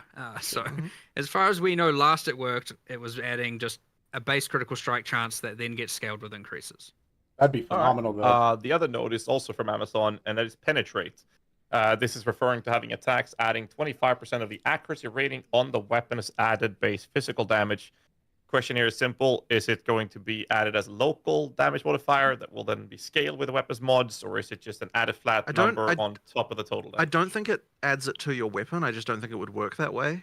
Because I don't even think the stat is phrased that way. I think it's more that like I think it's the same as if you got added physical damage on like a ring. Right. That's I'm fair. pretty sure. All right. So one of the things I was Which most makes excited sense. by when I saw the reveal was the Tame Beast. Kind of something I was not expecting to see when I saw it. And when I heard you guys talking about Hype train. you had to, in the Ziggy D interview, you had to change some of the affixes. It got me curious. Did you guys run into any scenario where some of the affixes you thought would be, absolutely busted, like invulnerability aura or etc.? What was some of the cases you ran into? Yes, 100%. What other ones? There's definitely some that were. But I pretty sure think the temporal bubble that was one in another one. particular is pretty crazy. Yeah, I mean we've had to do things where we had to reduce the uptime on some of them and like, change how frequently they use them. But on the other end, we've also taken the mods that would have been really, really bad at killing monsters and made them a lot better as well. So it should be a bit more uniform. But yeah, it's certainly a kind of. Well, on top of that, I mean, aside from being a difficult balance task, there's also like just making sure it's not annoying when you're like AK or looting. It's not like, doing things too. I mean, one problem you're gonna face, which I want to address, I just don't know how to do it imminently, is the fact that you might often see those things coming out. Like, for example, if your rare monster has periodic fire explosions mod, like you can't distinguish those from enemy ones, and you might all of a sudden be avoiding your beasts mods all the time. Now, a lot of people are probably just gonna be like, "Oh my god, don't tame a beast with that mod." Fair enough. I do want to actually alleviate that and do like Asmerian versions of all those effects so that you can at least distinguish them apart. There you go. That'd be fantastic. Put some wispy stuff or change the color of it a little bit. But for now, like that's Just make kind all of a lot. our We didn't stuff get time to do green. that. So that will happen, just as a forewarning. That being said, it obviously doesn't damage you. Well, actually, it did at one point. It won't. It won't damage you. We had that with specters as well, where there are some monsters like the ones in the Ziggurat, where they like create they send forward like a little sun orb, and it's like, oh yeah, that's just a normal projectile, right? And then the specters are using it, and all of a sudden it's killing you. And one of our audio guys found that the other day and was like, I'm getting killed by my own specters. I'm like, oh, no. This is Smurf. not the point in the pipeline. We should be finding this out. So hopefully there's no more of those going on, but be careful. The funny, because the reason why the audio team is because the audio team have to do a whole pass on every monster for the case where it's your minion, because otherwise you get really annoying audio that's like 5 minutes a monster, but when they're next to you all the time, it's like really irritating. So it's like that's actually one of the things we had to do to make specters work was do a redo of the entire audio pass for that. So it's kind of a funny one. All right, one last question for Tame Beast for you then is so it's a spear scale. Obviously, it shows up on the spear scale screenshot you got there. Is it locked behind having the spear equipped? Is it the type? No, it's not. So you can just use it on any class. It's just there because it's associated with the huntress. You can use it. We're learning that specters used to kill you when you resurrected them, but they hopefully we have a fixed couple of quick that. questions here, and I'll start with the first one. They're nerfing a lot of things. We saw the answer to this regarding Calandra's touch ring, not being able to copy it, but how will the extra ring slot interact with Ingenuity? Oh, good one. I like this question. It just works. It just works. Nice new nerfed version. It just works. Yeah. Okay. Thank you. Gotcha. Oh yeah, Ingenuity's getting nerfed. There was a list of unique rings that had to we had to do specific implementation for, like Thief's Torment and random stuff. I don't know what state these are all in, and they can't use other ring slots stat, I should say. I can't remember the exact decisions that were made on all, but ideally they should just be the most intuitive thing. It's just they all needed pretty specific handling. Mm-hmm. All right, so then the other question I had is a common question people were having was on the screenshot where you were showing the ritual sacrifice where you got the mods from the monster. It was stated as you get one of them, but then in the video you got you actually get all, that's gone through a whole bunch of balance. I don't know if you get all. I think you get four if you stab them and something if you stab yourself. There's some I can't remember the numbers, but I want to see it again. It might change tomorrow. we do these live streams and we're not like it's not like we've stopped developing on the game, so yeah, you get little inaccuracies like that are just wrong, or that change in the last week or 2 weeks kind of thing. And it's not like we've written that thing literally 5 minutes before we did it. We're like preparing that thing for like a month. And so yeah, sometimes across that time you've recorded a thing and you don't want to have to re-record every single little thing, or you just miss a thing. And so yeah, you get little inaccuracies like that. But it is certainly not what it was represented as. So. All right. We can move over to the tactician. And the first one is regarding the cares about the focus fire tactician. notable, basically where you attack, your totem starts attacking. We've seen this as it exists in PoE 1. It's not been very popular in PoE 1, so I wanted to ask what the differences are from the PoE 1 versions to the new version in PoE 2, if any. I don't think it is different. So it sucked then, it's going to suck now. I don't think it is different, and I don't disagree with you that it might have even been adjusted since, because I also, I mean, I'll go check that out after this, because I also don't disagree that it is on my list of I don't think this is actually very good. So. Oh no. It might have already been addressed though. Fair enough. The second tactician question we have is regarding the supporting fire minion. Now, can you elaborate on how this minion will actually function, as it states that they will trail you, but they will be literally off screen? And will this have an impact on them being within presence? I have to tell you a secret. The minion doesn't really exist. They're not actually following you. Oh no. It's just that there's effectively a skill being done. It's got a Johnny mechanic where it scales with minion modifiers. Exactly, It's right? Like so ultimately- yeah. Damage is dealt as if it was being done by a minion. But yes, the minions don't really exist. They're not really following you. So this breaks they are not within presence then, because they would have to exist within your vicinity. Exactly. Well, they're off screen, right? They're not. They're outside the borders of the map. Exactly. Artillery. Yeah. All right. No, we ruined the illusion. Exactly. Yeah. Okay, so Smith of Katava, temper weapon. Here we This one go. looks really interesting because based upon the way it works is depending on how much people are really going to use it. So we were kind of curious about how the temper weapon actually works. If there's more details, is it a time period? It looks like he hits it 4 times and gets multiple attacks. So is it?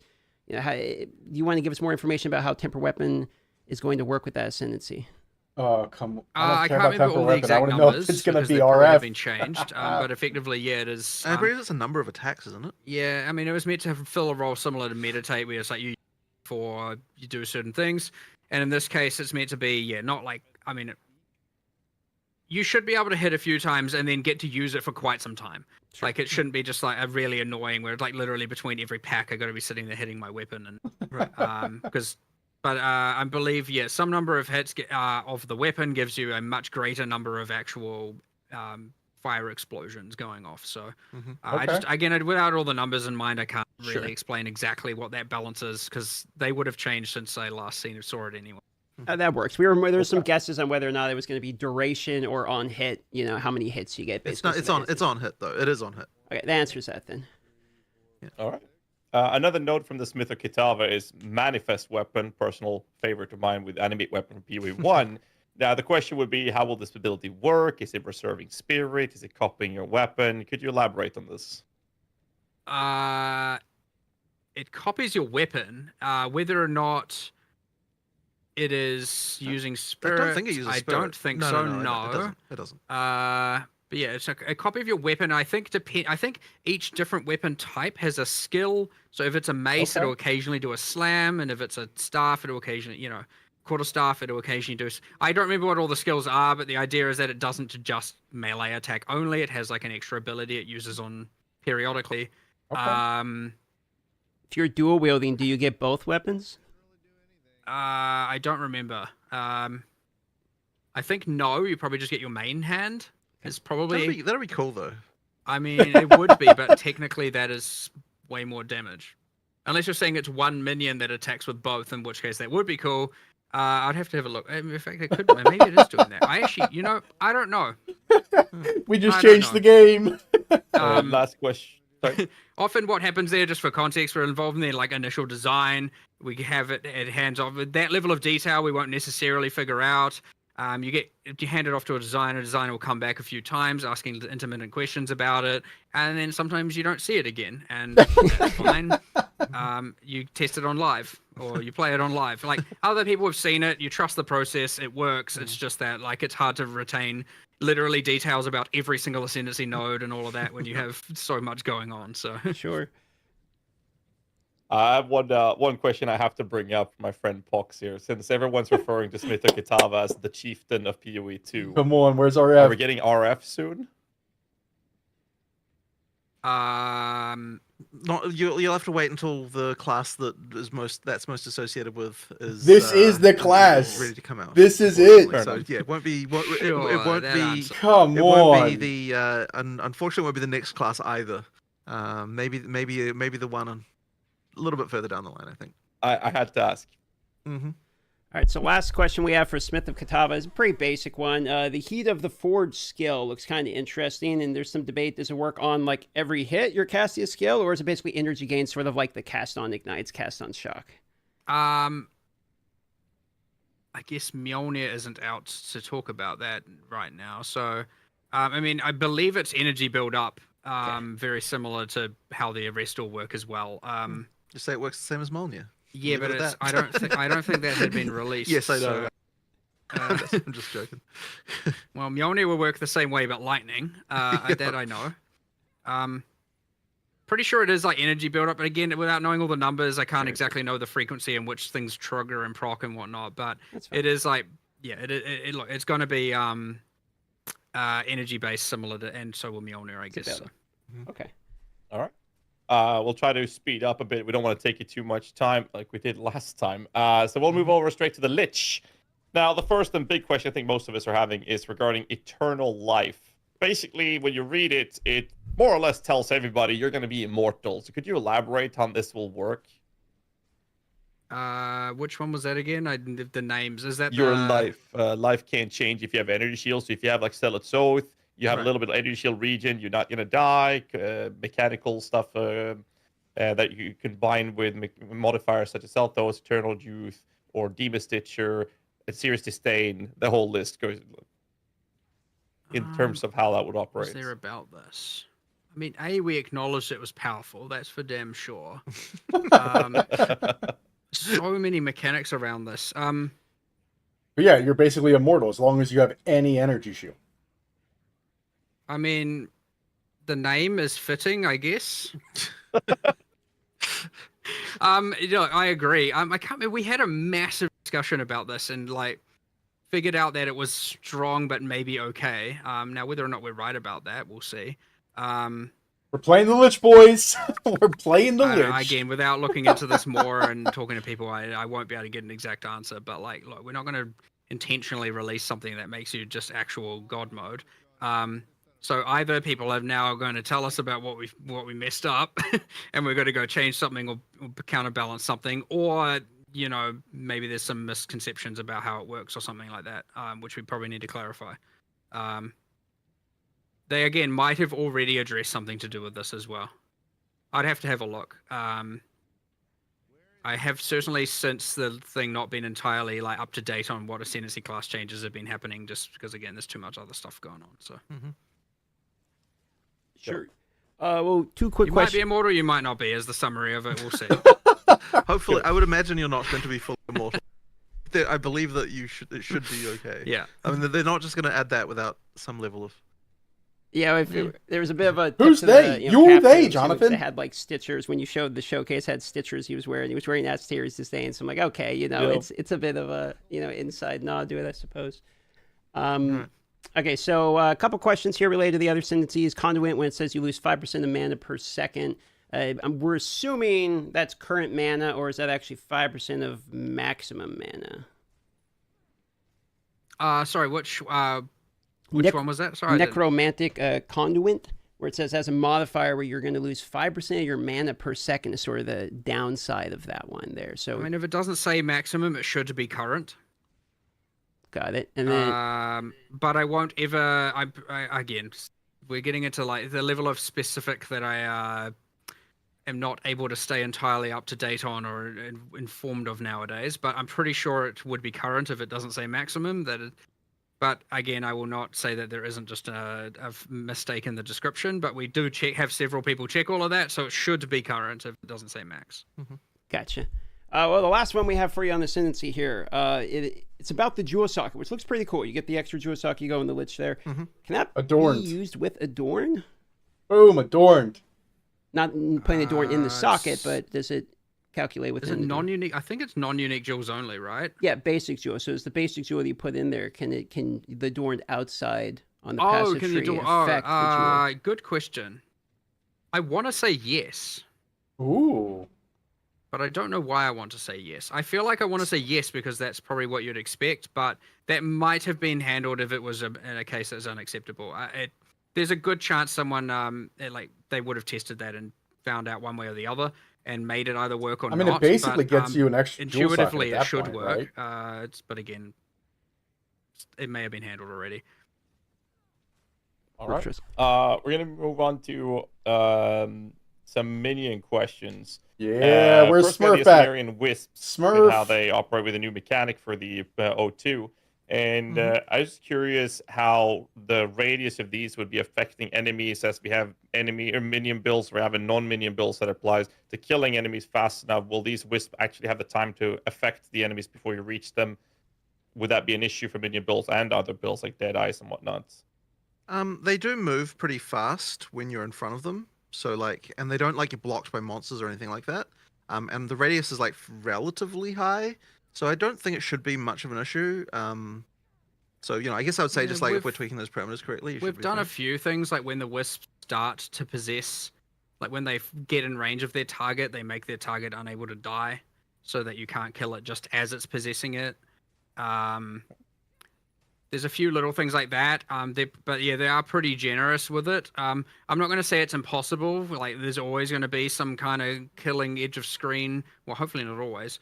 But there is always the possibility of that happening, and thus, yeah, you're going to be able to just like obliterate things before it happens.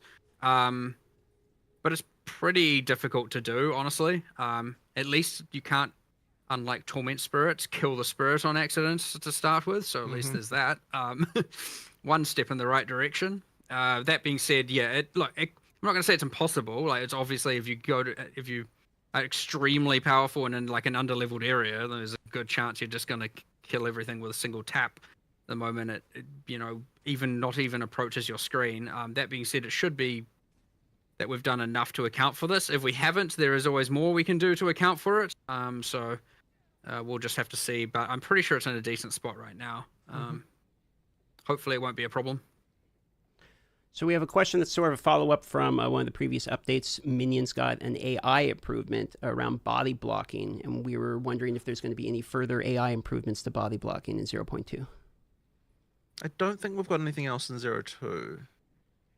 I think there wasn't anything else. Yeah, not in 020. Yeah, I'm pretty sure that hasn't. I know, like, the raised specters have a thing where because we don't, if they get too far away, they like become like a spirit form and like travel over to you and then reappear as the monster and stuff like that. So they don't have to even die and respawn when you get too far away. Okay. But there is like an extreme case where that can still happen, but we do try and at least keep them from having to do that. That is also mostly because like most monsters, if you start to like speed up their movement speed, especially with the whole range of monsters, start to look ridiculously absurd. Whereas I guess with a skeleton, you get away with it a little bit more, so you can be a little bit flexible. But in terms of the generic minions, no, I don't think we've changed anything else there yet. We did the 2 changes, right? It was the When was that door thing we did? We did that. At Was some that- That was a it? long time ago. I'm pretty sure that's it. Okay, right. And what was the other main one we did? The whole like if they get off screen, they Yeah, yeah. immediately revive next to Right, you. so I don't or think there's any revive other changes. next- If the thing was already done and Yeah. deployed, then yeah, there isn't anything else in 0.2 for that. A quick question is regarding minions in the early game, mostly referring to first 20 levels or so. For minions to be able to perform and feel like you're playing a minion build, the minions need to stay alive, and an 8-second revive timer whilst they're dying as soon as something looks at them in the wrong way in the first couple of levels is kind of a question that's being brought up several times. So the question is survivability of your minions in the early couple of levels something you've looked at? I don't know that I see it currently as too much of a problem. I was actually playtesting minions last night, and I mean, one thing I will say is that the witch probably has one of the easiest times in the early levels compared to many of the other classes overall. That's fair. At least in my opinion. So I don't know that I'm looking hugely to buff anything there right now. Yeah, I don't know. I sort of think it's sort of in an alright place in that regard. Yeah. There's certainly nothing on the radar because it is true that the class doesn't exactly feel underpowered. Right. The question is whether or not there's maybe like a couple of bosses here and there that are maybe too punitive, or a couple of monsters, right. that are too punitive to minions. Well, the one that I noticed as I was playing in the very early game was just the ground, the on-death ground poisons. Are pretty mushroom. Yeah, the mushroom things are pretty ruthless against minions. Yeah. Well, that is a. We So do is need to the- address a lot of those. The Count because, again, or I mean, blood ideal world, guys you too. like not just stand in it. Yeah. But yeah, that's exactly the kind of case we need to do something about that specific. And there'll be a few more of those trickled throughout, and a few like there'll be one specific boss with one specific skill that is just like unfair, and 100% we need to keep adjusting all of those. So the next one is sort of a report from the previous update, where it was a controller update for offering skills to make the targeting a little bit easier. Kind of the result of that was that offering skills are now auto-targeting like the lowest HP minion, kind of making offering skills a little brutal there sometimes. So we're kind of wondering, is there any update for this in 0.2, or is it on the radar for future updates? It's pretty hard to solve from a like controller versus non-controller standpoint there. Without adding in like all these extra layers of what I would consider to be hopefully unnecessary UI. But I think wasn't there that support gem? Yeah, we have the sacrificial lamb support. That's new, right? Yes. Which you can put on a minion, and it will now always make that minion a priority target for anything that targets minions. So you can chuck that on, like summon a couple warriors, chuck it on that, and now anytime you use an offering, they will be your priority target for those skills. Nice solution. Which pretty useful. It's pretty strong, honestly, with things like even DD and using sacrifice and all that. Like it 100% is like pretty strong right now. But yeah, it also, at the other hand, solves like honestly what I would express as a quality of life problem. So. No, for sure. Speaking of warriors, why are they gone? In the footage, they were gone from the occult skill gems. I noticed that last night. I was going to ask you about that. Well, they're not in the T1 list anymore. I suspect what's happened there is that there was that thing like way back where it was like the scepter should be the thing grinding that, and there shouldn't be both the skill and the scepter because you get the weird things where you have to support both, and But I don't know. I don't know. Well, no, I agree. I actually don't think that was on purpose. I suspect that was a mistake. Okay. Yeah, but I did notice it last night actually. Yes, you're right. But that probably just needs fixing. Fair enough. No, I saw it. I was like freaking out. I was like, they took them away. But we're going to move on to the last part of the minion stuff, which is more pressing for the 0.2 release, and that is specters. The first question we have is that I was unable to spot in the reveal footage whether or not we can basically unbind a specter from a bound specter. Do we then Not have currently, to have... but we are going to add probably just like you chuck it in the disenchant window and it changes it back, kind of thing, something like that. That'll probably be coming like immediately after launch, just because we haven't had the time to quickly do it. But it'll be the same for Tame Beast as well, where you can turn both back into the original gem. Perfect. Next question is that an image that we saw on Reddit about a week ago showed the Jamandra Act 2 boss being spectrable, which we can only assume was a bug as it was shown in the 0.1 client. It is a bug. And I honestly, it is the greatest mystery to me. I had that happen on live where I like killed him, and then it came up with the Ray Spectre UI, and the skill's not even like out, and I'm like, how in the world? We genuinely cannot even comprehend how this has happened.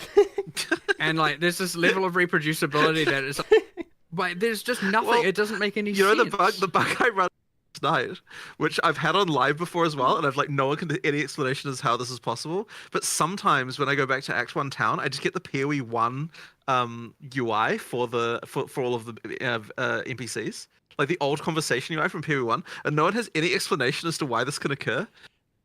And it's just so random. I was like, why that? I've run into it like 3 times in all of the playtesting that I do. I've had it like happen like 3 times. I was like, what the hell, man? Like, how is this I even don't know. possible? Like, sometimes it's just really, really like that. It's just incredibly bizarre. Well, Yeah. anyway, you're not going to be able to raise the boss as a Spectre. I Yeah. don't know why in the world that randomly UI is appearing. Yeah. One day we're going to figure it out. There'll be Mhm. there'll be something that happens, and we'll be like, oh my god, this explains this thing, and it'll be some Mhm. number of years down the line, and Mhm. yeah, I got no clue. It's funny. Another question is gem scaling. Will higher levels Bind Spectre gem have scaled the minion's power and/or spirit cost or something else? What are we looking at? I don't think it scales the spirit cost, but unless they've done that recently, it definitely will scale the power, like 100%. I just don't exactly know how, but I suspect it's your traditional, like, the level of it kind of thing. So, It'll change the level of the monster. Yeah. Yeah. And there's some Alright. special lookup table that relates to what Yes, level the there's like monster a- is versus the spectre level is, and I don't know what dark magic was done to derive that, but effectively it scales the it monster. happens level. with Yeah, this. It all the exact same thing, by the Right, way. right. So it'll work the same way as that. Fair enough. And one last question with minions before we can move on, so people who don't like minions can settle down. What determines the spirit cost for a creature? There's some theories going around. I saw one being based at the experience multiplier, another one that seemed more accurate, which was based at the percent life modifier, based on the data mine information, that is. But what determines the spirit cost for the specters? It is I thought a it was just determined by designer for every case, isn't it? no. It is a well, sort of. Generally speaking, it is just a some sort of multiplier, or there's some sort of math applied to yes, how much loot or experience it would have given, which we call the effectiveness of a monster, and it is relative to that, which it's not information we hide, so it's not really relevant. It's not like a problem or anything. And then I know I think as it gets up, it kind of squishes it so that you don't get such extreme values. That being said, there are some cases in where we've taken the base monster, made a Spectre variety of it, and adjusted those numbers slightly to either intentionally make it cheaper or intentionally make it more expensive based on other external factors. There's not a huge amount of manual work like that going on. Most of the time, it is just straight up relative to the amount of XP or loot they drop, which I know Spectres don't. I mean the base monster. Fair enough. All right, so we're on to the final section here. We have you some doing? rapid fire questions, just a few of these, and we're done, boys. So we're kind of on the last portion here. In the Q&A rapid fire section, the most common question that I got so far was a perfect jeweler orb drop rate. Are you guys satisfied with the drop rate of things like greater and perfect jeweler orbs, or did you want to have some adjustment done with these? What's a perfect I think jeweler's orb? they are certainly a little bit too low. We're increasing them in kind of various ways, but there is at least one other change which I don't know if I've talked about, but right now in O2O, if you use the one that 6-links it, you don't also have to already go 4-link to 5-link to 6-link. So it just Oh. bypasses all the steps at least. So at least now when you have the 6-link orb, you don't also need a 5-link orb, and I mean the 4-link orbs are relevant, but you at least don't need that one in between. They're irrelevant, um, he says. So that will at least At least help he in that knows. axis, but yeah, I would say they're a tad rare, especially the 5-link. I think that should be a bit more accessible. I don't mind the 6-link. Well, the 5-link being... will become more accessible Yeah. by virtue of 6-link That's one. true. By virtue Yeah. of that, it will be, Yeah. economically speaking, as well. Mhm. So yes, yeah, I mean, sure. All right, that answers that then. I mean, kind of. Visual clarity, rares versus blue monsters, being able to spot them without needing to hover over them. Like maybe a hue around them or something. Is there any plans for this? I thought they already said they didn't want Um, to do that. I'm personally not a fan of the Yeah. for now glow thing that PoE1 has. The intention was to make it so the mods would make it visible enough. There might still be a few that need I some have adjustment. something I want to try, which is like, it's going to make it feel a bit more in-world, but I need to try it to know if it's the right answer. It won't be like a, again, just a color shift or a Fresnel. It ends up looking real tacky, honestly. Mhm. Rares were always meant to have one mod that is visual. Maybe it's not recognizable immediately, but something that at least can make you say, oh, there's a rare because it's some skill is going off or it has some visual. Whereas magics do not, which I agree is a problem. So yeah, we need to do something there. Me and an effects artist spoke about something and we want to test something, and I'll see, but it'd be nice to be able to solve that in a way that doesn't like make it just feel like there's all these colors on your screen and you're actually again still caring about what the monster is more so than just like whether or not it's gold, yellow or blue kind of thing. But again, it did really look tacky. Like I have a particular hate for Fresnel glows in games. I like people use them because they make things really visually obvious, but they look lame. Agreed. So this next question here is a follow-up from the previous tavern talk we did. It's about lockstepping. You guys said you were making a hybrid version of it, and so we're kind of curious of the status of that, and if you guys have any information to share about the.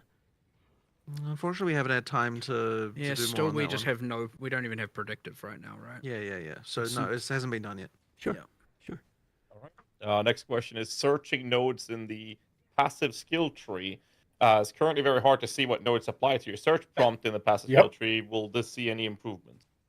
I 1,000,000% want to improve this. It's a matter of just finding time for the UI programmers to do so. It is pretty bad. Like, it's especially with the new size as well, with it just being a lot larger. It is pretty awful to try and search for very specific things. Yeah. The next question here.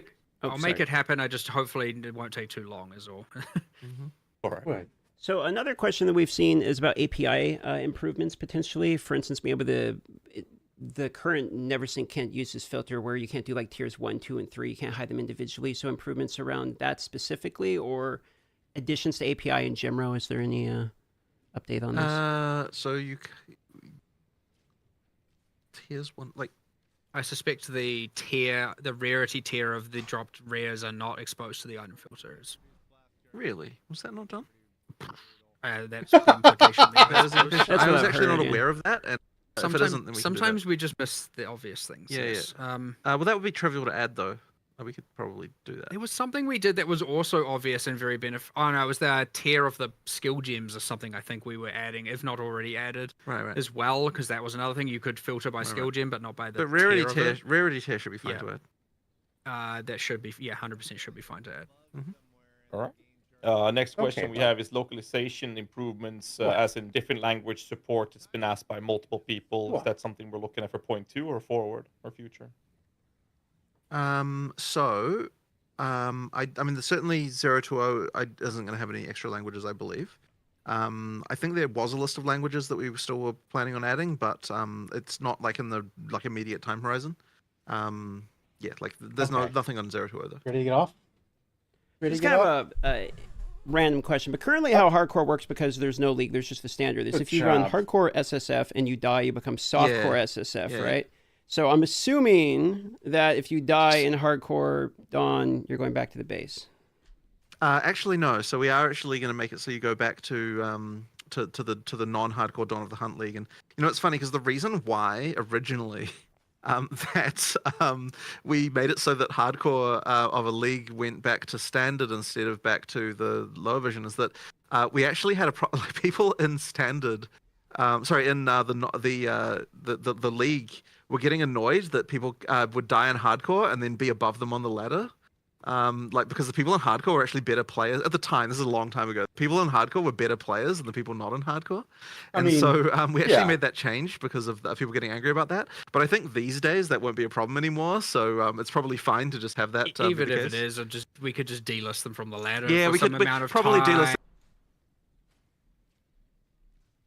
Top of this ladder, and then now someone from hardcore came and went above me. That was the reason that was originally like that.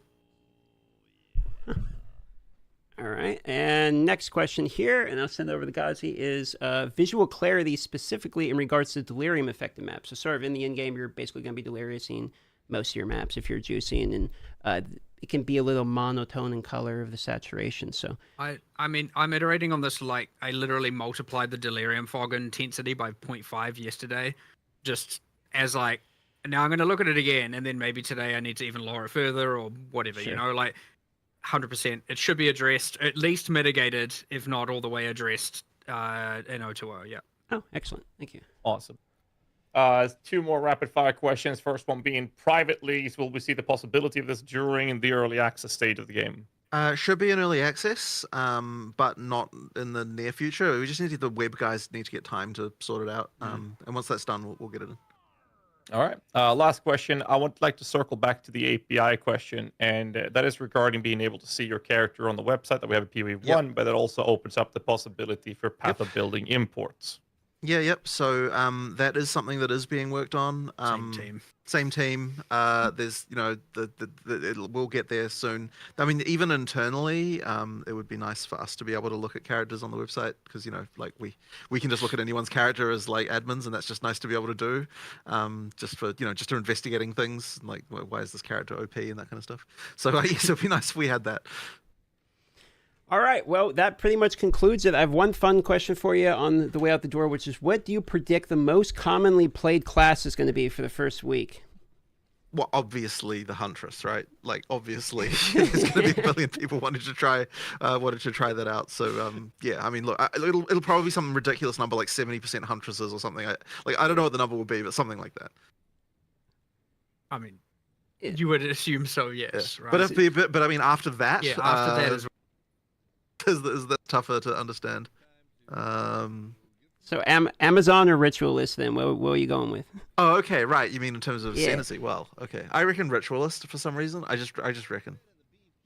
But maybe that's just 'cause it appeals to me more. Like, problem is, if I knew why one would be getting way more played than the other, then I would go and solve that. Right.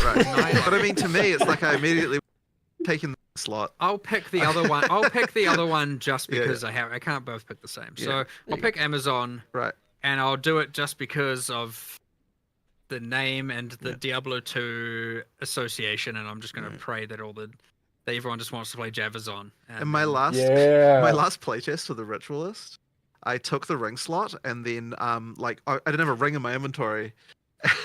So I just forgot about it, and then I was like 20 levels later, I was like, oh crap, I still haven't put a ring on my third ring slot yet. It was like completely pointless.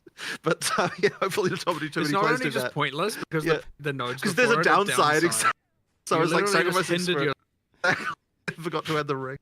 All right. Well, we'll see who's right come the launch. And thanks for all the time and answering all the questions. Anything last you want to say on the way out the door here? We're done now.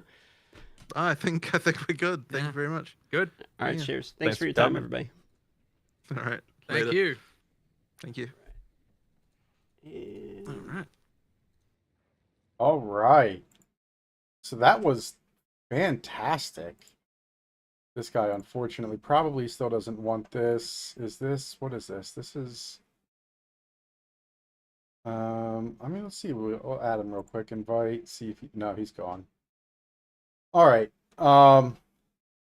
Man, that was fantastic. That was a good run. Both in our hardcore run and going through learning everything that we learned. I super appreciate everybody for coming out. I can't wait for these patch notes, learning, so much about what these specters are going to mean for us. Obviously, we know now that there's no RF coming out, which is a big disappointment, considering what we know about, the ascendancy and stuff like that. So a lot of hype still, a little bit of disappointment, but a lot of hype. And we're going to bring it with us into tomorrow. We got some more hardcore to run. Just having a little fun until the patch notes come out, and we'll go through that. But I hope everybody has a great night, and I'll see you again tomorrow. Have a good one.